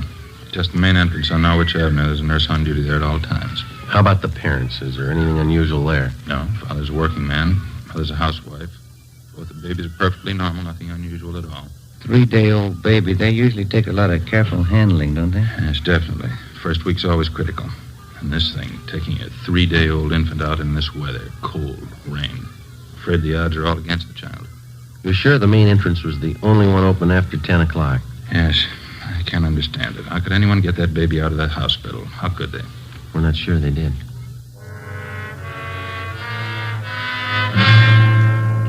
Midnight. A 3-day-old twin boy was missing from his crib in the hospital nursery. That's all we knew. We checked the list of possibilities. The baby could have been taken for ransom. Somebody wanted revenge on the Stryker family and decided on the baby as the best means. Maybe someone just wanted a child, someone mentally unsound, a maniac, a pervert. Maybe an accident had happened at the hospital. Somebody wanted to cover up. Possibly one of the parents or their families had a motive. Perhaps somebody just wanted the child dead. We called the office and got out an APB on the Stryker baby and a description of the blanket and the clothing. Details of officers were alerted at the bus depots, railroad terminals, the airports, all public transportation facilities. Steps were taken to notify doctors, hospitals, sanitariums, anybody in any place where a 3-day-old baby might be taken. The entire area around Mercy Hospital was canvassed. No information. The baby's crib was dusted for prints. No leads, no physical evidence. The investigation continued. When George Stryker, the father of the child, arrived, Ben and I met with him in the office of the hospital superintendent. Can't we let people know about it? Newspapers and the radio? We've already covered that. Stories and pictures have gone out to the papers. We've notified the radio stations. They're getting out broadcasts on it. How am I going to tell my wife? Well, sir, there's only one thing that we can promise you. We'll do everything we can to find your baby. Well, isn't there something I can do? Isn't there some way I can help? This is just a remote possibility, Mr. Stryker, but you ought to know about it. What's that? In case anybody contacts you regarding your baby, in case they make any demands on you for money or anything else, we want you to notify us immediately. What could they expect to get from us? We own our home. That's about all. We just want to cover all the possibilities, Mr. Stryker. In case any demand at all is made, don't try to deal with the people. All right? Yes, sir, I understand. Sergeant? Yeah? One of the men from homicide would like to see you outside. Sergeant will leave us. Oh, thank you, Doctor. We'll have to go now, Mr. Stryker. We'll keep you informed. All right, thank you. Joe? Yeah, I'll leave us. I think we got something back here. What's that? Encinas and I were the night watchman out back, the side of the hospital that faces on Stacy Avenue. Yeah. 2 doors back there, just off the street. One of them's open. Together with Sergeant Olivas and Dr. Walsh, the head of the hospital, we went back and examined the side door which opened onto Stacy Avenue. The latch was obviously faulty. It took only slight pressure on the door to open it. The latch, both doorknobs, and the door itself were dusted for prints. The entranceway and the immediate area were rechecked. No leads, no physical evidence. We traced an imaginary path from the open door to the nursery. We came to the conclusion that it could have been possible for an abductor to enter the hospital, make his way to the nursery, take the child from its crib in the absence of the night nurse, and leave by the same side door without being seen. Storekeepers and residents along Stacy Avenue were re-questioned. We got nowhere. When the abduction story broke in the newspaper and over the radio the next morning, the calls started to come in. People in practically all sections of the city thought that they'd seen the missing baby. Each call was carefully checked out. None of them paid off. 10 a.m. We checked back in at the office. I must be getting old, Joe. Can't seem to take these all-night sessions like I used to. I'm pretty tired. Drank too much coffee again and got a sour stomach. Hi. Hi, Olivas. Right. The stats office come up with that run for us yet? No, they're still working on it. How about that San Bernardino call? Yeah, they called back. They picked the woman up when she got off the bus, checked her and the baby out. Baby belongs to her. Mm-hmm. Anything else come in? All been checked out. The press called again, want to know if there are any new leads. Yeah. Sergeant Friday in here? Yes, sir. Can I help you? They told me in the business office to come down and see you. Surely. Come on in. Thanks. My name's Wallace. I'm the desk clerk down at the hotel on 11th Street, Bluebird Hotel. Yes, sir. I got some information I'd like to talk to you. All right, sir. This is my partner, Sergeant Romero, and Mr. Sergeant Olivas. How are you? Wallace. What's the information about? Well, I got hold of a paper this morning, read about that baby that's missing. Yes, sir. Imagine those people are pretty worried about the kid. Guess they'd like all the information they can get, huh? Looks like that hospital's in a jam, what do you say? Well, what information do you have, Wallace? I guess those parents could sue the hospital if they wanted to, huh? Well, sir, all we're interested in is finding the baby. Can you help us there? Well, I don't know for sure. What are you trying to tell us? Have you seen the baby? Well, I may have. Do you happen to know if they're offering any reward for information? Well, I don't know where it'd come from. The father's a working man. Oh, don't get me wrong, Sergeant. I don't expect anything for any information I'd give, but, well, I don't make too much at the hotel. You know, if they wanted to show their gratitude in some way, just thought I'd mention it. They'll thank you, Wallace. Don't worry about that. Now, what's the information? Well, you know, I didn't mean anything by that. Anybody'd be glad to help out in a case like this. What I came in to tell you was a woman and a young baby checked in the hotel last night when I was on duty. What time? I think it was about 12 o'clock. Woman didn't have any baggage or anything, one little blanket around the kid. When I saw that story in the paper this morning, I got suspicious. Is the woman still registered at the hotel? She was when I left. That was about an hour ago. What name did she register under, you remember? No, I don't, but it's in the register. You can check it if you want. Where is the hotel? 11th and Charleston, right on the corner. I'm sure it must be the kid you're looking for. Say, I hope you haven't got me wrong. How do you mean? About the reward, you know. I don't expect anything for this. We haven't got you wrong.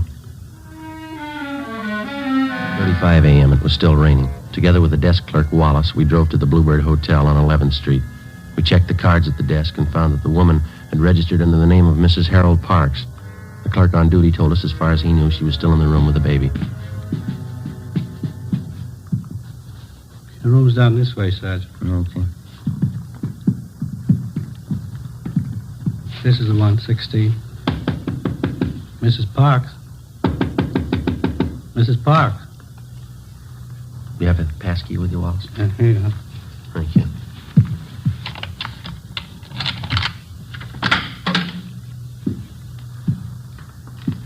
There's nobody here.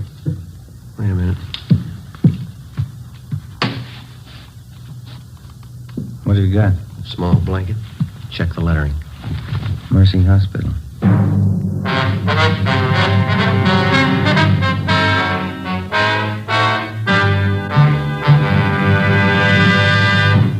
You are listening to Dragnet, authentic stories of your police force in action. Oh, no. Ah, that's different. Yes, what a difference. There's a difference you can hear, there's a difference you can see, but the difference in Fatima is quality. Yes, friends, when you compare long cigarettes, you'll find that in Fatima, the difference is quality. Quality of tobaccos, the finest Turkish and domestic varieties, extra mild and superbly blended to give you a much different, much better flavor and aroma than any other long cigarette. Quality of manufacture. Smooth, plump cigarettes rolled in the finest paper money can buy. Quality even to the appearance of the bright, clean yellow package, carefully wrapped and sealed to bring you Fatima's rich, fresh, extra mild flavor. Fatimas now cost the same as other long cigarettes, but your first puff will tell you... Ah, that's different. Yes, in Fatima, the difference is quality. Ask your dealer for Fatima, the quality king-size cigarette. Best of all, long cigarettes. Start enjoying Fatima tomorrow.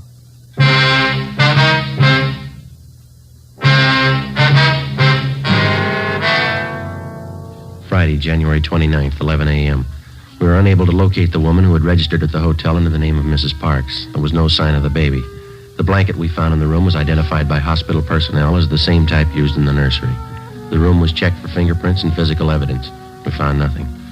People in adjoining rooms were questioned, but they could give us no information. We got a description of the woman who used the name Mrs. Parks from the desk clerk, and we got out an all-points bulletin on her. Her hotel registration card was checked for handwriting and fingerprints. Captain Steed ordered an immediate canvass of all hotels, apartments, and rooming houses in the central area. The hotel clerks were shown mug shots of possible suspects. They failed to identify any of them. 3 p.m. Friday, the search for the Stryker baby went on. Yeah, checked out all right. Okay, Gil, thanks. Anything? Gil and Zenas checked that Wilshire call. It's another phone. Might have something, fellas. Yeah? Ruiz and I were making the rounds of hotels out along Pico. Stopped at a drugstore for a cup of coffee. Mm-hmm. We talked to druggists while we were there. Had a pretty good story for us. You got a light? Yeah. Here you go. Thanks. This drugstore is 2 blocks from the hotel where the woman stayed. It's open all night.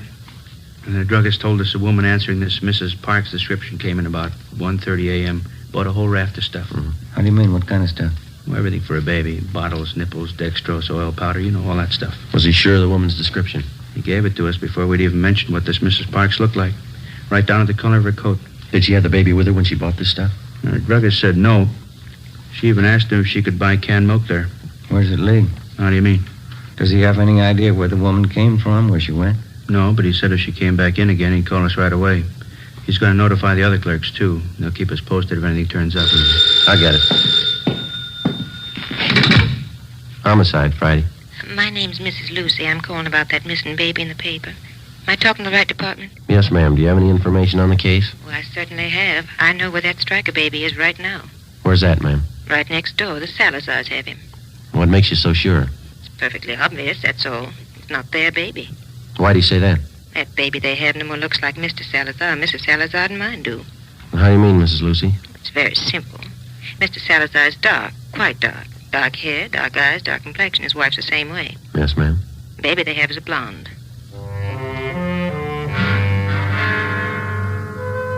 Before I hung up, I got the woman's name and address and told her that we'd check out her neighbors, Mr. and Mrs. Salazar. We weren't sure what it meant. It could be the real thing. It could be like 100 other calls that we'd had in the last 12 hours. Ben and I got in the car and drove out to the Salazar home on Wonderland Avenue. We noticed several cars parked in the driveway and in front of the house. We went up the front stairs and rang the doorbell.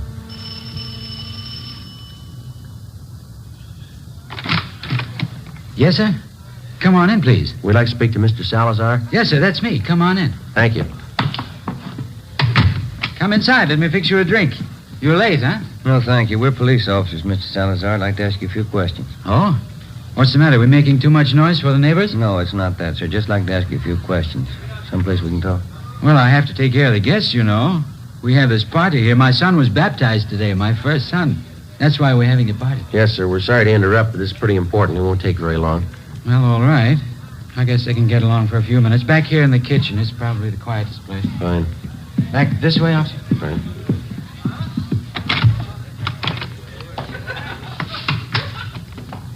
Over there. Pull up a couple of chairs. Oh, thank you. Mrs. Salazar, this is my partner, Sergeant Romero. My name's Friday. Homicide. Yes, sir. What's the matter? What do you want to ask me? We're investigating a case that involves a missing baby, sir. Well, the one in the paper this morning. I read about that. It's a terrible thing, isn't it? Yes, sir, it is. We've had a report that the missing baby was seen in this neighborhood. We don't know how true it is, but we have orders to check it out. Well, sure, anything I can do. I don't know how much I can help, but I can understand how that mama and papa feel. My brand new son, I know how I'd feel. How old is your son, Mr. Salazar? He's just 1 week old this afternoon. Fine boy. Was the baby born here in Los Angeles? No, I sent my wife Roberta to Phoenix to have the baby. We thought it'd be a lot healthier for her down there. She has a good friend of hers in Phoenix. Oh, I see. Your wife had the baby in Phoenix, and then she brought him back here. Yes, that's right. Roberta came in early this morning. Big surprise for me. I didn't know she was coming. Right away, I called all our old friends. I called Father DeSoto for the baptism, and I got things ready for the party. Big baptism party. Mm-hmm. You say your wife got back early this morning? Yes, a few minutes after 3 o'clock. Roberta came in on the plane. She said it was late. You know, a big storm. Mm-hmm. I wonder if we could talk to your wife, Mr. Salazar. Well, Roberta's taking a little nap right now. She got in late, you know, all the excitement. Do we have to wake her up? Well, no, sir, not right away. I just wonder if we could see the baby. Well, baby's sleeping, too. Roberta said not to go in, but...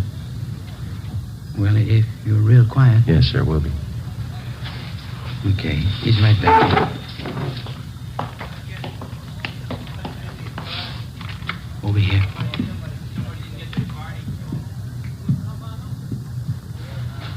Let me pull the blanket down.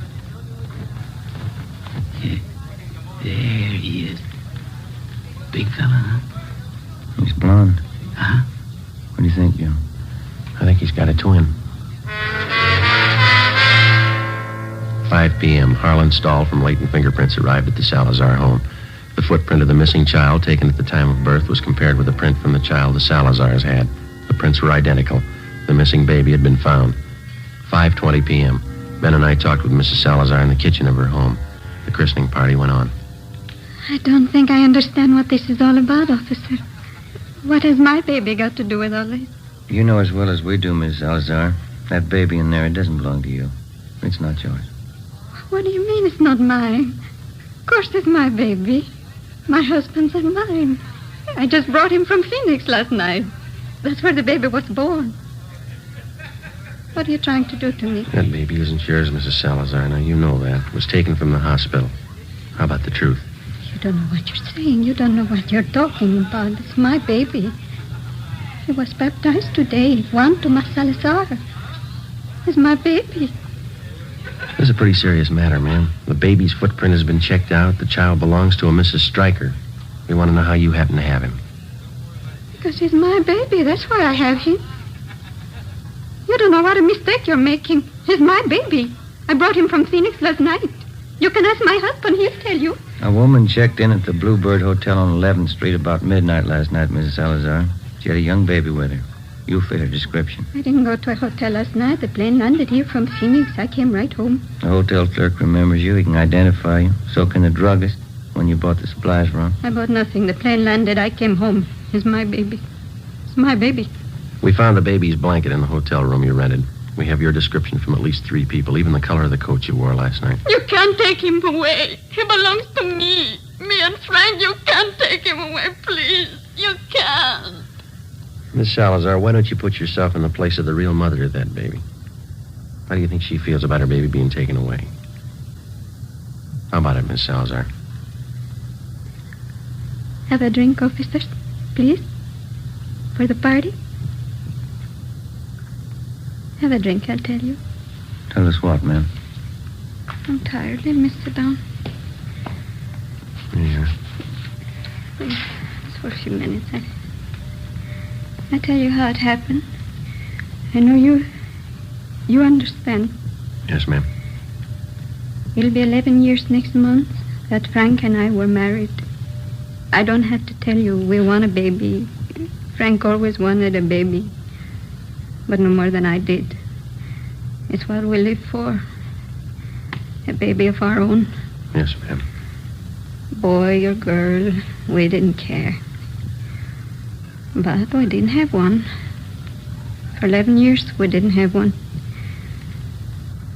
Then last April, that's when the doctor told me. He said I was going to have a baby. Yes, ma'am, I understand. Well, a month before the baby was born, we thought it would be better if I went to my friend's place in Phoenix, Arizona.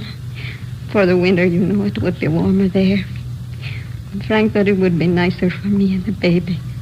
Your husband was still in Los Angeles?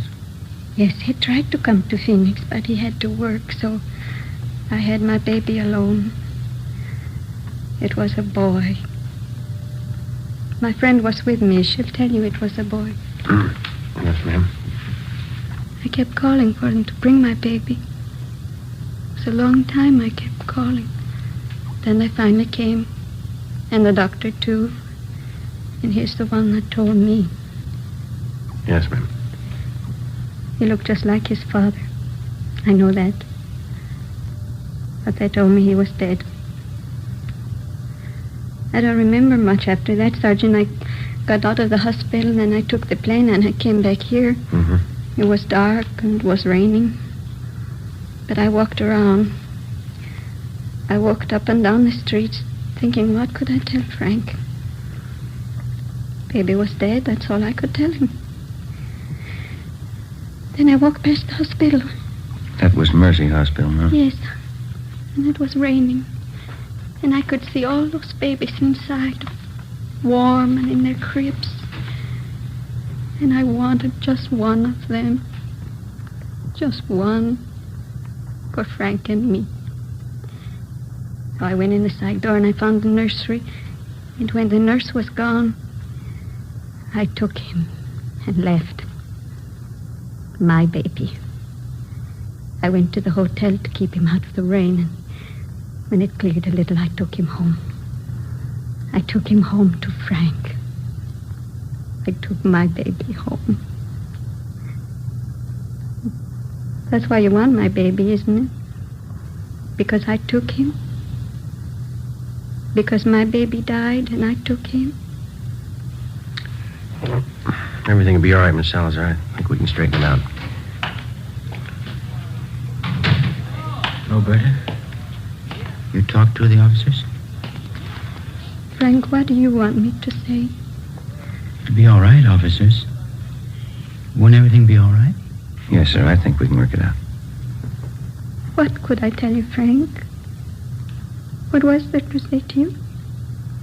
It's all right, honey. It's all right. I'll go out and tell the people now. And what can you say? What can you tell them? The party's over. It's just a mistake. The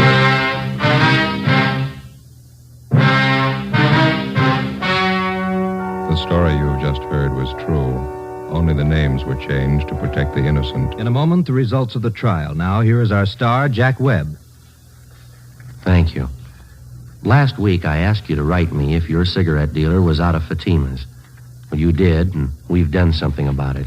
Now, if any more of you find a dealer fresh out of Fatima's, send me his name and address. We'll take care of that, too. Write me, Jack Webb, Post Office Box 951, Hollywood 28. And, Mr. Dealer, don't wait another day. Step up your Fatima order for Thanksgiving and the coming holidays. Get in on the increasing demand for Fatima, the quality long cigarette.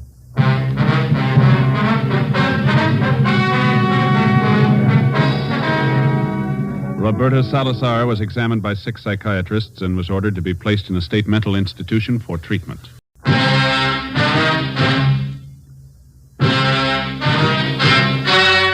The story you are about to hear is true.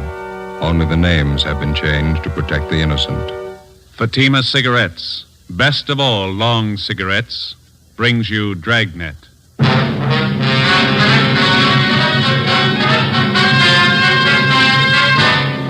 You're a detective sergeant. You're assigned a homicide detail. A man and his wife are found dead in a rooming house. A dead parrot lies on the floor beside them. The killer set fire to the room to cover his tracks. Your job, get him. You'll be amazed when you compare Fatima with other long cigarettes. You'll find they now cost the same. But in Fatima, the difference is quality. You see, Fatima is the quality king-size cigarette because it contains the finest Turkish and domestic tobaccos superbly blended. And Fatima is extra mild with a much different, much better flavor and aroma than any other long cigarette. Because of its quality, its extra mildness, its better flavor and aroma, Fatima has more than doubled its smokers coast to coast. So try comparing Fatima yourself. Fatimas now cost the same as other long cigarettes, but your first puff will tell you... Ah, that's different. Yes, in Fatima, the difference is quality. Ask your dealer for Fatima, the quality king-size cigarette. Best of all long cigarettes. Start enjoying Fatima tomorrow.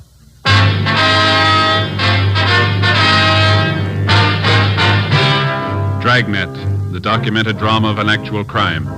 For the next 30 minutes, in cooperation with the Los Angeles Police Department, you will travel step by step on the side of the law through an actual case transcribed from official police files. From beginning to end, from crime to punishment, Dragnet is the story of your police force in action. It was Wednesday, April 2nd. It was windy in Los Angeles. We were working the early morning watch out of homicide. My partner's Ben Romero. The boss is Thad Brown, chief of detectives. My name's Friday. I was on the way back from communications, and it was 5:25 a.m. when I got to room 42. Homicide.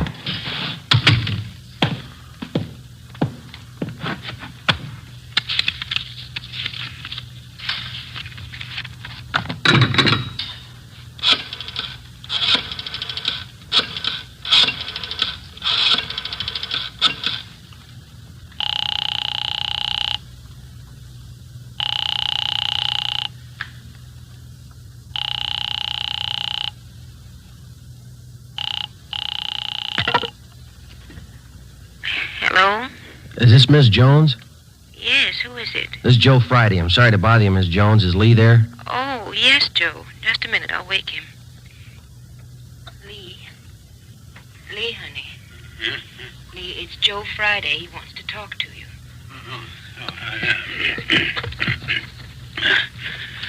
Yeah, Joe. What is it? I'm sorry to wake you. Can you come down right away? What's the trouble? Got a call from fire headquarters a couple of minutes ago. Yeah? They had a fire in a rooming house over on 7th Street. They found 2 dead bodies in one of the rooms. Yeah? They suffocate? Well, the battalion chief doesn't think so. They found both bodies on the bed. There was evidence of arson in the room. What kind of proof they got? The victims. That's why we called you. What you got? Fire department thinks they were dead before the fire started. 5:30 a.m. Romero and I drove out to the rooming house on 7th Street. It was a 2-story building in the middle of the block between South Grand and Toledo Avenue. On one side of it was a small transient hotel, and the other, a building which housed a bookbinding firm and studios for an acrobatic dancing school. When we got there, the salvage crew was still working. We were directed to the 2nd floor, where we met with a man in charge from the fire department, Battalion Chief Sullivan. It's right down the hall here. Watch your step there. Oh, yeah. You have the names of the victims, Chief? We think it's Guthrie, Mr. and Mrs. Charles Guthrie. Old couple, lived here for some time, I understand. Here we are. We figure that's where it started, right under the bed over there. Heat must have been terrific. Look at the walls, Joe. Yeah. This is where most of the damage was done, Chief? No, rooms on both sides got it, too. Not as bad as this, though. Guthrie's had 2 rooms. This and the one adjoining. Through the door there. Mm-hmm. When the fire starts, got any idea? About 4:45, I'd say. Landlady smelled the smoke about 10 to 5, put in the alarm. Fire was out 3 minutes after 5. Any other casualties besides the Guthries, I mean? No, just the 2. Okay. Over on the bed here.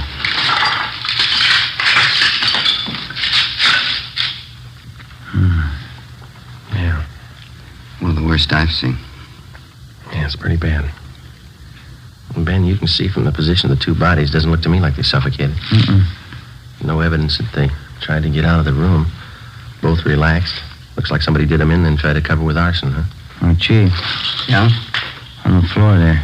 Oh, yeah, Parrot. Somebody wrung its neck, looks like to me, and then threw it there on the floor.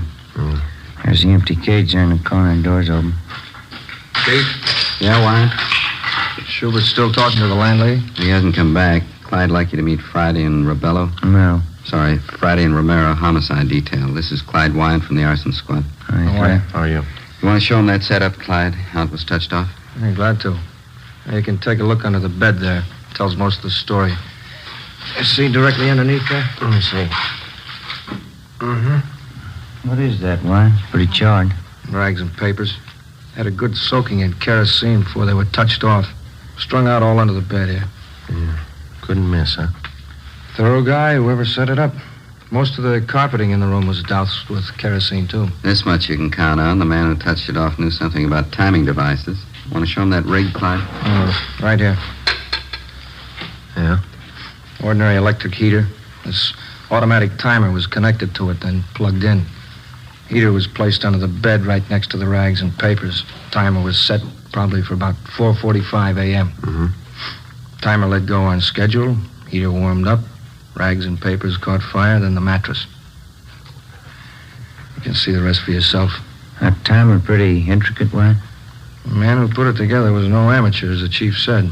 Must have known something about clockwork. Clyde, see you a minute? Yeah, Mac. Excuse me, I'll be back in a minute. Too bad. Thanks very much. You find anything else that might tie in, Chief? Not in this room, no. Dead parrot there. Door of the cage open. Probably a pet. Might have been out of the cage at the time of the fire. Is it possible the parrot could have suffocated, Chief? Not from what I can see, no. As I say, it looks to me like somebody wrung the bird's neck. A few green feathers on the floor there. That's the adjoining room in there. Okay.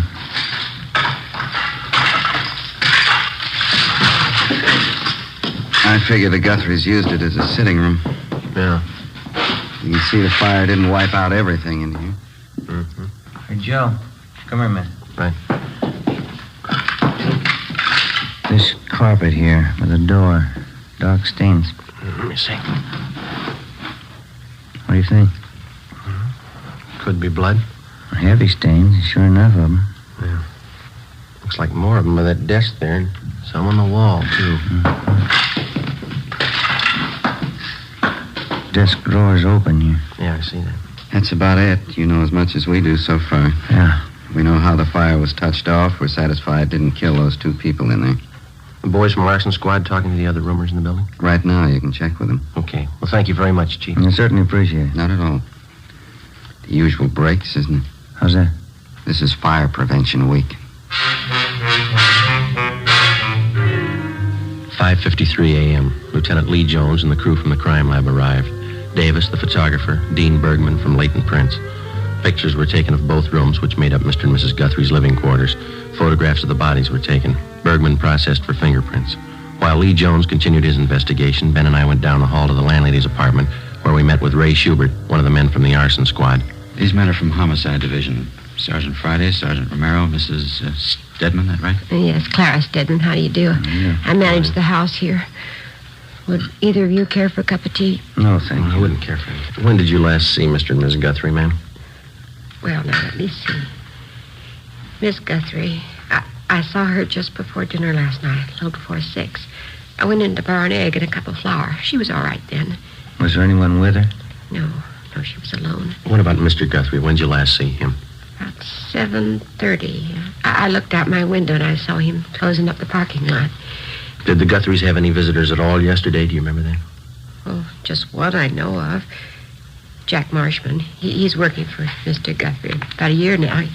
When did Marshman visit the Guthries, do you know? Around 4 yesterday afternoon. Yes, I was there too. Mrs. Guthrie and Jack and I had a cup of tea together. Then Jack left to go back to work, and then I left. And you didn't notice anyone else in or near the Guthries' rooms after that? No. I had my dinner and listened to a radio play, and then I went off to bed.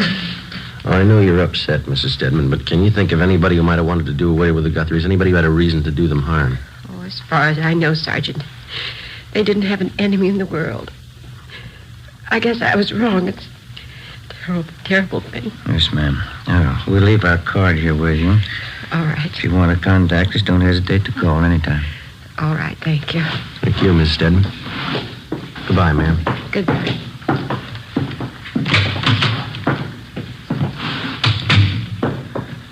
What time you got?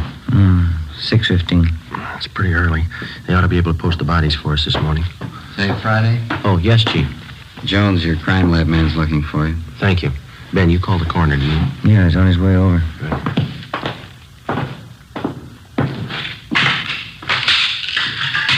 Lee? Hi. I'm looking for you. Got a few things. Yeah, what's that? This hammer. Found it over in the corner under some of the rubble. Yeah. These stains on the metal handle here, on the head.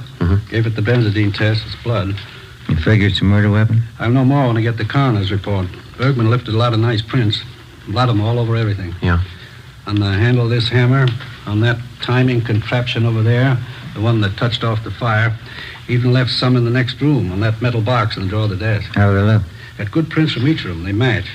Go in the next room. Something else. All right.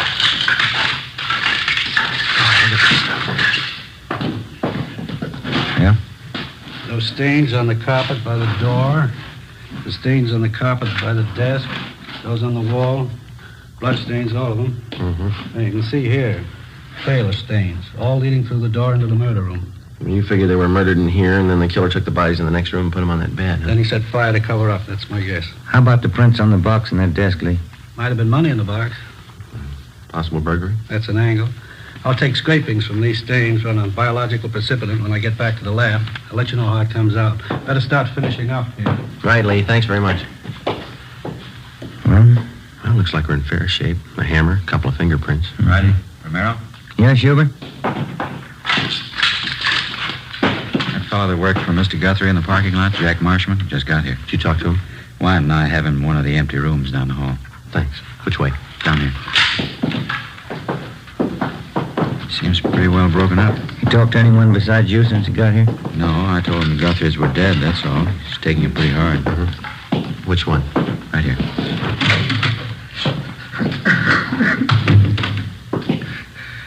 As friends I had, Charlie Martin. I knew I should have stayed with him. I knew I should have. These men are from homicide, Mr. Marshman. Huh? Sergeant Friday, Sergeant Romero. Hello, Mr. Marshman. How are you? I don't know what I can tell you. I can't understand. Poor Charlie, boy. Well, what can I do to help? We'd like to have you answer a few questions, if you don't mind, sir. Certainly. Certainly anything to help out. Please, you got to find out whoever did it. You got to find out who killed them. We're going to try, Mr. Marshman. Now, would you tell us the last time you saw the Guthries alive? Sure. Maud. Mrs. Guthrie, about 4:15 yesterday afternoon. Me and Mrs. Stedman, she's a line lady, we had tea with her. And I went back to help Mr. Guthrie at the parking lot. When's the last time you saw him? Oh, it's about 6:30. That's when I get off duty at the lot. I said goodbye to Charlie.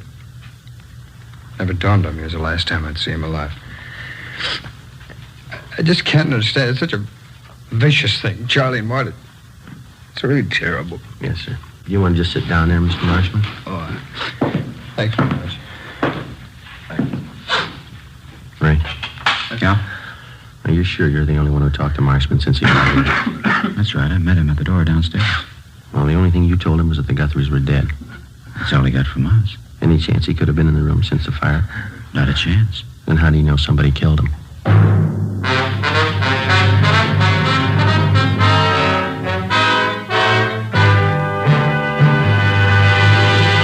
You are listening to Dragnet, authentic stories of your police force in action. You'll be amazed when you compare Fatima with other long cigarettes. Buy a pack. You'll find Fatimas now cost the same. Light a Fatima. Ah, that's different. What a difference. Yes, friends, in Fatima, the difference is quality. Quality of tobaccos, the finest Turkish and domestic varieties, extra mild and superbly blended, to give you a much different, much better flavor and aroma than any other long cigarette. Quality of manufacture. Smooth, plump cigarettes rolled in the finest paper money can buy. Quality, even to the appearance of the bright, clean yellow package. carefully wrapped and sealed to bring you Fatima's rich, fresh, extra mild flavor. Try comparing Fatima yourself. Fatimas now cost the same as other long cigarettes, but your first puff will tell you... Ah, that's different. Yes, in Fatima, the difference is quality. Ask your dealer for Fatima, the quality king-size cigarette. Best of all long cigarettes. Start enjoying Fatima tomorrow.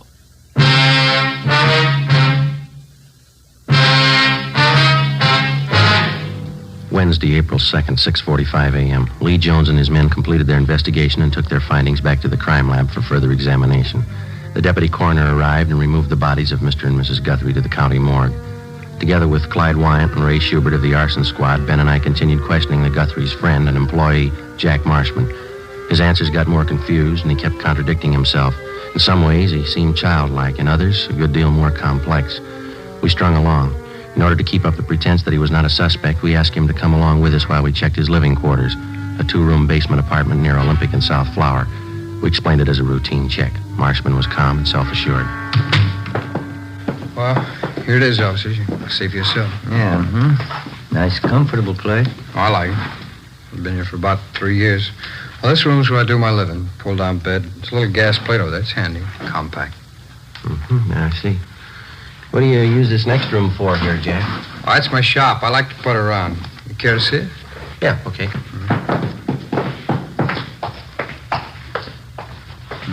It's very nice. What's your hobby? Watchmaking. Used to be a watchmaker. I haven't worked at it lately, though. Job's pretty hard to find. Yeah. These parts here on the bench. You making something, Jack? Oh, just fooling around. Old alarm clock there. I'm fixing it up for a friend. All these wires and things. They all go into the works, huh? More or less, yeah. Just something I was fooling around with. It keeps me busy, you know. I like a hobby. They say it's good for you. That's what they say, yeah. Where does this door go, Marshman? Oh, it's my closet. Just some clothes and stuff in there. Just junk. Don't mind if I look, do you? Well, it's only a closet. There's just clothes and junk. There's nothing to see. Say, Jack, do you usually keep this stuff around? Huh? Oh. It's kerosene, and it's pretty dangerous to store like this. There's no cap on it. Yeah, I'm glad you reminded me. I got to get a cap for that. I use it to wash up. My hands get dirty working around the bench. Oh, this shirt, these trousers. Are yours, Jack? I wish you wouldn't drag that stuff out. It gets my stuff all mixed up. Yeah, they're mine. That's what I figured. The stains here is quite a few of them. Some kind of paint I was using. I'm pretty sloppy with paint. That's not paint, is it, Jack? It's a little like blood to me. Well, what difference does it make? They're working clothes. I think your reason was in the day. Oh, why don't you lay off? Who cares what kind of stain it is? You come in here snooping around, looking all around. I invited you in here. I didn't give you the place. This is my apartment, and this is my shop. Now, you can get out. You hear me? You both of you can get out. What's the matter, Jack? I said you can get out. All right. You want to tell us before we go? I'll tell you what. Why you killed the Guthries. What do you mean? Why did you kill Mr. and Miss Guthrie? No reason. I just did. 9 a.m. We put the stained clothing and the materials from the workbench in the car. Together with the suspect, we headed back for the office. On the way, Marshman was quiet. He asked for some breakfast. We stopped and bought him some ham and eggs. We tried to get him to talk. He refused. After breakfast, we dropped the stained clothing and the other things at the crime lab, and then we drove to the city hall. We parked the car in front of the Spring Street entrance and started up the stairs. Hey, wait a minute. What's wrong? I've been thinking. Yeah? It's all a mistake. What is? I didn't know what I was talking about. I didn't kill him.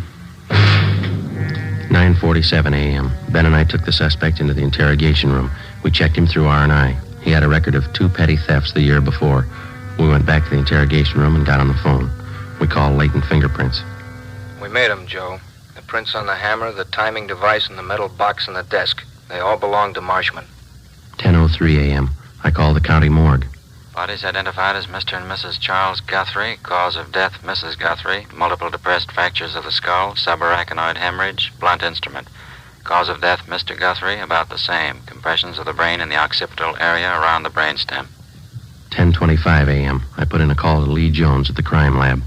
The materials from the workbench are the same that went into that automatic timer, Joe. Piece together the cut ends of some of the wires. They match.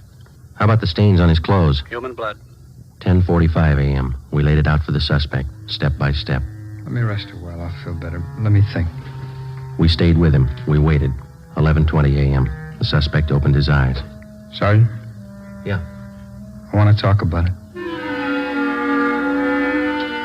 11:25 a.m. Schubert and Wyatt from the arson squad joined us. We called in one of the stenographers to take Marshman's statement, Eleanor Eastlack. She automatically took down the time, the place, and those present. Jack, this is Miss Eastlack. She's going to record your statement so there'll be no misunderstanding as to what you say at this time. How do you do, man? Hello. Joe, you want to handle the question? All right. Jack, we've got a few preliminaries here for you. Okay. John Everett Marshman, is that your true name? Yeah. Where do you live? 122 and a half Morgan Place, apartment B. What's your age? 37. Occupation? Watchmaker, when I'm working. Well, now, Jack, you've indicated to us in a previous conversation that you're willing to make a statement setting forth the true facts surrounding the deaths of Mr. and Miss Charles Guthrie. That's right, I'll tell you.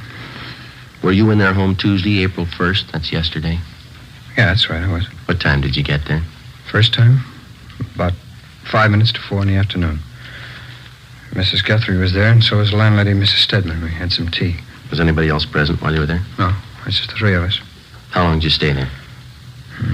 I left about 4:15, I guess. I guess I was there about 20 minutes. Where'd you go when you left? Oh, back to the parking lot as usual. Charlie Guthrie left and went home to dinner.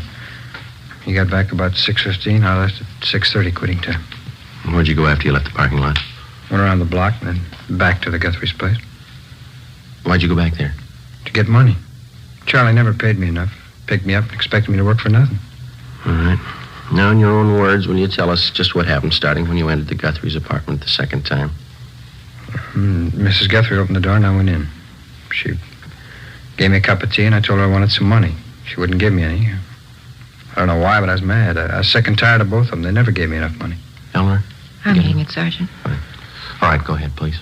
Mrs. Guthrie went in the next room and I went over to the desk and got the money from the box that they keep it in. I don't know how much. I grabbed all of it and that parrot started squawking.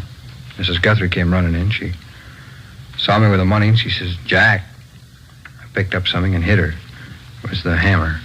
And I kept hitting her. Can you remember how many times you hit her, Marshman? Oh, I don't know. She fell down. Parrot was still squawking, jumping around the cage. I went over and opened the door of the cage and pulled the parrot out. It stopped moving finally. I went in the bedroom and threw it on the floor, and then I dragged Mrs. Guthrie in the bedroom and put her on the bed, and I left. Where'd you go? No, I don't know. I walked around. Tried to think of something. It was cold. I got a bottle of wine, I drank it, and then I got to thinking about what Charlie'd do when he got home. I knew he'd be sure I did it. He always blamed me for everything. So I finally went back to the Guthrie's place and found the hammer that I used on her. What'd you intend doing with the hammer? Killed Charlie. If she had it coming, so did he. You can't blame me if they forced me into it. Anybody would have done the same. What'd you do after you found the hammer again? I picked it up and waited for Charlie to come home. I remember that. Wine made me feel pretty good. I stood there in the dark holding the hammer, watched out the window for Charlie. It was cold out, I remember that. There was a radio on down the hall, and I held on to the hammer and waited for Charlie. A neon light across the street that came through the windows. Old lady was on the bed in there. I could see the parrot on the floor. It was quiet. I had a smoke. Traffic kept going by outside. I could hear that. I held on to the hammer. It's windy out. I kept thinking Mrs. Guthrie was looking at me from the bed, but she wasn't. Charlie came home at the usual time, a little after 7:30, and I stood by the door. He came in and closed the door after him. When he reached for the lights, I hit him. He fell down, I hit him some more. You couldn't blame me. Anybody would have done the same. Anybody would have, the way he kicked me around. How many times did you hit him, Marshman? I don't know. Was it twice? 3 times? I don't know. I hit him till he quit moving. That's all. I took him, dragged him into the bedroom, put him on the bed with his wife. I put him over. Wiped the stains off of me and left. It's the only thing I could do. Where'd you go then? My place. I knew that timer I had to do the trick. I put it in a shopping bag with some stuff, and I went back to the Guthries. They were still there on the bed. Parrot was on the floor. Would you repeat that last part, Mr. Marshman? Oh, I said they were still on the bed, the Guthries, and the Parrot was on the floor next to the bed. Put the kerosene on the carpet and the rags and paper under the bed and rigged up the electric heater and the automatic timer to set it off. A little slower? Yeah, would you speak up, Jack, and then slow it down just a little bit? Oh, sorry. How did you rig the timer to set off the heater, Marshman? Can you tell us? Oh, it'd take all morning to tell you. You got the timer. I'll take it apart and explain it to you if you want. All right. What was your purpose in setting fire to the room? You knew both Mr. and Mrs. Guthrie were dead, didn't you? Oh, sure. Sure they were. They forced me into it. I set the fire to make it look like an accident, like they'd burned to death. Well, what'd you do after you set the timer? Oh, I left, went down the street, bought a couple of bottles of wine, talked to the guy a minute. I walked around a while. It was too cold, so I went home. When'd you get home? 2:30 maybe. I don't remember too well. Did you go right to bed? Yeah. Did you go to sleep? No. I laid there and read a movie magazine, drank the wine. Finally, I finished up the 2 bottles and dozed off. What time did you get up? A little before 6 this morning. Went down to the Guthries to nose around. That's when I met you guys. Well, you know all the rest because I've been with you ever since. All right, Jack. Anything else you'd like to add? No, I told you everything. All right. And this statement was given free and voluntarily, and there's been no promise of immunity or reward extended to you? Yeah, that's right. Was any force, violence, or duress used to induce you to make this statement? No. Okay. These questions and answers have been recorded by the secretary here. After they've been transcribed, will you be willing to sign it as a true statement? Well, sure, I'll sign it. All right, Eleanor. Can you get that out as soon as possible? All right, Sergeant. Thank you. You're welcome. Well, that's it, huh? All of it? That's it. Oh, that's good. That's good. I'm tired. It's been a long night, a long one. Get used to it. Huh? They're going to get longer.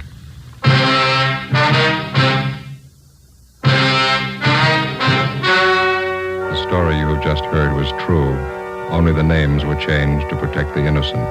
On July 29th, trial was held in Superior Court, Department 86, City and County of Los Angeles, State of California. In a moment, the results of that trial. Now, here is our star, Jack Webb. Thank you. Recently, I've asked you to send me the names of cigarette dealers who are out of Fatimas. You see, the demand for Fatimas is so great that I want to make sure that all of you can buy them. So keep your letters coming. If you find a dealer fresh out of Fatimas, let me know and we'll have something done about it. Write your dealer's name and address on a card and mail it to me, Jack Webb, Post Office Box 951, Hollywood 28. And now for you, Mr. Dealer. The coming holiday season will find new thousands insisting on Fatima quality. Step up your order for Fatimas tomorrow. Get in on the increasing demand for the quality long cigarette.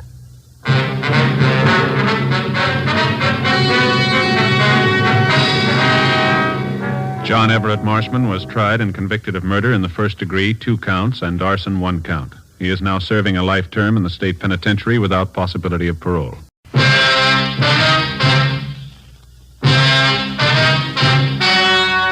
The story you are about to hear is true. Only the names have been changed to protect the innocent. Fatima Cigarettes, best of all long cigarettes, brings you Dragnet.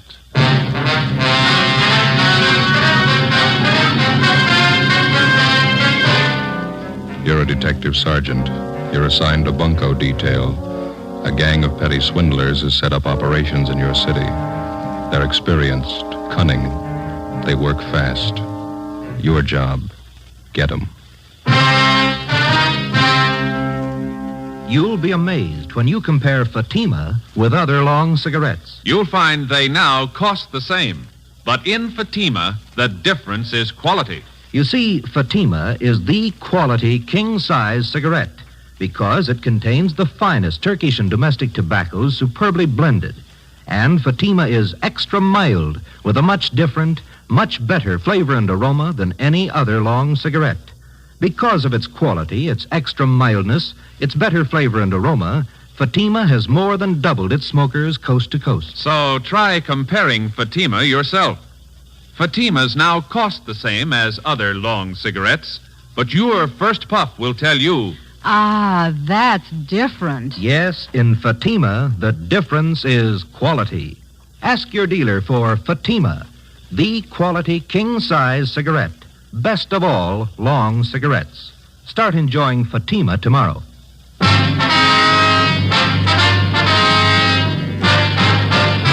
Dragnet, the documented drama of an actual crime. For the next 30 minutes, in cooperation with the Los Angeles Police Department, you will travel step by step on the side of the law through an actual case transcribed from official police files. From beginning to end, from crime to punishment, Dragnet is the story of your police force in action.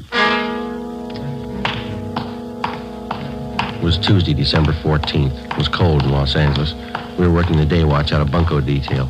My partner's Ben Romero. The boss is Captain McCauley. My name's Friday. It was 10:35 a.m. when I got to room 38. Bunko detail. Joe? Yeah, Ben. Joe, this is Miss Bergstrom. You talked to her on the phone last night? Oh, yeah, sure. This is my partner, Sergeant Friday. How do you do? Glad to know you. Would you care to sit down? Thank you. I was downtown, so I thought it'd be just as easy for me to come in and see you. Did you bring those things with you, Miss Bergstrom? Here they are. Wristwatch, pen and pencil set. Mm-hmm. Sure make them look nice, don't they? On the outside, yeah. Let me take the back off the watch for you. There. You can see for yourself, Sergeant. It's junk, not worth 15 cents.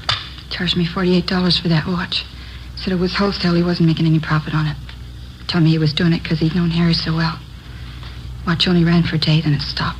How about the pen and pencil set, miss? This is bad.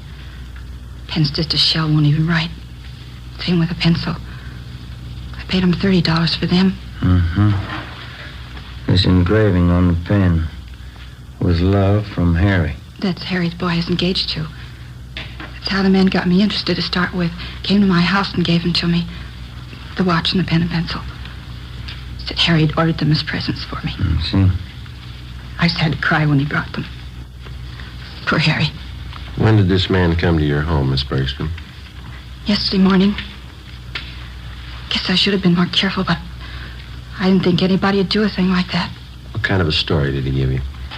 Well, he came to the door and told me his name was Spencer. He said Harry had ordered these things as presents for me, and Harry told him to deliver them to my house. Watch looked beautiful in the case. I didn't know anything was wrong. I see. Would you go on, please? He told me it was a special order. Said Harry had written him from overseas a week before. Harry was in the Marine Corps, you know. Mm-hmm. Well, he said he hoped the engraving was all right. The way Harry wrote he wanted it in his letter. I just couldn't take it. I cried. This man, he pretended to be a close friend of Harry? Yeah. That's why I showed him the letter. One from the Marine Corps about Harry being killed overseas. When did you receive that letter, Miss Bergstrom? 2 days before. On Saturday. Harry's name was on the casualty list on Monday. Yes, we understand. What did the man do when you showed him the letter? He sympathized with me. Or he pretended to. I didn't think there was any trick. I didn't think anybody was that low. Pen and pencil set looked a little cheap, but I wanted them no matter how cheap they were. Harry's last present to me, that's what I thought. How did he broach the idea of money? Well, when he was ready to leave, he told me Harry had ordered the things on credit. He said he didn't want to mention it, but he wondered how he could get payment for the watch and the pen and pencil. Well, he didn't show you a bill, did he? An invoice listing the price of the watch or the engraving that was done? No. And I didn't want him bothering Harry's mother or father at a time like this. I borrowed some money from my dad and paid him. Let's see, it's $48 for the watch, $30 for the pen and pencil set. Yeah. He gave me a phone number to call if the watch needed adjustment, and when I found the watch was a fake, I called the number. It was a Chinese laundry. They didn't know anything about it. You haven't seen or heard from this man since he left your house yesterday morning? No. Could you describe this man for us, Miss Bergstrom? What he looked like, clothes he was wearing? It's right here on this slip of paper, Sergeant. I wrote it all out for you. Thank you. Well, you're not alone, if that's any consolation. There's an Army widow out in Hollywood who was cheated on the same kind of deal last Friday. It's so cruel using a dead person's name to cheat you. Yes, ma'am. How can anybody get lower than that? They keep trying. Ben and I took Miss Bergstrom's crime report. The phony watch and pen and pencil set were booked as evidence. In the past 2 weeks, we'd received a half a dozen identical complaints from relatives or friends of lately deceased persons. The swindler, or con man, as he likes to be called in his trade, gets the names of lately deceased persons from the obituary column or the military casualty list in the newspapers. Then he fixes up some cheap article of merchandise with appropriate engraving and calls on the friends and relatives of the deceased. He pretends to know nothing about the death of the person whom he claims placed the order for the merchandise. In almost every case, the friend or relative agrees to pay for the articles at some exorbitant price. For the con man, it's a lucrative racket. For the public, a vicious one. Wednesday, December 15th, Ben and I looked up an informant, a former con man. What do you think of it, fellas? Been in business for 2 months, doing fine. What do you think of it? Looks great, Judge. Nice setup. Finest baby laundry in South Los Angeles. That's why I advertise. Hey, you don't think that's too broad, do you? No, I don't think so, Judd. You got some nice equipment here. Baby laundry. How'd you ever get started? Father-in-law set me up with a loan. Says you got tired of me trying to sell him bum watches. Well, that's a good break for you, Judd. Say, you got a couple of minutes? We'd like to talk to you. Sure thing. Come on back here. Okay. Fine, thanks.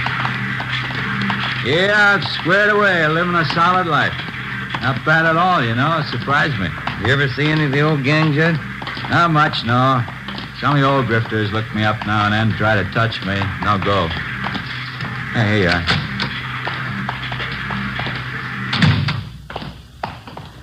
Hold one up. Yeah. Thank you.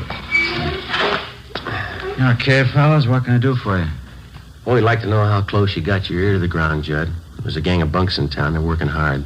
What pitch they using? They're working the obits, the casualty lists. Thought maybe you might be able to help us.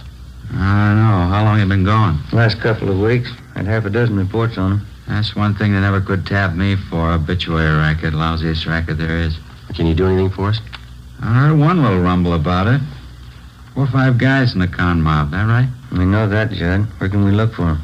Now, you know my position. When I quit the game, I quit. The only contacts I make are when some of the old boys come around for a touch. Well, how much have you heard about the gang? What I said, there's 4 or 5 of them out of Middle West, I think. You got any idea at all where we could start looking? Well, I can start checking for you. You nailed any of them yet? We gotta find them before we can arrest them, Judd. Yeah, well, as I say, when I quit the game, I quit. But maybe I can take a few soundings for you. Can't promise you anything. I'm strictly on the up and up. Okay, Judd. You know where to get in touch with us. We'll appreciate anything you can do. Yeah, well, you've helped me plenty of times, fellas. Wouldn't hurt a bit to tab that bunch. I'll walk out with you. Fine. Yeah, I see you got all the machines going. The baby laundry business must be pretty good, huh? It's a staple commodity, fellas. Kids always need a fresh change. Just a minute. Yeah, look at this. Just look at the size of it. Yeah. You ever see anything so small in your life? It's cute, huh? Yeah, what is it? New kind of soakers, I think. Let's see the label here. Yeah, Mother Greg Super Soakers. Kids things, they sure give me a wallet, you know. Hey, we might as well check the office while we're here, Ben. Can I use your phone, Judd? Yeah, right over there on the wall. You got change? Yeah, thank you. I have.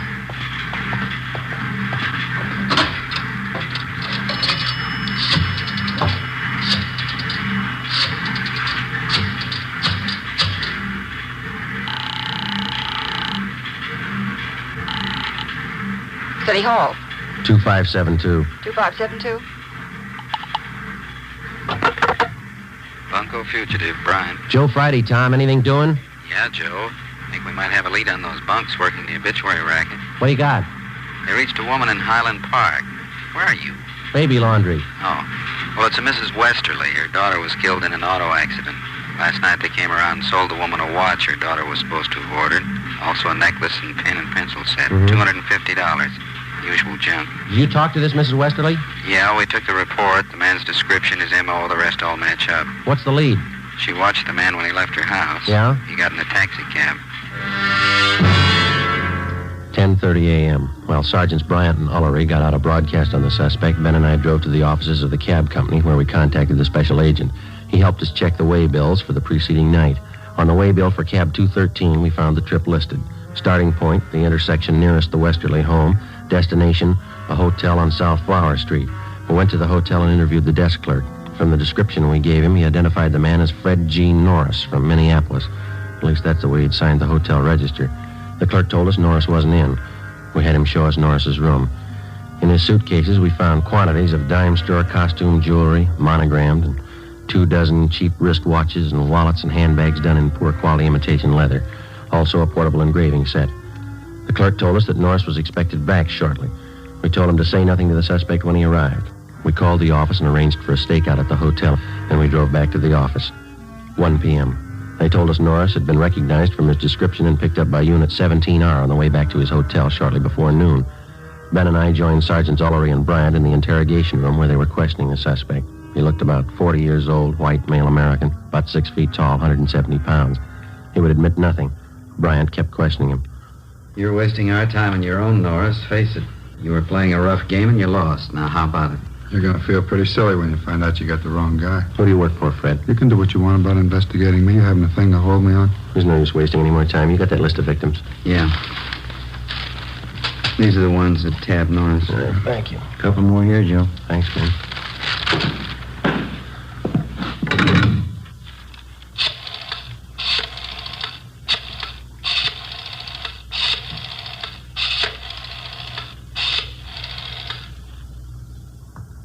Hello, Miss Bergstrom there, please?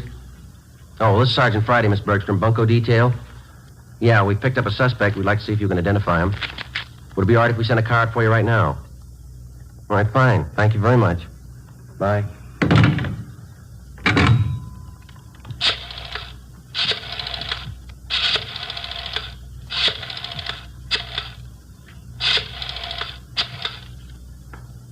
Look, I can't sit here all day. I have business to attend to. Quiet, Norris. He's on the phone. Hello, Miss Cronin there, please. This is Sergeant Friday calling, Miss Cronin. Bunko detail? Yes, ma'am, that's right. I'm sorry to disturb you, but we have a suspect in custody down here. Yes, ma'am? Hey, Sergeant. Could you come down to City Hall right away? Sergeant. Would you hold on just a minute, please? Thank you. Yeah, Norris? You got me. 2:58 p.m. We informed the victims that the special show-up had been canceled. And we called in a stenographer and had her take Fred Norris's statement. In addition to listing the crimes he committed, he also told us that there were 6 men in the Bunko gang besides himself. He gave us the names and descriptions of each one of them. He stated that they'd been operating in Los Angeles for the past 4 months. Norris said that none of them had ever met the leader of their Bunko gang. The only contact they had with the leader was through one of the older gang members, a man by the name of Wesley Fisher. Before Norris was taken to Central Jail for booking, he gave us the address of the house where he had been living with the other gang members. Norris's information on the suspects was checked through R&I. We got one mate, Wesley Fisher. He had one prior arrest 2 years before on a grand theft charge, but he'd been released for lack of evidence. 3:15 p.m., together with Sergeants Ullery and Bryant and 2 men from Metro Squad, we drove out to the address given us by Fred Norris. Turned out to be a neat-looking bungalow in the West Hollywood area. Well, let's go.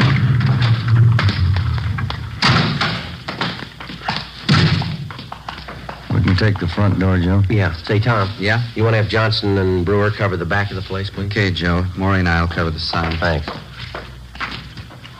Well, let's go, man. Did you want to see the people who live there? Yes, ma'am. Do you want to check for the termites now? I'm Mrs. Callahan, the owner. No, ma'am. We want to see the tenants. I'm afraid you're a little late. Is that so? They just moved out, bag and baggage.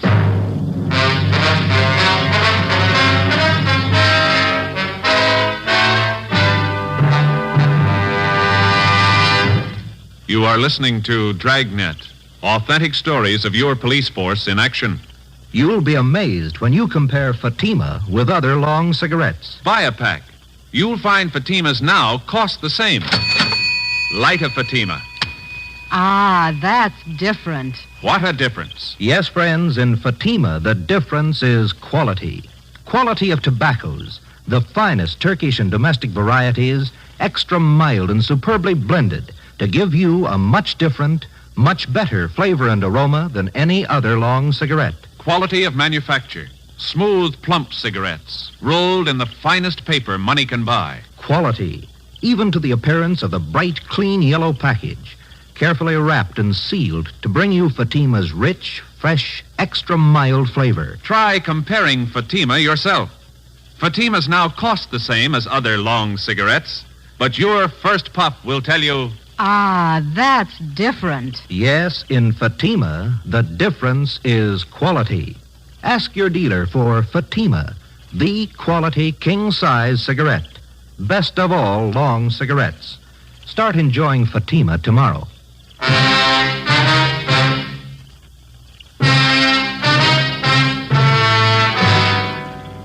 Wednesday, December 15th, 4 p.m. We made a thorough check of the house, which the 6 suspects had just vacated. We found nothing that would help us. We talked to the owner of the house where the suspects had been living. She told us that she'd rented the place, furnished, to them about 3 months before. She identified Wesley Fisher's mugshot, but she told us that he'd used the name of Charles Wilder. She also recognized each of the other gang members from the descriptions that Fred Norris had given us. She told us that while they were living there, the men seemed to keep odd hours and that they had a car. She told us that she'd taken the license number of the car the day the men moved in. The number was checked with DMV. It was registered in the name of Wesley Fisher, 1008 California Street. It's a transient hotel. The manager told us Fisher had moved about 9 months ago. There was no forwarding address. We got out an all-points bulletin on Wesley Fisher requesting that all occupants in his car be held for investigation of grand theft. Thursday, December 16th, 8 a.m. Oliver Ray Bryant, Ben, and I met with Captain McCauley. Where are they getting all this junk they're palming off? Where's their source of supply? The guy we picked up, Norris, told us they brought a good supply of it out with him from the Middle West. That hotel room Norris had downtown, they were using that for a warehouse. They didn't want to keep the stuff at the house they were living in. How are they hitting? Any possibility of stakeouts? No, not unless we cover every name in the columns. You might have to try it. Something's got to be done. Look at these. 2 more this morning, straight out of the obituary column. Took one family for $90. Another one for $60. How about that last run through the stats office? Help you any? They pulled some more mugs for us. I'm going to show them to the victims this morning. How about this Norris? You think he's come up with everything? We were up talking to him again at county jail yesterday. Didn't have anything new, Skipper. We dropped in at the sheriff's bunco detail. They've got one new case, same M.O. Description comes close to one of the guys. The victim was the father of a Navy flyer lost overseas. They sold him a gold watch chain that his son was supposed to have bought him for a present. Solid brass. The sheriff's men got anything new? We've been working pretty close with him. Nothing new. Excuse me. Bunco fugitive, Captain McCauley. May I talk to Joe Friday? Oh, yeah, hold on. You, Friday. Oh, thank you. Yeah. Joe, this is Judd. Can you meet me out at my place? What do you got? The name Wesley Fisher mean anything to you? 8:30 a.m. Ben and I drove out and met with Judd at his home. He was still in his bathrobe when he met us at the door. He told us he had an important appointment downtown at 9 o'clock and he was in a hurry. We talked to him while he shaved. Hope you fellas don't mind. Can't miss this date, lining up some new business, you know. It's all right, Judd. Go right ahead. Yeah, I gotta move fast on these things before they cool, you know. Well, works the same with us, Judd. What's the story? Well, I don't know what's worse. Brother Max called me this morning. You remember my brother Max, don't you? No, I don't think so. He works the Pink Parrot bar in South Main. When you were in to see me the other day about those grifters you want, I gave my brother a tumble on it. Told him keep an eye open. Now, hand me that towel, will you? Oh, yeah. Here you go. Thanks. They're all steamed up. What'd Max come up with? Well, he's night bartender at the Parrot, you know. Now, last night he spotted a couple of guys at the bar. Had some day-old newspapers. Uh-huh. They were sitting there with the papers turned to the obituary column, checking off names, writing down addresses. Max is pretty sharp that way. He spotted them right off. Lousy razor. Does Max know these 2 men he spotted? No, not by name, but he knew that one of them lived in the hotel next door to the bar. When the hotel night clerk came in for a beer, and Max asked him about it. He tabbed one of the guys as Wesley Fisher. Did he have anything on that man? No, the clerk told Max he doesn't live at the hotel, but he spends a lot of time there with Fisher. Well, had he seen Fisher and this other guy at the bar before? Yeah, Max says he's been in before. Got lashed up a couple times. Mm-hmm. Say, would it be okay to contact your brother at his home, Judd? Sure. We don't want to contact him at the bar. Yeah, sure thing. Get your address as soon as I'm finished here. He just moved. I see. I don't know. Hope I didn't get you guys out here for nothing. We appreciate it, Judd. Looks good. Seems to fit. That hotel down there, it's a hang-up, con man. Angles are all there. Let's hope Fisher is. 8:53 a.m. We arrived at the hotel on South Main Street. We checked with desk clerk who told us that Wesley Fisher had room 37. As far as he knew, Fisher was in his room. We got a pass key from the clerk and went up to room 37 where we found Fisher and another man. He identified himself as Raymond Breen. one of the gang members identified by Fred Norris. We also found a small supply of cheap watches and pen and pencil sets in Fisher's car. It was parked near the hotel, was impounded. We took both suspects back to the city hall. We questioned them separately in the interrogation room. Breen was first, but he refused to answer our questions. He was taken back to the squad room, and Wesley Fisher was brought in. Sit down, Fisher. Thank you. Guess you know why you're here. No, I haven't the least idea. All right, then we'll show you. Do you know Fred Norris? Fred Norris. Name sounds a little familiar. Can't quite place it. Well, he places you pretty well. He says he worked with you and Breen up till a couple of days ago. That's so? Yeah. Says he lived with you in that bungalow out in West Hollywood. That's so. Norris, West Hollywood. When was that? 2 days ago, Fisher. Your landlady identified your mug. She even had the license number of your car. What's it prove, gentlemen? Proves you're lying. You and Breen worked together. You did work with Norris. You're part of one of the filthiest rackets going. Gentlemen, you're making a bad mistake. No, there's no mistake, Fisher. Your picture's been identified by at least a half a dozen victims. Now, you can go on playing coy all you want, but we can prove that the pen and pencil sets that you sold some of the victims are identical to the ones we found in your car. I haven't any idea what you're talking about. Believe me, that's the truth. You wouldn't know the truth if it followed you, mister. Now, look, maybe you're great at conning old men and young girls, but don't try to pass any of it here. Now, just a moment, please. Now, you listen, you two-bit thief. I couldn't begin to tell you off for the rotten things you've been pulling off in this town for the past 3 months. That young girl who lost her boyfriend overseas, that widow out in Hollywood, the old man in Highland Park whose wife passed away. You must have felt pretty sharp cheating them out of a few bucks. Maybe you don't remember, mister, but we do and they do. And you're going to pay for them. You all through? I'm through, Fisher. You're just starting. I have nothing further to say, gentlemen. You can talk to my lawyer. We'll give him your new address. Yes? County jail. Suspects Wesley Fisher and Raymond Breen were booked and transported to the county jail. Both of them were positively identified by the victims. Warrants were obtained for the 3 suspects, Norris, Fisher, and Breen. They were arraigned and held to answer at a preliminary hearing on several counts of grand theft. During the next 2 weeks and through the Christmas holidays, identical complaints of bunco operations continued to come in. Friends and relatives of lately deceased persons were still being victimized. The gang's operations continued as usual. There was only one change. The crime reports showed that a woman was now operating in the obituary racket along with the male suspects. Christmas came and went. On New Year's Eve, Ben and I were assigned to standby duty. A few minutes before 8 p.m., we got a call from the county jail that Wesley Fisher wanted to see us. Went to the 10th floor of the jail, the interview room. I'm not going to take all the heat. They're in just as deep as I am. If they can't do right by me, I'll square it up myself. I'll tell you everything I know. Go ahead, Fisher. What is it? Her name's Betty McGraw. She's the one you've been looking for. The whole idea was hers. She planned it out. She got everybody together. It was her show. Where can we find her? 213 Foster, apartment 8. Wesley Fisher gave a complete statement of all his crimes and also implicated the other members.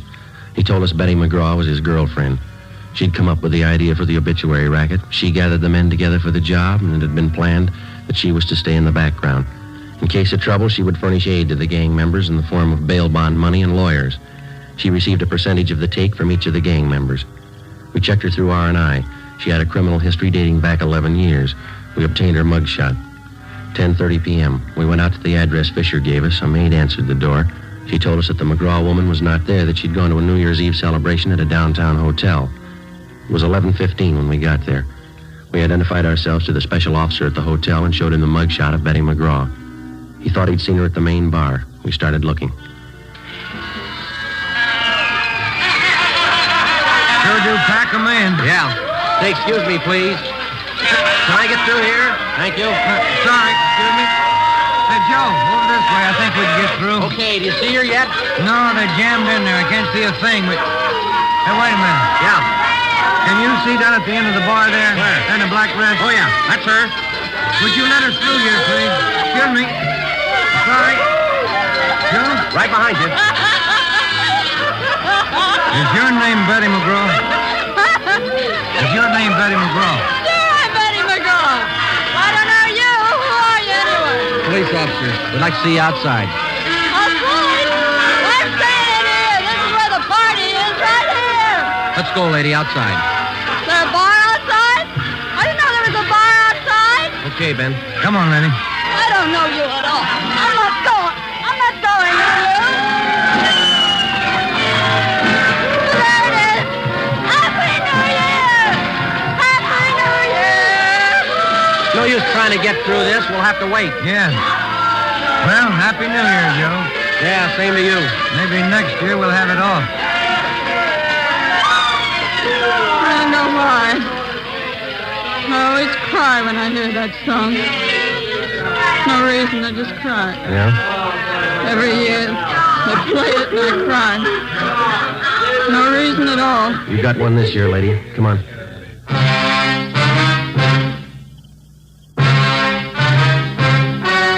The story you've just heard was true. Only the names were changed to protect the innocent. On March 28th, trial was held in Superior Court, Department 93, City and County of Los Angeles, State of California. In a moment, the results of that trial. Now, here is our star, Jack Webb. Thank you. In the past few weeks, I've asked you to send me the names of cigarette dealers who are out of Fatimas. You see, the demand for Fatimas is so great that I want to make sure that all of you can buy them. So keep your letters coming. If you find a dealer fresh out of Fatimas, let me know and we'll have something done about it. Write your dealer's name and address on a card and mail it to me, Jack Webb, Post Office Box 951, Hollywood 28. That's Jack Webb, Post Office Box 951, Hollywood 28. Now for you, Mr. Dealer. The coming holiday season will find new thousands insisting on Fatima quality. So step up your order for Fatimas tomorrow.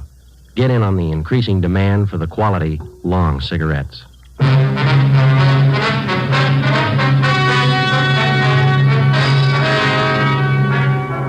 The remaining members of the Bunko gang were apprehended and brought to trial. All of them, including the gang leader, Elizabeth McGraw, were tried and convicted of grand theft. They are now serving their terms in the state penitentiary.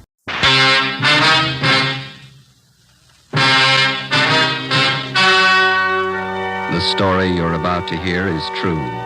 Only the names have been changed to protect the innocent.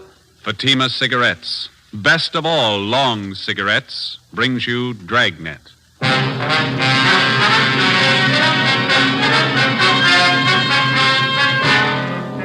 You're a detective sergeant. You're assigned to robbery detail.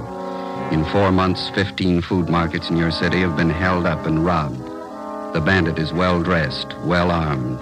Your job, stop him. You'll be amazed when you compare Fatima with other long cigarettes. You'll find they now cost the same. But in Fatima, the difference is quality. You see, Fatima is the quality king-size cigarette because it contains the finest Turkish and domestic tobaccos superbly blended. And Fatima is extra mild with a much different, much better flavor and aroma than any other long cigarette. Because of its quality, its extra mildness, its better flavor and aroma, Fatima has more than doubled its smokers coast to coast. So try comparing Fatima yourself.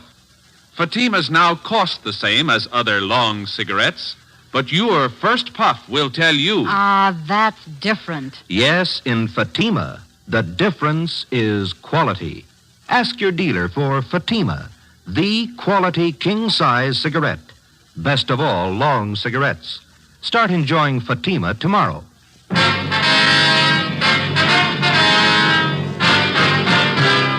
Dragnet, the documented drama of an actual crime.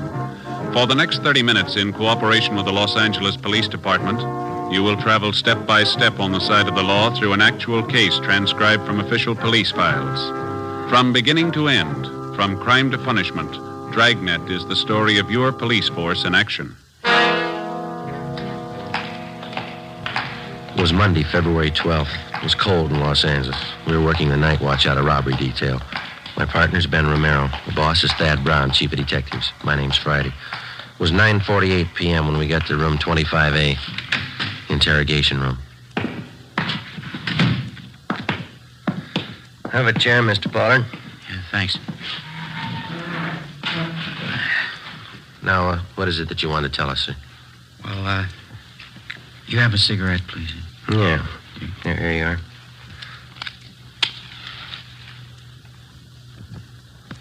Thanks. I'm a little nervous. It's never happened to me before. What's that? Well, after I thought it over, I knew it wouldn't be any use to keep it up. I knew you'd find me. I don't think I quite follow you. I want to confess. That's why I came here. Yeah? I knew what I was doing. Wrong. I just couldn't help myself. What have you done? I'm not trying to defend myself. I needed money, that's all. Wasn't anything else I could do. Well, we still don't know what you're talking about, Pollard. Been after me 4 months. Thought maybe you'd recognize me from the description. Some of the people must have seen me. Those food market holdups? You pulled those robberies by yourself? Yeah, 15 of them. Needed the money. Pollard, is that your true name? That's right, yeah, Frank Pollard. You ever been arrested before? Drunk charge, that's all. I don't know why I went wrong. It just did.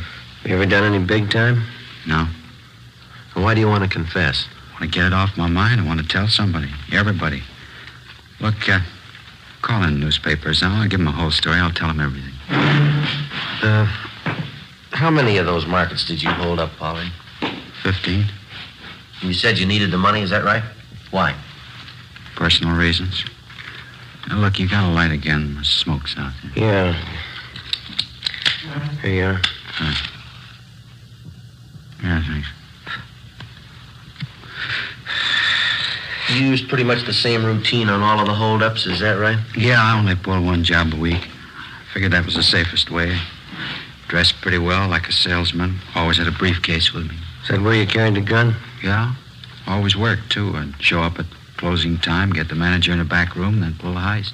What kind of a gun did you use? Service pistol. I had it from when I was in the Army. How do you usually work it? Well, when I got the manager alone in the back office, I'd just pull the gun and I'd say, give me the money, all of it. They knew I wasn't fooling. They'd give me the dough. You don't seem to fit the hold-up man's description too closely. Did you wear a mask on those jobs, is that it? Sometimes I did, sometimes I didn't. How about the man who worked with you? Where's he? Wasn't anybody else, just me. Worked him alone. That's where you cops were wrong. You thought there were two of us, didn't you? We thought so, yeah. Pulled every job by myself. That's where I crossed you up. I knew what I was doing. I didn't need any help. Well, how about that market out on West 7th that you held up last night? Did you pull that one alone, too? Yeah, sure. I always work alone. Guess I had you guys going, huh? Your story doesn't come very close. The man we're after doesn't use a service pistol. He never wears a mask, either. What are you guys getting at? I told you I pull those robberies. I ought to know how it happened. I use a service pistol. Did you use it in that robbery last night, the one out on West 7th? Sure, I always use the same gun. Last night was no different. You're wasting time, mister. How do you mean? Look, I just want to confess. No, sir, there wasn't any robbery last night. On further questioning, the suspect, Frank Pollard, broke down and admitted his confession was a lie. He explained that he wanted the publicity to impress a girlfriend. We had him fingerprinted and delivered him to the Georgia Street Hospital detail. He was filed on and then removed to the psychopathic ward at the county hospital for further examination and treatment. Our 4-month-old search for the market bandit went on. In the 2 weeks that followed, we tracked down more leads. They led nowhere. The real market bandit was still at large. On the night of February 25th, he hit again, this time at a supermarket out on Santa Monica Boulevard. We interviewed the manager, a Mr. Harry Talbot, in his small office at the rear of the store. I guess I should have known better. I got the bulletin you sent out on the guy, his description, everything. I just wasn't thinking, I guess. He came in the market just before closing time, is that right? Yeah, a couple of minutes after 8. Looked well-dressed, had a briefcase under his arm. I fell for it like the rest of them. I thought he was a salesman. Well, how about the man's description, sir?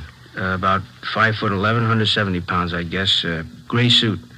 It's the same description you had printed up in the paper. Mm-hmm. Was anyone else around when the man came in the door? One of my clerks, Everett Smiley. He saw him leave and get in a car right after the robbery. Is this clerk still around? We'd like to talk to him. Oh, he went down the street a minute. He'll be right back. Mm-hmm. Yeah, maybe that's him. Yeah?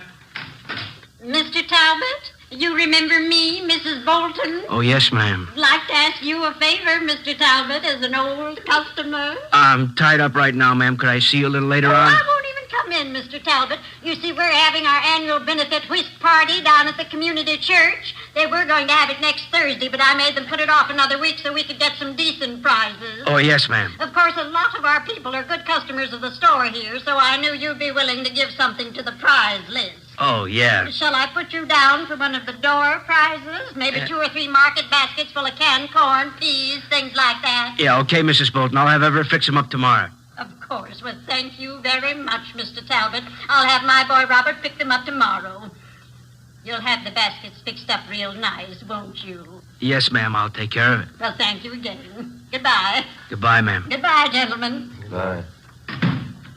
Mr. Talbot, I wonder if you could tell us what happened after you got back here in your office with the hold-up man. Well, it happened pretty fast. He reached into the briefcase he was carrying like he was going to get his order book, and he came up with this gun. He told me to open that safe there. But I stalled. I said I didn't know how. I see. That's when he started telling me what he'd do to my family, my wife, if I didn't open the safe. He knew all about us, my address, my wife's name, my kids. He said he'd get them if I didn't do what I was told. Same M.O. Never failed him. What'd you do then, Talbot? Well, money's not worth that much to me. I opened the safe and gave him everything. A little over $400.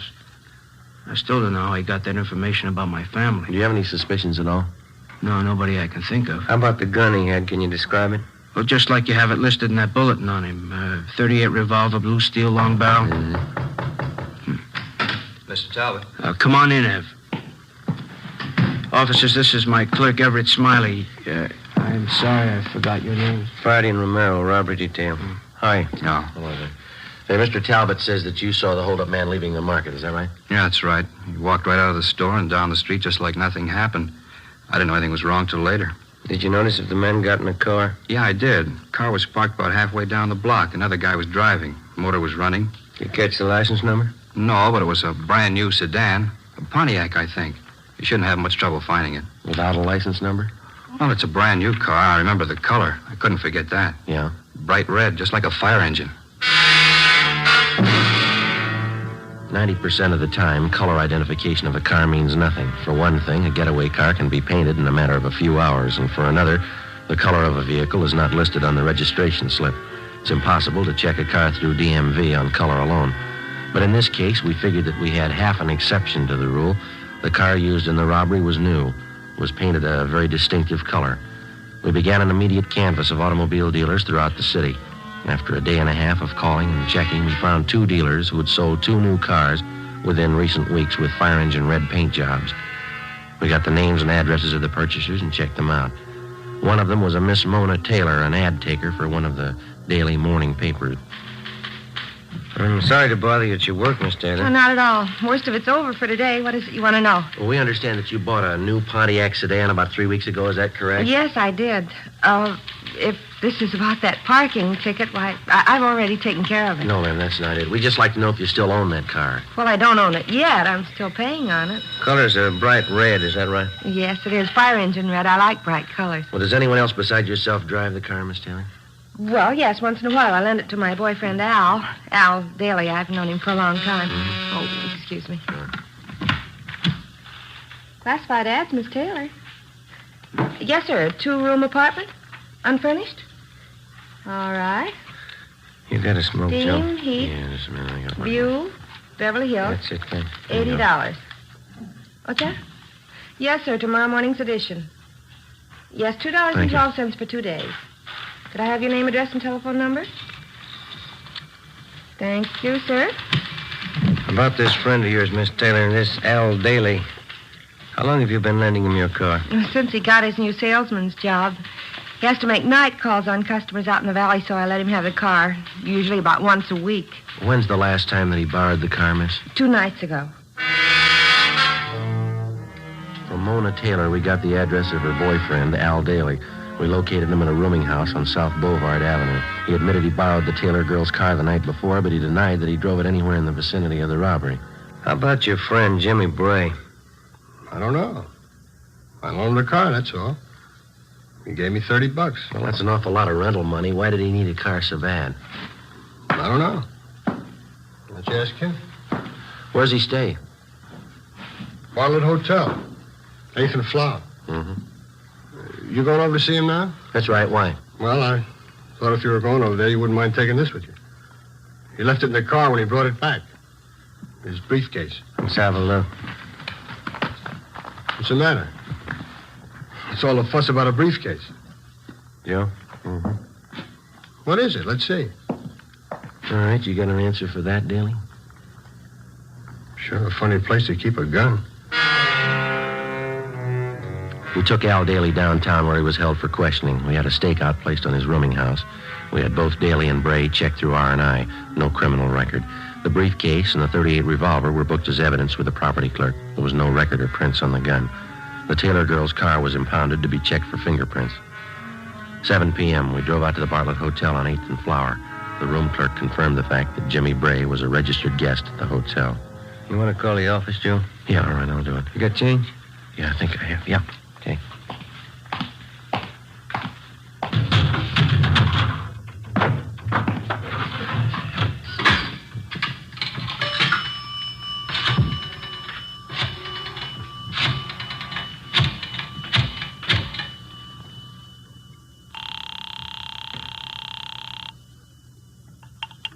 City Hall. 2511. 2511. Robbery, Powers. Joe Friday, John. We're out at Bray's Hotel. We're going to stake it out. He's not in yet. Yeah, that's what I figured. What do you mean? The market out on 12th Street was held up a minute ago. Yeah? Bandit carried a briefcase.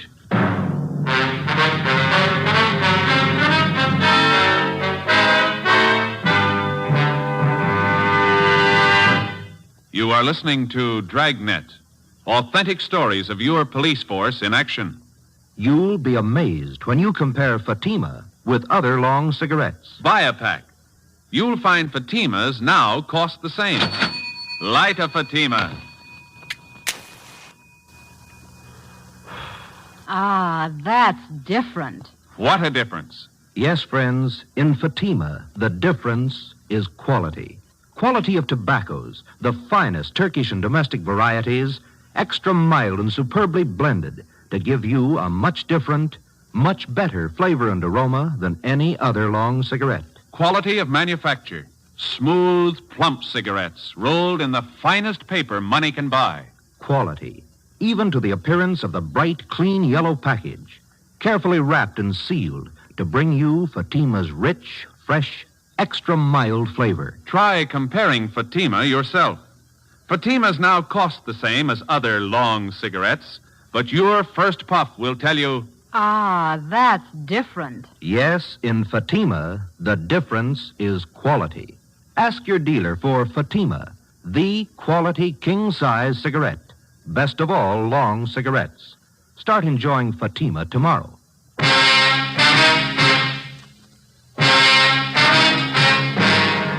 11:30 p.m. After checking Bray's room and finding nothing, Ben and I remained on stakeout at the Bartlett Hotel.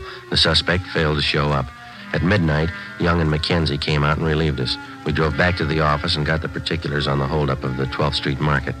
The M.O. was almost exactly the same as in the other 16 robberies. The victim's description of the holdup man matched perfectly with Bray's. By noon the next day, the suspect still had not returned to his hotel. An intensive canvass of the immediate neighborhood around the Bartlett Hotel netted us nothing. Nobody remembered Bray.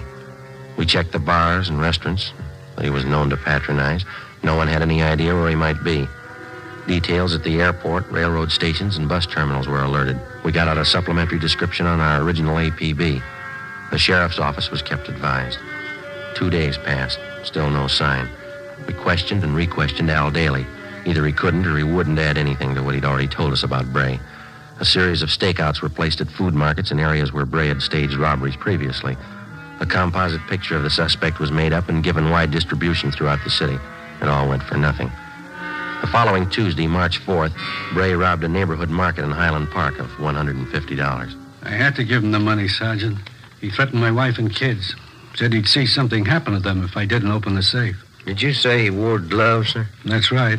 I thought it didn't jibe at first. A salesman wearing gloves like that. Didn't think about it till it was too late. Did you notice if he was on foot or did he get away in a car? He had a car, all right, parked down the street there. Saw it through the window. Another fellow was at the wheel. Mm-hmm. Did you notice anything else about the car, the license number maybe? No, I couldn't see that, but it was a coupe. I'm sure of that. Yeah? It was red, bright red. There was one angle we couldn't figure. If Bray was bent on a steady career of robbery, why did he use an escape car painted the most conspicuous color possible? We checked out Mona Taylor's car again. There was no connection. The search went on. 2 weeks, 3 weeks, another month. Bray kept to his usual schedule, one robbery a week. The legwork went on, too. On March 20th, we got a call from one of Ben's informants. He told us that he'd seen a man answering Bray's description in the Venice Park amusement area down by the beach. Well, we drove down to Venice to check it out. Pretty good crowd for a cold night. Yeah. Where do we find this friend of yours? See where the merry-go-round is up ahead? Yeah? Just beyond that. He runs one of the booths. You throw baseballs at phony milk bottles, 3 chances for a dime, you know. Oh, yeah. He and his wife run it. They've been out here for years. I don't know how they ever make a living at it. Hey, those hot dogs smell good, don't they? Is that your friend's booth across the way there? Yeah, I see. Come on, fellas. Show the girls how you can throw a baseball. Spill the milk. How about it? We'll let the girls have a free throw. Step up and win a prize. Looks like Maud's running the place tonight. Maud, that's his wife. Oh, yeah. How you doing, Sergeant? Cold night, huh? Hi, Maud. This is my partner, Joe Friday. How are you? Glad to know you, Joe. Guess you're looking for Scooter, huh? Yeah, is he around? Just down the way, Sarge. Hey, how about it, Sailor? Try your luck. 1 thin dime. Spill the milk. Pretty good crowd tonight, Maud. Oh, yeah, but they're not spending. Hasn't been good at all lately. Where'd you say your husband was, ma'am? Just down the way. Old man Hudson's out to Charles. Scooter runs a merry-go-round for him while he eats. Well, thank you, Maud. We'll drop back and see you before we leave. Right. Glad to meet you, Joe. Yeah, glad to meet you. Goodbye. What do you say, girls? Have the boys show you how good they can throw. Spill the milk. How about it? Scooter, is that what you said? Is that the guy's name? Yeah, that's right. He used to run the scooter drome. You know the little electric cars you drive around, bumpers all around them? Yeah. All right, Hey, Murphy, come on. There he is. Scooter? Hey, Scooter! Hi, Sarge. I've been waiting for you. Hop on. Yeah, go ahead, Joe. Okay.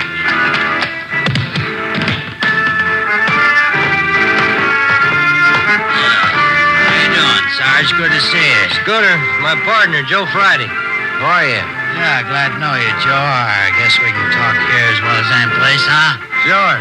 What's the story, Scooter? It's like I told you on the phone. Murphy down the Penny Arcade, he noticed the guy first. He pointed him out to me. He sure hits close to Bray's description. Well, when did you first see him? Oh, 2 nights ago. I wasn't so sure it was Bray the first time. Then I saw him last night. That cinched it. I didn't hear that. I said I saw him last night. That cinched it. Oh. Well, when did this Murphy, was that his name? When did he first see him? About a week ago. He's got an eagle eye for strangers who hang around. Murphy thinks the guy's staying out here someplace. Is there any idea where? Yeah. Hey, just a minute. No jumping around like that, son. Now you'll fall off and bang your head. Kids. Where'd you spot this man, Scooter? Same place Murphy did it. He's hanging around the shooting gallery down the way. The guy who runs the place is new. We don't know him well enough to ask him about it. You mean this man who looks like Bray just hangs around the counter there? Well, no, not exactly. You see, there's a little office to one side of the shooting gallery, and the times I seen the guy, he was either coming in or going out of there. Mm-hmm. When's the last time you saw him, Scooter? Huh? I say, when's the last time you saw him? Oh, earlier tonight, about 6:30. I think Murphy's right. The guy's holding up in there. Hold on there, girlie. Now, don't try to get off the merry-go-round till it stops. That's the girl. Thank you a lot, Scooter. We'll check back with you before we leave. Yeah, okay, Sarge. I hope it helps you out. I'm glad I met you, Joe. Right, see you later. There's the shooting gallery down there by the bullseye sign. Yeah, if the guy is Bray, it's funny that he hasn't been spotted before. This area is pretty well patrolled here. Yeah. Try your skill, fellas. 10 shots, only quarter. We're police officers. Like to ask you a few questions. Oh, what about? What's your name? Gridley. Max Gridley. You know anybody by the name of James Bray? Bray? Uh-huh. No, I don't. Why? How about this, Mr. Gridley? Know anybody who fits that description? No, it doesn't mean anything to me. What's the matter, anyway? Well, a man answering that description has been seen entering and leaving this office right next door over here. It's part of your concession, isn't it? Yeah, that's right. But I'm the only one who uses it.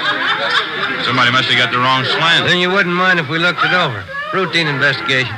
Well, I don't know. Yeah, all right. I'll come around and open the door for you. All right, come on.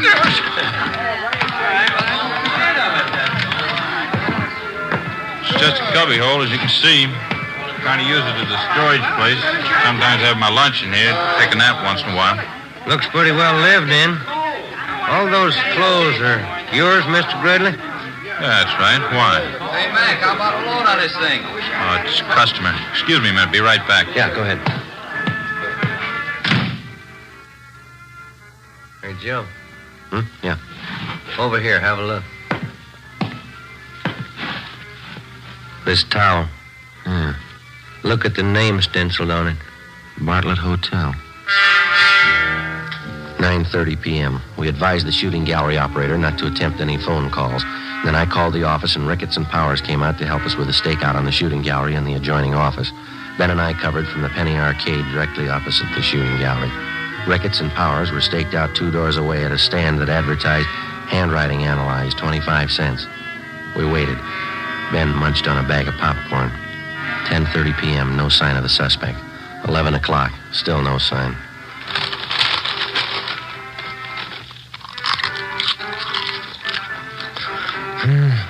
Getting pretty cold. Everybody going home? Yeah. You got any more of that popcorn there? Oh, yeah, here you are. There's 2 pieces left. Sure, good. Must have been. Not much in there now. Oh, I'm sorry. I can get another bag. Machine's right over there. No, turn it off. How about some peanuts? No, thanks. Oh, sure, there's some in there, Joe. Want some? No. Sure would like to see Bray show up. Hate to spend the night staked out here. Yeah. Hey, wait a minute. Look. Huh? The shooting gallery. The guy in the blue suit? He's talking to the manager. He's going around the side door. Yeah, come on. He's going inside. All right, hold it right there, mister. Joe, watch it. Ricketts, Johnny, cover the back. Right, Joe. I'll get the door. All right. Come on, let's hit it. Yep. What out the back? Come on. Yep. Hold it. Johnny's got him. Yeah.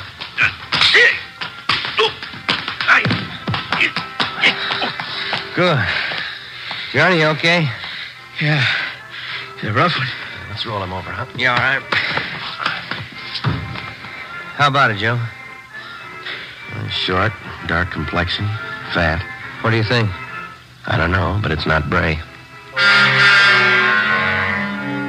Ricketts and Powers remained on stakeout at the shooting gallery while Ben and I took the suspect downtown along with the proprietor of the shooting gallery, Max Gridley. We had the man treated for cuts and bruises at Georgia Street Receiving Hospital, and then we took him to the office. He identified himself as Blake Chatfield, an unemployed salesman. After 2 hours of questioning, he broke down and admitted that he was Bray's accomplice. In each of the 18 robberies, he drove the getaway car.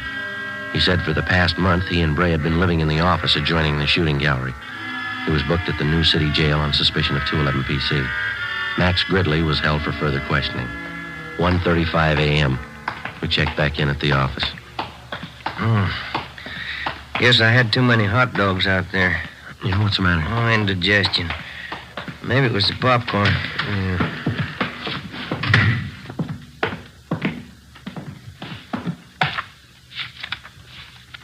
A couple of messages in the book. My wife wants you to call her before you go home.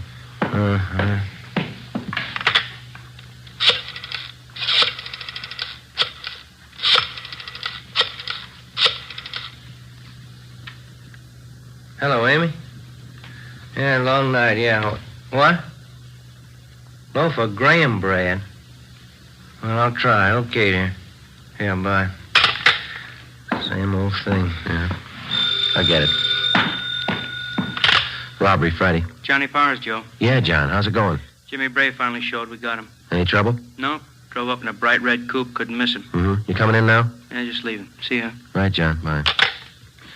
Well, I picked up Bray. Bringing him in now. Good. Sure been a long haul. Almost 5 months. Yeah, it's a long time. Hey, Joe. Yeah? Where am I going to get a loaf of graham bread at this time in the morning?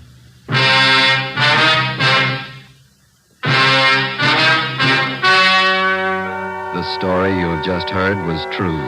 Only the names were changed to protect the innocent. Now, here is our star, Jack Webb. Thank you. For the past few weeks, I've asked you to send me the names of dealers who are out of Fatimas. You see, the demand for Fatimas is so great, I want to make sure that all of you can buy them. So keep on writing. If you find a dealer fresh out of Fatimas, let me know, and we'll have something done about it. Write your dealer's name and address on a card and mail it to me, Jack Webb, Post Office Box 951, Hollywood 28. That's Jack Webb, Post Office Box 951, Hollywood 28. Now, a word for you, Mr. Dealer. The coming holiday season will find new thousands insisting on Fatima quality. So step up your orders for Fatima tomorrow.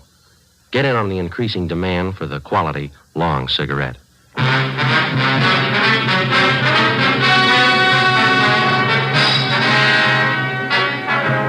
James R. Bray and Blake A. Chatfield were tried and convicted on several counts of armed robbery and received sentences as prescribed by law. Max Gridley was filed on for failure to register as an ex-convict. Bray and Chatfield are now serving their terms in the state penitentiary.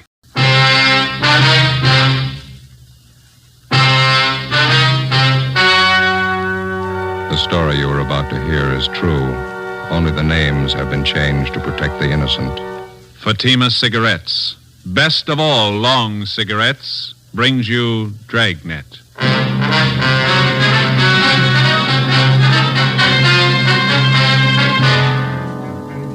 You're a detective sergeant.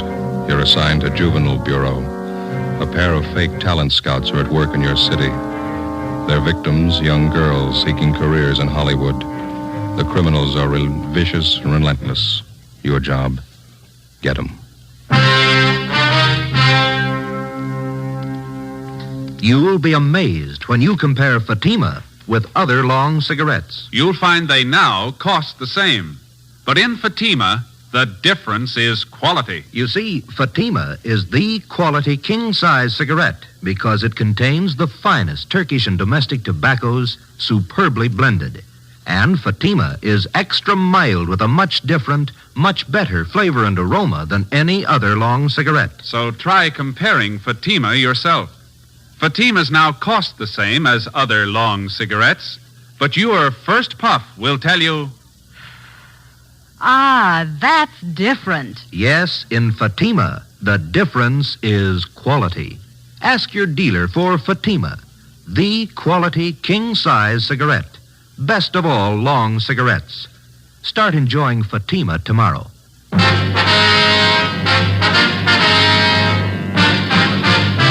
Dragnet, the documented drama of an actual crime. For the next 30 minutes, in cooperation with the Los Angeles Police Department, you will travel step by step on the side of the law through an actual case transcribed from official police files. From beginning to end, from crime to punishment, Dragnet is the story of your police force in action. It was Tuesday, May 7th. It was mild in Los Angeles. We were working the day watch out of Juvenile Bureau. My partner's Ben Romero. The boss is Inspector Bowling, Commander, Juvenile Division. My name's Friday. It was 10:13 a.m. when I got to 1335 Georgia Street, second floor. The squad room. Hi. Hi, Ben. Did you pick up that latest run the stats office made for us? No, I don't think they got it ready yet. Notice there in the book it's been ready since yesterday. You were over there. You could have picked it up. Well, yeah. What's the matter with you this morning? Don't you feel good? No, just this stinking cold seems to be settling in my chest. Miserable. Yes, sir? Can I help you? Oh, yes. I'd like some information, please. This is the Juvenile Bureau, isn't it? Yeah, that's right, sir. What can we do for you? Oh, mind if I sit down? I'm climbing those stairs. Takes your breath away. Yeah, sure. Here you are. Thank you. My name's Wayne Kenworthy. The officers are out here on a convention. My home is in Minnesota. Mm-hmm. Went out last night with some of the boys at the convention. We stopped at a bar down on your Alvarado Street. Alvarado. Alvarado. Anyway, we were drinking there, and the bartender got to talking to us. Finally offered us some pictures for sale. I got one of them right here. Let's see. Oh, yeah. Yeah, there you are. I paid him $2 for it. Just look at that. Yeah, it's filth. Do you have the address of the bar where you bought this? Yes, sir, I have. That's not the reason I'm here, though. I'm not a one-man moral squad. I'm not the type makes a habit of buying obscene photographs of young girls, either. Yes, sir, we understand. And I bought this picture from that bartender because I know the young girl in it. She's the daughter of one of my neighbors back home in Minnesota. Known her ever since she was a baby. I see. This girl came out here about 8 months ago to live with a girlfriend. Mm-hmm. She was crazy for Hollywood, thought she might break into the movies or something. She stopped writing her folks about 2 months ago, hasn't been heard from since. Well, it sounds like a case for a missing persons bureau, Mr. Kenworthy. Well, the girl's folks have already contacted them. Nothing's been turned up. Nothing at all. Then last night, just by an accident, the bartender shows me this photograph. It's that girl, all right, no mistake. Well, we'll do everything we can to help straighten it out, sir. Well, that young girl I know. I've known her since she was a baby. Good family, good training. She never would have posed for a photograph like this. Rotten filth. She's just not the type, that's all. Yes, sir, we understand. What was this young girl's name, Mr. Kenworthy? Lois Brewster, that's her real name. When she wrote her folks she was using another name while she was out here. Thought it might help her movie chances. Drake, I think that's what it was. Linda Drake? Yeah, that's right. About 5'4", 115 pounds, dark hair, dark eyes? That's right. Yeah. You know where she is? Oh, yeah, we do. We had her case called to our attention. Where is she? Is she all right? No, sir. She's dead.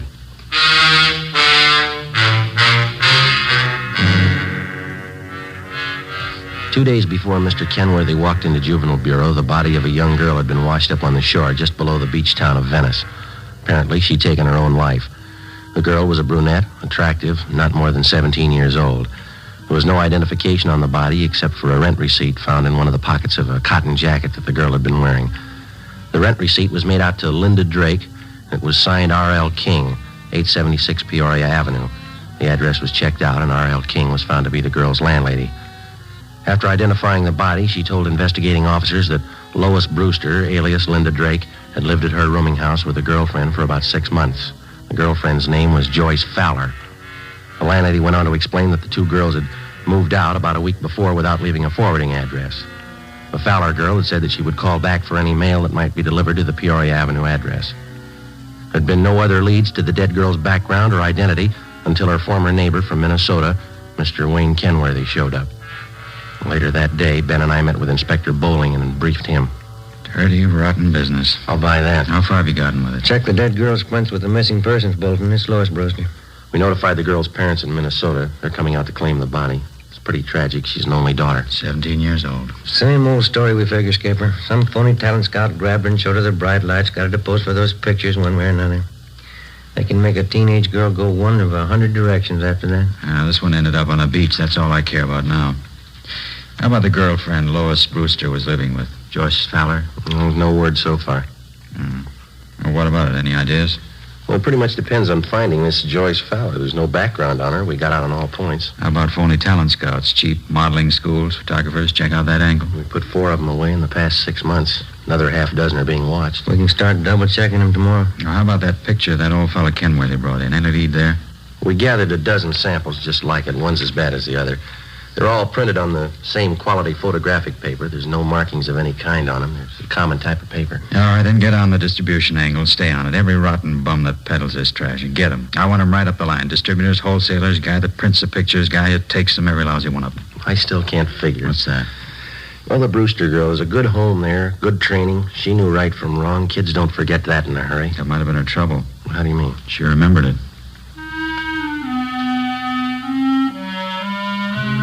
Wednesday, May 8th.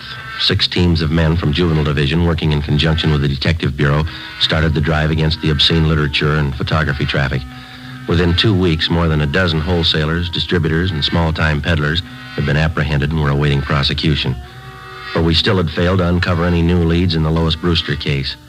The roommate, Joyce Fowler, the all-important witness in the case, was still missing. No trace of her.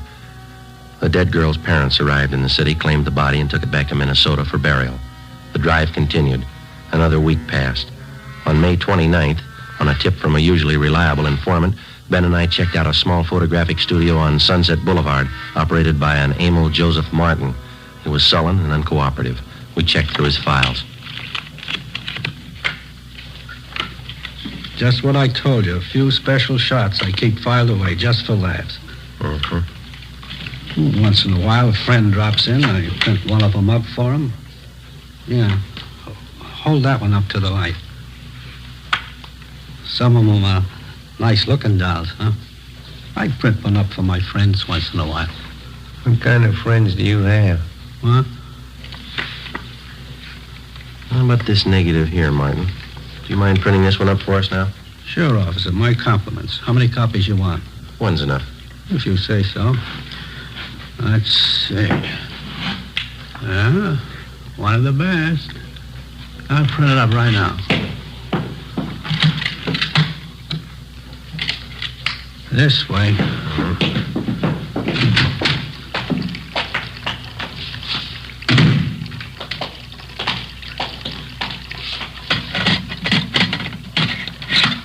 This one's a real collector's item, you know. Is that right? A friend of mine got me the negative. $100 it cost me. Worth it, though. I'll make up a couple of pence for you, huh? One's good. Okay, anything you say. You want to get that light switch? Oh, yeah. All right.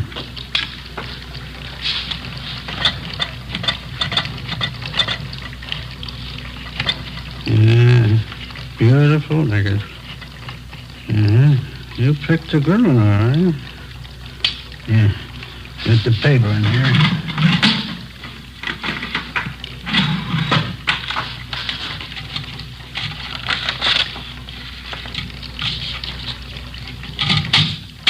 Yeah, that does it. Okay, one print. That's all you want? That's all.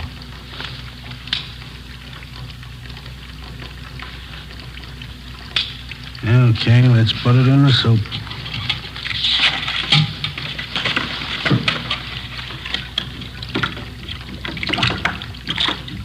Yeah, I bet you get a kick out of this one. Real beautiful girl. How'd you happen to get a hold of this negative? You take the picture? No, a friend of mine got it for me. It cost me a C-note. There we go. Put it in the stubber.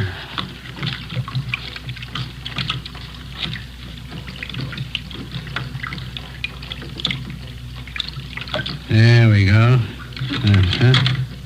How about that? How about the guy you got this negative from? Did he take the picture? No, he bought it from somebody else. Don't know who. Cost him $350. Worth it, though, huh? Hi. Isn't that beautiful?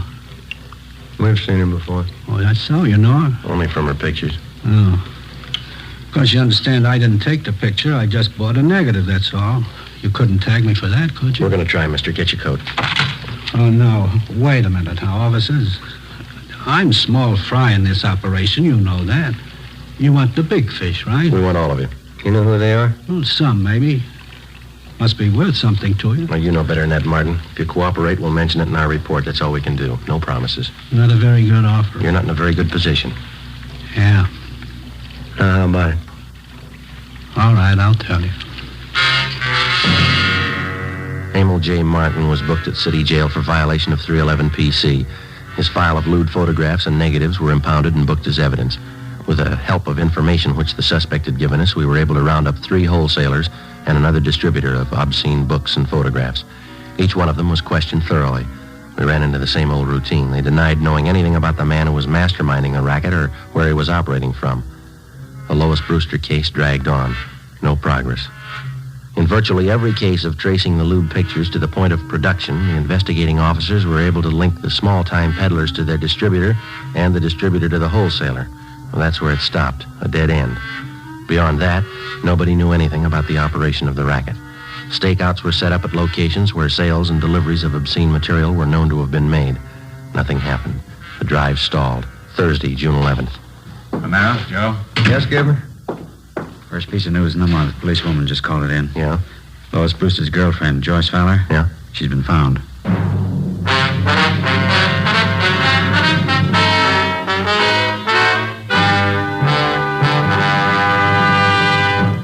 You are listening to Dragnet for the solution to an actual case from official police files.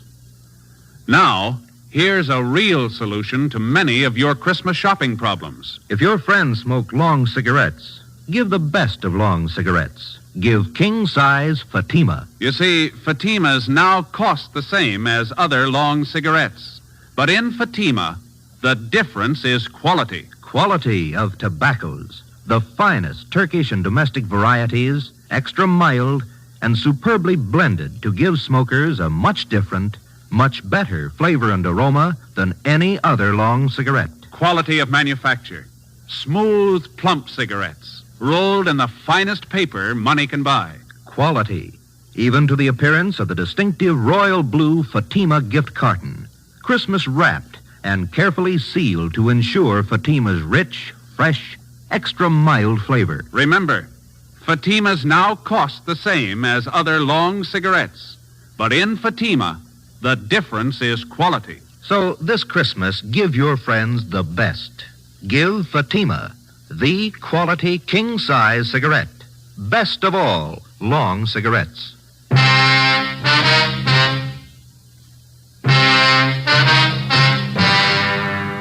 Like most organized crime, the traffic in obscene literature and photographs is a racket jealously guarded because of its heavy profit. It's nationwide, and every year it nets millions of dollars for underworld promoters and their employees. As an organized business, it's one of the most vicious and insidious rackets that exists today, despite the fact that many citizens regard it lightly.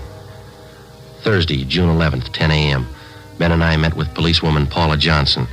She told us that the previous evening, Joyce Fowler, the girl Lois Brewster had been living with, had gotten into a brawl with an unidentified man at a bar on Sunset Boulevard. Police officers arriving at the scene identified her as the missing girl and handed her over to juvenile authorities. At 10:30 a.m., Joyce Fowler was brought to the interrogation room. She was a tall brunette, fairly attractive. She looked older than her age. Together with policewoman Paula Johnson, Ben and I questioned her. I was out on a date with this man. We were sitting at the bar, and he started saying things I didn't like. What a row, that's all. Well, the man seemed quite a bit older than you, Joyce. Was he a good friend of yours? Friend. He was about 50, I guess. I thought he was all right. He wasn't. How old are you, Joyce? 21. We've checked your background, Joyce. You might as well tell the truth. All right, I'm 17. I'll be 18 next week. Look, can't I go get an aspirin? I've got a terrible headache. I got some in my locker. Be right back. Okay. I still don't know why I'm here. What do you want to know? Well, you were a good friend of Lois Brewster's. You lived with her, is that right? Is that why I'm here? It's one of the reasons. Lois spent 8 months out here before her death. As far as these officers know, you lived with her during those 8 months. We want to find out what happened to her. We want to find out what's happening to you. Nothing's happening to me. I can take care of myself. That's what Lois Brewster thought, Joyce. How about it? You tell us? She didn't know what she was doing. I don't know what happened to her. I'm to blame for bringing her out here, but it's not my fault what happened to her. It's not my fault. Well, whose fault is it? All of them. The whole rotten, dirty bunch of them. Here's your aspirin. Are 2 of them be enough? Thanks. I'll get some water.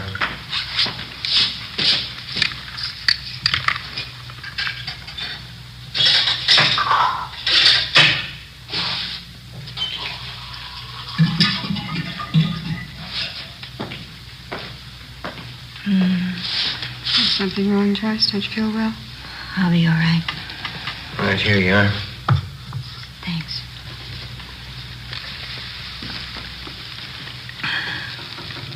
I don't remember too well how it started. Lois came out to Hollywood to live with me for 6 months, you know. Yeah, we know. We tried to get modeling jobs, bit parts in the movies. We didn't have much luck. We had to eat, pay the rent. So we took jobs as waitresses at a drive-in place out on Santa Monica Boulevard. Are you still working there? No, we were only there 2 weeks, and we got this other job. That's when it started. And what was that? One day, these 2 men drove in with a brand new Cadillac, ordered a couple of Cokes. I could tell they were watching us, Lois and me. When they were leaving, they gave me a card. They said they were talent scouts. They asked us to come to their offices for interviews. You still have the card they gave you? No, I looked for it once. Guess I lost it. Mm-hmm. Would you go on, please? The older fellow's name was Fred Ramus. Other one was Mr. Gilbert. They were both very nice. We didn't think anything was wrong. Didn't you go for the interview? Yes, Lois and I both went. They talked to us a lot, had us read out of a script, walk up and down. They said both of us showed a lot of promise. They said they wanted to be our agents, so we signed a paper. Fred Ramus told us he'd see we got a break. Mm-hmm. Did either of them ever arrange any legitimate interviews for you? I mean, with the movie studios, radio, television, anything like that? No. They took us out quite a bit, restaurants, nightclubs. Told us we had to be seen around town first. Had to show us off to the producers, all the important movie people. Both of them were very nice. Did you keep on working at the drive-in? No, they had me and Lois quit the job. They said it wouldn't look right. We still had to eat. We still had to pay our rent. That's when they brought up the idea of the pictures. What pictures do you mean, Joyce? I'm sorry. Could I have some more water, please? Oh, yeah? Fred Ramus and Mr. Gilbert took us out to a big nightclub one night. Fred told us that if Lois and I had some good pictures taken of ourselves, he could show them around and get us jobs as models. That is, till we got a break in the movies. Here you are. Thanks. Mm-hmm. Up to that time, how long had you known these two men? About a month and a half.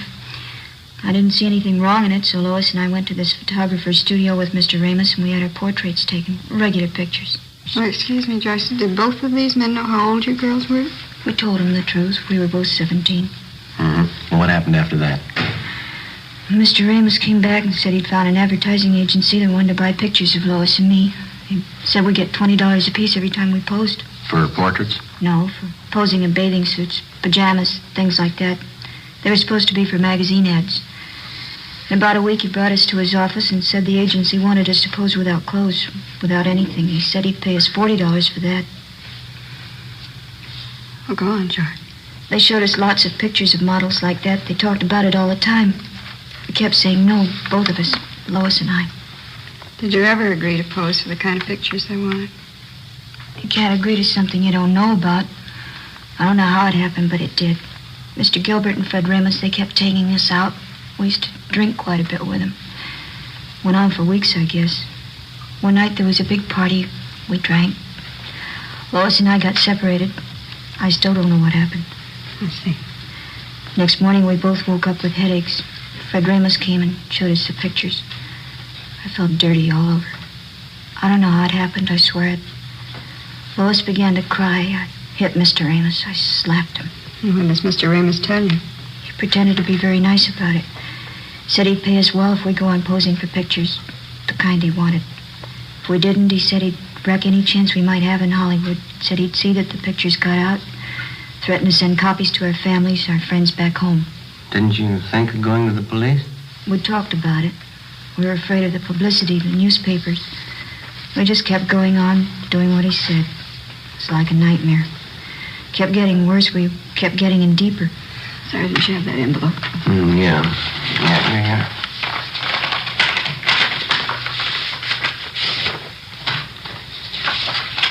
You recognize these pictures, Joyce? Yes. Mr. Ramus and Mr. Gilbert, they have you pose for these? Yes, that's some of them. We always drank a lot, so we wouldn't remember. That's not why Lois is dead, though. Those pictures aren't the reason. Well, how do you mean, Joyce? Ramus and Gilbert, they'd fix up dates for us. They said the men were their friends. 3 or 4 times a week they'd call. We had to go out with them. We had to do what they said. One morning we got home about 5:30 in the morning. Lois changed, said she was going for a walk. I went to bed.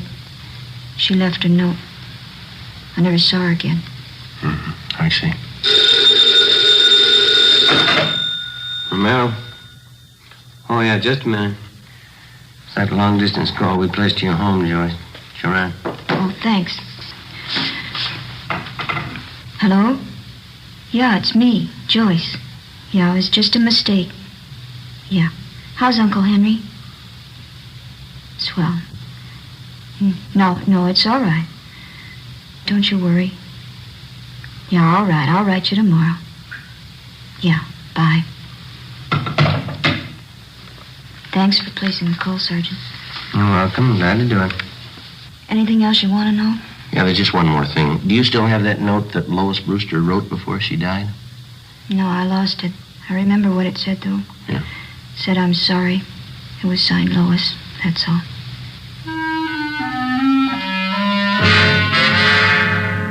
Joyce Fowler supplied us with the addresses of Fred Ramus and his partner, Gilbert. She gave us all the names and addresses of all their friends and employees that she knew of. She also pointed out their offices and base of operations. Inspector Bowling ordered an immediate investigation into the background and business activities of both men. Previously convicted wholesalers and distributors of obscene photographs were called back in and re-questioned.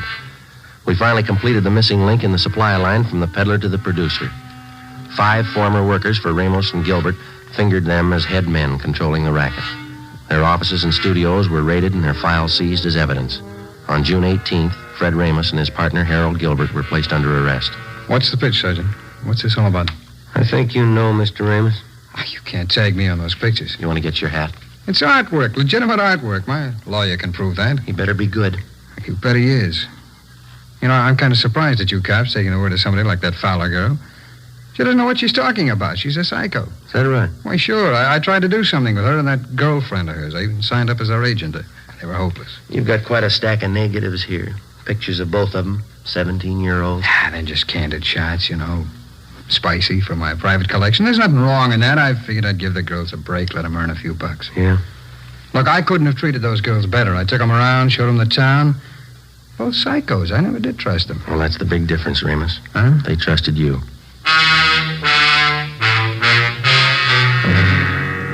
Fred Ramus and Harold Gilbert were brought downtown to Inspector Bowling's office. Joyce Fowler was seated next to the desk.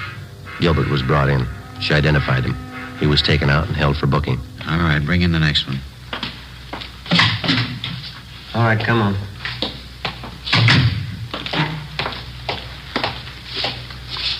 Yeah? Can you identify this man, Miss Fowler? Yes, he's Fred Ramus. What's the trouble, Joyce? Weren't you satisfied with what I was paying you? Could have settled this between ourselves. If you had any beef, you could have come to me. You're lucky, Fred. I'd kill you now if I could. Oh, Joyce, come on now, sit down. All right, Sloan, take him out. Joyce, sit down. Come on, sit down. Be back in a minute, Joe. All right.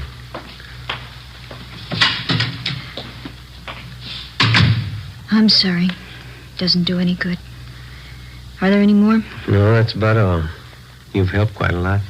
Yeah, I'm glad I could do it. Is that all, Sergeant? Well, for now, yeah. You'll have to testify at the trial. After that, the juvenile court's going to keep in pretty close touch with you. I see. Aren't you going back home, Joyce? To Minnesota? No, it'd be the same old thing. My aunt'd be glad to see me for the first week. Then she'd start all over again, hollering at me, picking. Wouldn't be any use. What are you going to do out here, Joyce? You know? I know a nice fella in Santa Monica.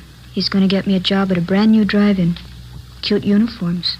Mm-hmm. But I don't think juvenile court's going to let you take a job like that, Joyce. I hope so. A lot of talent scouts go there. Radio, movie producers. They might notice me. Yeah? Never can tell. Might lead to something.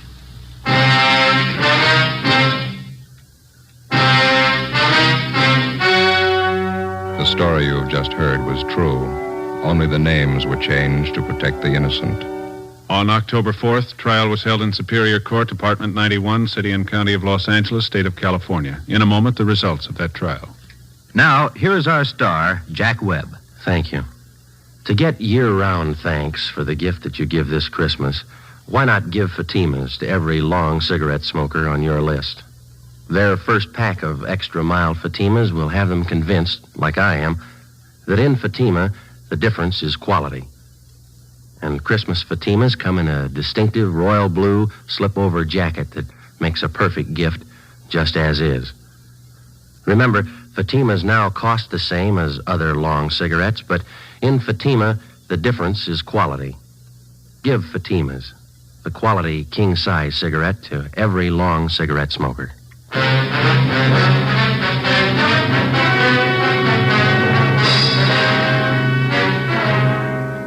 Fred Ramus and Harold Gilbert were tried and convicted on several counts of rape and lewd conduct. They received sentences as prescribed by law and are now serving their terms in the state penitentiary.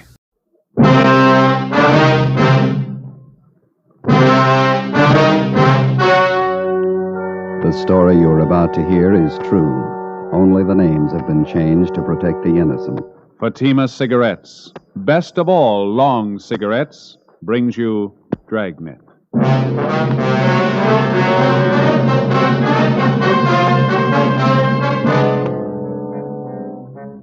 You're a detective sergeant. You're assigned to robbery detail. You've been tracking a hold-up man for months. You finally get a line on where he's hiding. You know he's dangerous, well-armed. Your job, get him. You'll be amazed when you compare Fatima with other long cigarettes. You'll find they now cost the same. But in Fatima, the difference is quality. You see, Fatima is the quality king-size cigarette because it contains the finest Turkish and domestic tobaccos superbly blended. And Fatima is extra mild, with a much different, much better flavor and aroma than any other long cigarette. So try comparing Fatima yourself. Fatimas now cost the same as other long cigarettes, but your first puff will tell you, Ah, that's different. Yes, in Fatima, the difference is quality. Ask your dealer for Fatima, the quality king-size cigarette. Best of all long cigarettes. Start enjoying Fatima tomorrow.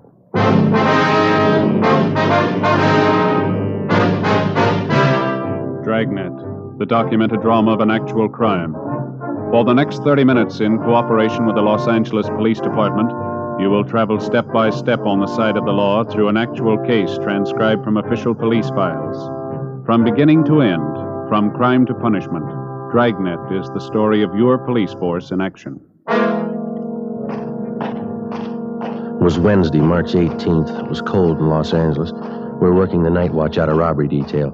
My partner's Ben Romero. The boss is Captain Ed Walker. My name's Friday. It was 9:48 p.m. when I got to room 27A. Robbery detail. Joe? Hi, you ready to go? Yeah, we better hustle. Here's your top coat, Joe. Oh, thank you, Ben. Where's Tom? We can pick him up down the hall. He's checking out some tear gas shells. Might need him. How about the address? You confirm it? 2100 Buchanan Avenue. It's a corner house. Skipper? You know what to expect when you get out there. Don't take any chances. He's alone in the house, that right? Supposed to be. Yeah, that won't give you much of a break. How do you mean? He's heavy on guns. 2 revolvers and a hunting rifle. Yeah. He's not shy about using them. Don't forget it. Right, Ed. Slats, Ben? Let's go. Okay. It's been a long haul. Yeah, I hope this washes it up. Hunting rifle, couple of revolvers. What do you think, Joe? Well, 18 robberies in 3 months. You know the guy as well as I do. Yeah. What's your guess?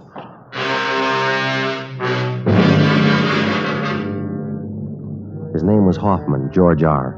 In our files, his criminal record dated back to high school days. Petty theft, grand theft auto, burglary, armed robbery. His record included 2 terms at Preston Reformatory and 1 at San Quentin. Hoffman's latest campaign was a 3-month run of armed robberies. We tried everything we knew to stop him, but it wasn't enough. We'd failed to get a line on him until one of Captain Walker's informants came up with a tip that Hoffman had been hiding out for the past month in a small bungalow on the corner of Buchanan Avenue and Selma Street. According to the information, the suspect had a good supply of food, ammunition, and 3 guns. 10:15 p.m., together with Sergeants Tom Gaffney and Slats Henry, Ben and I parked our car down the street and started toward the house. It was foggy. The street was poorly lighted. As we approached the house, we could see a light burning in one of the rooms at the rear of the bungalow.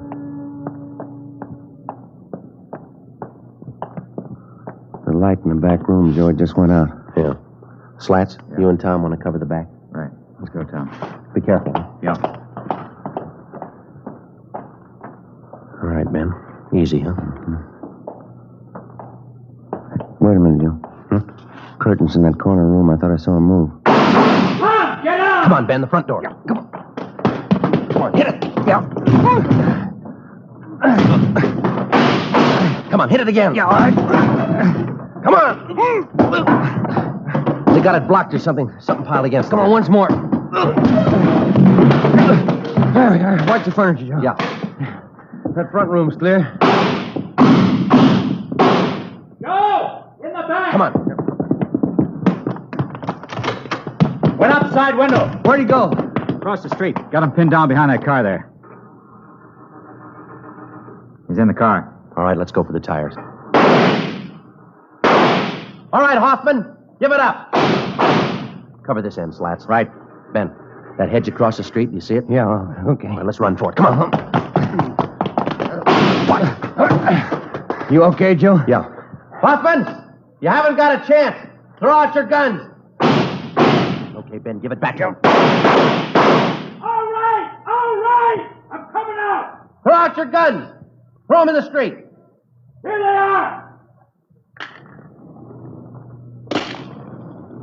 All right, get out of the car. Hands behind your head. Come on.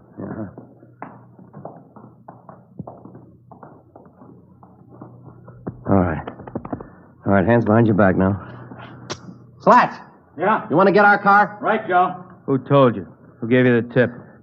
Does it matter? I made it easy enough for you. Lousy car wouldn't have started. I'd be 3 miles away if it would have started. Better call the tow truck, huh, Joe? Let me give it a look, huh?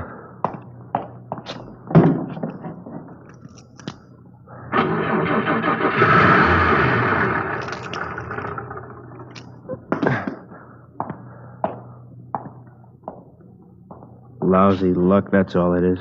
What was wrong with it, Joe? I tried it. It wouldn't start for me. You should have turned on the ignition.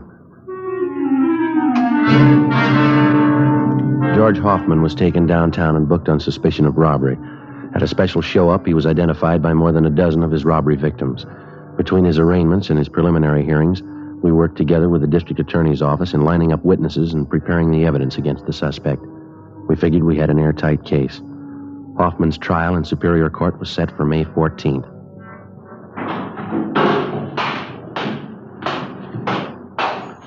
Hi, Joe. Hi, Slats. What's doing? They're still arraigning Hoffman? Yeah, his trial's coming up.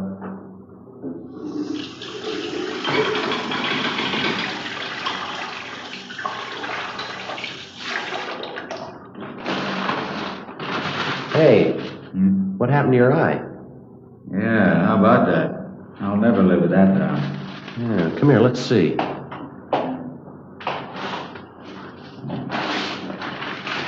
This real black eye I ever had. Had 'em bruised plenty. They hurt, you know. Yeah, how'd that happen? Well, every week Gaffney and I go up to the neighborhood boys club after work to help coach the kids at sports, you know. Mm-hmm. Well, last week we had boxing lessons. Yeah. I was coaching this one youngster. He turned out to be a lot quicker than I thought. You're really connected. Mm-hmm. I guess everybody in the building's heard the story, huh? Yeah, just about. Gaffney took care of that. Captain called me in this morning, asked me if I wanted to file assault charges against the kid. Some joke. Yeah, never fails. You still coaching the kids up there? No, not this week. Kids are supposed to get lessons in wrestling. I'm not taking any chances. Yeah? They've been watching television for months. I'll see you later, Andrew. Yeah. Okay. Oh, nice, Lance. Hi, Ben. How you doing? Pretty good. Put your coat on, Joe. Yeah? What's the matter? George Hoffman. Yeah? Just broke jail. The morning of his escape, Hoffman was scheduled to appear in Superior Court for arraignment. According to routine, he was taken from his county jail cell on the 12th floor of the Hall of Justice and escorted to the jail shower room on the 14th floor. There he was to take a bath, change to his civilian clothes for his appearance in court. While he was in the shower room, he turned on the hot water faucets, filling the room with steam to hide his actions from the guard. He succeeded in forcing his way out through one of the windows, climbed up one story to the roof. Realizing that he couldn't escape down through the building, he lowered himself over the ledge of the roof and, using the narrow crevices between the bricks to hold on, he climbed 7 stories down the outside of the building. At the 8th floor, he found an open window and got inside. He slugged the bailiff, who tried to stop him, and then ran down the remaining flights of stairs into the street and disappeared in the crowd. 20 minutes later, he robbed a dentist's office at 3rd and Los Angeles Streets and got away. Police and sheriff's deputies covered the city for him. Ben and I were among them. 11:55 p.m. We checked back in with Captain Ed Walker.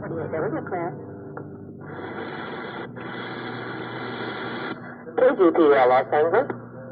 You want to cut that speaker, Ben? Yeah. 11A, 6th Spring, 118. Nothing. Not a trace of him. He must have a good friend someplace in town. Everything's covered. His friends, relatives, his hideout, everyone he knows, every place he's ever been. We plugged every loophole we can think of. The depots, terminals, the airports, still no trace of him. I don't know. It sure is a strange one. No stranger than climbing down the side of a building. Did you check that story out, Ed? It's the truth. Apparently, Hoffman planned the thing out pretty carefully. How do you mean? The sheriff's men talked to some of the prisoners in the jail. They said Hoffman was practicing for it since the day we put him in there. He'd work out 5 to 6 hours every night, building up his hands and fingers. How'd he do that? Use the upper bunk in his cell, hang from the edge of it with the tips of his fingers. He'd do it for hours, pulling his body up and down. Made little grooves in the wall, dug his fingertips into them. Prisoners say he got so he could hold himself up like that 10 minutes at a stretch. That's pretty amazing. How about the bailiff he slugged? He'll be all right. Couple of bad bumps on the head, that's all. Robbery, Walker. Oh, yeah, Little John. I sent him out about 10 minutes ago to relieve you. Yeah, they ought to be there pretty soon. Right. How about our schedule, Ed? As far as I know, we're going all night on this thing. Sheriff's office the same. Mm-hmm. You two were relieved at 11:30. Better check back about 5:30 a.m. Okay? Right. It's a hot shot. I got it. What is it? Drugstore holdup. They think it's Hoffman.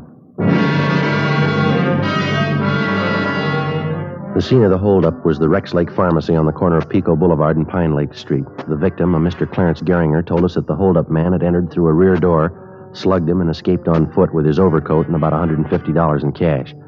We showed him a number of mug shots. He identified George Hoffman as the bandit. A special detail of men were ordered on a thorough search of the general area around the drugstore. No sign of the suspect. The citywide Dragnet continued all that night and into the next day. No developments. The search went on. A week passed. 2 weeks. At 10 p.m. on the day Hoffman was scheduled to be tried in Superior Court, he beat up and robbed a 40-year-old liquor salesman in the Highland Park area. Again, he made good his escape. Routine investigation failed to turn up a single lead. June 8th. The suspect was still at large. The legwork continued. 817, is that the address you got? Yeah, he said it was near the corner. Oh, yeah, there it is. The Townsend Hobby Shop. Yeah, let's go in. Mm-hmm. Joe, look at the electric train. Look at that one. Beautiful layout, huh? Mm-hmm. I guess that's all they handle in here, electric trains, huh? There must be money in it. Look at those signals there and switches. They're all automatic. Wonder if my boy's old enough for a train yet. That must be the manager over there. Come on. Say, excuse me, sir? Just a moment, please. Be right with you. Got to check this transformer. All right.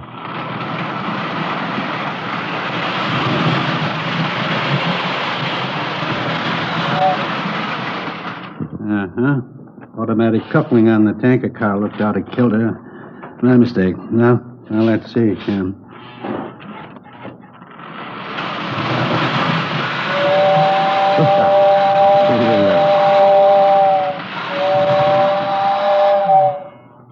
Yep, she's a dandy, isn't she? Sure is.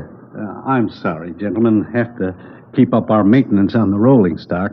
What can I do for you? Police officers, we're looking for a Mr. Townsend. Oh, yes, I'm Roy Townsend. Are you the sergeant I talked with on the phone? Yes, sir, that's right. This is my partner, Sergeant Romero. Hi, Mr. Townsend. You mentioned that you might have some information for us. Yes, as a matter of fact, I may have. About that fellow who climbed out and escaped. What was in all the papers? George Hoffman. Hoffman, that's it. I'm a pretty good one for faces. I think I might have seen him last night. Where was that? On my way home from the meeting. I belong to a model train club. Don't get enough of it here every day. Yes, sir. We'd like to know about this man that you saw. As I say, I saw him going into the auto court just down the street from where Mother and I live. It was pretty late, after midnight. Where do you live, Mr. Townsend? Over by Pasadena, Royal Oaks Avenue. I know Mrs. Cox at the auto court very well. I see. Well, this man that you saw last night, you're sure it was Hoffman? I saw his picture in the paper when he climbed down and escaped. I don't say I'm positive it was him, but I'm good on faces. Well, wonder if you'd mind checking through these pictures. Oh, no, not at all. Yeah, this one. He's the one I saw. Am I right? That's Hoffman. Do you happen to know if he's staying there at that auto court? Oh, yes. He's been there for a month. Say, Sergeant, if you find out it really is this Hoffman, don't tell Mrs. Cox at the auto court. It'd just break her heart. Oh, is that so? She's sort of an amateur detective. She thinks she knows faces better than I do. After we left the train shop, we called the office and filled them in. Captain Walker called Pasadena and notified them. Then we drove out to the auto court where the suspect was reportedly seen.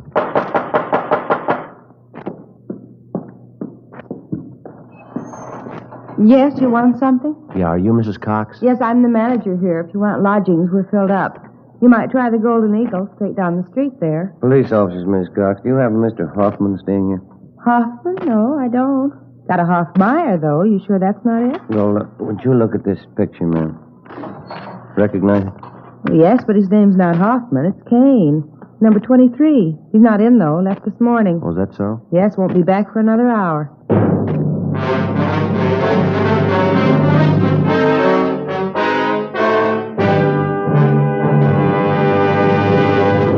You are listening to Dragnet for the solution to an actual case from official police files. Now, here's a real solution to many of your Christmas shopping problems. If your friends smoke long cigarettes, give the best of long cigarettes. Give king-size Fatima. You see, Fatimas now cost the same as other long cigarettes, but in Fatima, the difference is quality. Quality of tobaccos. The finest Turkish and domestic varieties, extra mild and superbly blended, to give smokers a much different, much better flavor and aroma than any other long cigarette. Quality of manufacture. Smooth, plump cigarettes, rolled in the finest paper money can buy. Quality, even to the appearance of the distinctive royal blue Fatima gift carton. Christmas wrapped and carefully sealed to ensure Fatima's rich, fresh, extra mild flavor. Remember, Fatimas now cost the same as other long cigarettes, but in Fatima, the difference is quality. So this Christmas, give your friends the best. Give Fatima the quality king-size cigarette. Best of all long cigarettes.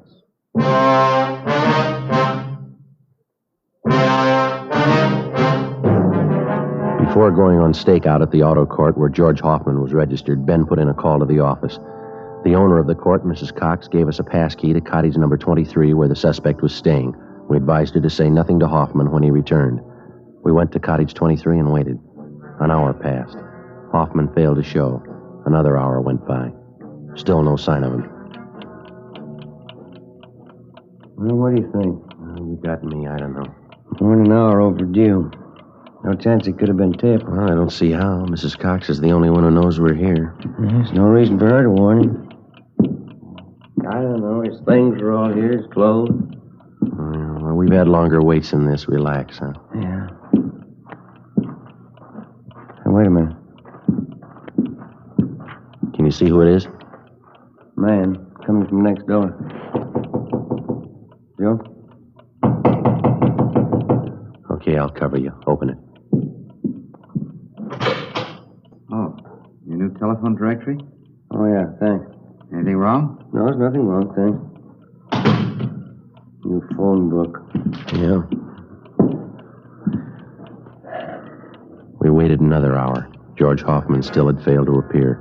At 4 that afternoon, we checked with the office. No word. At 5:30, we were still waiting. I was just thinking, Joe. Yeah? That fellow Townsend in the train shop. That sure must be a dandy hobby, electric train. Yeah, it runs into money, though, doesn't it? Well, I think I'll talk to the wife about it. Their education, you know. My boy'd sure get a kick out of having his own train. He's pretty young, isn't he? 3 years old? Well, I could show him how to work it, put things together for him. I'll get it. All right. Yeah? Oh, yeah, Lightning. When? Okay, thanks.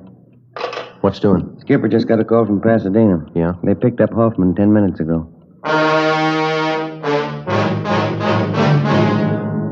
The suspect, George Hoffman, was taken back to Los Angeles and lodged in county jail. This time there was no escape. At his Superior Court trial on August 16th, he was convicted on several counts of armed robbery and sentenced to the state penitentiary. From August to January of the following year, the months went fast. We washed up a string of liquor store holdups just before Christmas, got 2 days off. My Uncle George and Aunt Allen came down from Renton, Washington to visit with my mother during the holidays. In January, Ben was off work for a week with a bad dose of flu. Another 5 months went by. Toward the end of June, we got word that George Hoffman was no longer at the state penitentiary. After serving 11 months, the former holdup man had been paroled into the Army with the provision that he serve overseas. Another 3 weeks passed. July 12th, Tuesday, Ben and I had lunch at Koken's Cafe and checked back in at the office. I wish Koken would change his menus a little oftener. Fried beans and pastrami sandwiches. Seems to have the same thing every time. Well, you sure dug into them. I got the idea that you like them. Like them all right. I just eat too much, that's all. 3 sandwiches, 2 plates of beans. No wonder I never eat dinner. Dan? Joe? Yeah. You two back from lunch? I want to grab a sandwich. Yeah, go ahead, Slats. We can cover. Okay, thanks. Say, there's somebody waiting in the next room for you. Wants to see you. Okay, see you later. Right. Want to see who it is, Joe? I'll check the book. Yeah, all right, fine. Yes, sir. My name's Friday. You want to see me? Yeah, that's right, Sergeant. Remember me? George Hoffman? Oh, yeah, Hoffman. The Army uniform there. I didn't recognize you. Yeah, I thought it might fool you. I guess you heard about me. Good break, huh? I'm glad you feel that way. How you doing with the Army, huh? Pretty good. I like it. That's fine. Just thought I'd drop up and see you fellas. You still with that partner you had? What's his name? Rodriguez? Romero. Yeah, we still work together. Yeah, Romero. I knew it was some kind of name like that. Yeah, well, come on in, Hoffman. Oh, thanks. Hey, Ben. George Hoffman here. He stopped in to see us. Oh, yeah. Hi. Been a long time, Hoffman. How are you? Pretty good, Sergeant. Thanks. Just thought I'd stop by, Sure there's no hard feelings? Oh, sure thing. You got any idea when you're going overseas? Boys in my outfit figure day after tomorrow. That's kind of one reason why I dropped in to see you. Well, how's that? Well, I know it's pretty nervy, but I got lots of that. You see, a bunch of us are on leave till tomorrow noon. Figured we'd go out tonight, and I'm a little short. You know how the Army pays. Okay, well, how about a couple of bucks, George? Will that do you any good? Yeah. Sure as swell of you, Sergeant. Believe me, I'll see you get it back. Well, here's a couple more, Hoffman. Might help out. Well, it's no use telling you how much I appreciate it. I give you my word I won't forget it. I'm going to pay this money back to you. Oh, forget it, George. We're glad to help you out. Well, thanks again for the touch, huh? Sure nice of you. Okay. Now, drop a card if you get a chance. Like to hear how you're doing over there. Sure thing. See you later, huh? Right. Good luck to you, boy. Well, looks like a turn for the better anyway, huh? Mm-hmm. But it was my last $2, doggone it. It never failed. Well, we had to give him something. Yeah, but what do I do for lunch money tomorrow?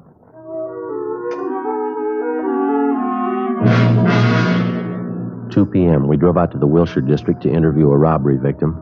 We brought him back downtown and took his statement. 4:30 p.m. We checked back in with Captain Walker. Hi, Skipper. Henry says that ex-con George Hoffman was in today. Yeah. You talked to him. Yeah, that's right, Ed. Why? Have a look.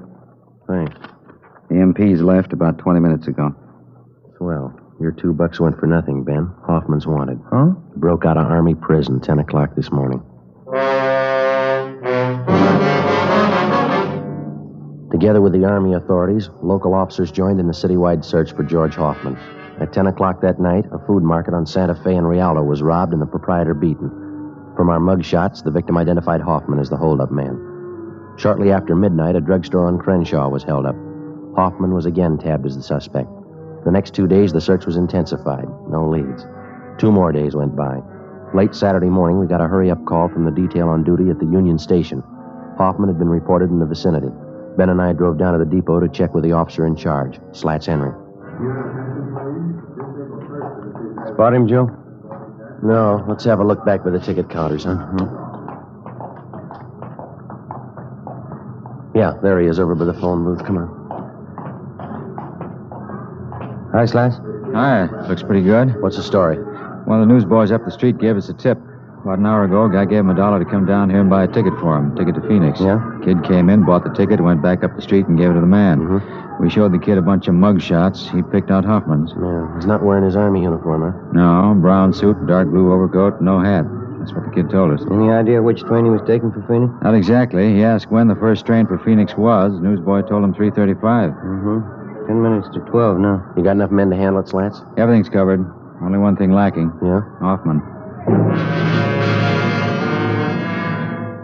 While the stakeout continued on the Union Station, Ben and I, together with Gaffney and Henry from robbery, covered the bars, restaurants, and hotels in the immediate area for a sign of the suspect.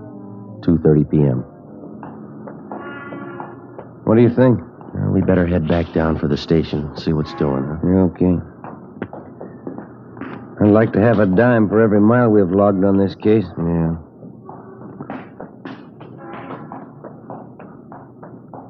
Joe, have a look.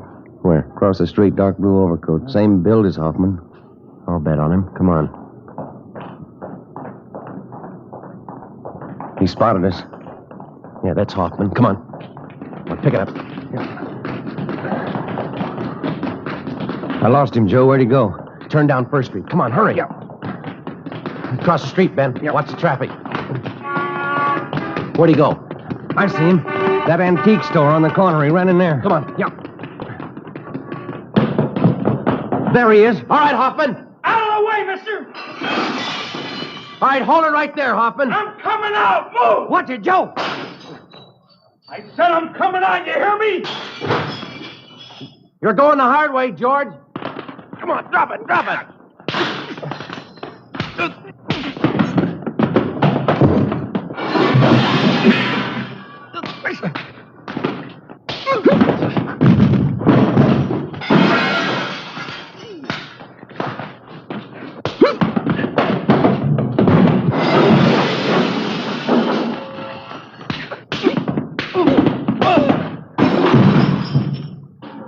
All right, Hoffman. All right, on your feet. Come on, get up. All right, get your hands behind you. Sure. What good's it gonna do you? All right, mister, let's go. What good's it gonna do? I already proved it. I can break jail any time. I proved it twice. You're going right back in again. What's that prove?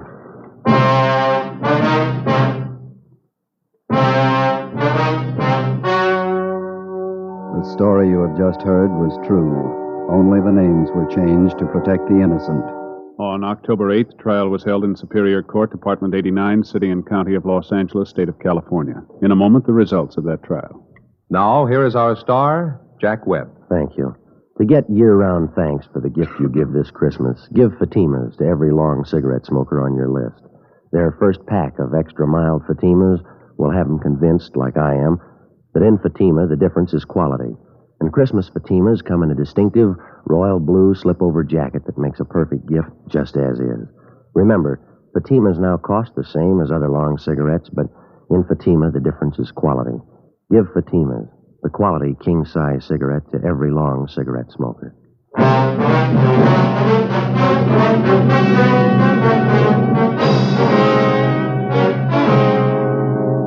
George R. Hoffman was tried and convicted on several counts of robbery and received a life sentence as a hardened criminal. After serving 10 months of his sentence, Hoffman attempted an escape and failed. A few weeks later, he took his own life in his prison cell by hanging. Ladies and gentlemen, next week, in answer to your requests, Dragnet will repeat A Gun for Christmas, the actual case history broadcast last year during the Yuletide season. That's next Thursday, December 21st.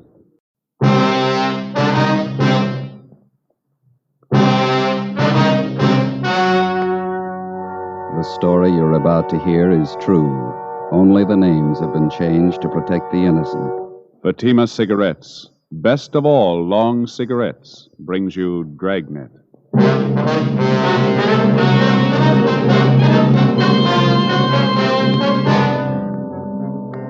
You're a detective sergeant.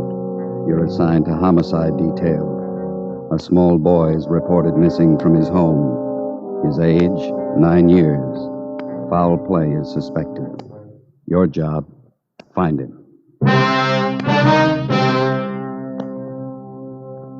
You'll be amazed when you compare Fatima with other long cigarettes. You'll find they now cost the same. Difference is quality. You see, Fatima is the quality king-size cigarette because it contains the finest Turkish and domestic tobaccos superbly blended. And Fatima is extra mild, with a much different, much better flavor and aroma than any other long cigarette. So try comparing Fatima yourself. Fatimas now cost the same as other long cigarettes, but your first puff will tell you... Ah, that's different. Yes, in Fatima, the difference is quality.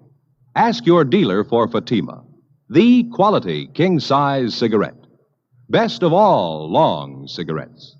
Start enjoying Fatima tomorrow.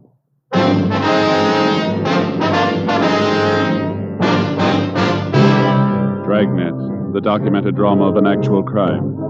For the next 30 minutes, in cooperation with the Los Angeles Police Department, you will travel step by step on the side of the law through an actual case transcribed from official police files. From beginning to end, from crime to punishment, Dragnet is the story of your police force in action. It was Thursday, December 22nd. It was cold in Los Angeles. We were working the night watch out of homicide. My partner's Ben Romero. The boss is Thad Brown, chief of detectives. My name's Friday.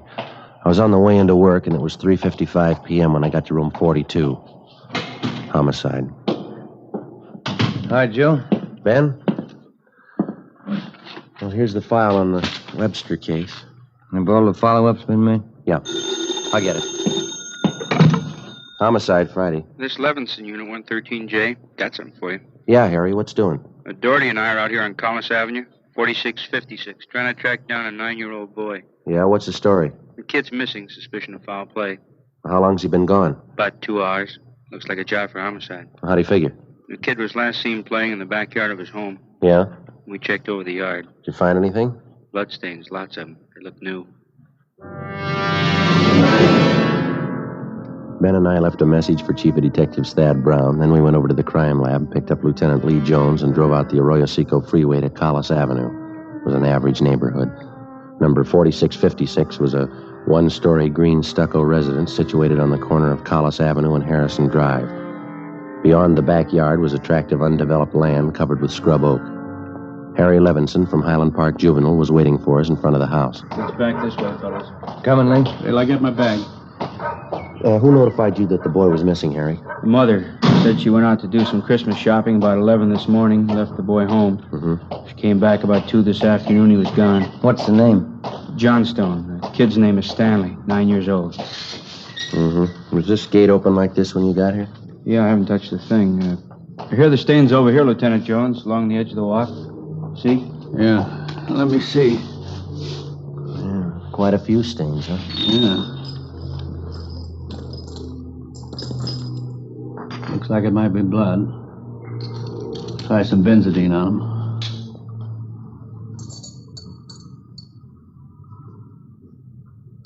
There we are. See what happened? Where's the kid's mother now, Harry? Yeah, in the house. Doherty's talking to her. Did you talk to any of the neighbors? People next door, the ones on this side. They couldn't tell us anything. There it is, fellas. Yeah, Lee. These spots I covered with benzodine, they're turning blue. Bloodstains, all right. Can't say definitely whether it's human or animal blood. Mm-hmm. Do you have to go back to the lab to run it through? Yeah, biological precipitant test. Hand me one of those glass files from my bag, will you? Yeah, sure. Okay, here you go. Thanks. Scrape some flakes off for a test. There we are. How soon can you tap the blood for us, Lee? Precipitant test won't run more than 20 minutes. It'll take 3 or 4 hours to run a blood grouping, though. That's it. Anything else you want to check? Levinson? Anything else? Oh, yeah. Right here in my handkerchief. Empty shell. That marker over there by the rose bush? That's where I found it. From a 22, huh? Yeah, might tie in, might not. Mark it and dump it in this envelope, will you? Mm-hmm. There you go. Yeah. Did you get out a missing broadcast on the boy, Harry? Doherty did about a half an hour ago. Here's a description here. Thank you. Will Mother know about the bloodstains? No, we didn't tell her. She's worried enough already. She has no idea what might have happened to her boy, huh? No more than we do. She checked all her friends and relatives. We're covering the neighborhood. No trace so far. Not much to go on. Bloodstains. Empty cartridge. Yeah, it could mean 100 things. Any ideas, Friday? Just one, and I don't like it.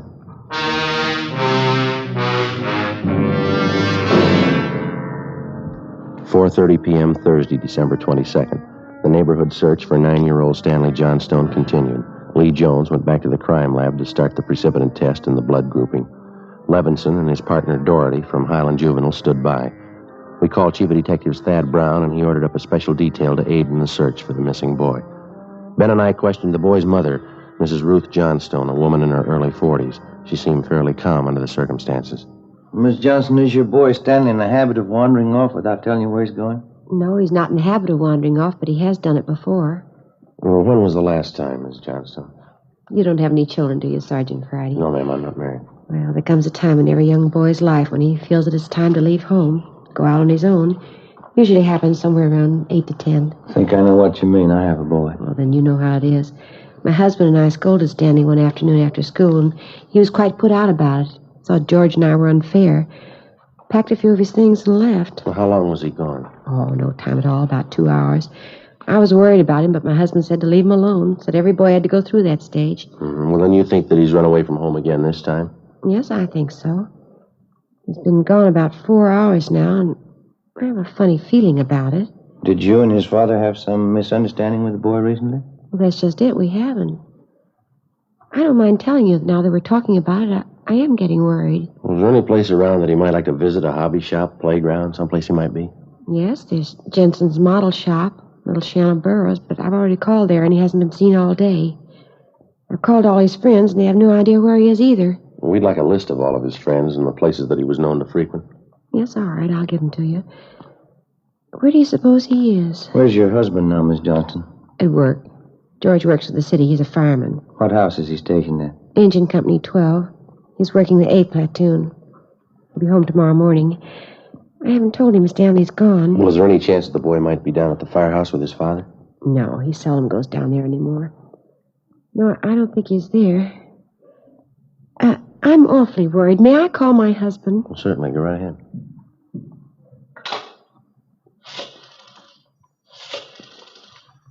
I know George will be worried. Engine Company 12, please. Stanley's been gone too long. Hello? May I please speak with George Johnstone? This is Mrs. Johnstone. Thank you. Oh, I hate to call George at his work. Yes, ma'am. Does your husband own a gun? Yes, he does. What caliber, do you know?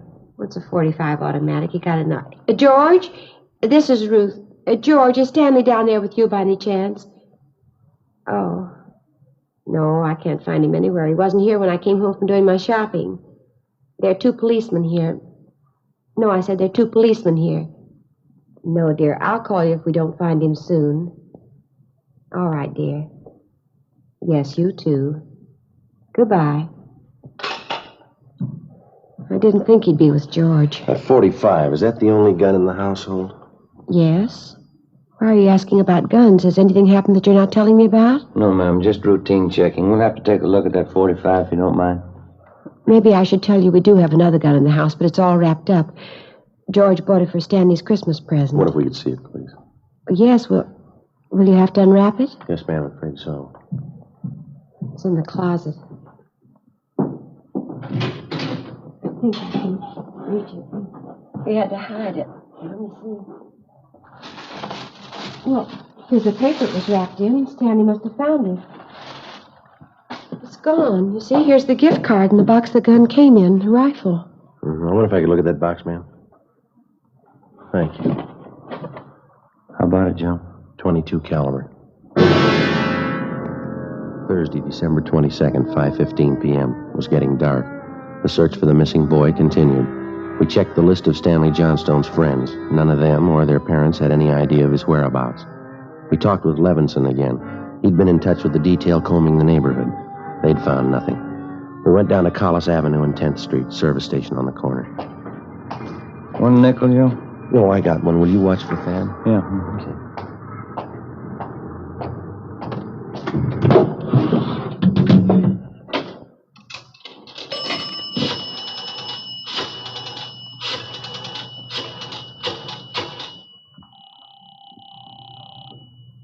City Hall? 2667, please. 2667?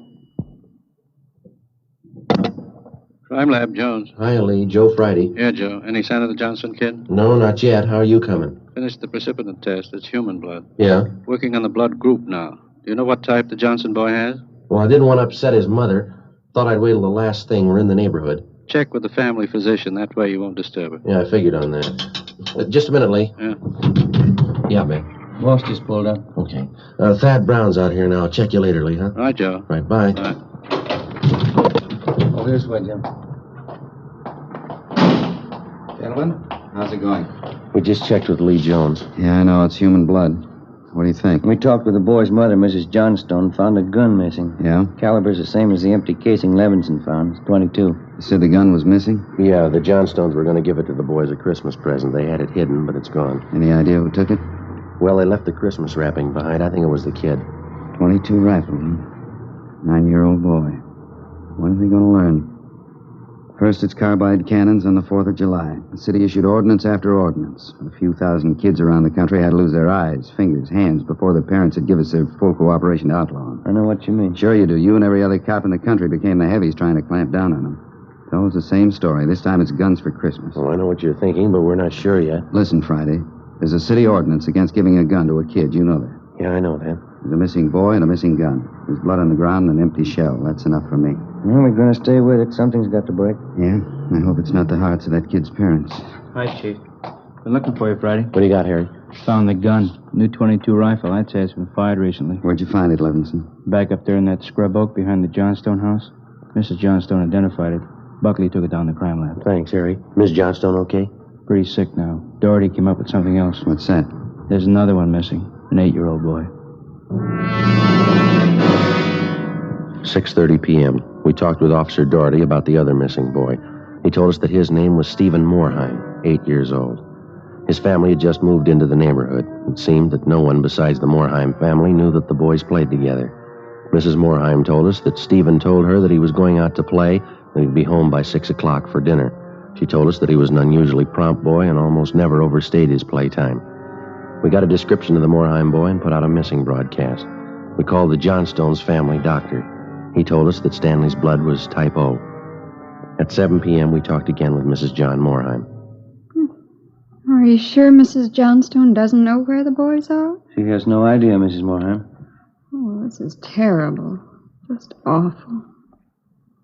I feel there's more to this thing, something you're not telling me. Well, there's no use to upset you until we know a few things for sure. And you're holding back something. Well, now, please try not to worry, Miss Moorheim. There are certain things that we're going to have to ask you, routine questions in any kind of investigation. Is there anything else you want to know? Yes, ma'am. What is your boy's blood type? It's a funny question. Do you think anything's happened to him? Have you found him and you're not telling me? No, ma'am, we haven't found him, and we don't think anything's happened to him. His blood type. Yes, ma'am. Well, I think I have it written down in Stevie's baby book. Yes, here it is. It's type O. Thank you. I wonder if I might use your phone? Yes, of course, it's in the hall. I'll be right back, Ben. Okay.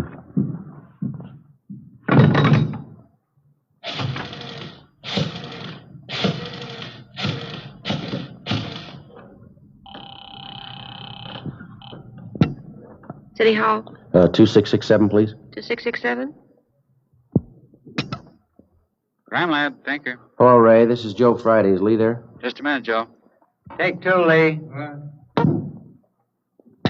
Jones speaking. Checking back, Lee. Did you get the blood types on the two missing boys? Yeah, both type O. So were the stains, Joe. Type O.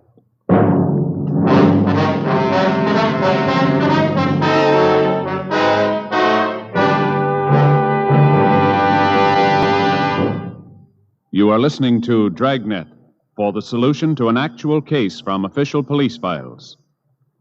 Now, here's a real solution to many of your Christmas shopping problems. If your friends smoke long cigarettes, give the best of long cigarettes. Give king-size Fatima. You see, Fatimas now cost the same as other long cigarettes, but in Fatima, the difference is quality. Quality of tobaccos. The finest Turkish and domestic varieties, extra mild and superbly blended, to give smokers a much different, much better flavor and aroma than any other long cigarette. Quality of manufacture. Smooth, plump cigarettes rolled in the finest paper money can buy. Quality. Even to the appearance of the distinctive royal blue Fatima gift carton. Christmas wrapped and carefully sealed to ensure Fatima's rich, fresh, extra mild flavor. Remember, Fatimas now cost the same as other long cigarettes. But in Fatima, the difference is quality. So this Christmas, give your friends the best. Give Fatima, the quality king-size cigarette. Best of all long cigarettes.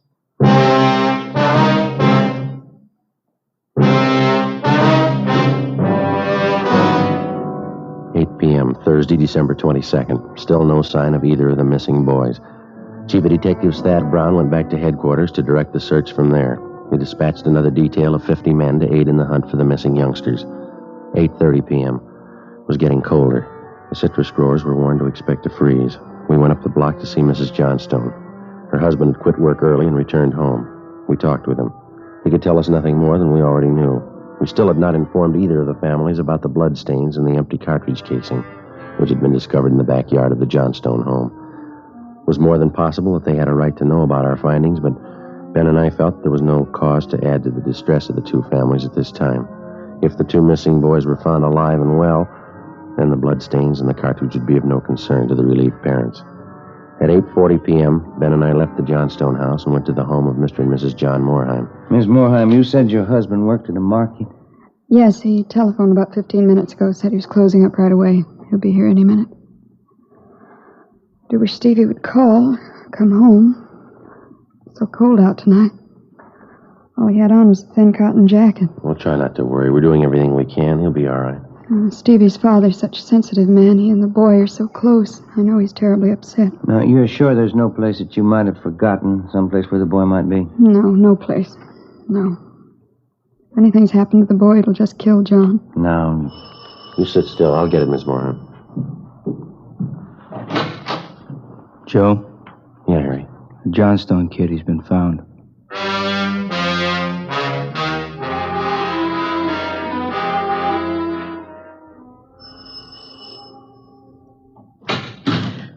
He's home, Sergeant. He's come home. Thank God he's all right. Where's he been? Did he tell you? No, he didn't. His clothes are all dirty and he's acting strange. I've never seen him like this. How do you mean, Miss Johnston? Well, he just came to the front door and said, "Hello, Mom." And he sat down in a chair and stared at the floor. Won't talk to his father or me. Do you mind if I talk to him? No, go ahead. I asked him about the little Moorheim boy, but he wouldn't tell me a thing. Where is he now? Right over there in the living room. Looks all right. Yes. Son, this is a police officer. He wants to talk to you. Don't be afraid, dear. He only wants to ask you some questions. Son. You see, Sergeant? Stanley, look at me, son. Come on, youngster, get your head up there. That's better. You had your mother pretty worried, you know that. You want to tell us where you've been? We should try to get him to eat a little something. You hear that, son? Want something to eat? Stanley, there's another little boy up the street who hasn't come home. You know where he is? His father and mother are worried about him, too. Just like your folks were. We're going to ask you to help us find him. I killed him. I killed Steve with the .22. We were only playing, but I killed him. How do you know you killed him? Maybe he's only hurt now, isn't that it? No, he's dead. I know he's dead. The gun went off. I forgot we put bullets in there. Where is he, Stanley? I hit him. I was scared. I didn't want anybody to find him. Where did you hide him, son? In a cave up on the hill. I didn't mean it. He was my pal. Do you want to show us where, Stanley? Yes, I'll show you. Please, don't send me to jail.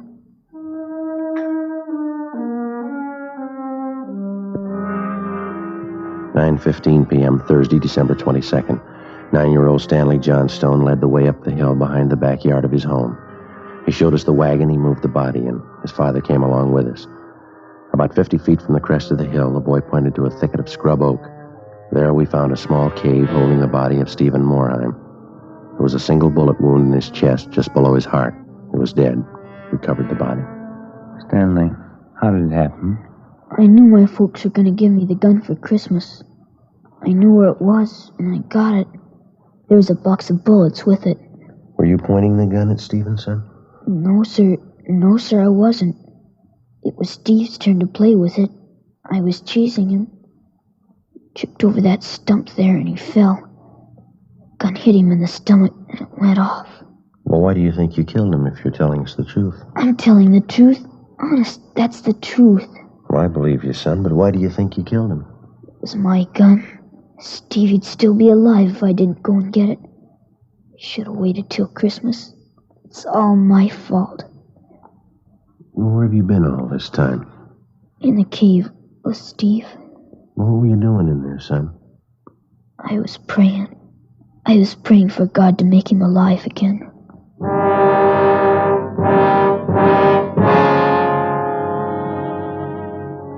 After a thorough investigation, Ben and I were convinced that the shooting of Stephen Moorheim was accidental. Lieutenant Lee Jones' findings substantiated the Johnstone boy's story even to the smallest detail. We put in a call to the coroner's office and acquainted him with the facts. He designated a local mortuary to handle the body pending autopsy and granted us permission to remove the body to the Moorheim home. Mrs. Moorheim collapsed. The family doctor was called. Ben and I sat in the living room to wait for John Moorheim, the dead boy's father. Edith? Edith? Mr. Moorheim? Yeah, you the police? Yes, sir. Where's Edith? Where's my wife? Has my boy come home? Have you found him? Yes, sir. Where is he? Steve? Stevie? Where's Steve? He's hurt, isn't he? Yes, sir, yes. Where is he? I want to see him. He's hurt bad, Mr. Moorheim. Where is he? I want to see him. How bad? Pretty bad. He's dead. All right if I go in? Yes, sir, if you want to. Will you go with me? Sure. Don't make it any harder on yourself, Mr. Moorheim. I want to see my boy.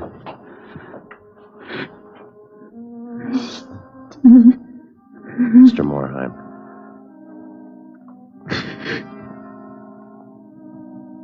Stephen. Listen to me, son. We got you a lot of nice things for Christmas. Everything you wanted. I got you the 3 new cars for the train. That one with a searchlight on it really works, son. I got you that new switch you wanted. A lot more track. Oh, now you can have a big layout. And you know that new baseball mitt we saw?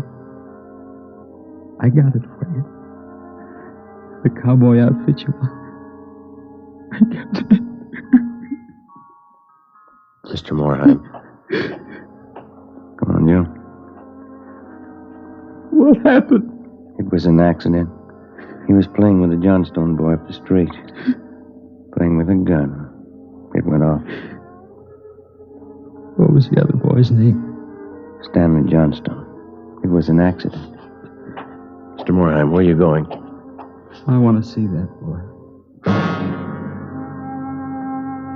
We had no idea what the dead boy's father had in mind. We didn't feel that we should try to restrain him. We went along with him up the street to the Johnstone home.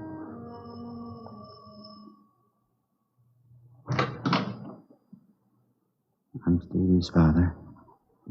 Where's your boy? I'm sorry. We bought the rifle. We were going to tell him not to use it unless his father was with him until he learned how to treat firearms. Where's your boy? Right here. Won't you come in? It's all right, Miss Johnstone.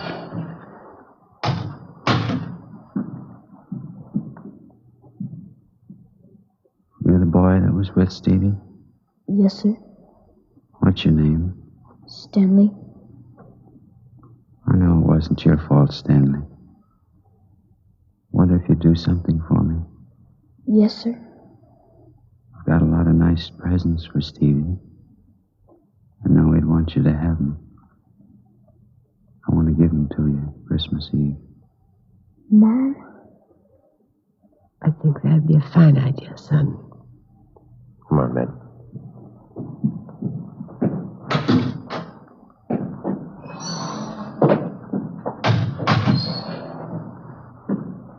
Well, what's it all prove, Joe? You don't give a kid a gun for Christmas.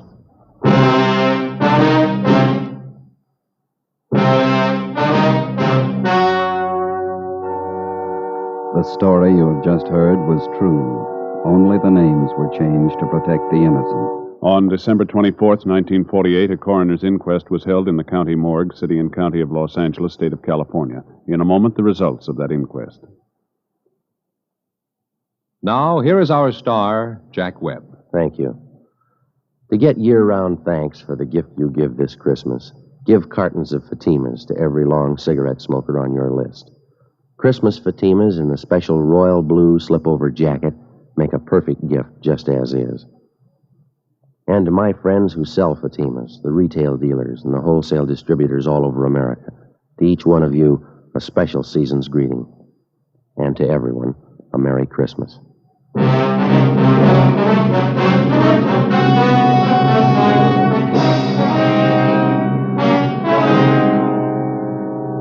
At the coroner's inquest, it was officially recorded that Stephen Moorheim's death was the result of an accident. Stanley Johnstone was absolved of any legal responsibility for his friend's death. The story you are about to hear is true. Only the names have been changed to protect the innocent.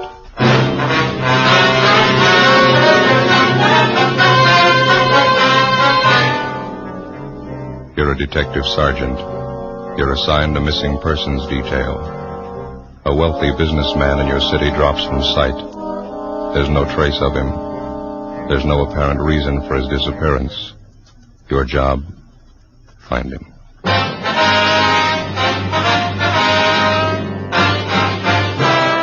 Dragnet, the documented drama of an actual crime. For the next 30 minutes, in cooperation with the Los Angeles Police Department, you will travel step by step on the side of the law through an actual case transcribed from official police files. From beginning to end, from crime to punishment, Dragnet is the story of your police force in action. It was Saturday, February 6th. It was foggy in Los Angeles. We were working the day watch out of missing persons. My partner's Ben Romero. The boss is Thad Brown, chief of detectives. My name's Friday. I was on the way back from communications, and it was 8:15 a.m. when I got to room 67A. Missing persons. Hello, Joe. Oh, hi, Vance. How you coming on the Jarrett case? Oh, nothing. It's a dead end so far. Yeah, it's a tough one. Joe? Yeah, Ben. Just got a call from Evans, Harbor Division. They found Jarrett's car. Where? Parked at the end of Pier 6, abandoned. Found it about 7 o'clock this morning. Yeah, they checked the car over? Mm-hmm. They found Jarrett's coat in the front seat. Letter in the pocket. Yeah? Suicide note. John Keith Jarrett was a prominent and prosperous man. He was a well-known civic figure and socialite. As a young man, he'd inherited a moderately successful business from his father, and over a period of 20 years, built it into $1 million concern. He was apparently happily married to an attractive woman, and he was the father of 2 grown children, a son, Keith, age 26, and a daughter, Evelyn, age 23. According to his friends, business associates, employees, and advisors, there was no logical reason for Jarrett taking his own life. The letter found in the abandoned car on Pier 6 was brought downtown and the handwriting checked. It matched perfectly with the other specimens of Jarrett's writing. There was no sign of the gun which Jarrett was supposed to have carried. 9:35 a.m. Ben and I drove down to San Pedro, boarded police boat number 1, and joined with officers Brett, Hanby, and Tretter in a 2-hour search of the area around Pier 6. We found nothing. 11:40 a.m. The launch headed back for the dock.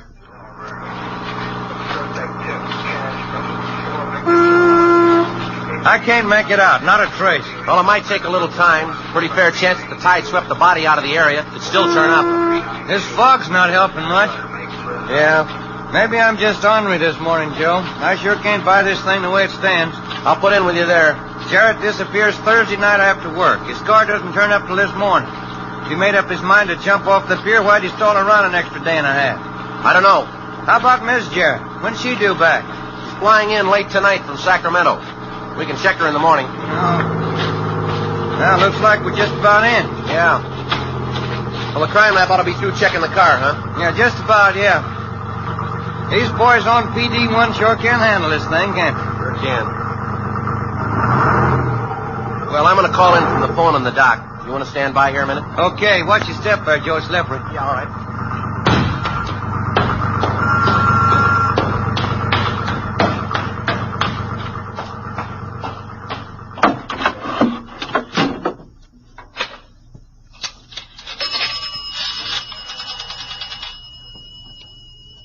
Michigan 5211, please. All right. Crime lab, please. Hi, Lee. Joe Friday. Did you look over that car? Mm-hmm. Where? Oh. Yeah, we'll check with you.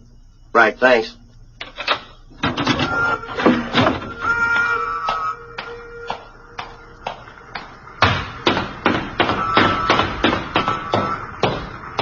How'd they do, Joe? Anything? Jarrett's gun. The crime lab boys finally found it. Where? In his car. It was hidden up under the dashboard. Yeah? Gun's been fired recently. 2 empty shells.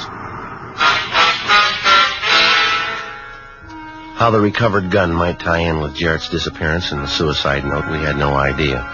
When the car was found abandoned at the end of Pier 6, the obvious guess was that Jarrett had taken his life by drowning. If that was the case, what accounted for the 2 shells in his gun? Why was it carefully hidden under the dashboard of the car after it was used? Why were the only fingerprints on it those of Jarrett? Together with Sergeant John Epperson, Ben and I spent the rest of the day interviewing the friends and business associates of the missing man. The answers were the same. Not one of them could think of a good reason why Jarrett would take his life. More than half of them thought that he'd met with some kind of foul play. Late that night, Mrs. Jarrett arrived back in the city. The next morning, Sunday, Ben and I drove out to the mansion in Bel Air to talk to her. She was a pale, middle-aged woman. There was a strong smell of liquor on her breath. I was just fixing these flowers. Not very good to keep them out of water very long, you know. Yes, ma'am. You go right ahead with it. Would you for some brandy or something? No, thank you. No, I... I think I might stand a little brandy. Helps sometimes in the morning. Sergeant, I'd like to have you tell me the truth. What do you think has happened to my husband? Well, that's just what we're trying to find out, Miss Jarrett. All we have to go on is that letter that we found in his car. Oh. I can't believe there's anything in that. Jack and I have been married 31 years. He'd never take his own life. I know him that well. The letter was in his handwriting, ma'am. We've confirmed that. Oh, that's why I say it's so confusing. Look. Isn't that a gorgeous rose? Rose scarlet, they call it. That's gorgeous. Yes, ma'am. Would it be possible for us to talk to your son and daughter, Miss Jarrett? Just a routine investigation.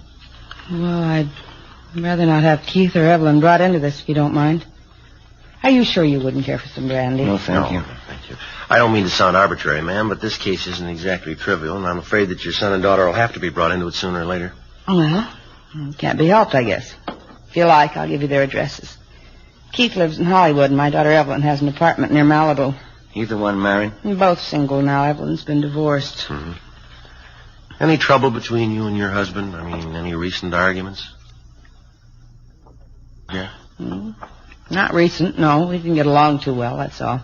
Well, you don't think any family trouble could account for Mr. Jarrett's disappearance, huh? I don't think so. Jack and I rarely argued. We didn't get along, that's all. It was no worse last week than it was 10 years ago. Oh, he has his work. I have my interests. Worked out as well as a lot of marriages, I guess. I'd better get on with these flowers. No offense intended, ma'am, but you don't seem too disturbed by what's happened. Suicide note and all? No. Yes, I don't. You don't think this marriage trouble that you mentioned a little while ago could lead to your husband's suicide? Well, I didn't mean that much to Jack. Good or bad, his family never meant that much to him. Oh? It was always the company, business, making money. We never worked there. Jack didn't care about having a real family. It didn't mean that much to him. He wrecked everything I ever wanted. I won't bore you with the story. Do you know of any business troubles that might have upset him? No. Jack never discussed business with me. He had his own interests. The children had their own interests. I guess I have mine. Ma'am? I drink, Sergeant. It's something to do. I drink every day in the week. I drink quite a bit. It's only been since the children left. I blame them. Jack didn't care. Guess I don't care myself anymore.